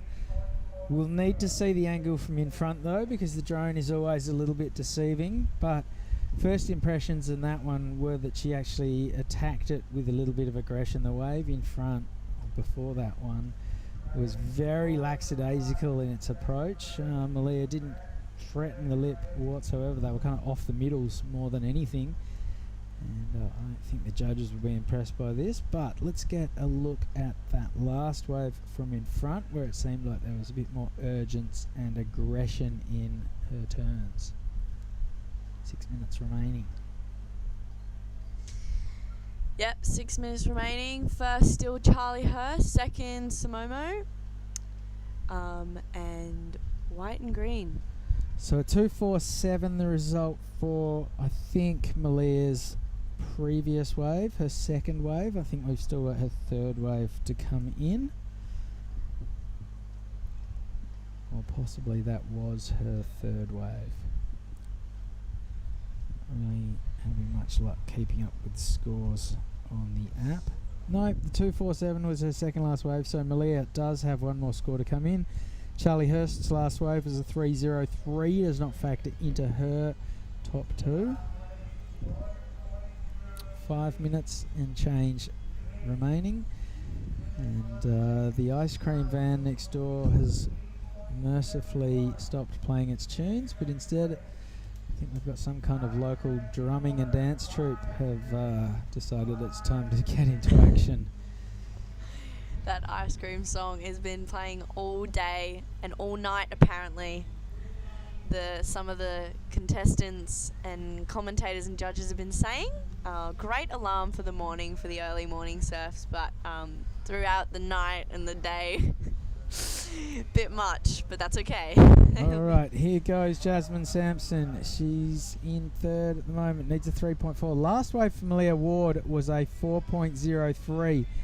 Would love to see the replay of that from in front. We just had the drone angle, which doesn't really tell the whole story. A 4.03, that's Malia's best wave. And now this will be the replay of Jasmine Sampson's last. Jasmine racing down the line. Nice first turn in the pocket there. Really nice second one. Does she finish this wave off? No, she doesn't, but nice two turns there. She needed a 3.40 to advance. Well, that looks like Samomo Sato and Charlie Hurst both waving their arms around in protest of the opera that has started in the building next to us. And I'm right there with them. So what the dickens is going on? All right, 3 minutes and 20 seconds remaining here. Priority with Samomo. Should be looking for a 6.04 to get into first position. Charlie still in first with a 5.50 and a 4.67. Charlie looks really strong in this heat. She carried her speed really, really well. And yeah, a few waves here, a few bubbles here at the end of this heat. Samomo on a really nice looking wall here. Up in the pocket there, but just falling off. I don't know if she was falling. I reckon she was just submerging her head so she didn't have to listen to this cacophony. Here goes Charlie Hurst in the lead, a 5.5 and a 4.67, taking some aggression out on the open-faced walls of the point here at Krui. Big wrapping carve, and she is out of there. Yeah, those first couple of times. Oh, Malia up and riding. I just saw the end of that wave. We'll get the replay soon. A nice turn there, but really love Charlie's wave. Here we go, Malia. This is the replay of Malia Ward's last wave. Up into the lip, a little bit under the lip, yeah, so nothing too dynamic from those two turns. This is Charlie Hurst. Beautiful really turn. like wow, that that carve was searing, vicious from the goofy footer in blue. This is going to be a very good number. Well, the screen is wigged out. It too has a migraine induced by the racket coming from next door. I don't blame it.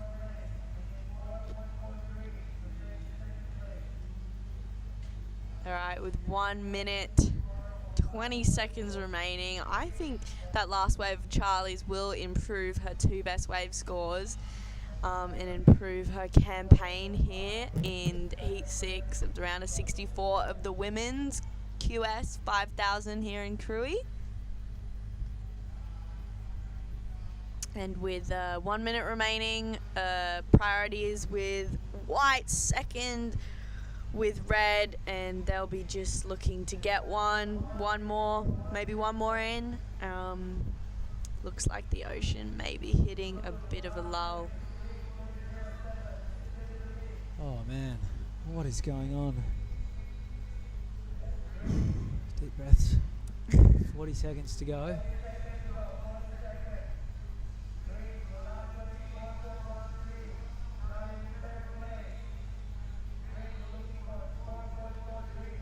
Here is the replay of the last wave for Charlie Hurst. I just love a couple of these turns. So evenly paced and rhythmical. She just looks effortless. She's got beautiful style. And just flowing from one turn to the next with no downtime. She is out of there inside the last 10 seconds. So it's looking like Charlie Hurst and Jasmine Sampson through to the next round. Malia Ward and the top seeds, Momo Sato, have been eliminated. Here's Jasmine Sampson making her way into the beach. Alright, we have Heat 7 coming our way. It's Nixie Ryan, True Starling, Sasha Baker, 3 Australians up against Kira Pinkerton, the Californian. Don't go anywhere. We're going to have a quick break. More action from the Krui Pro coming our way right after this.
All right, we are live back at the Krui Pro 2020. The action continues into heat number 7. Nixie Ryan, True Starling, Sasha Baker and Kira Pinkerton. 3 Aussies and an American. And it is Nixie Ryan straight into action. Stuff really cleaning up here. Beautiful looking wave. Nixie loving life at the moment. This is one of the best waves we've seen for a long time. Negating away around that steeper section, rattling off a couple of turns. I'm really liking this. This heat not even 3 minutes old, and Nixie Ryan is sinking her teeth into a good looking wave. That is the way to start things off. So conditions improving, the rain subsiding. All good news and all good things pointing towards a heat 11 finish. It's going to be dark here. The conditions get really good around sunset, usually in Indonesia. Nixie Ryan's not going to hang around and find out if that's true. She's going to take care of business right now. That is a good series of turns. Avoids that shutdown section and rides it all the way through to the inside. So things starting to hot up here at the competition site. Bands are going crazy in the background. Waves are starting to get on the pump, and the girls ready for a bit of action. 22 minutes remaining in this one.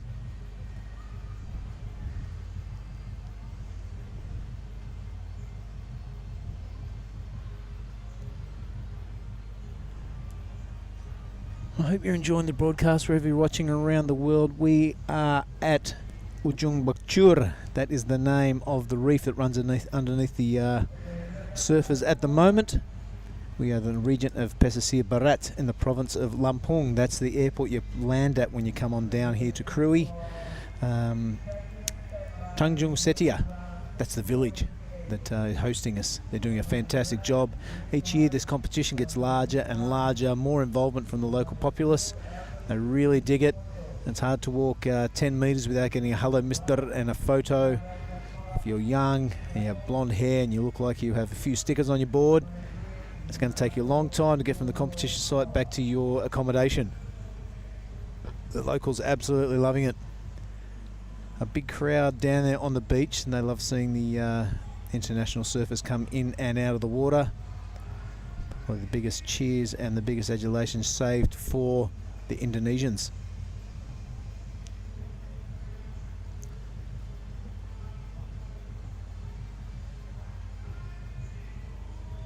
All right, looks like Sasha Baker sitting there in the white, yet to open her account.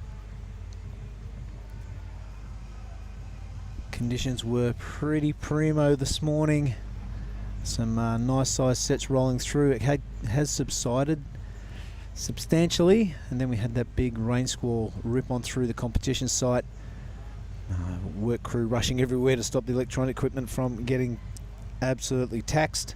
They did a great job, and here we are on the other side of the rain squall. We didn't miss a beat, and conditions should clear up until sundown.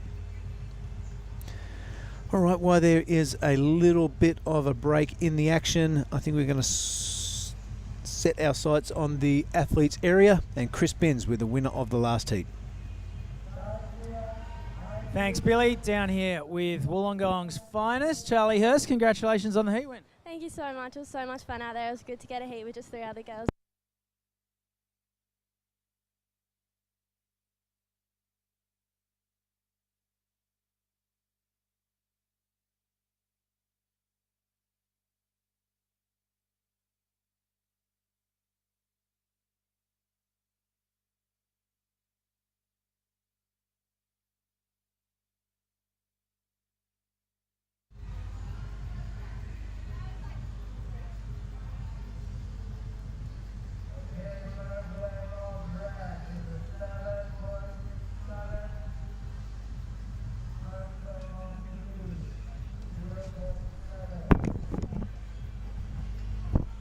Okay, we are back live. Round 64, and there's Nixie Ryan out to a strong start, 7.67. And the waves going a little bit sleepy, so the rest of the field will be absolutely champing at the bit. True Starling looks like she's picked herself up a minor 0.70.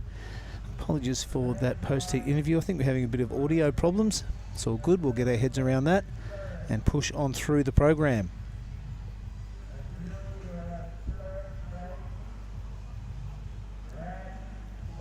So a wave at the stand of Nixie Ryan's is absolute gold at the moment, picking up a 7.67.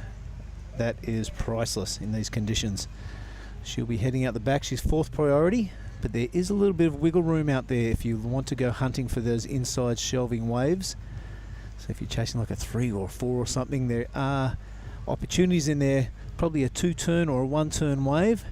And if you've got enough oomph in your turns, the judges are going to reward you.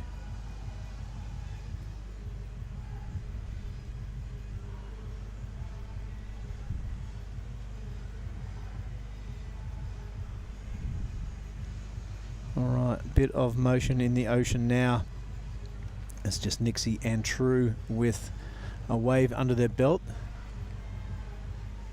So it's up to Kira and Sasha to get things going. They're going to have to duke it out old school style. No priority set yet, so it's whoever's that inside position.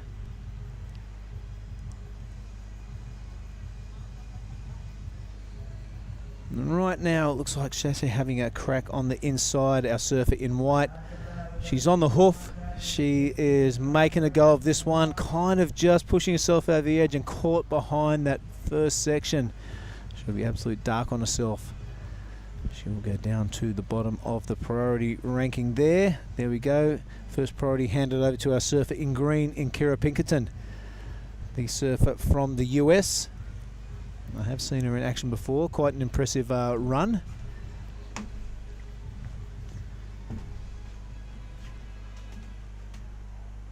So 16 minutes remaining in this one. And fresh from her heat win, Gia Lagarde has just stepped back into the booth, still dripping with salt water off her hair. How was that conditions out there, Gia? Did you enjoy that? Of course you enjoyed it. You won the heat. Actually I came second. You came second. That's twice I've done it. But it's okay. Who won? Ellie Harrison. Oh, right on. Yeah. Yep. But the conditions are super fun out there. It really glassed off. It's a little bit slow, but when the sets come, it's really fun out there. Yeah, cool. We kind of saw that in this, that we saw Nixie Ryan has caught a 7.67. There's been nothing come through ever since. But why there is a little bit of break in the action, we're going to take 2 on that post-heat interview, and hopefully all the audio has sorted itself out. Down to you, Chris Benz. All right, we are back. Take 2. The Energizer Bunny has been and delivered us some new batteries. Charlie Hurst, we can hear you this time. Congratulations on your heat win. Thank you so much. So much fun out there. So happy to be here. Lots of waves in this heat, but you seem to be on all the best ones. How good are those heats where you're just in rhythm like that? Yeah, it's so good to be in rhythm and have a heat like that, and I was just having so much fun picking off the good ones. How hard is it to keep your hunger to be on every wave in check and just be a little bit more selective with priority? Yeah, you just got to take a step back, and it's not a free surf. You're not trying to get anything. You just still got to pick the ones that have the good wall and, yeah, are fun. At this level, everyone rips, everyone's got big turns. What really impressed me about your heat then is your incredible style. Who are some of the surfers that you look up to? At the moment, I'm really looking up to Ethan Ewing and Steph. I love their styles and think that they're really unique, and yeah, I'm just taking that into my surfing. There's 2 surfers with pretty decent style. You also seem to keep your speed really well from one turn to another without too much pumping or flapping around. Good craft underfoot? Yeah, riding my CI Fever, always a go-to, and yeah, it's been going really good out here. You realise you put a little hole in it? I have, yes. Anyway, the Ding Doctors are good around this part of the world. Any favourite surfers at home that you've looked up to over the years? Oh, probably Mick Lowe. He's from where I live. His younger kid, Sammy Lowe, he's absolutely ripping, and yeah, definitely inspiring looking up to him. How is Mick Lowe going these days? Yeah, he's good, really good, yeah. Any shout-outs to friends and family back home? Yeah, hi to everyone back home, Mum, Dad, and my sister Tyler, and all my family watching. Beautifully done. Good luck going deeper into the draw. Thank you so much. That was Charlie Hurst. Back to you, Billy Hangen. The interview in the can. Surfed a really great heat. This one's still a little bit sleepy, Giada. Nixie Ryan will be high-fiving herself from here to Tuesday for picking off that first set wave. Just telling the folks that 7.67 is priceless right now. Sasha Baker coming up with a score of her own. 4-1-3.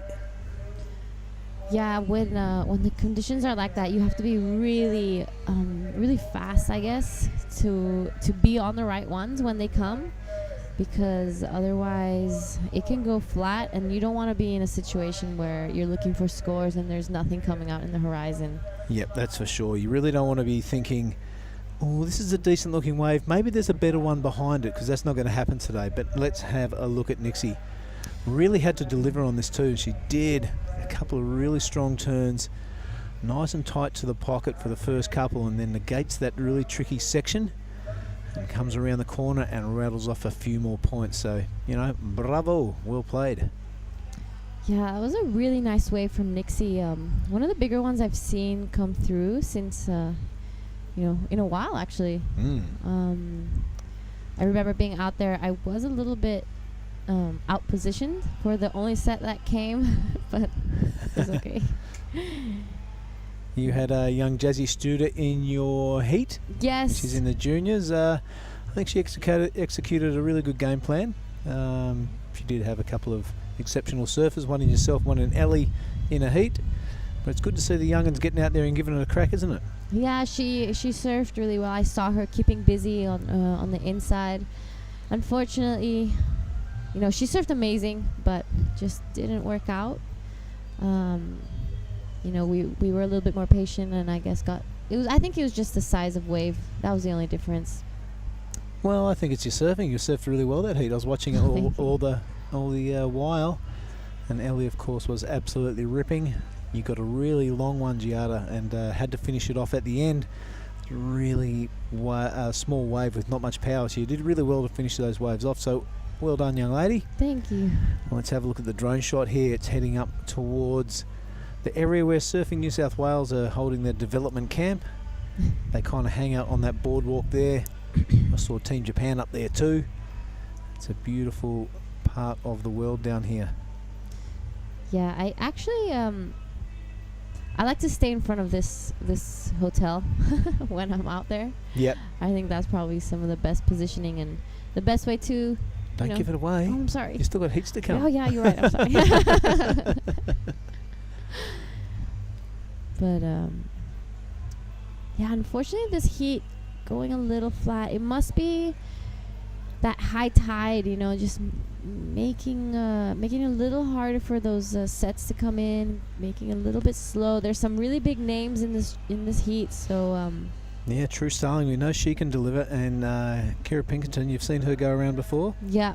Yep. Yeah, I've said in an earlier interview, Kira Pinkerton is probably one of my favorite surfers in this event. I love her style. I love to watch her surf. She really suits Indonesia. Right on. It's good to hear. That's Gia Lagarde, heat winner this year, this round. And yeah, full of confidence, so well surfed. Thank All you. the attention is in the water at the moment. Nixie Ryan out to a strong start. I hope you're enjoying the broadcast wherever you're watching around the world. We're enjoying bringing it to you. Let's hope these waves pump for the rest of the week. Another swell expected come around finals time. Yeah. That should be super exciting. Yeah, we're looking at a little bit of a drop tomorrow, but it will be picking up on the weekend. Sunday being the biggest day, so hopefully finals day will be held. Now have a look at this. We got the advantage of seeing behind this set. Kira is taking a chance. She's the first priority holder, so she's going to take that set out the back. Meanwhile, on the inside, True Starling wants to get her campaign rolling. Starts with great decision making and great deliverance on that wave. Well done, young lady. Unfortunately, Kira not going on that wave. Wow. I think she's looking at the one behind, maybe. Oh, I hope so. This is True Starling on her back, and a really nice first turn straight in the pocket. Throws some water out the back. a nice little checkup turn and finishes it off really nicely. That was a good wave from True Starling. Kira, I'm surprised she had priority in. We were just talking about that before. If a wave looks half decent, you pretty much got to go today. Yeah. There might not be a good one out the back. When it's big and a little bit scary, it's probably a good ethos to have. If I think there's a wave out the back, there probably is. Yeah. But today, opposite. Today's the opposite. Whatever comes your way, you got to go. Yep. Ooh. Yeah, I'm guessing Kira thought the one behind was going to be better. Unfortunately, as I saw, it did kind of taper off and didn't have so much scoring potential. But in heats like this, you see people passing with a heat total of maybe 4s and 5s. So it's anyone's game still. It certainly is. Let's have a look at that score breakdown. 7.67, the solitary wave for Nixie. A 3.93 paired with a 0.20 is Sasha Baker's best. True Starling, that score has dropped to 4.10, pushed her straight up into second place. Fantastic work. So, you know, she was third priority or something like that, second priority True. So she was a really good decision to turn and go. And hopefully that Kira wasn't interested in that set. If you sat there all stagnant, there's no way that True could have got that wave. So well done, the lady in blue. Yeah, we see Nixie with second priority, but staying under the girls, kind of seeing what she can do there. There seems to be something out the back. Kira is paddling out. I don't think she's gonna let this opportunity go. Not this time. It looks a bit shouldery. Don't know if it's already run its race. No, that looks really good. Yeah. All right, Kira Pinkerton in action now. Gia, talk us through it. This is Kira Pinkerton on her backhand. She takes off a beautiful opening carve straight back to the whitewash. And again, she's hoping for this wave to stand up to give one of her famous backhand hacks. And there we have it. First and second.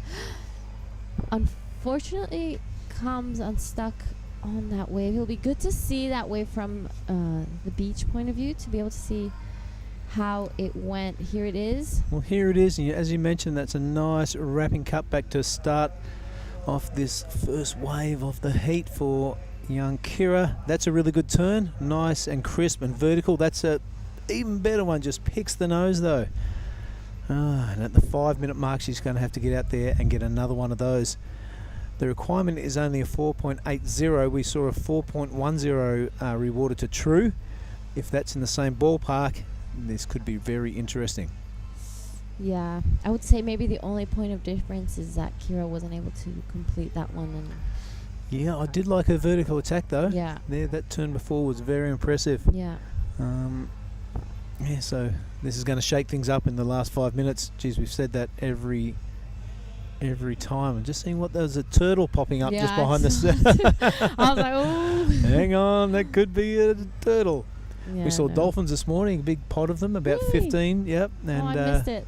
Now I've seen the turtles pop up. Pristine waters around the southern tip of Sumatra. Oh, I just missed the turtles. I meant the dolphins. Always a good sign. Yep, the true locals. Don't have to give way to anybody. A 6? Yeah. For Kira Pinkerton's last wave. Yeah, I'm digging it. Yeah, I'm much deserved. I think I really enjoyed that that vertical attack just before she fell off. She could have managed to ride through that turn. You would have seen that thing go way up, I'm pretty sure. Yeah. So a 6 from that series of turn from Kira. Well done. She's been very patient. That's pushed her up into second position. True Starling now needing a very minor score of 1.91. She's third in priority, keeping busy, which I really like. First priority sits with our heat leader, Nixie Ryan, still with just one solitary wave. Sitting pretty with 4 minutes to go. The lead and priority, and she doesn't need much to make the requirement for the rest of the field. Very difficult. Let's look down the line now. This is Kira, maybe scratching into a second wave. Nope. That is a smaller closeout, so I'll let that go by. The advantage Kira has, she can have a look at every wave that comes through now because she's got nothing to lose sitting there in 4th priority. Maybe she'll get lucky and one of the other girls will miss a wave. Who knows? But it's going to be interesting. 3 minutes and 30 seconds. Yeah, she has the second highest wave of the heat, and the first two don't have backups yet, so I'm sure they're going to be hoping for anything, even a 2, to even create a little bit more distance, make it a little bit harder for the surfers in 3rd and 4th to get into that advancing position. But the conditions are tough. There's not much going through, and I have a feeling we'll be seeing a lot of this in the next few heats as the tide just rises. All right, so with just under 3 minutes, it's pretty much all eyes on True Starling now. Sasha Baker also doesn't need a large requirement, 2.08. She does have second priority. So blue and white battling up. See blue staying busy there, white kind of dropping anchor. I'm not sure which one is going to pay off. If I was a bet man, I'd say it's the busy surfer, as everyone's just laid down on the board now and given it a good old paddle up the point. They're out of position and blue takes off. They'll be dirty on themselves. All right, here is True pushing the issue. I want this. If you want it, you better make your intentions clear because I'm going to go. Way back there in 3rd priority. Well done, True Starling. That's a good turn too. Putting her best foot forward and loving the drone action. Works her way through a couple more turns onto the inside. It's not a massive wave, but there's not too many big waves out there. It's a good looking runner. Manages to rattle off a few more turns. Kind of done the best she can do with the time remaining. So True putting her hat into the ring. This is Nixie Ryan now, the heat leader. True won't mind seeing this because I don't think she was eyeing off first position. Nixie now making the requirements for all the other surfers quite difficult. A big series of turns. You like that, Giada? Yeah, that's looking really great. She's wasting no time. She knows that wave isn't going to be really long. And right behind her, Sasha, a beautiful turn straight into second one. And let's see if she can finish it off. She does. Wow, we're going to see some big changes. But right behind Kira with this beautiful backhand hack she has. Wow, that is going to be a very big score. And we haven't even seen what she did before that. Oh, my goodness me. The girls have just delivered in the last 2 minutes. Here I was saying that was a perfectly executed strategy from True Starling. And Kira Pinkin has just come out and gone, well, take that. And so is Nixie Ryan and Sasha Baker. So there's a heap of scores to be dropped. There's under a minute. I don't think anyone's got time to paddle out there and get another score. So no doubt we'll be on hold while the judges decide who's going to get through and who will not. What a great heat, Giada. Yeah, that was a really great heat, and all in the last 5 minutes. Yeah. Not even the last 2 minutes. Wow, the judges have a lot of work here. Oh, beautiful turns from Kira. Yeah, real good. I think this could probably be one of the highest waves of this heat. One of the higher waves. Nixie's was an absolute belter. Probably about the double size of that. But that was exceptional surfing from Kira Pinkerton, the surfer from the US. Look at that finish there, almost upside down. Liking this act from True also.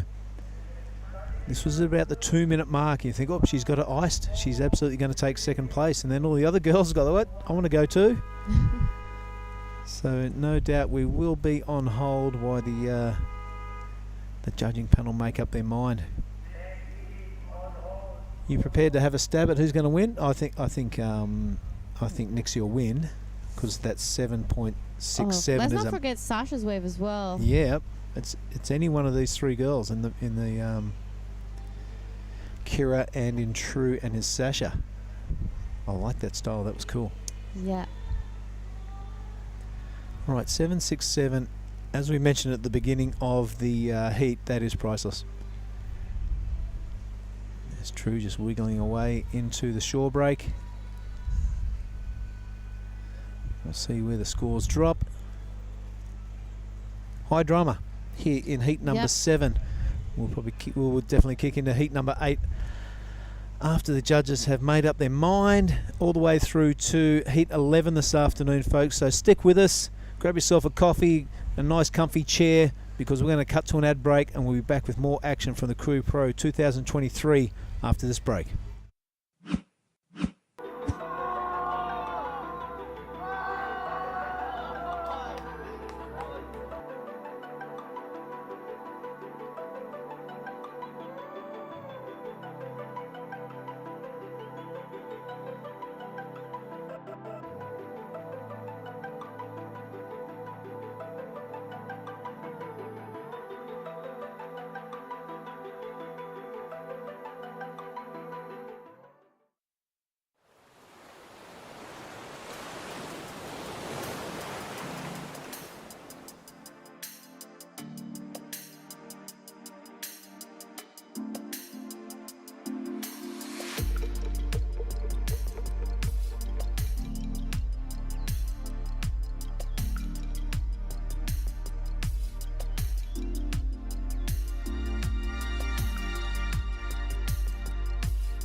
Okay, we are live back. Still don't have a decision from this super close heat. Mark Cliff has joined me in the booth, and I've got the news that Nixie Ryan came out to a strong start, a 7.67 and a 5.10. She has taken that out. I think we are still waiting for scores for the rest of the field. There we are, True Starling, a 4.60 for her wave. We have started the next heat, so we'll just wait for those scores to trickle through. We are into heat number 8. Mark, have you got the names there for us? Yeah, sure have. And you'll like a couple of these, mate. We have, there's the results. There's the officials. I'm really close there, like less than half a point in it between Kira. Well done, advancing out of that heat. And in the lead and winning it, Ryan Nixon. So one Australian through and also one American. All right. Now, True Starling didn't look that impressed. That was her in the blue rash vest, but we are at heat 8. And Billy, I can tell you, the West Aussies have got a little bit of a feasting to do here, and I hope a whole lot of you are listening on board, because in the green, up and riding out of Japan, though, is Emily Nishimoto. We can see she's up against Willow Hardy in the red. Margaret River surfer. Isabella Campbell, Izzy Campbell is in white. Here comes Willow, got herself a bit of a closeout. That wave's a bit too fast. In the green, Hinako Kurakawa out of Japan. So 2 Japanese surfers, 2 West Australian young ladies. And let's see how this one pans out. This is officially heat 8. Following this, 3 more heats to round out a 25 heat day, Billy. Wow. Yeah, done all right. Can you remember what happened this morning? Seemed like a long time ago. Woke up, had a coffee, and here we are at the end of the competition day, and we're having a coffee. All right, Willow Hardy, she just took off on a set wave. Not much going on there, so a couple of waves ridden, but not much on the scoreboard. Let's click on the details here. Yeah, Willow Hardy, young girl, done a lot of competition surfing. Also got a younger sister, Olive, who is on her way up through the ranks in Western Australia.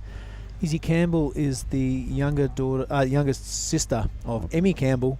Izzy and Emmy, very similar names, both great surfers. Izzy, an absolutely belting skateboarder in the bowl. So see some of that reflected in her surfing, a la Sky Brown yesterday. All right, well, you know, us being West Aussies, we're invested in this. We'd like to say good afternoon to the Campbell family and the Hardys down there in Margaret River. And wherever the Campbells are, they seem to move around a fair bit, but I think predominantly out of Denmark, is it? Or they spend a bit of time in Exmouth? Or yeah, they brought an RV. They were going all around the place a couple of years ago. The Nomads, and I'm sure the Kurakawa family and the Nishimotos in Japan. Thumbs up, team. You got 25 high-powered minutes to sort out exactly whose daughters and children move through to the next round. So we wish you all the best of luck. Heat 9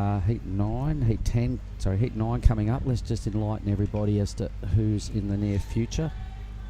Another pair of Japanese versus a pair of Australians. Minami Monaka and Kana Nakashio will take on Arabella Wilson and Kyla Whitfield in Heat 9.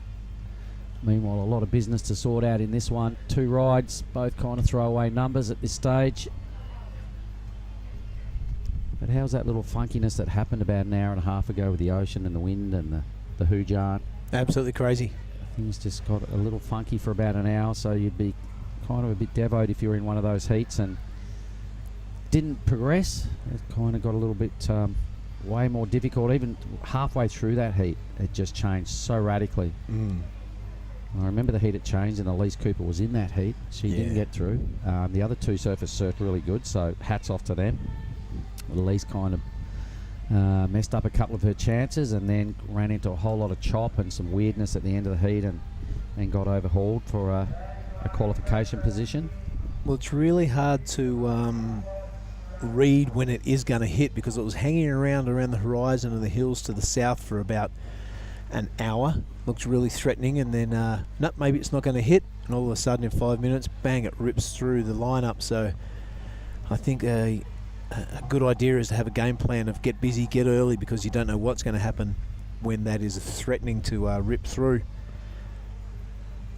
Yeah, and then it cleaned up again as quick as it turned to mud. So you know, it was just a little 1 hour window where things got a bit orkies. He goes Kurikawa, small inside wave, couple little hits off the top there. Not bad from Hinako.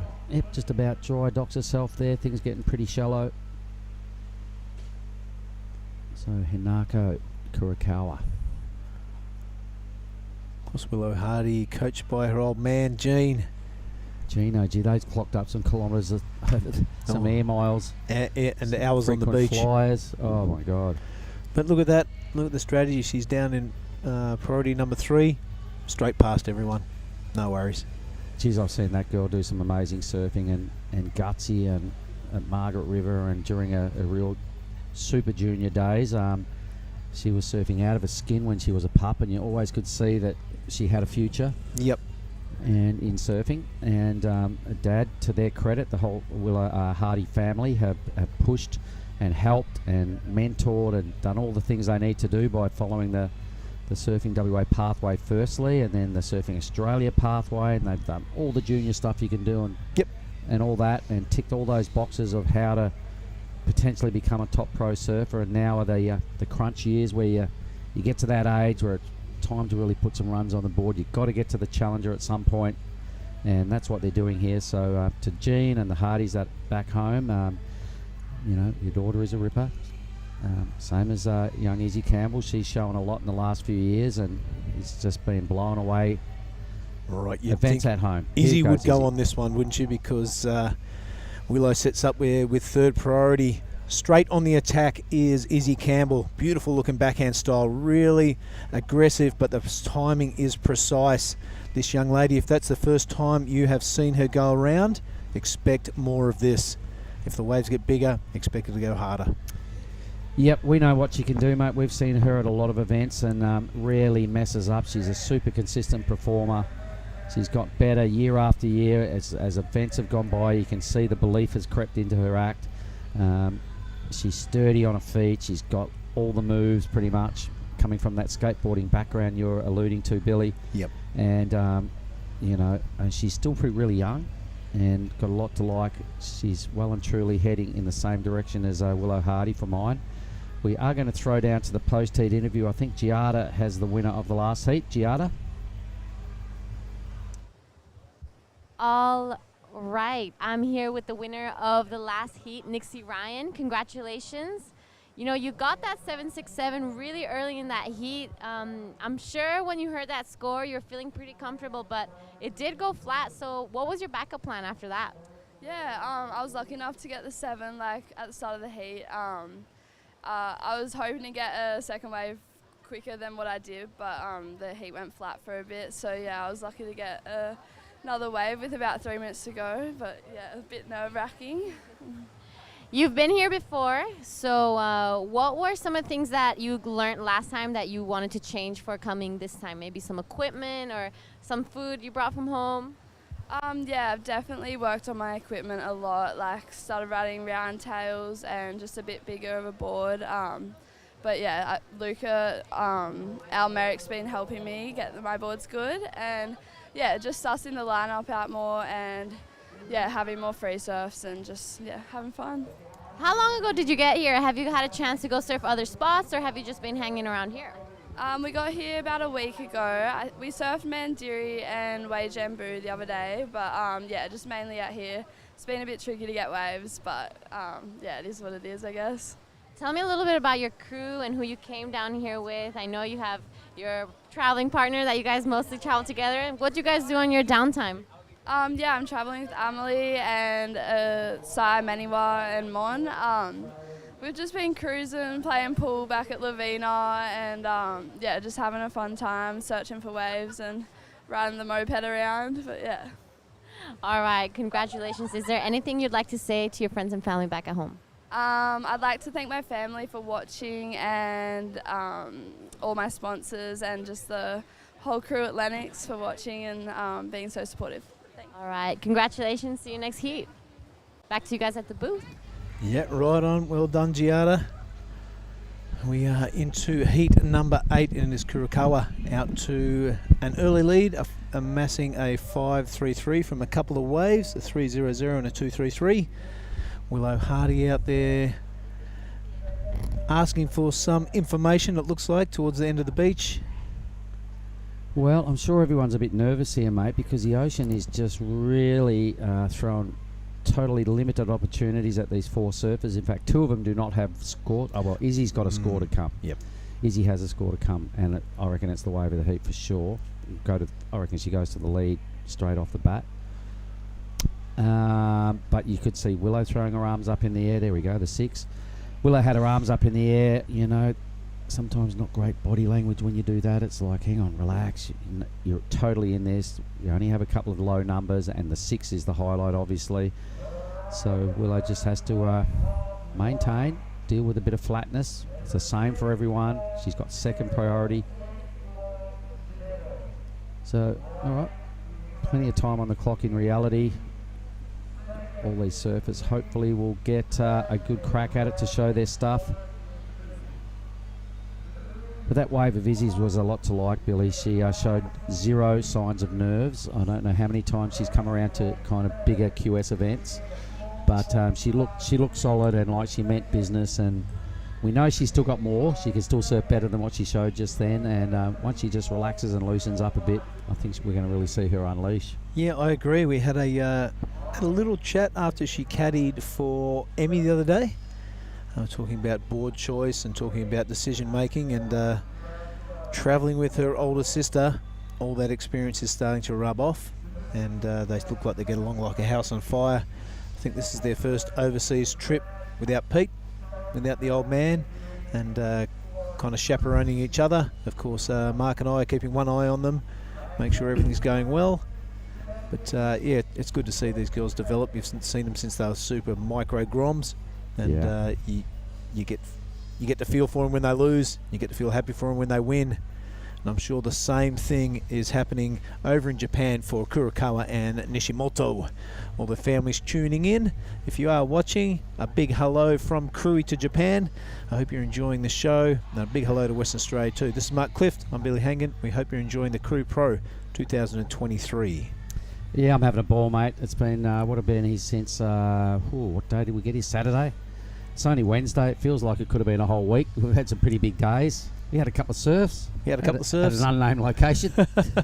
Here goes Nishimoto now, the priority holder. That's a nice turn on the smaller wave, but she did manage to bring that surfboard all the way around. A nice cut back to the power source. I'm going to go so far as saying an elegant style. All right, so you're not convinced she's going to get a number, a decent number?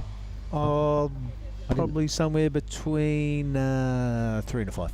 Oh, all right. There's a big spread for you. All right, so the girls are on the move here. Willow now with top priority in the red with a total throwaway number to kick things off. She'll be hoping to utilise this priority wisely. 12 minutes on the clock. Izzy Campbell will be... the nerves would have been released after that 6-point ride. He goes a tiny little wave. Good turn. From Nishimoto. Yep, I agree. That was pretty tidy. Another little mini section which will amount to not much of a score thrown at that little turn. Another little mini cutback. The size of the wave is going to factor in here largely. They've got to remember the surfing that Izzy did, but he goes a wave for green. Kurokawa. Not sure what happened. May have got stuck behind. Willow now. Wow. Wow, got a little bit excited. It was probably realising it was rapidly turning into a one manoeuvre wave.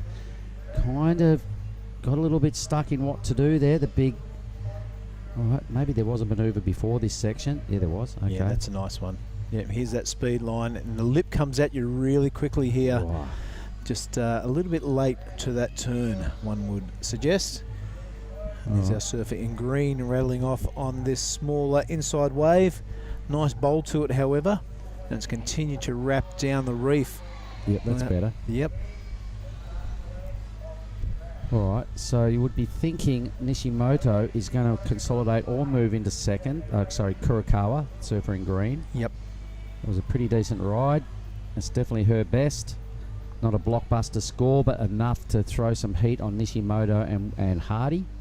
Nishimoto, that 3.27 for that smaller inside wave. There you go. That's between 3 and 5. Somewhere Well done, between 1 and 10. Yeah, Willow Hardy with just a 0.77. That is not the wave we just saw. No. But they'll be scoring that one turn. It was a pretty hang good on. one. Look at Kurokawa now. Sneaks one on the inside, but it closes out, and she'll have to go out the back and reset. That'll shuffle up the priority board. Izzy Campbell sitting out there with a 6 and first priority. 10 minutes to go.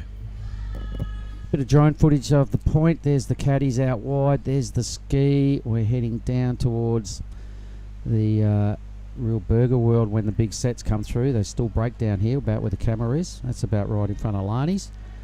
Down Dino's way. It's about that time. Ooh. It's getting that way. We'll see Dino, we'll see Lani and all the crew down there after the competition. Pretty sure we're booked in for dinner again. That'd be nice. Oh, that'd be lovely. Nice rendang down there last night. Thanks, team. Okay, here goes Izzy. So it gives it a little early pump. Boom. Oh. Drives hard off the top. Looking confident again, Bill. Boom. Wrapping the board around a little more aggressively that time. She's in the groove, folks. We were suggesting that the shackles might have come off after that 6, and indeed they have. Yeah, a lot of intent and a lot of freedom in her turns. I'm really liking it. Izzy Campbell, all the way from Denmark in West Australia. Well, seriously better than her last wave. I'm digging that, what she did there. Blue, not sure how Nishimoto's wave started, but Izzy Campbell's wave started and finished really well with lots of good stuff in between. Yep, here goes Willow now, a smaller inside one. Hopefully this runs off because she's got a big bag of tricks. And there's one of them that's a good, vicious cut around. A nice lip line manoeuvre there. This thing running on the inside, a bit of speed. Maybe looking for a bit of coverage. It's not coming, so she'll have to go back to the turn. She does. Shows the fins to the rest of the field and a little bit of a wiggle on the end. So Willow Harding getting going now. Wow. Nishimoto, Kurokawa. Hinako Kurokawa.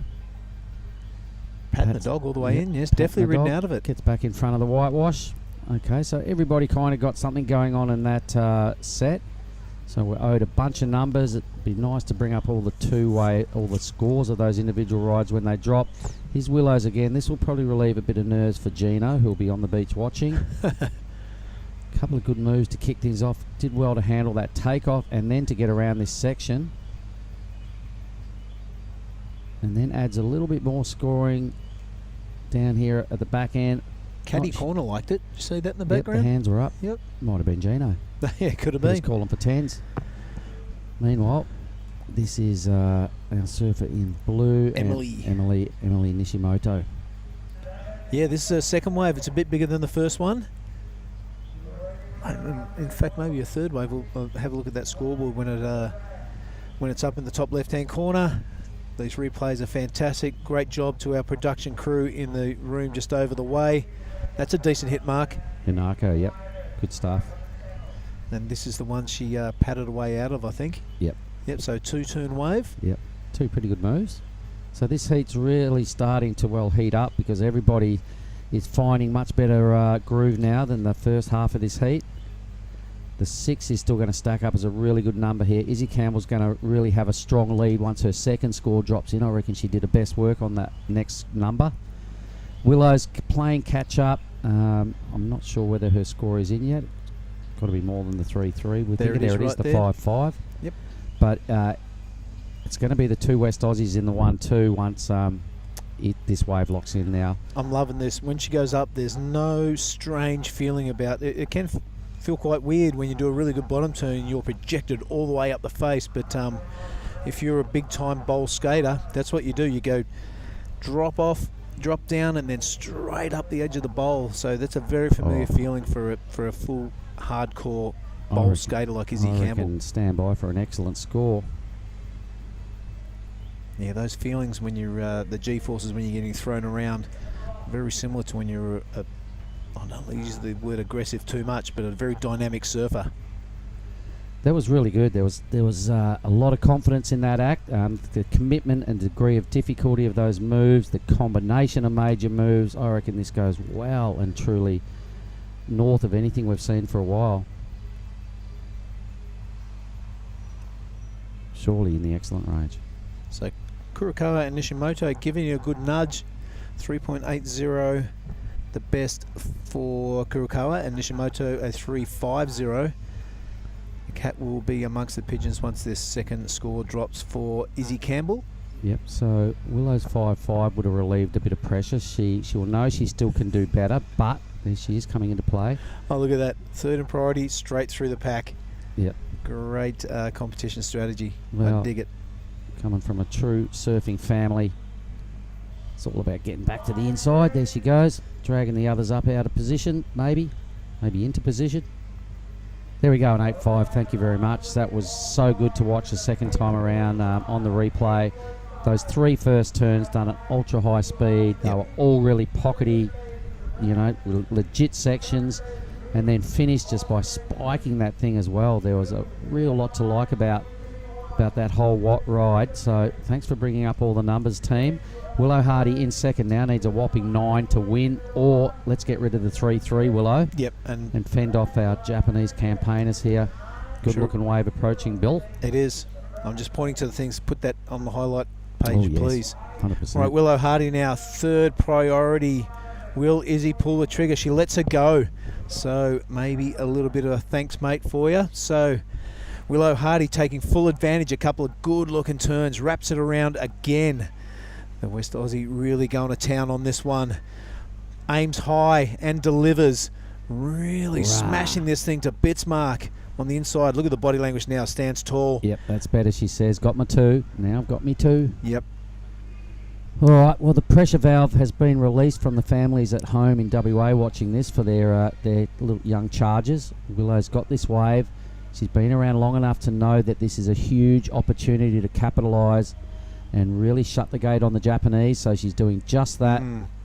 Sticking to the parts of the criteria the judges want to see. Turning in the pocket, convincing rail moves, and an easy completion. Out she goes. So, yep, this will be Willow's better number, I think. Needs a 9, won't get that. Will well and truly probably double her throwaway 3.3. Now, at the moment, a couple of mid-range waves required by Kurokawa and Nishimoto to progress. Wow. They are going to increase quite substantially, one would imagine, once that wave drops for red. Yep. Bad news is for the 2 Japanese girls, Izzy Campbell still holds priority as a set wave comes through. Izzy lets this one go, though, so it is Kurokawa with a chance to play catch-up. A good wrapping turn. This thing standing up, offering a big section. She hits it and takes a good roller coaster road down. Smashes another section. Really good surfing from the Japanese surfer now. Digging it, that'll do her. But definitely riding out of the white water. The wave filling up full of water and losing energy. So that was a very handy wave for She's a Kurokawa. shredder. So Izzy let that wave go, but took this one. Let's see what happens. It's definitely standing up on the inside. All right, so interesting move to not take that first one, really, and let Green go. But yeah. Because Green really smashed that thing to pieces, Hinako. Here we go, let's look at white. Yep, so let's have a look at this wave. It's standing up. It's a really good first manoeuvre. Another bowly section on what she got here. Oh, yeah. A little under the lip, but probably had to that time. All right. Some tidy work, sure-footed surfing again. Really hasn't done anything wrong in this heat. Well, that would have been definitely the bigger wave out there, I think, Mark. But I'm not Nishimoto's had a bit of height. Not sure it was superior to the first one she let go. So Kurokawa's wave had a bit of height to it, Hanako's. But, you know, seeing about an 8.50 and a 6, you can afford to be a little bit choosy. Yep. Right, Willow Hardy there. 6.43. Yep. Boom, boom. Those requirements now up into the excellent range for Nishimoto and Kurokawa. 1 minute remaining. Priority does sit with blue. This is going to take everything she's got. Can't wait to see what she's going to dish up for us. Yep. That wave not playing ball. Sub 1 minute. Has to probably go on this next thing. You can see a line appearing. It's looking like it's going to kind of move right inside on the reef, this one. She kind of has to go with 40 seconds. It's probably not offering enough, and it's right on the rock, so what a pity. has to let it go. Really good heat, most competitive. Look at that for Hanako, a 6.33. So definitely the best surfing out of the Japanese ladies coming on that wave from Hanako. Pity something like that didn't happen earlier in the heat for her to really give us some belief in the back end here. We can see she's a good surfer. But both the Japanese girls were living in the threes prior to that opportunity. Willow's gone way downtown here. 14 seconds remaining, just 10 seconds now. I think she will scratch into this. Blue could still take it off her. Maybe not. Yes. If the siren goes, she can't take it off her. That's Right. it. No, wow, great strategy from the young West Aussie. Wow, that is a little known fact too amongst a lot of competition surfers. That would have been deemed an interference if Blue took off. Yep. All right, so it's definitely the West Oz 1-2 right there. You're going to be having a chat with Izzy. So I'm going to enjoy that, Bill. And for all the crew online out of WA, our hometown, well, the girls did us proud. Congratulations to the Hardy family and the Campbell family. We are going to throw to a break. We'll be back shortly with Heat 9.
Thanks, mate.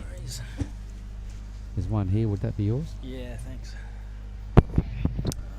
All right, I imagine we're back, and we are. So we are now watching, and I think the start of Heat 9. I'm going to welcome Chris Binns back into the booth. And you didn't see that, Chris, but the West Aussies did the 1-2 right there, mate, just to do you proud. Very good, very good. Who we got in Heat 9, champ? All right, Minamai Nanaka is the surfer in red. Kana Nakashio is in blue. Arabella Wilson is in white. And Kylo Whitfield is the surfer in green. Conditions look like they're pulsing again. Kind of. That was a good heat. Even one of the Japanese surfers who got knocked out then, Hanako, the surfer in green, put together a 6.33 right at the back end of the heat to challenge, but it was a late challenge that proved too late. But she did get a really good wave, so there was probably 5 really good rides in that heat and a couple of scrappy threes, but it was a well-contested heat. None better than Izzy Campbell. She looked so solid on her feet, mate. It was a real pleasure to watch. For someone so young here at a big event, out of her own country and travelling with a sister and doing it in foreign territory, did not look phased one little bit. Looks like she totally belongs. It was so sick. How old is he these days? Jeez, I'm not sure. I think she still surfs in the 16s sometimes at home, maybe just first year in the 18s, but she's pretty young. Yeah, right. I remember seeing she was over in your hood over at Lakey Peak for the Stab High contest last year as one of the ladybirds. So she's got game in the sky. Incredible skateboarder as well. Yep. I think Billy's still trying to hook her up with a meet and greet with Sky Brown. That's where he's trying to do. Izzy being a mad skater. And she really burst onto the scene quickly. We saw Willow coming from a long way away. But then Izzy, there was some hype on the youngster and she just chipped away and got good really quick due to the skating background, I imagine, and some genes from her family and watching her sister do it all. That was a really solid heat. Congratulations to the Campbell family at home and the Hardys. Commiserations to both Kurokawa and Nishimoto clans there in Japan. It's a tough event. A lot of good female surfers in the world these days. Do you think Izzy Campbell spent much time with Claire Bevilacqua over the years? She's the OG. Izzy? Well, I know Emmy chick has. who skates and surfs like a bandit from back home. Yep, Claire doesn't mind mentoring any youngster out of WA. I know she's hung a fair bit with Emmy over the years. So now, Mum, good on you, Claire, if you're watching. She's hung out with Jada as well. The two of them surf Italy at the ISAs. Claire was hell-bent on qualifying for the Olympics. And now is Mum to little Nico. Still getting barreled off her face at the reefs all around home as well. Yep, very inspirational. All right, heat 9. Come on down, let's kick things off, Huey. Only got 2 more heats after this. On a long, long day, 25 heats. Puts us in a really good spot. That'll be 70 heats in 3 days. 72 heats in 3 days. We did 22 yesterday. So I imagine tomorrow morning, and you guys, whoever gets, I think it's going to be Billy and Giada who do our little debrief, but I'm pretty sure tomorrow morning they'll kick things off and clean up the back 5 heats of this round of 64 for the women. Juniors are penciled in for a surf, so I reckon they'll rip straight into the junior boys. 5 heats after we start tomorrow morning. I imagine the junior women's will probably get a crack at it tomorrow. They've been waiting a long time for their opportunities. We'll be down by about 9 o'clock in the morning, down to the round of 32 of the men's side of QS 5000 and the women's side. And with some more swell on the horizon, I think Ty will be hoping to utilise the bigger stuff for their bigger rated event. So you're thinking we could maybe look to wrap up the juniors over the next couple of days? Maybe. Before we get to the weekend? They might like to save the final? Maybe the finals of those for some inclusion in the finals days. But let's have a look at Kyla Whitfield now. First wave of heat 9. Jams on the back foot. Tidy slash in the pocket. The wave trying to run away from it, but she hangs in there. Second scoring wrap. Not too brutal, but a turn's a turn. A finish is good, and there is one. So well done, Kyla.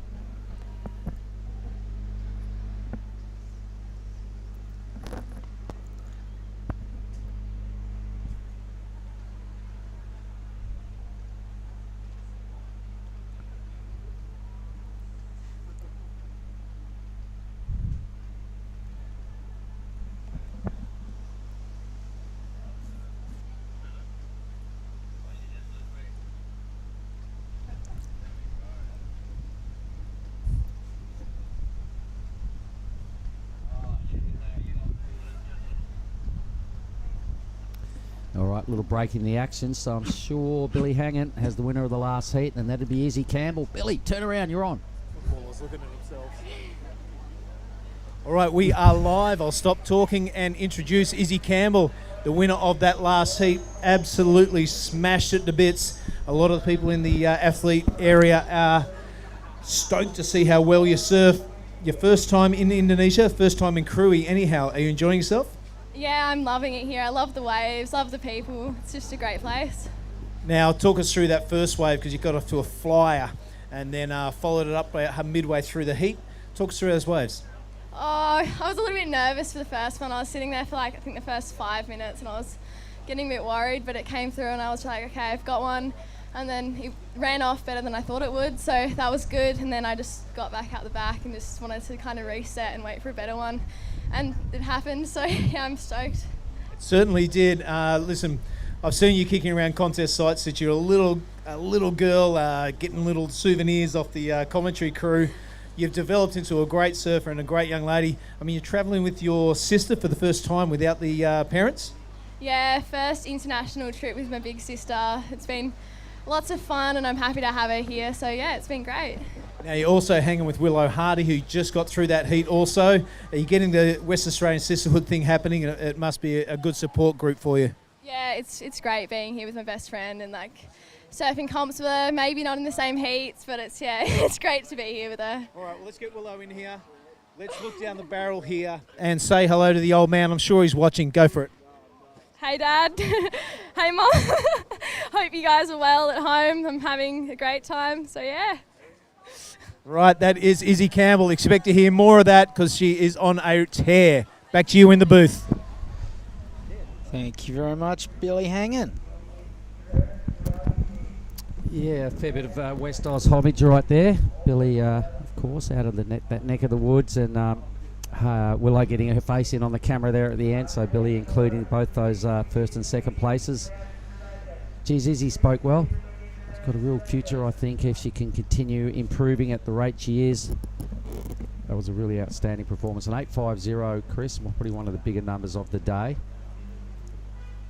A youngster, first international trip. No worries, no fuss. First international trip just with her sister, I think. Okay. Been overseas with the folks. But yeah, big step. Yep, a little bit different going without the safety net. Well, yeah, without the folks picking up after you and booking everything and doing everything for you. So you've got to work it out and learn how to travel. So it's a great experience. I guess there's a safety net there. Willow's here with her dad, Gene.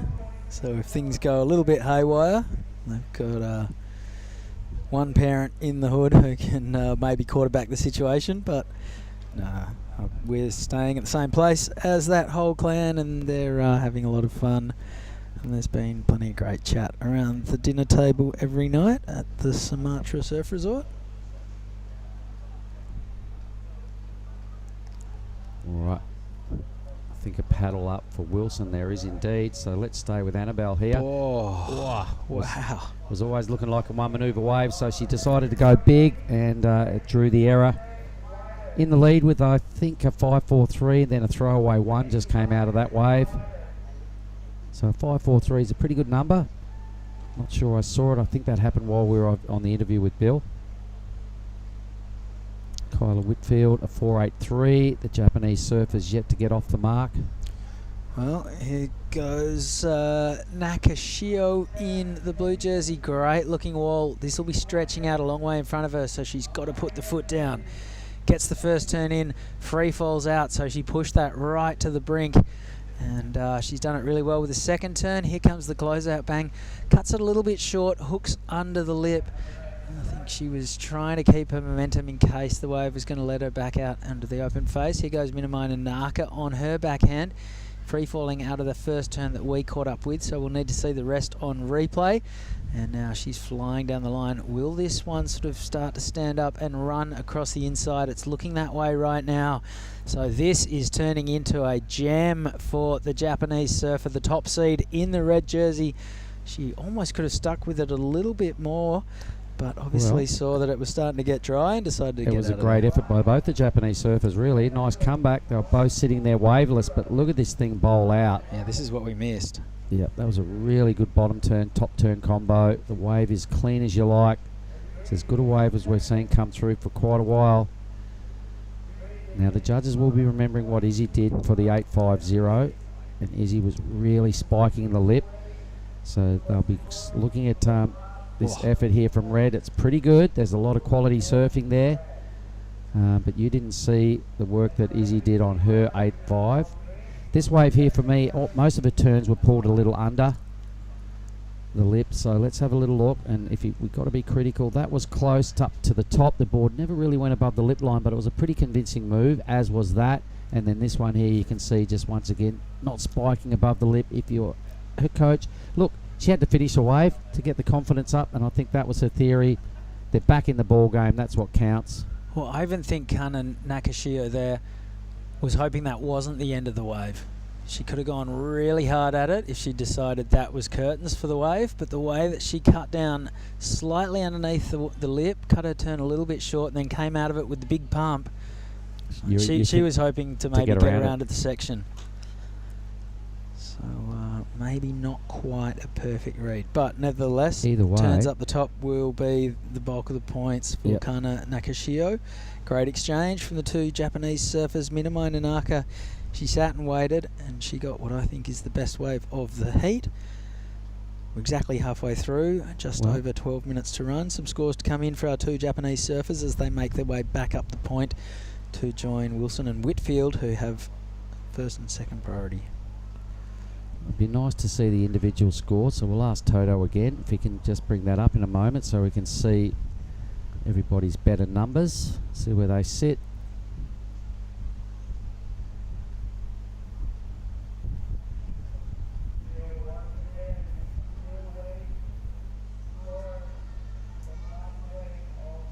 They'll come. Boys have been pretty hot on it. Meanwhile, the judges are having a think about that that combination of rides, and Izzy Campbell's for me was substantially better than both those, mate. It was quality written all over it for the 8.5. So they're both still going to be good scores, but the judges have got to keep everything in context and keep those comparisons and the separations real. It's going to be a really close heat once those two scores drop. I think they both did a really good job. They both picked off real quality waves, which is a first part of the deal to get a good number. There's obviously a fair bit of debate going on in the tower, Chris. Taking a while to lock the numbers in.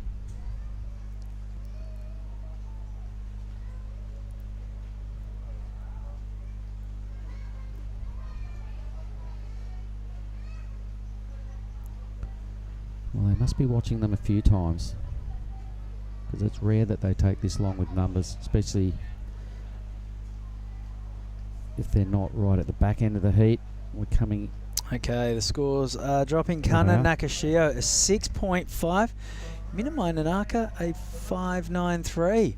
So the surfer in blue getting the better of the exchange, dropping the best wave of the heat so far.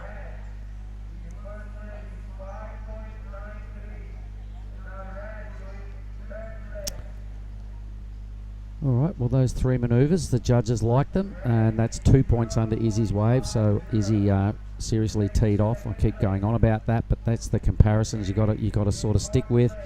Manaka not far behind. She had a really, really good wave and put together a very healthy numbers. So they both got the two best scores of the heat on those on that exchange.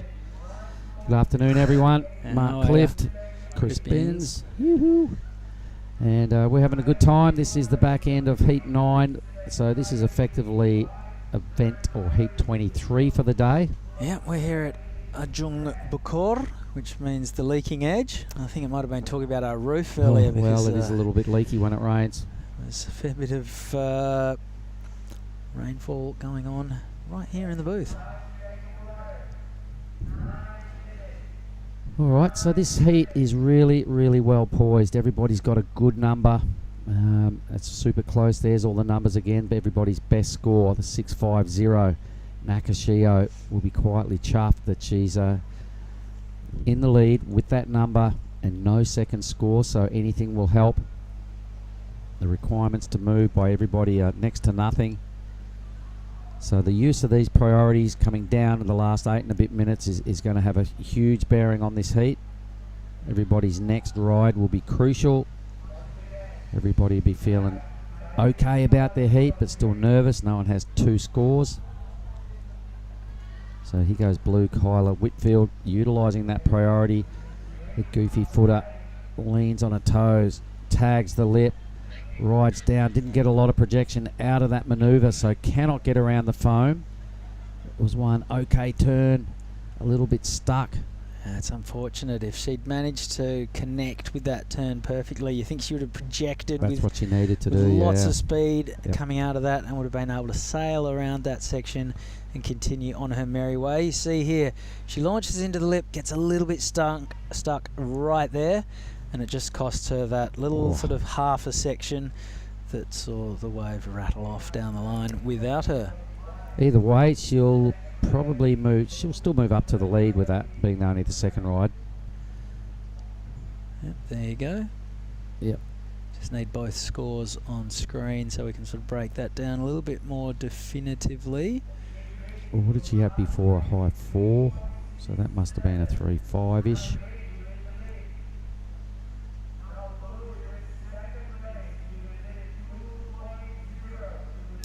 Either way, it's decision time now for Arabella Wilson, who sits with top priority. She just needs a 1.08. She probably realistically needs just over 2 points to go into first. Super close heat, looking at those numbers. 7 minutes, White having a look at this. She's going to have to catch it and make it count. Here she goes. So puts it on the afterburner. She's on now. Little tag to kick things off. Another power sort of speed turn down the line. A little better now. Getting stuck into that third manoeuvre. Fourth turn goes a little bit pear-shaped. Down she goes. Red driving down the line for Minami. Good looking section, goes above the lip. That's what the judges really want to see. That was total commitment. Best turn I've seen for a while. And backed it up with a solid little hit as well. It's going to look really good on the replays. All right, let's tune into the replay. Here goes Kayla Whitfield. Well, I think that was a current wave. that was live action. Yeah, we're going to see some replays in a minute. So Minami Monaka did a really good turn along that wave. Let's have a look at this, mate. You watch what I'm on about. You'll see it in a minute. That was beautiful, wasn't it? Yeah. Would have been some fins out the back on that, and then tagged it again. All right, so I think she was sitting in about third when she stood up. This is the wave for white. She left a few points hanging here, kind of messed up the end of this wave a little, got a little bit stuck in what to do after this moment. It's like, probably should have gone all the way to the bottom and driven up into that section, but it's easy for us to say. It's tough under pressure. Yeah, it's all tough right, we've under got pressure. both scores now, so we can work out exactly what happened. Minami Nanaka, there you go. Last wave was a 4.57. That does shoot her into first. Pair that with her previous 5.93. She's got a 10.52 wave total. That's her. Where's that next heat possibly? I reckon the next heat in red. That's a long way out of position if that's this heat. He's down checking on the fishing boats down in the harbour. That's a long way away, my goodness. All right, Monaka, she put together, I think, a 4.57 for that wave. Yep. So that's pretty cool. Took her into the lead. Other numbers are in. I think they're a pair of threes there for Wilson and Whitfield. Either way, Japanese surfer. Yeah, so Whitfield, that was enough to, Wilson, that was enough to put her up into second. Yep, pretty close there for the Australians. Just over half a point separating them for second and third position. Kana and Nakashio, however, sitting, not going to say sitting pretty because she's in fourth place with only 4 minutes remaining, but a 6.5, that's a bit of a trump card. It's not going to take much at all. 4 points would see her go from fourth to first. Yep. And a 2.66 only needed for a qualifying second position. But yeah, as you're suggesting, to feel much safer, better than 4 when you go all the way to first. Give you a little bit of breathing space once push comes to shove in the last couple of minutes for that qualifying position. And she does have priority. That was red in the next heat, sitting miles down the line. Yeah. Let's have a look who that was. She wants to get moving. She's only got 4 minutes to get out the back. That's Taina. Taina Izquierdo. There she is. I think that's her. No, that's not Taina. No, that's Minami Nanaka in the current heat. All right, well done, little one. Is she trying to decide whether to paddle back to the top or is she bringing it? No, she's okay, right this there. is footage of the top of the Yep, lineup. yep. So we've still got There is Taina miles down. way down the line. Taina.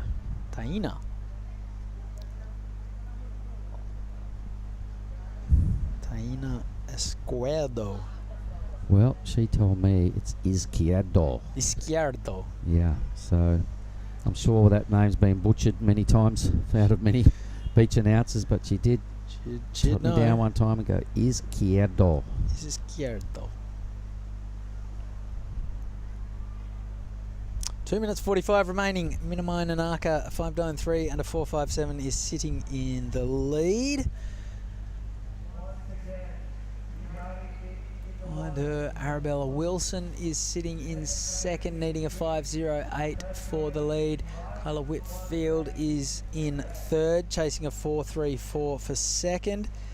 And all eyes on Kana Nakashio right now. She's on the hunt for a 4-point ride for first, a 2.66 to get up to second. From the drone angle, everything looks good. So it's hard to judge, but you can still see that there's a lip involved and she's going at it, although right there the wave races off without her, so we'll need to catch up on a replay from the sea level angle in front and debrief this one. 3 turns, she's looking for 4 points. I think at first impressions, you know, that was looking a little lackadaisy. To this point it was doubtful. She gets a groove on here. She took a bit of a risk on this move and just pulled it off to keep the dream alive. That's better. I think she gets it. She only needs a 4.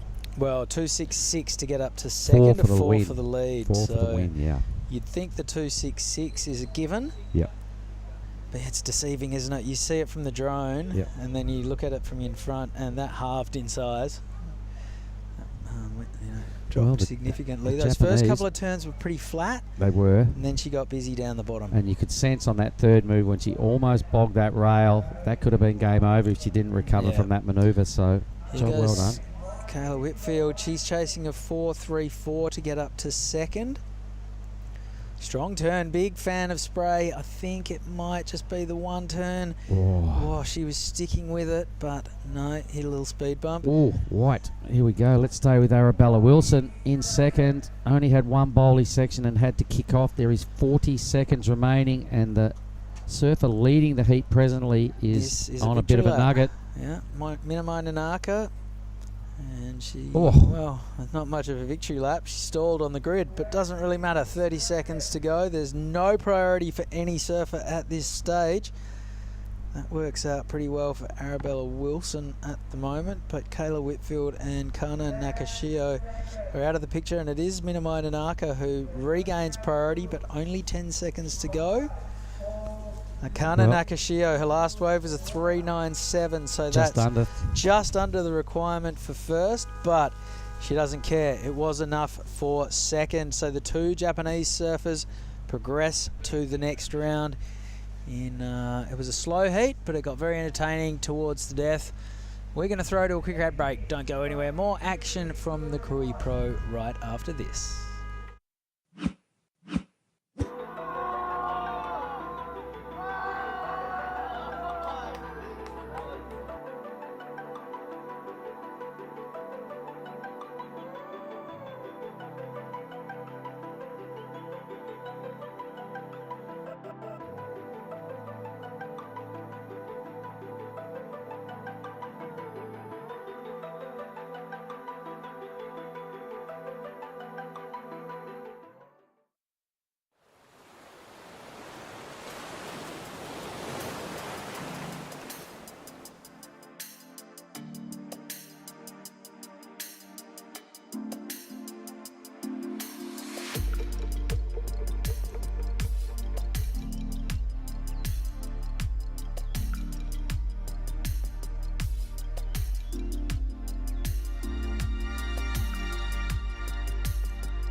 All right, welcome back to the Krui Pro. This is QS 5000 action. We are into the round of 64.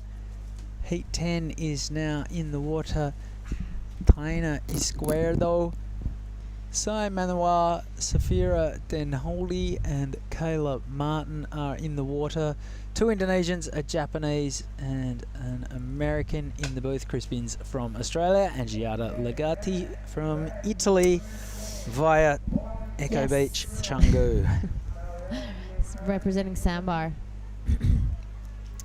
Yeah, it's great to be in this heat. I grew up with Taina Izquierdo. We were both competing in and around Bali and Asia, as well as the next generation. Kayla Martin represents USA, but I am pretty sure is raised in Bali as well. I see her surfing Canggu all the time.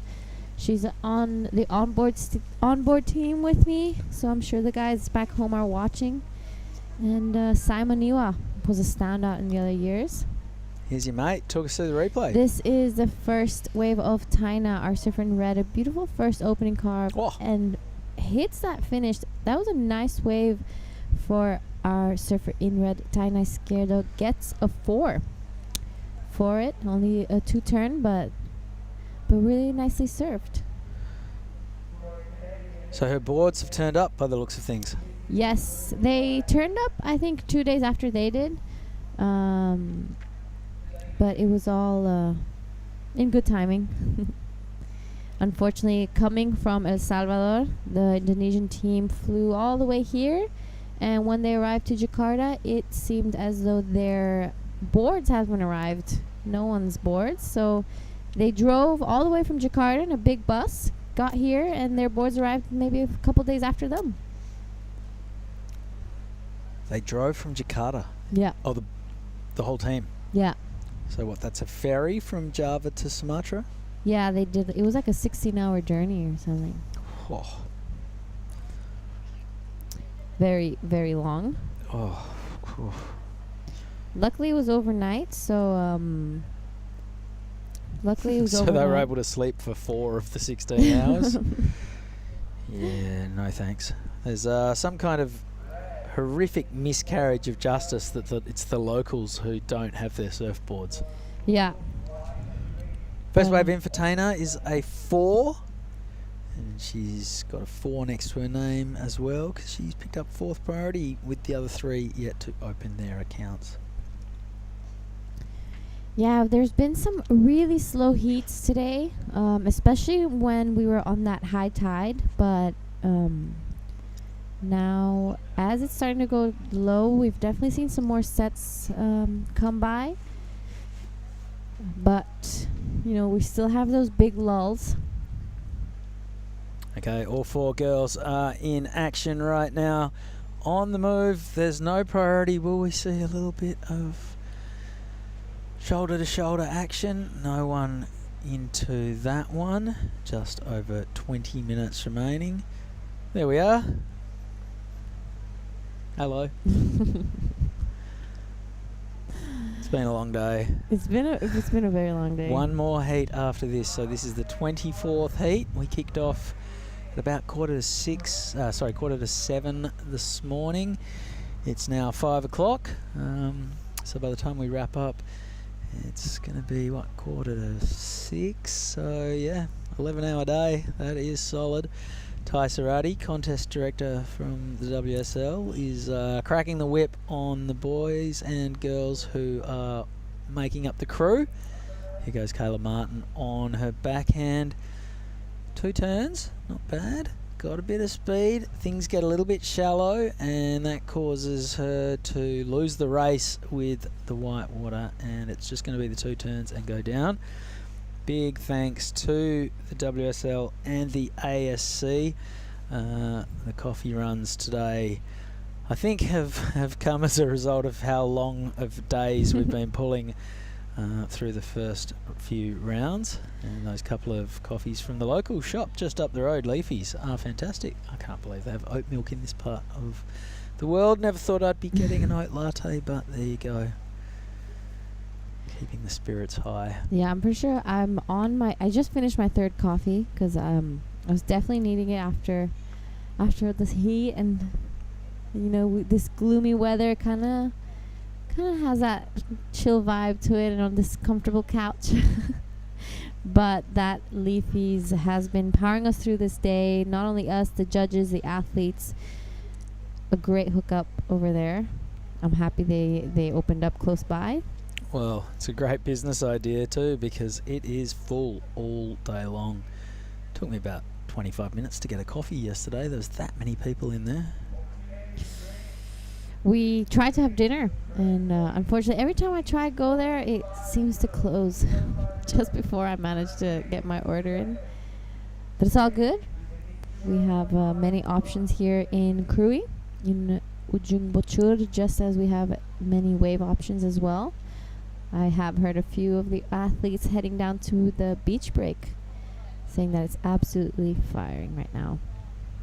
There you go. All right, Dana. Opening wave was a 4. She's having a look at this one, but she has not much in the way of priority. Kayla Martin has a 3.5. She hasn't quite made it back to the takeoff spot to pick up 4th priority yet. So it is all Safira Denhuidi and... Here we have Kayla taking off on the inside. She got her 2nd turn. She's going to try look to finish it, but this wave slightly tapering off for her.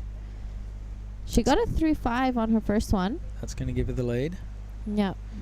And Sei Manawa in blue from Japan is other surfer. So it's all between Sai and Safira for whoever is going to get priority. Here's the replay of Kayla Martin's 2nd wave.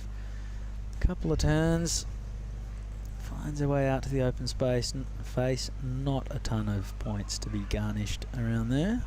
Garnered. Yes, Sai Maniwa was definitely one of the standouts last year here in the Krui Pro and Nias. I'm pretty sure she won the junior last year.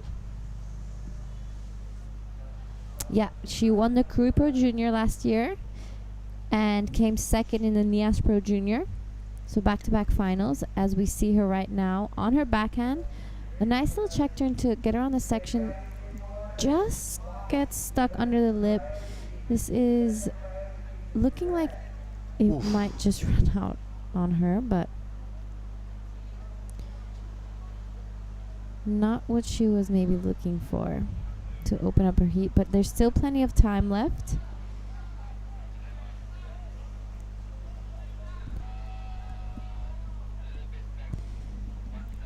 Kayla Martin, another 2-5,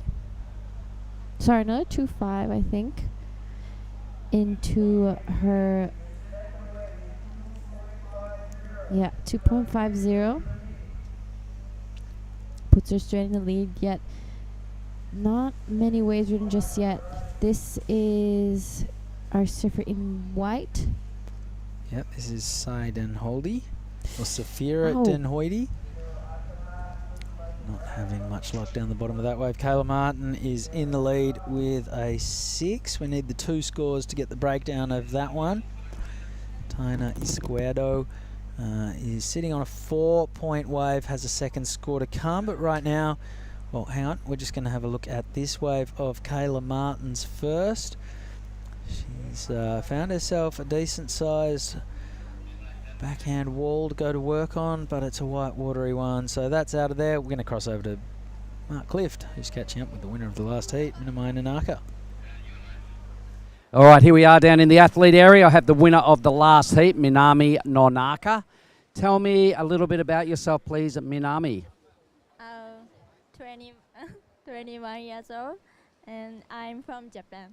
Obviously from Japan. You've been here to Krui before. You told me you did well last year. Tell me, where did you come? I took 3rd place last year. Yeah. 3rd place last year. So you're loving the wave here at Krui and the vibe, the town. It's pretty cool, yeah? Yeah, waves were so good. And obviously to get here from Japan and you've been around for a little while, you told me you've done some QS events. Must be pretty hard. So you've got some sponsors. Would you like to give them a hello? So your sponsors, who are they? Your sponsors? Roxy. Yeah. And Murasaki Sport and New Era. Yeah. Okay, and what's the best thing about coming to Indonesia? Best thing? What do you like most about Indonesia? Good wave. Good wave, it's warm, it's cheap. Good, yeah? Yes. Okay, well, that was Minami Nanaka. I'm going to shake your hand, Minami, if you don't mind. But tomorrow morning, everybody, all these grommets are in action. You guys, what do you reckon? Thank you. Thank you very much, Clifty, down there with Minamai Nanaka, winner of the last heat. And just doing a sticker check, going around the ground, pointing out all of her various sponsors. I like the one she's got on her head. She's just sponsored by New Era. I'd love to just be sponsored for hats. Kayla Martin, a 3.5 and a 2.5, sees her in the lead. I think we're still waiting on a score to come in for Taina Izquierdo, who has a 4, the highest single wave score of the heat so far. Tells you it's been a slow affair.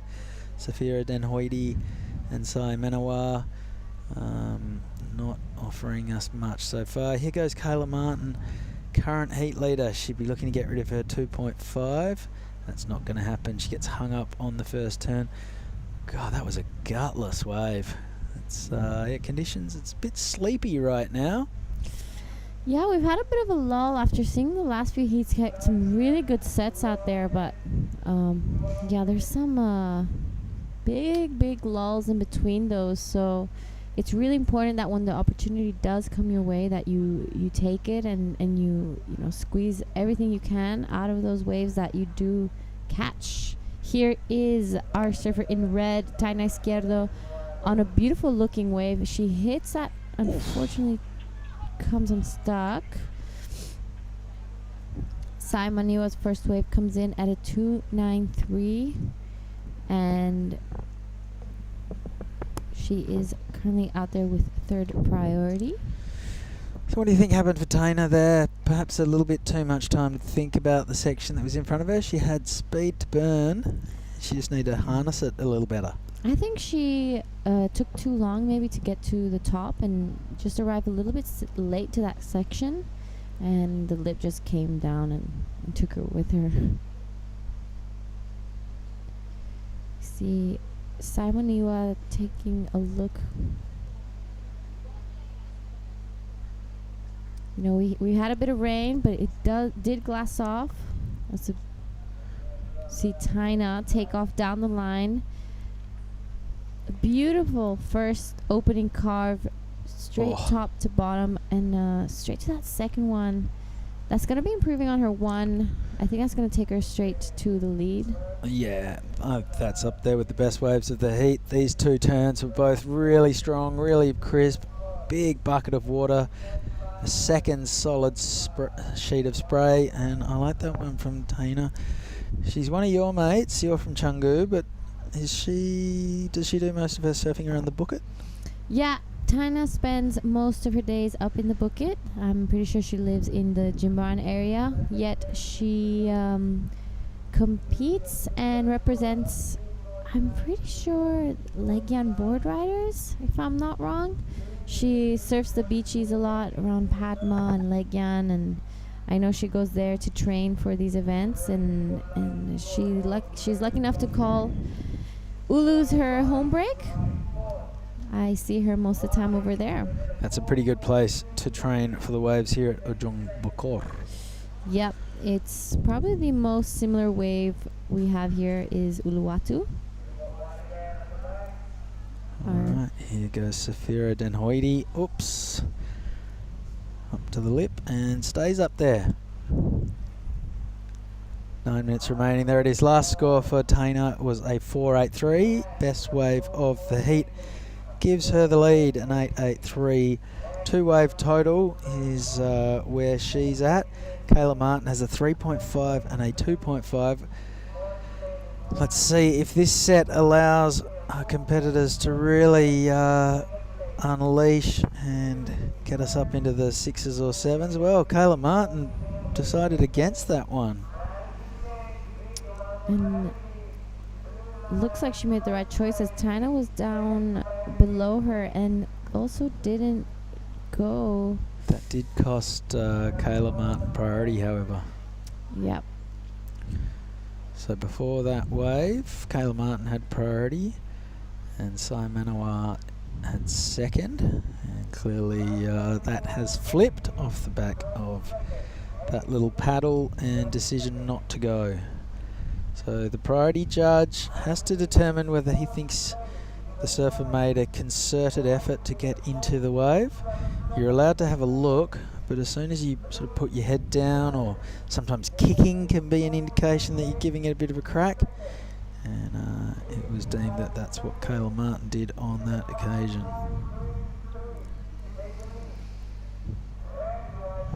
It looks like there could be maybe something coming out the back. I don't know, with this overcast, sometimes it's hard to tell, the lines with the horizon. But it looks like up the reef there's something breaking, so hopefully the girls get a few more chances before this heat ends to, get some scores up. Okay, all four surfers are sitting right in the same zone. It's Sai Manawa with priority who swings into action. One big turn, but that was not a wave worthy of cashing in your first priority. It was only ever going to offer her the one section to hit, and unfortunately she hasn't even ridden out of that turn. So That is a shame for Sai Manawa. She's sitting in third. She did have priority. Now she goes to the back of the line, and with just a pair of twos, she wants to put something a little bit more significant on the board if she's to have any hope of advancing to the round of 32. Yeah, there's still plenty of time. 6 minutes 40. No big significant score just yet. So we're still waiting for maybe a set to come by. And just as I say that, it looks like there's something at the back. The girls are paddling more to the side, so hopefully this is a great opportunity.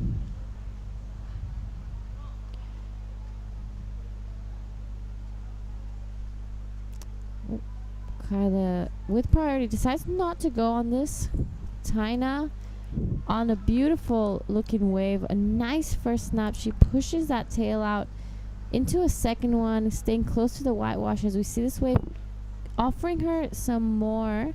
This is probably the best wave of the heat for now. If she manages, she didn't, she just decided to jump off. Yeah, not sure about that. There's a big section there to hit. We want to see some surfing that breaks this thing open. You know, a bunch of 1s, 2s, 3s and 4s at this stage. Not sure why you'd be shying away from a section that stands up in front of you when you've got plenty of speed and you are in the lead with nothing to lose. Here goes Kayla Martin on her backhand. First turn was okay. Waiting, biding her time. Second turn was nothing too flash. So another string of kind of middling manoeuvres, and doesn't really push it up into the lip on that last turn. Might replace a 2.5, but still not huge. Okay, here goes Taina's wave. First turn was good. I really liked that one. She's got some speed. Open face carve right here. She cracks that section, so she's on her way to a decent number. She's got lots of speed. Don't know why she didn't take on the lip there. Yep. Here is Kayla right behind her. A nice first turn. She goes down the line, sets it up for the second one. Maybe the wave, it stands up here a little bit more, but I think she arrived a little bit too late, a little bit flat, and here she rides out of it. So we'll be replacing the two, creating a bit more distance between her and Sai Maniwa. But Sai now sits with priority out the back, looking for a 3. We haven't really seen Sai link up any of the turns we've been seeing her do last year. So she's definitely gonna be feeling a little bit of pressure now as time starts to wind down.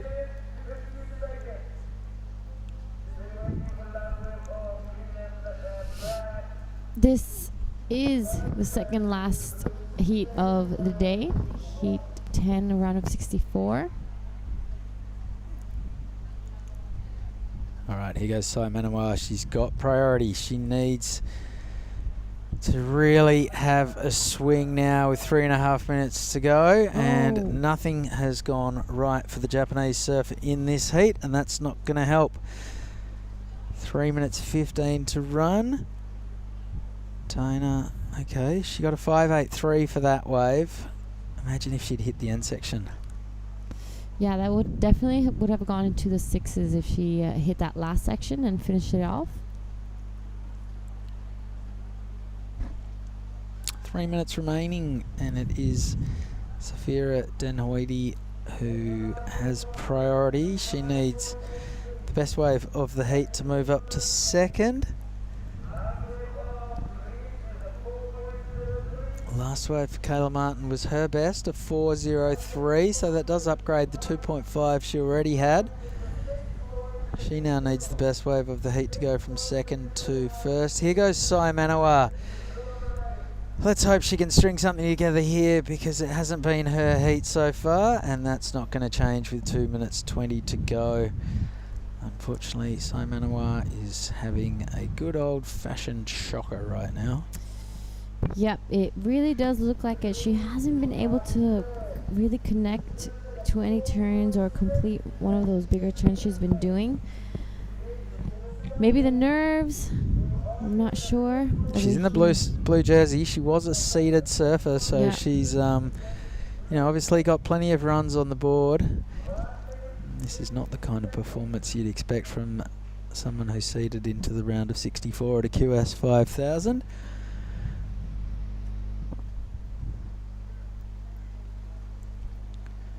.90 seconds to go. Taina Escuedo is sitting in the lead with a 5.83 and a 4.83, just sneaking over into double figures. Should be feeling pretty comfortable at the moment. Kayla Martin needs a 6.63 to jump up into the lead. Sai Manawa is still in touch. She hasn't done much in this heat, but she only needs a 4.6 to go from third to second. There's just over 1 minute remaining, so all eyes are on the battle between Kayla Martin and Sai Manawa. They are sitting right next to each other. Here goes Kayla Martin. She's got priority and she takes this one to keep Sai off it. Goes hard at the lip. That would look like a better turn. Showing a little bit more aggression. Maybe she's got some confidence knowing that, well, I've spoken a bit too soon there. So she's got 1 foot in the next round, in the round of 32, but Sai Manawa is now able to catch another wave. Here's the replay of Kayla. This is Kayla. A really nice first turn. You really see her a bit more confident than the other wave. She goes more into the pocket and is going a little more vertical. She tries to finish it off here, but unfortunately falls right off. I'm not sure if Sai got a chance to catch a final wave. Unfortunately, I do not think so. Well, there's no priority for Sai Manawa, so maybe she did catch a wave. Yep. However, the judges are rolling straight on into the next heat, so if Sai Manawa did catch a wave, I don't think it's something that they're studying too hard, which suggests that the results are going to stay as we saw them last. Taina Escuedo taking the win. She'll be joined by Kayla Martin in the next round. 1 more heat to go on a 25 heat marathon here at the Krui Pro. I'm going to go have a chat to Taina Escuedo. I'm going to leave Billy hanging and Giada Lagarde to wrap up the day's proceedings after this short break.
Welcome back to the Krui Pro 5000. This is the final heat of the day. In the water, we have in red Kailani Johnson, in blue Safi Vet, in white Gia Lorenzen, and in green Sarah Lesiaga. We have an Indonesian surfer, New Zealand surfer, an Australian, and a French. So in first few minutes, we have Safi Vet. Already 2 beautiful turns to start this heat off.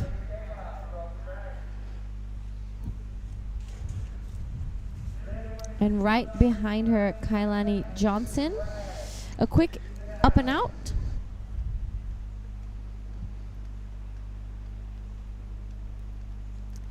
And right behind her, we have Sara Lisiaga. It's looking like a little bit more action-packed heat already. The first few minutes, some waves ridden, a beautiful second turn, a little bit of whitewash in the face, but she handles it nicely and just gets stuck out the back. So this is already looking like a little bit more of a heat with movement and some more waves. We had the last heat was, quite slow and had a big lulls. Only one major set came, let's say. Savivette taking a look at her fins, making sure everything's okay. Maybe hit the reef at some point on that last one. We see a set coming through. It's looking like red might not be taking off.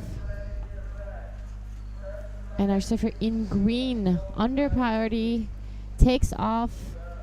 Just one beautiful first crack off the lip, and then sets it up for this second one. Some really nice surfing from our French surfer, Sara Lisiaga.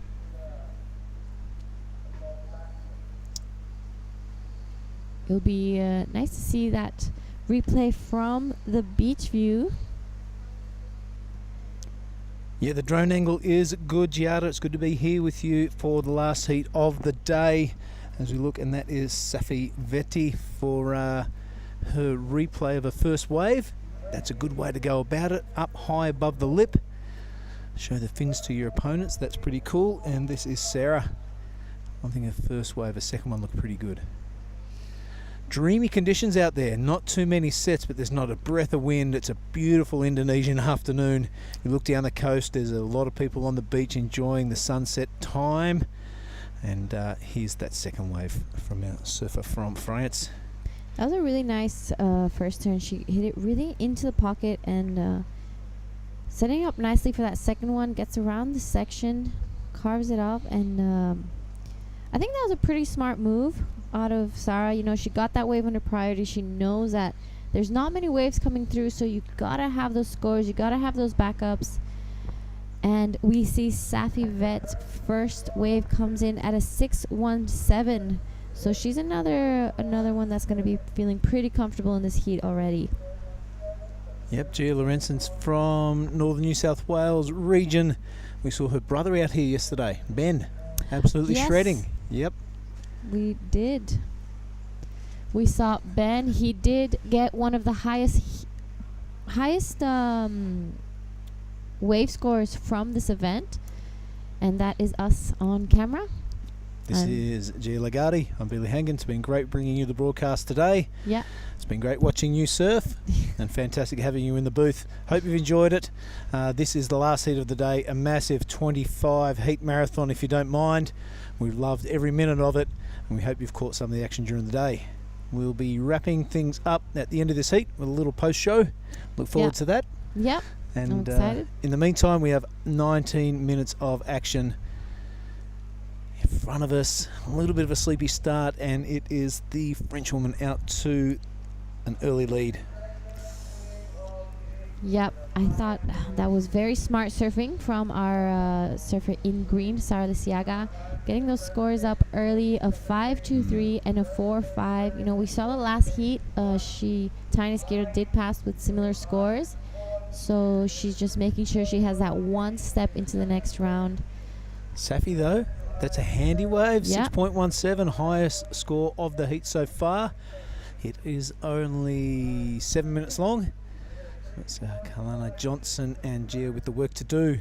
Early stages, though. Yeah, there's still plenty of time left. We've seen big heat changes even in the last few seconds of heats. So, as I've said in the past, it's not over till it's over. And I'm going to pass it over to our post-heat interview with the last heat winner. All right, thank you very much, guys. Last post-heat interview for the day down here with Taina Isquero, and run us through that heat. That was a really fun heat. Actually, my first wave of the trip because the freestart's been hectic, but it feels like home, so I'm Tiny. really happy. Did you come straight here from El Salvador?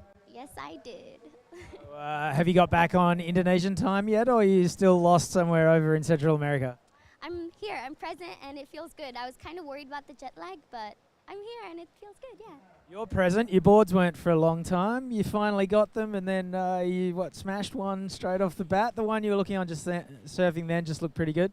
Yeah, actually, that's my magic board, and it got smashed in El Salvador, but I managed to fix it before this trip, so thankful for that. It's been a long day. We've seen many, many moods out here at the point. There's been slow heats. There's been heats with tons of waves. You surf Uluwatu as a home break. That's a left that's got all kinds of different moods and different sections. Did you feel pretty comfortable out there? It really does feel like home. It feels like a small, fun day at racetracks. It felt pretty special because I love sunset surfs, and yeah, it feels like home. All right, and you're through to the round of 32. What's it going to take to make it all the way to finals day? Keep being happy and positive and staying strong for my dad, and he keeps me very, very positive. I don't know how he does it, but I really miss him. So, Dad, if you're watching, I love you and I miss you, and I'm very inspired by you, and thank you for giving me the gift of surfing because I feel so grateful to be here and making new friends and surfing fun waves. Well, we're grateful to have you here with us. Congratulations on the heat win. Good luck in the rest of the event. Thank you. Beauty. All right, back up to you guys in the booth. Yeah, it was a beautiful message from Taina Izquierdo, saying hello to her dad. Yep, one of the greats of Bali, especially up at the Bukit there. He's been there for a long time. We wish him well in his challenge.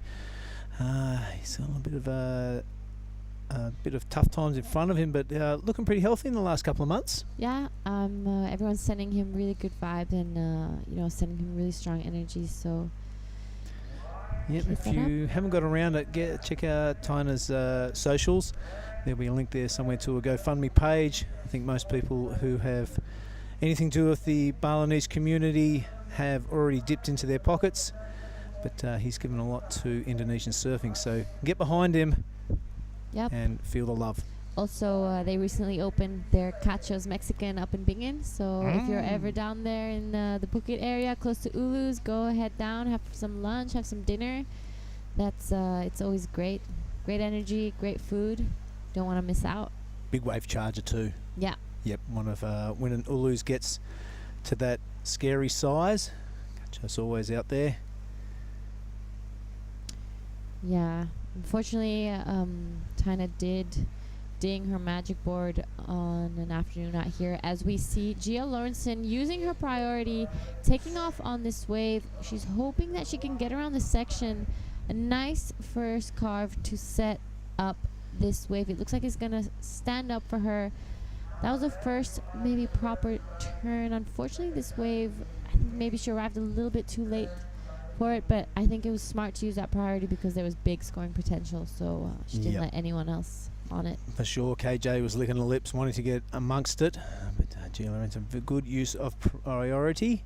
A little bit stuck behind. There was a scoring section there, kind of passed it by. However, a good strategic move. Also, you want to get a bit of a score onto your score line. Well done. Good stuff from Gia Lawrenson.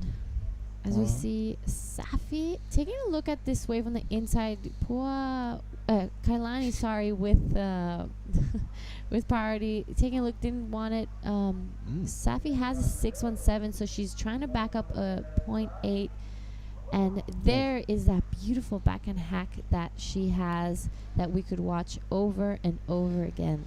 Yep, the Australian making a good fist of things there. Smaller inside wave at the start. They tend to grow though. KJ's seen that. I'm not sure she'll get over. She does. She's a powerful paddler. Hopefully this thing grows for the Indonesian. Wraps it around, hoping for a bit of love on the inside. It's not looking that great, Giada. Yeah, it's a little bit of a smaller inside wave. Maybe she'll be able to finish it off nicely so she can have a couple more extra points. Here we have it. That was actually really nice finishing for our surfer Kailani Johnson in the red. She did use her priority for that, so she she wasn't gonna let it go. She paddled really hard for it, and I thought that was pretty smart surfing. Yeah, it's only a little one, but they do offer a lot of shoulder and a lot of pocket to hit. Yeah. Those larger ones at this stage of the afternoon, unless you pick the absolute cherry, it's going to close out and allow you 2 hits only. Both avenues towards a big score are available. This one a little bit easier. All right, a good ending, a good finish there by Kalani Johnson. Yeah. All right, just under halfway through the last heat of the day. Heat 11 in the round of 64 of women. This is, yeah. It looks like Gia caught a wave more down the line that we didn't see on the live, but here is the replay. 2 really good first turns. It's looking like, sorry, no, the wave did not stand up for her on the inside, but those 2 first turns were really nice.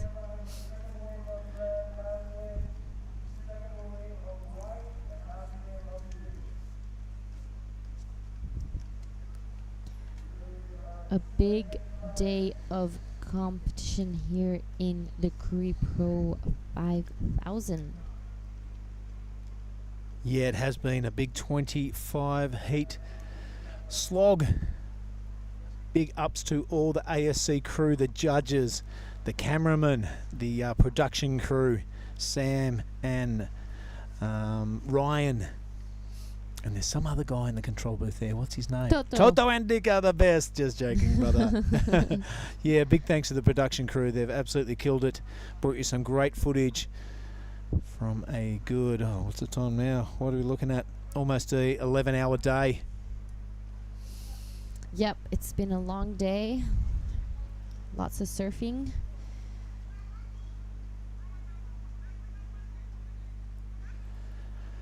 As we tick down to the 10-minute mark, it is our surfer in green, the Frenchwoman Sarah, out in the lead, a 5.23. Let's scratch that and look at the scores that have just dropped for Sophie Vett. A 6.17. Pair that with her 5.17. She has taken the lead over Sarah.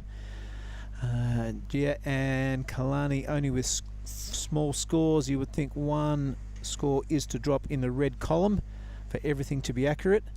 But it's blue and green out to a pretty solid lead.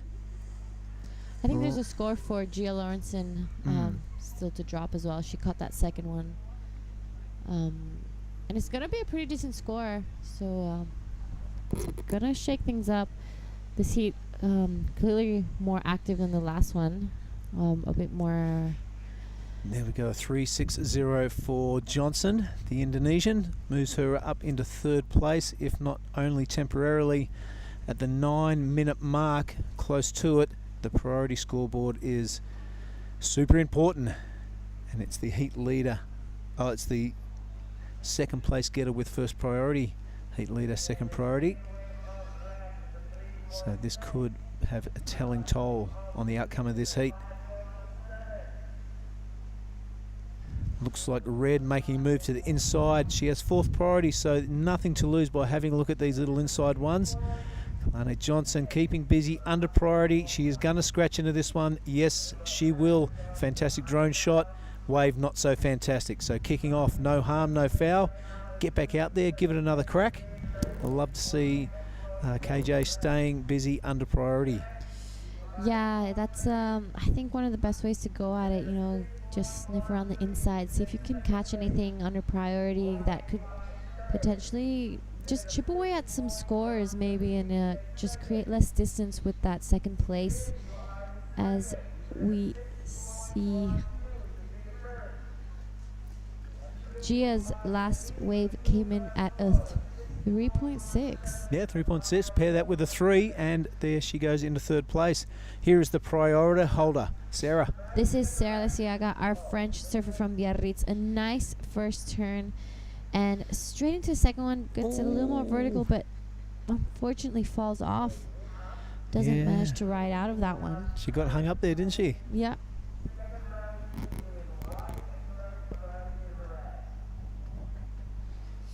All right, so it is the Australian out to the lead, followed by the French woman, G. Lorenzen. in third, and Kalane Johnson down in fourth position at the moment. Look at those heat requirements. The totals are 6.13 apiece. Yeah. Here's the replay of our surfer, Sarah Lisiaga in green. A nice first turn. Unfortunately falls on this second one. She's in second place currently, but we have a replay of our surfer in white, Gia Lawrenson. 2 nice first hacks. A little bit of a smaller wave and closes out, but out the back, Kailani Johnson, a quick up and out as well, and rightly so, as that wave just seems to run out on her. She's going to drop out of the second priority, but I can't see any other rashies in the region, so probably regain that very soon. There is Sophie on the inside, the New Zealander and the heat leader. Here's Gia Lorenzen.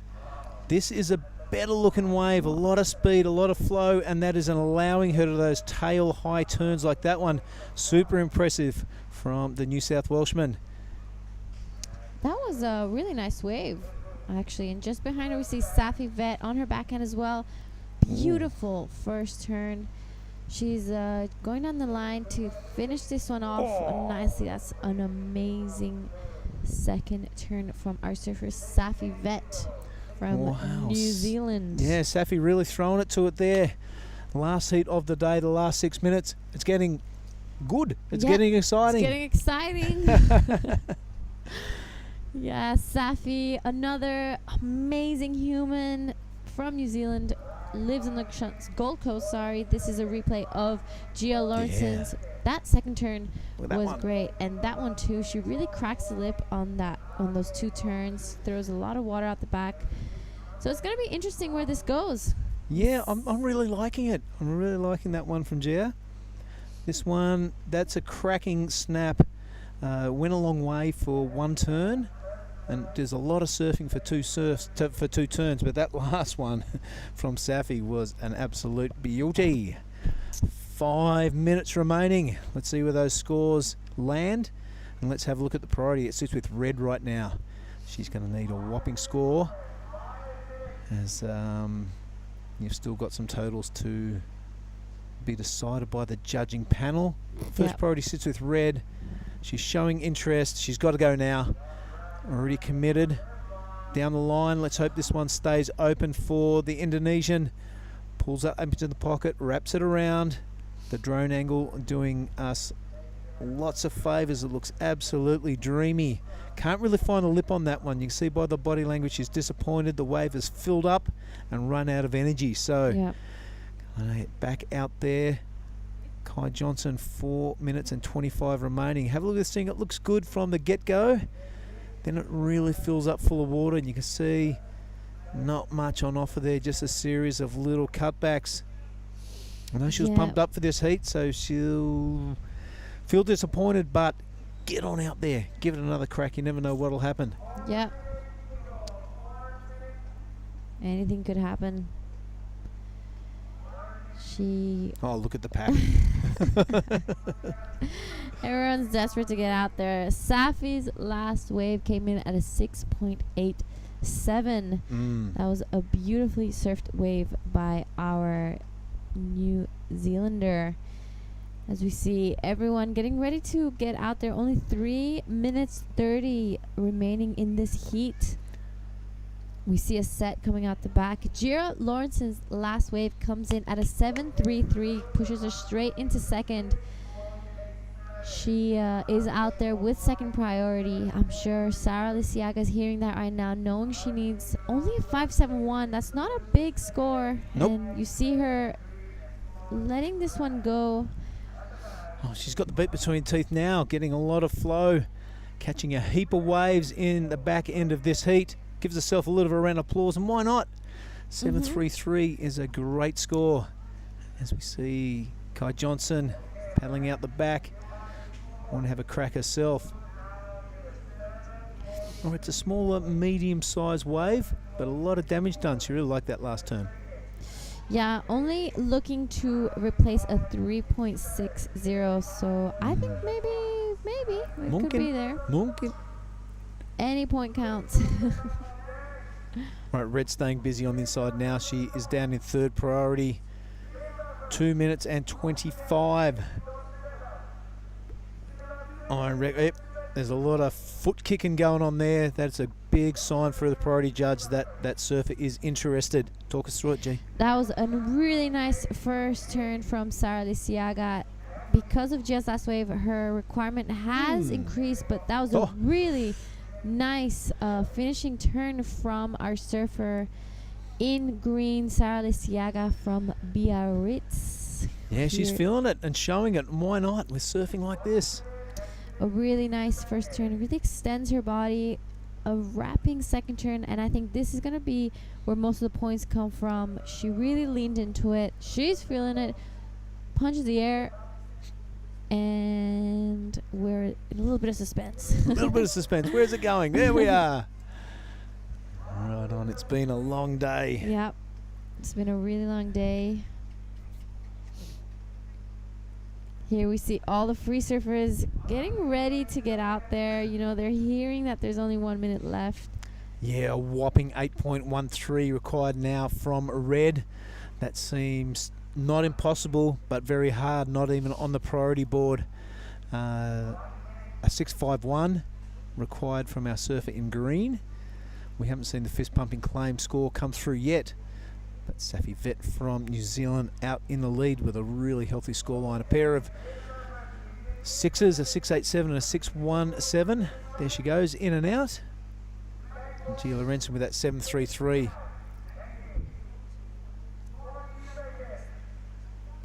Wow, that's a nice wave coming down. That was a beauty. That was a heat winner right there. Right, 30 seconds remaining. The pack has moved in. Very disappointing.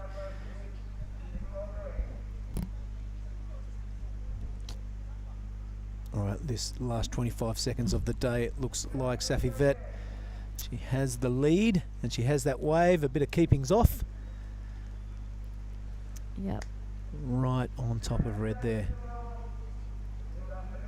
Out the back. Looks like a free surfer, to be honest. Yeah, that's definitely a free surfer. That's a big fine right there. All right, 5 seconds remaining in this one. We'll hear the beach announcer count it out and blow the horn. So congratulations to the South African Safi Vet and the French woman Sarah Lisiaga. I love having you in the booth. I only went to year 10. Not really good with pronunciations. Actually, I don't think that's the updated score. Let's have a look. We can't see one on the screen so far. Yep, we're just waiting for maybe the last of our surfer in green. Green, the one where she pumped the fist. Yep, we're waiting for the fist pumper. All right, there we go. We are waiting on scores. They came in a 5.77. Just comes up short. She will not be moving up to second. So yes, congratulations to Safi Vet and Gia Lorenzen, both passing into the next round. And that was the last heat of the day, heat 11, round of 64. A massive day of competition. And yep, we've done it. We have done it. Well, let's give it a little wrap up. It was day 3. The round of 64s were in action, and it is the day that the big dogs came to town. On the men's side of things, it really kicked off with Kais King, I reckon. We saw him the first time in action, and I haven't seen him surfing before, but I was super impressed with his act.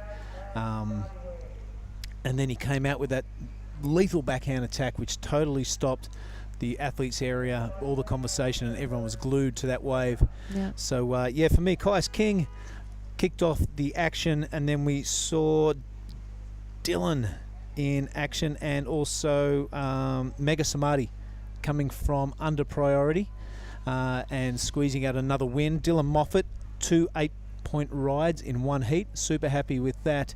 And Morgan Siblick, the CT surfer, back in action at the QS 5000. You could see this performance levels go through the roof. It was really exciting to see. Billy Stairmand, another very strong campaigner, and a massive heat total. Other than that, the men's were finished off in fantastic in fantastic style. The women then came onto the scene. What was your highlights of those things? So we had in the heat 1, we had Charlie Haitley. In the very last few seconds of that heat, she managed to get a 7 that pushed her straight up to first place. I remember interviewing her. She was very happy. She's here with her dad. She's had an incredible 2 heats, so hopefully we'll see some more of that tomorrow. It was a little bit of many lulls throughout the other ones. I think Nixie Ryan got a 7.67 in that last heat she had. That was great. She caught that first wave in the first few minutes, and then not much after that. Kira Pinkerton pretty much made her heat in the last few minutes of that. She caught her only 2 waves of the heat in the last. There was only 8 minutes remaining, so she managed to pass and pass to the next round. We had Izzy Campbell with a whooping 8.5 and a 6. She absolutely destroyed that wave on her backhand. That was great to watch. I remember down there people were cheering. They were all excited to be there. And Safi Vet was, I think, another one of our highlights. She got 2 6s. And I think that's pretty much it for the women's round. We had a lot less heats than the men's. Yep, well, tomorrow the word is we'll be rounding up a few missing heats off the men's, and maybe we'll see the juniors in action around lunchtime tomorrow. So lots to look forward to the Krui Pro 2023. We are going to have a 6:30 call for a possible 7 o'clock start. Things are going to get through the roof. The performances are coming up. We're expecting a bit of a bump in the swell for finals time, but I think that'll do us. Anything else from you? Nope. All right, well, let's wrap it up now. Thanks for joining us on day 3 of the Krui Pro. It's been a fantastic 25-heat marathon. We've enjoyed bringing it to you. I hope wherever you're watching around the world, you're enjoying the broadcast. Stick in tomorrow, 6:30 call for a possible 7 o'clock start. It's been a pleasure having you, and it's been a pleasure having you in the booth. Yes, it's been a pleasure Sayonara. being here. Boom, boom. Thank you.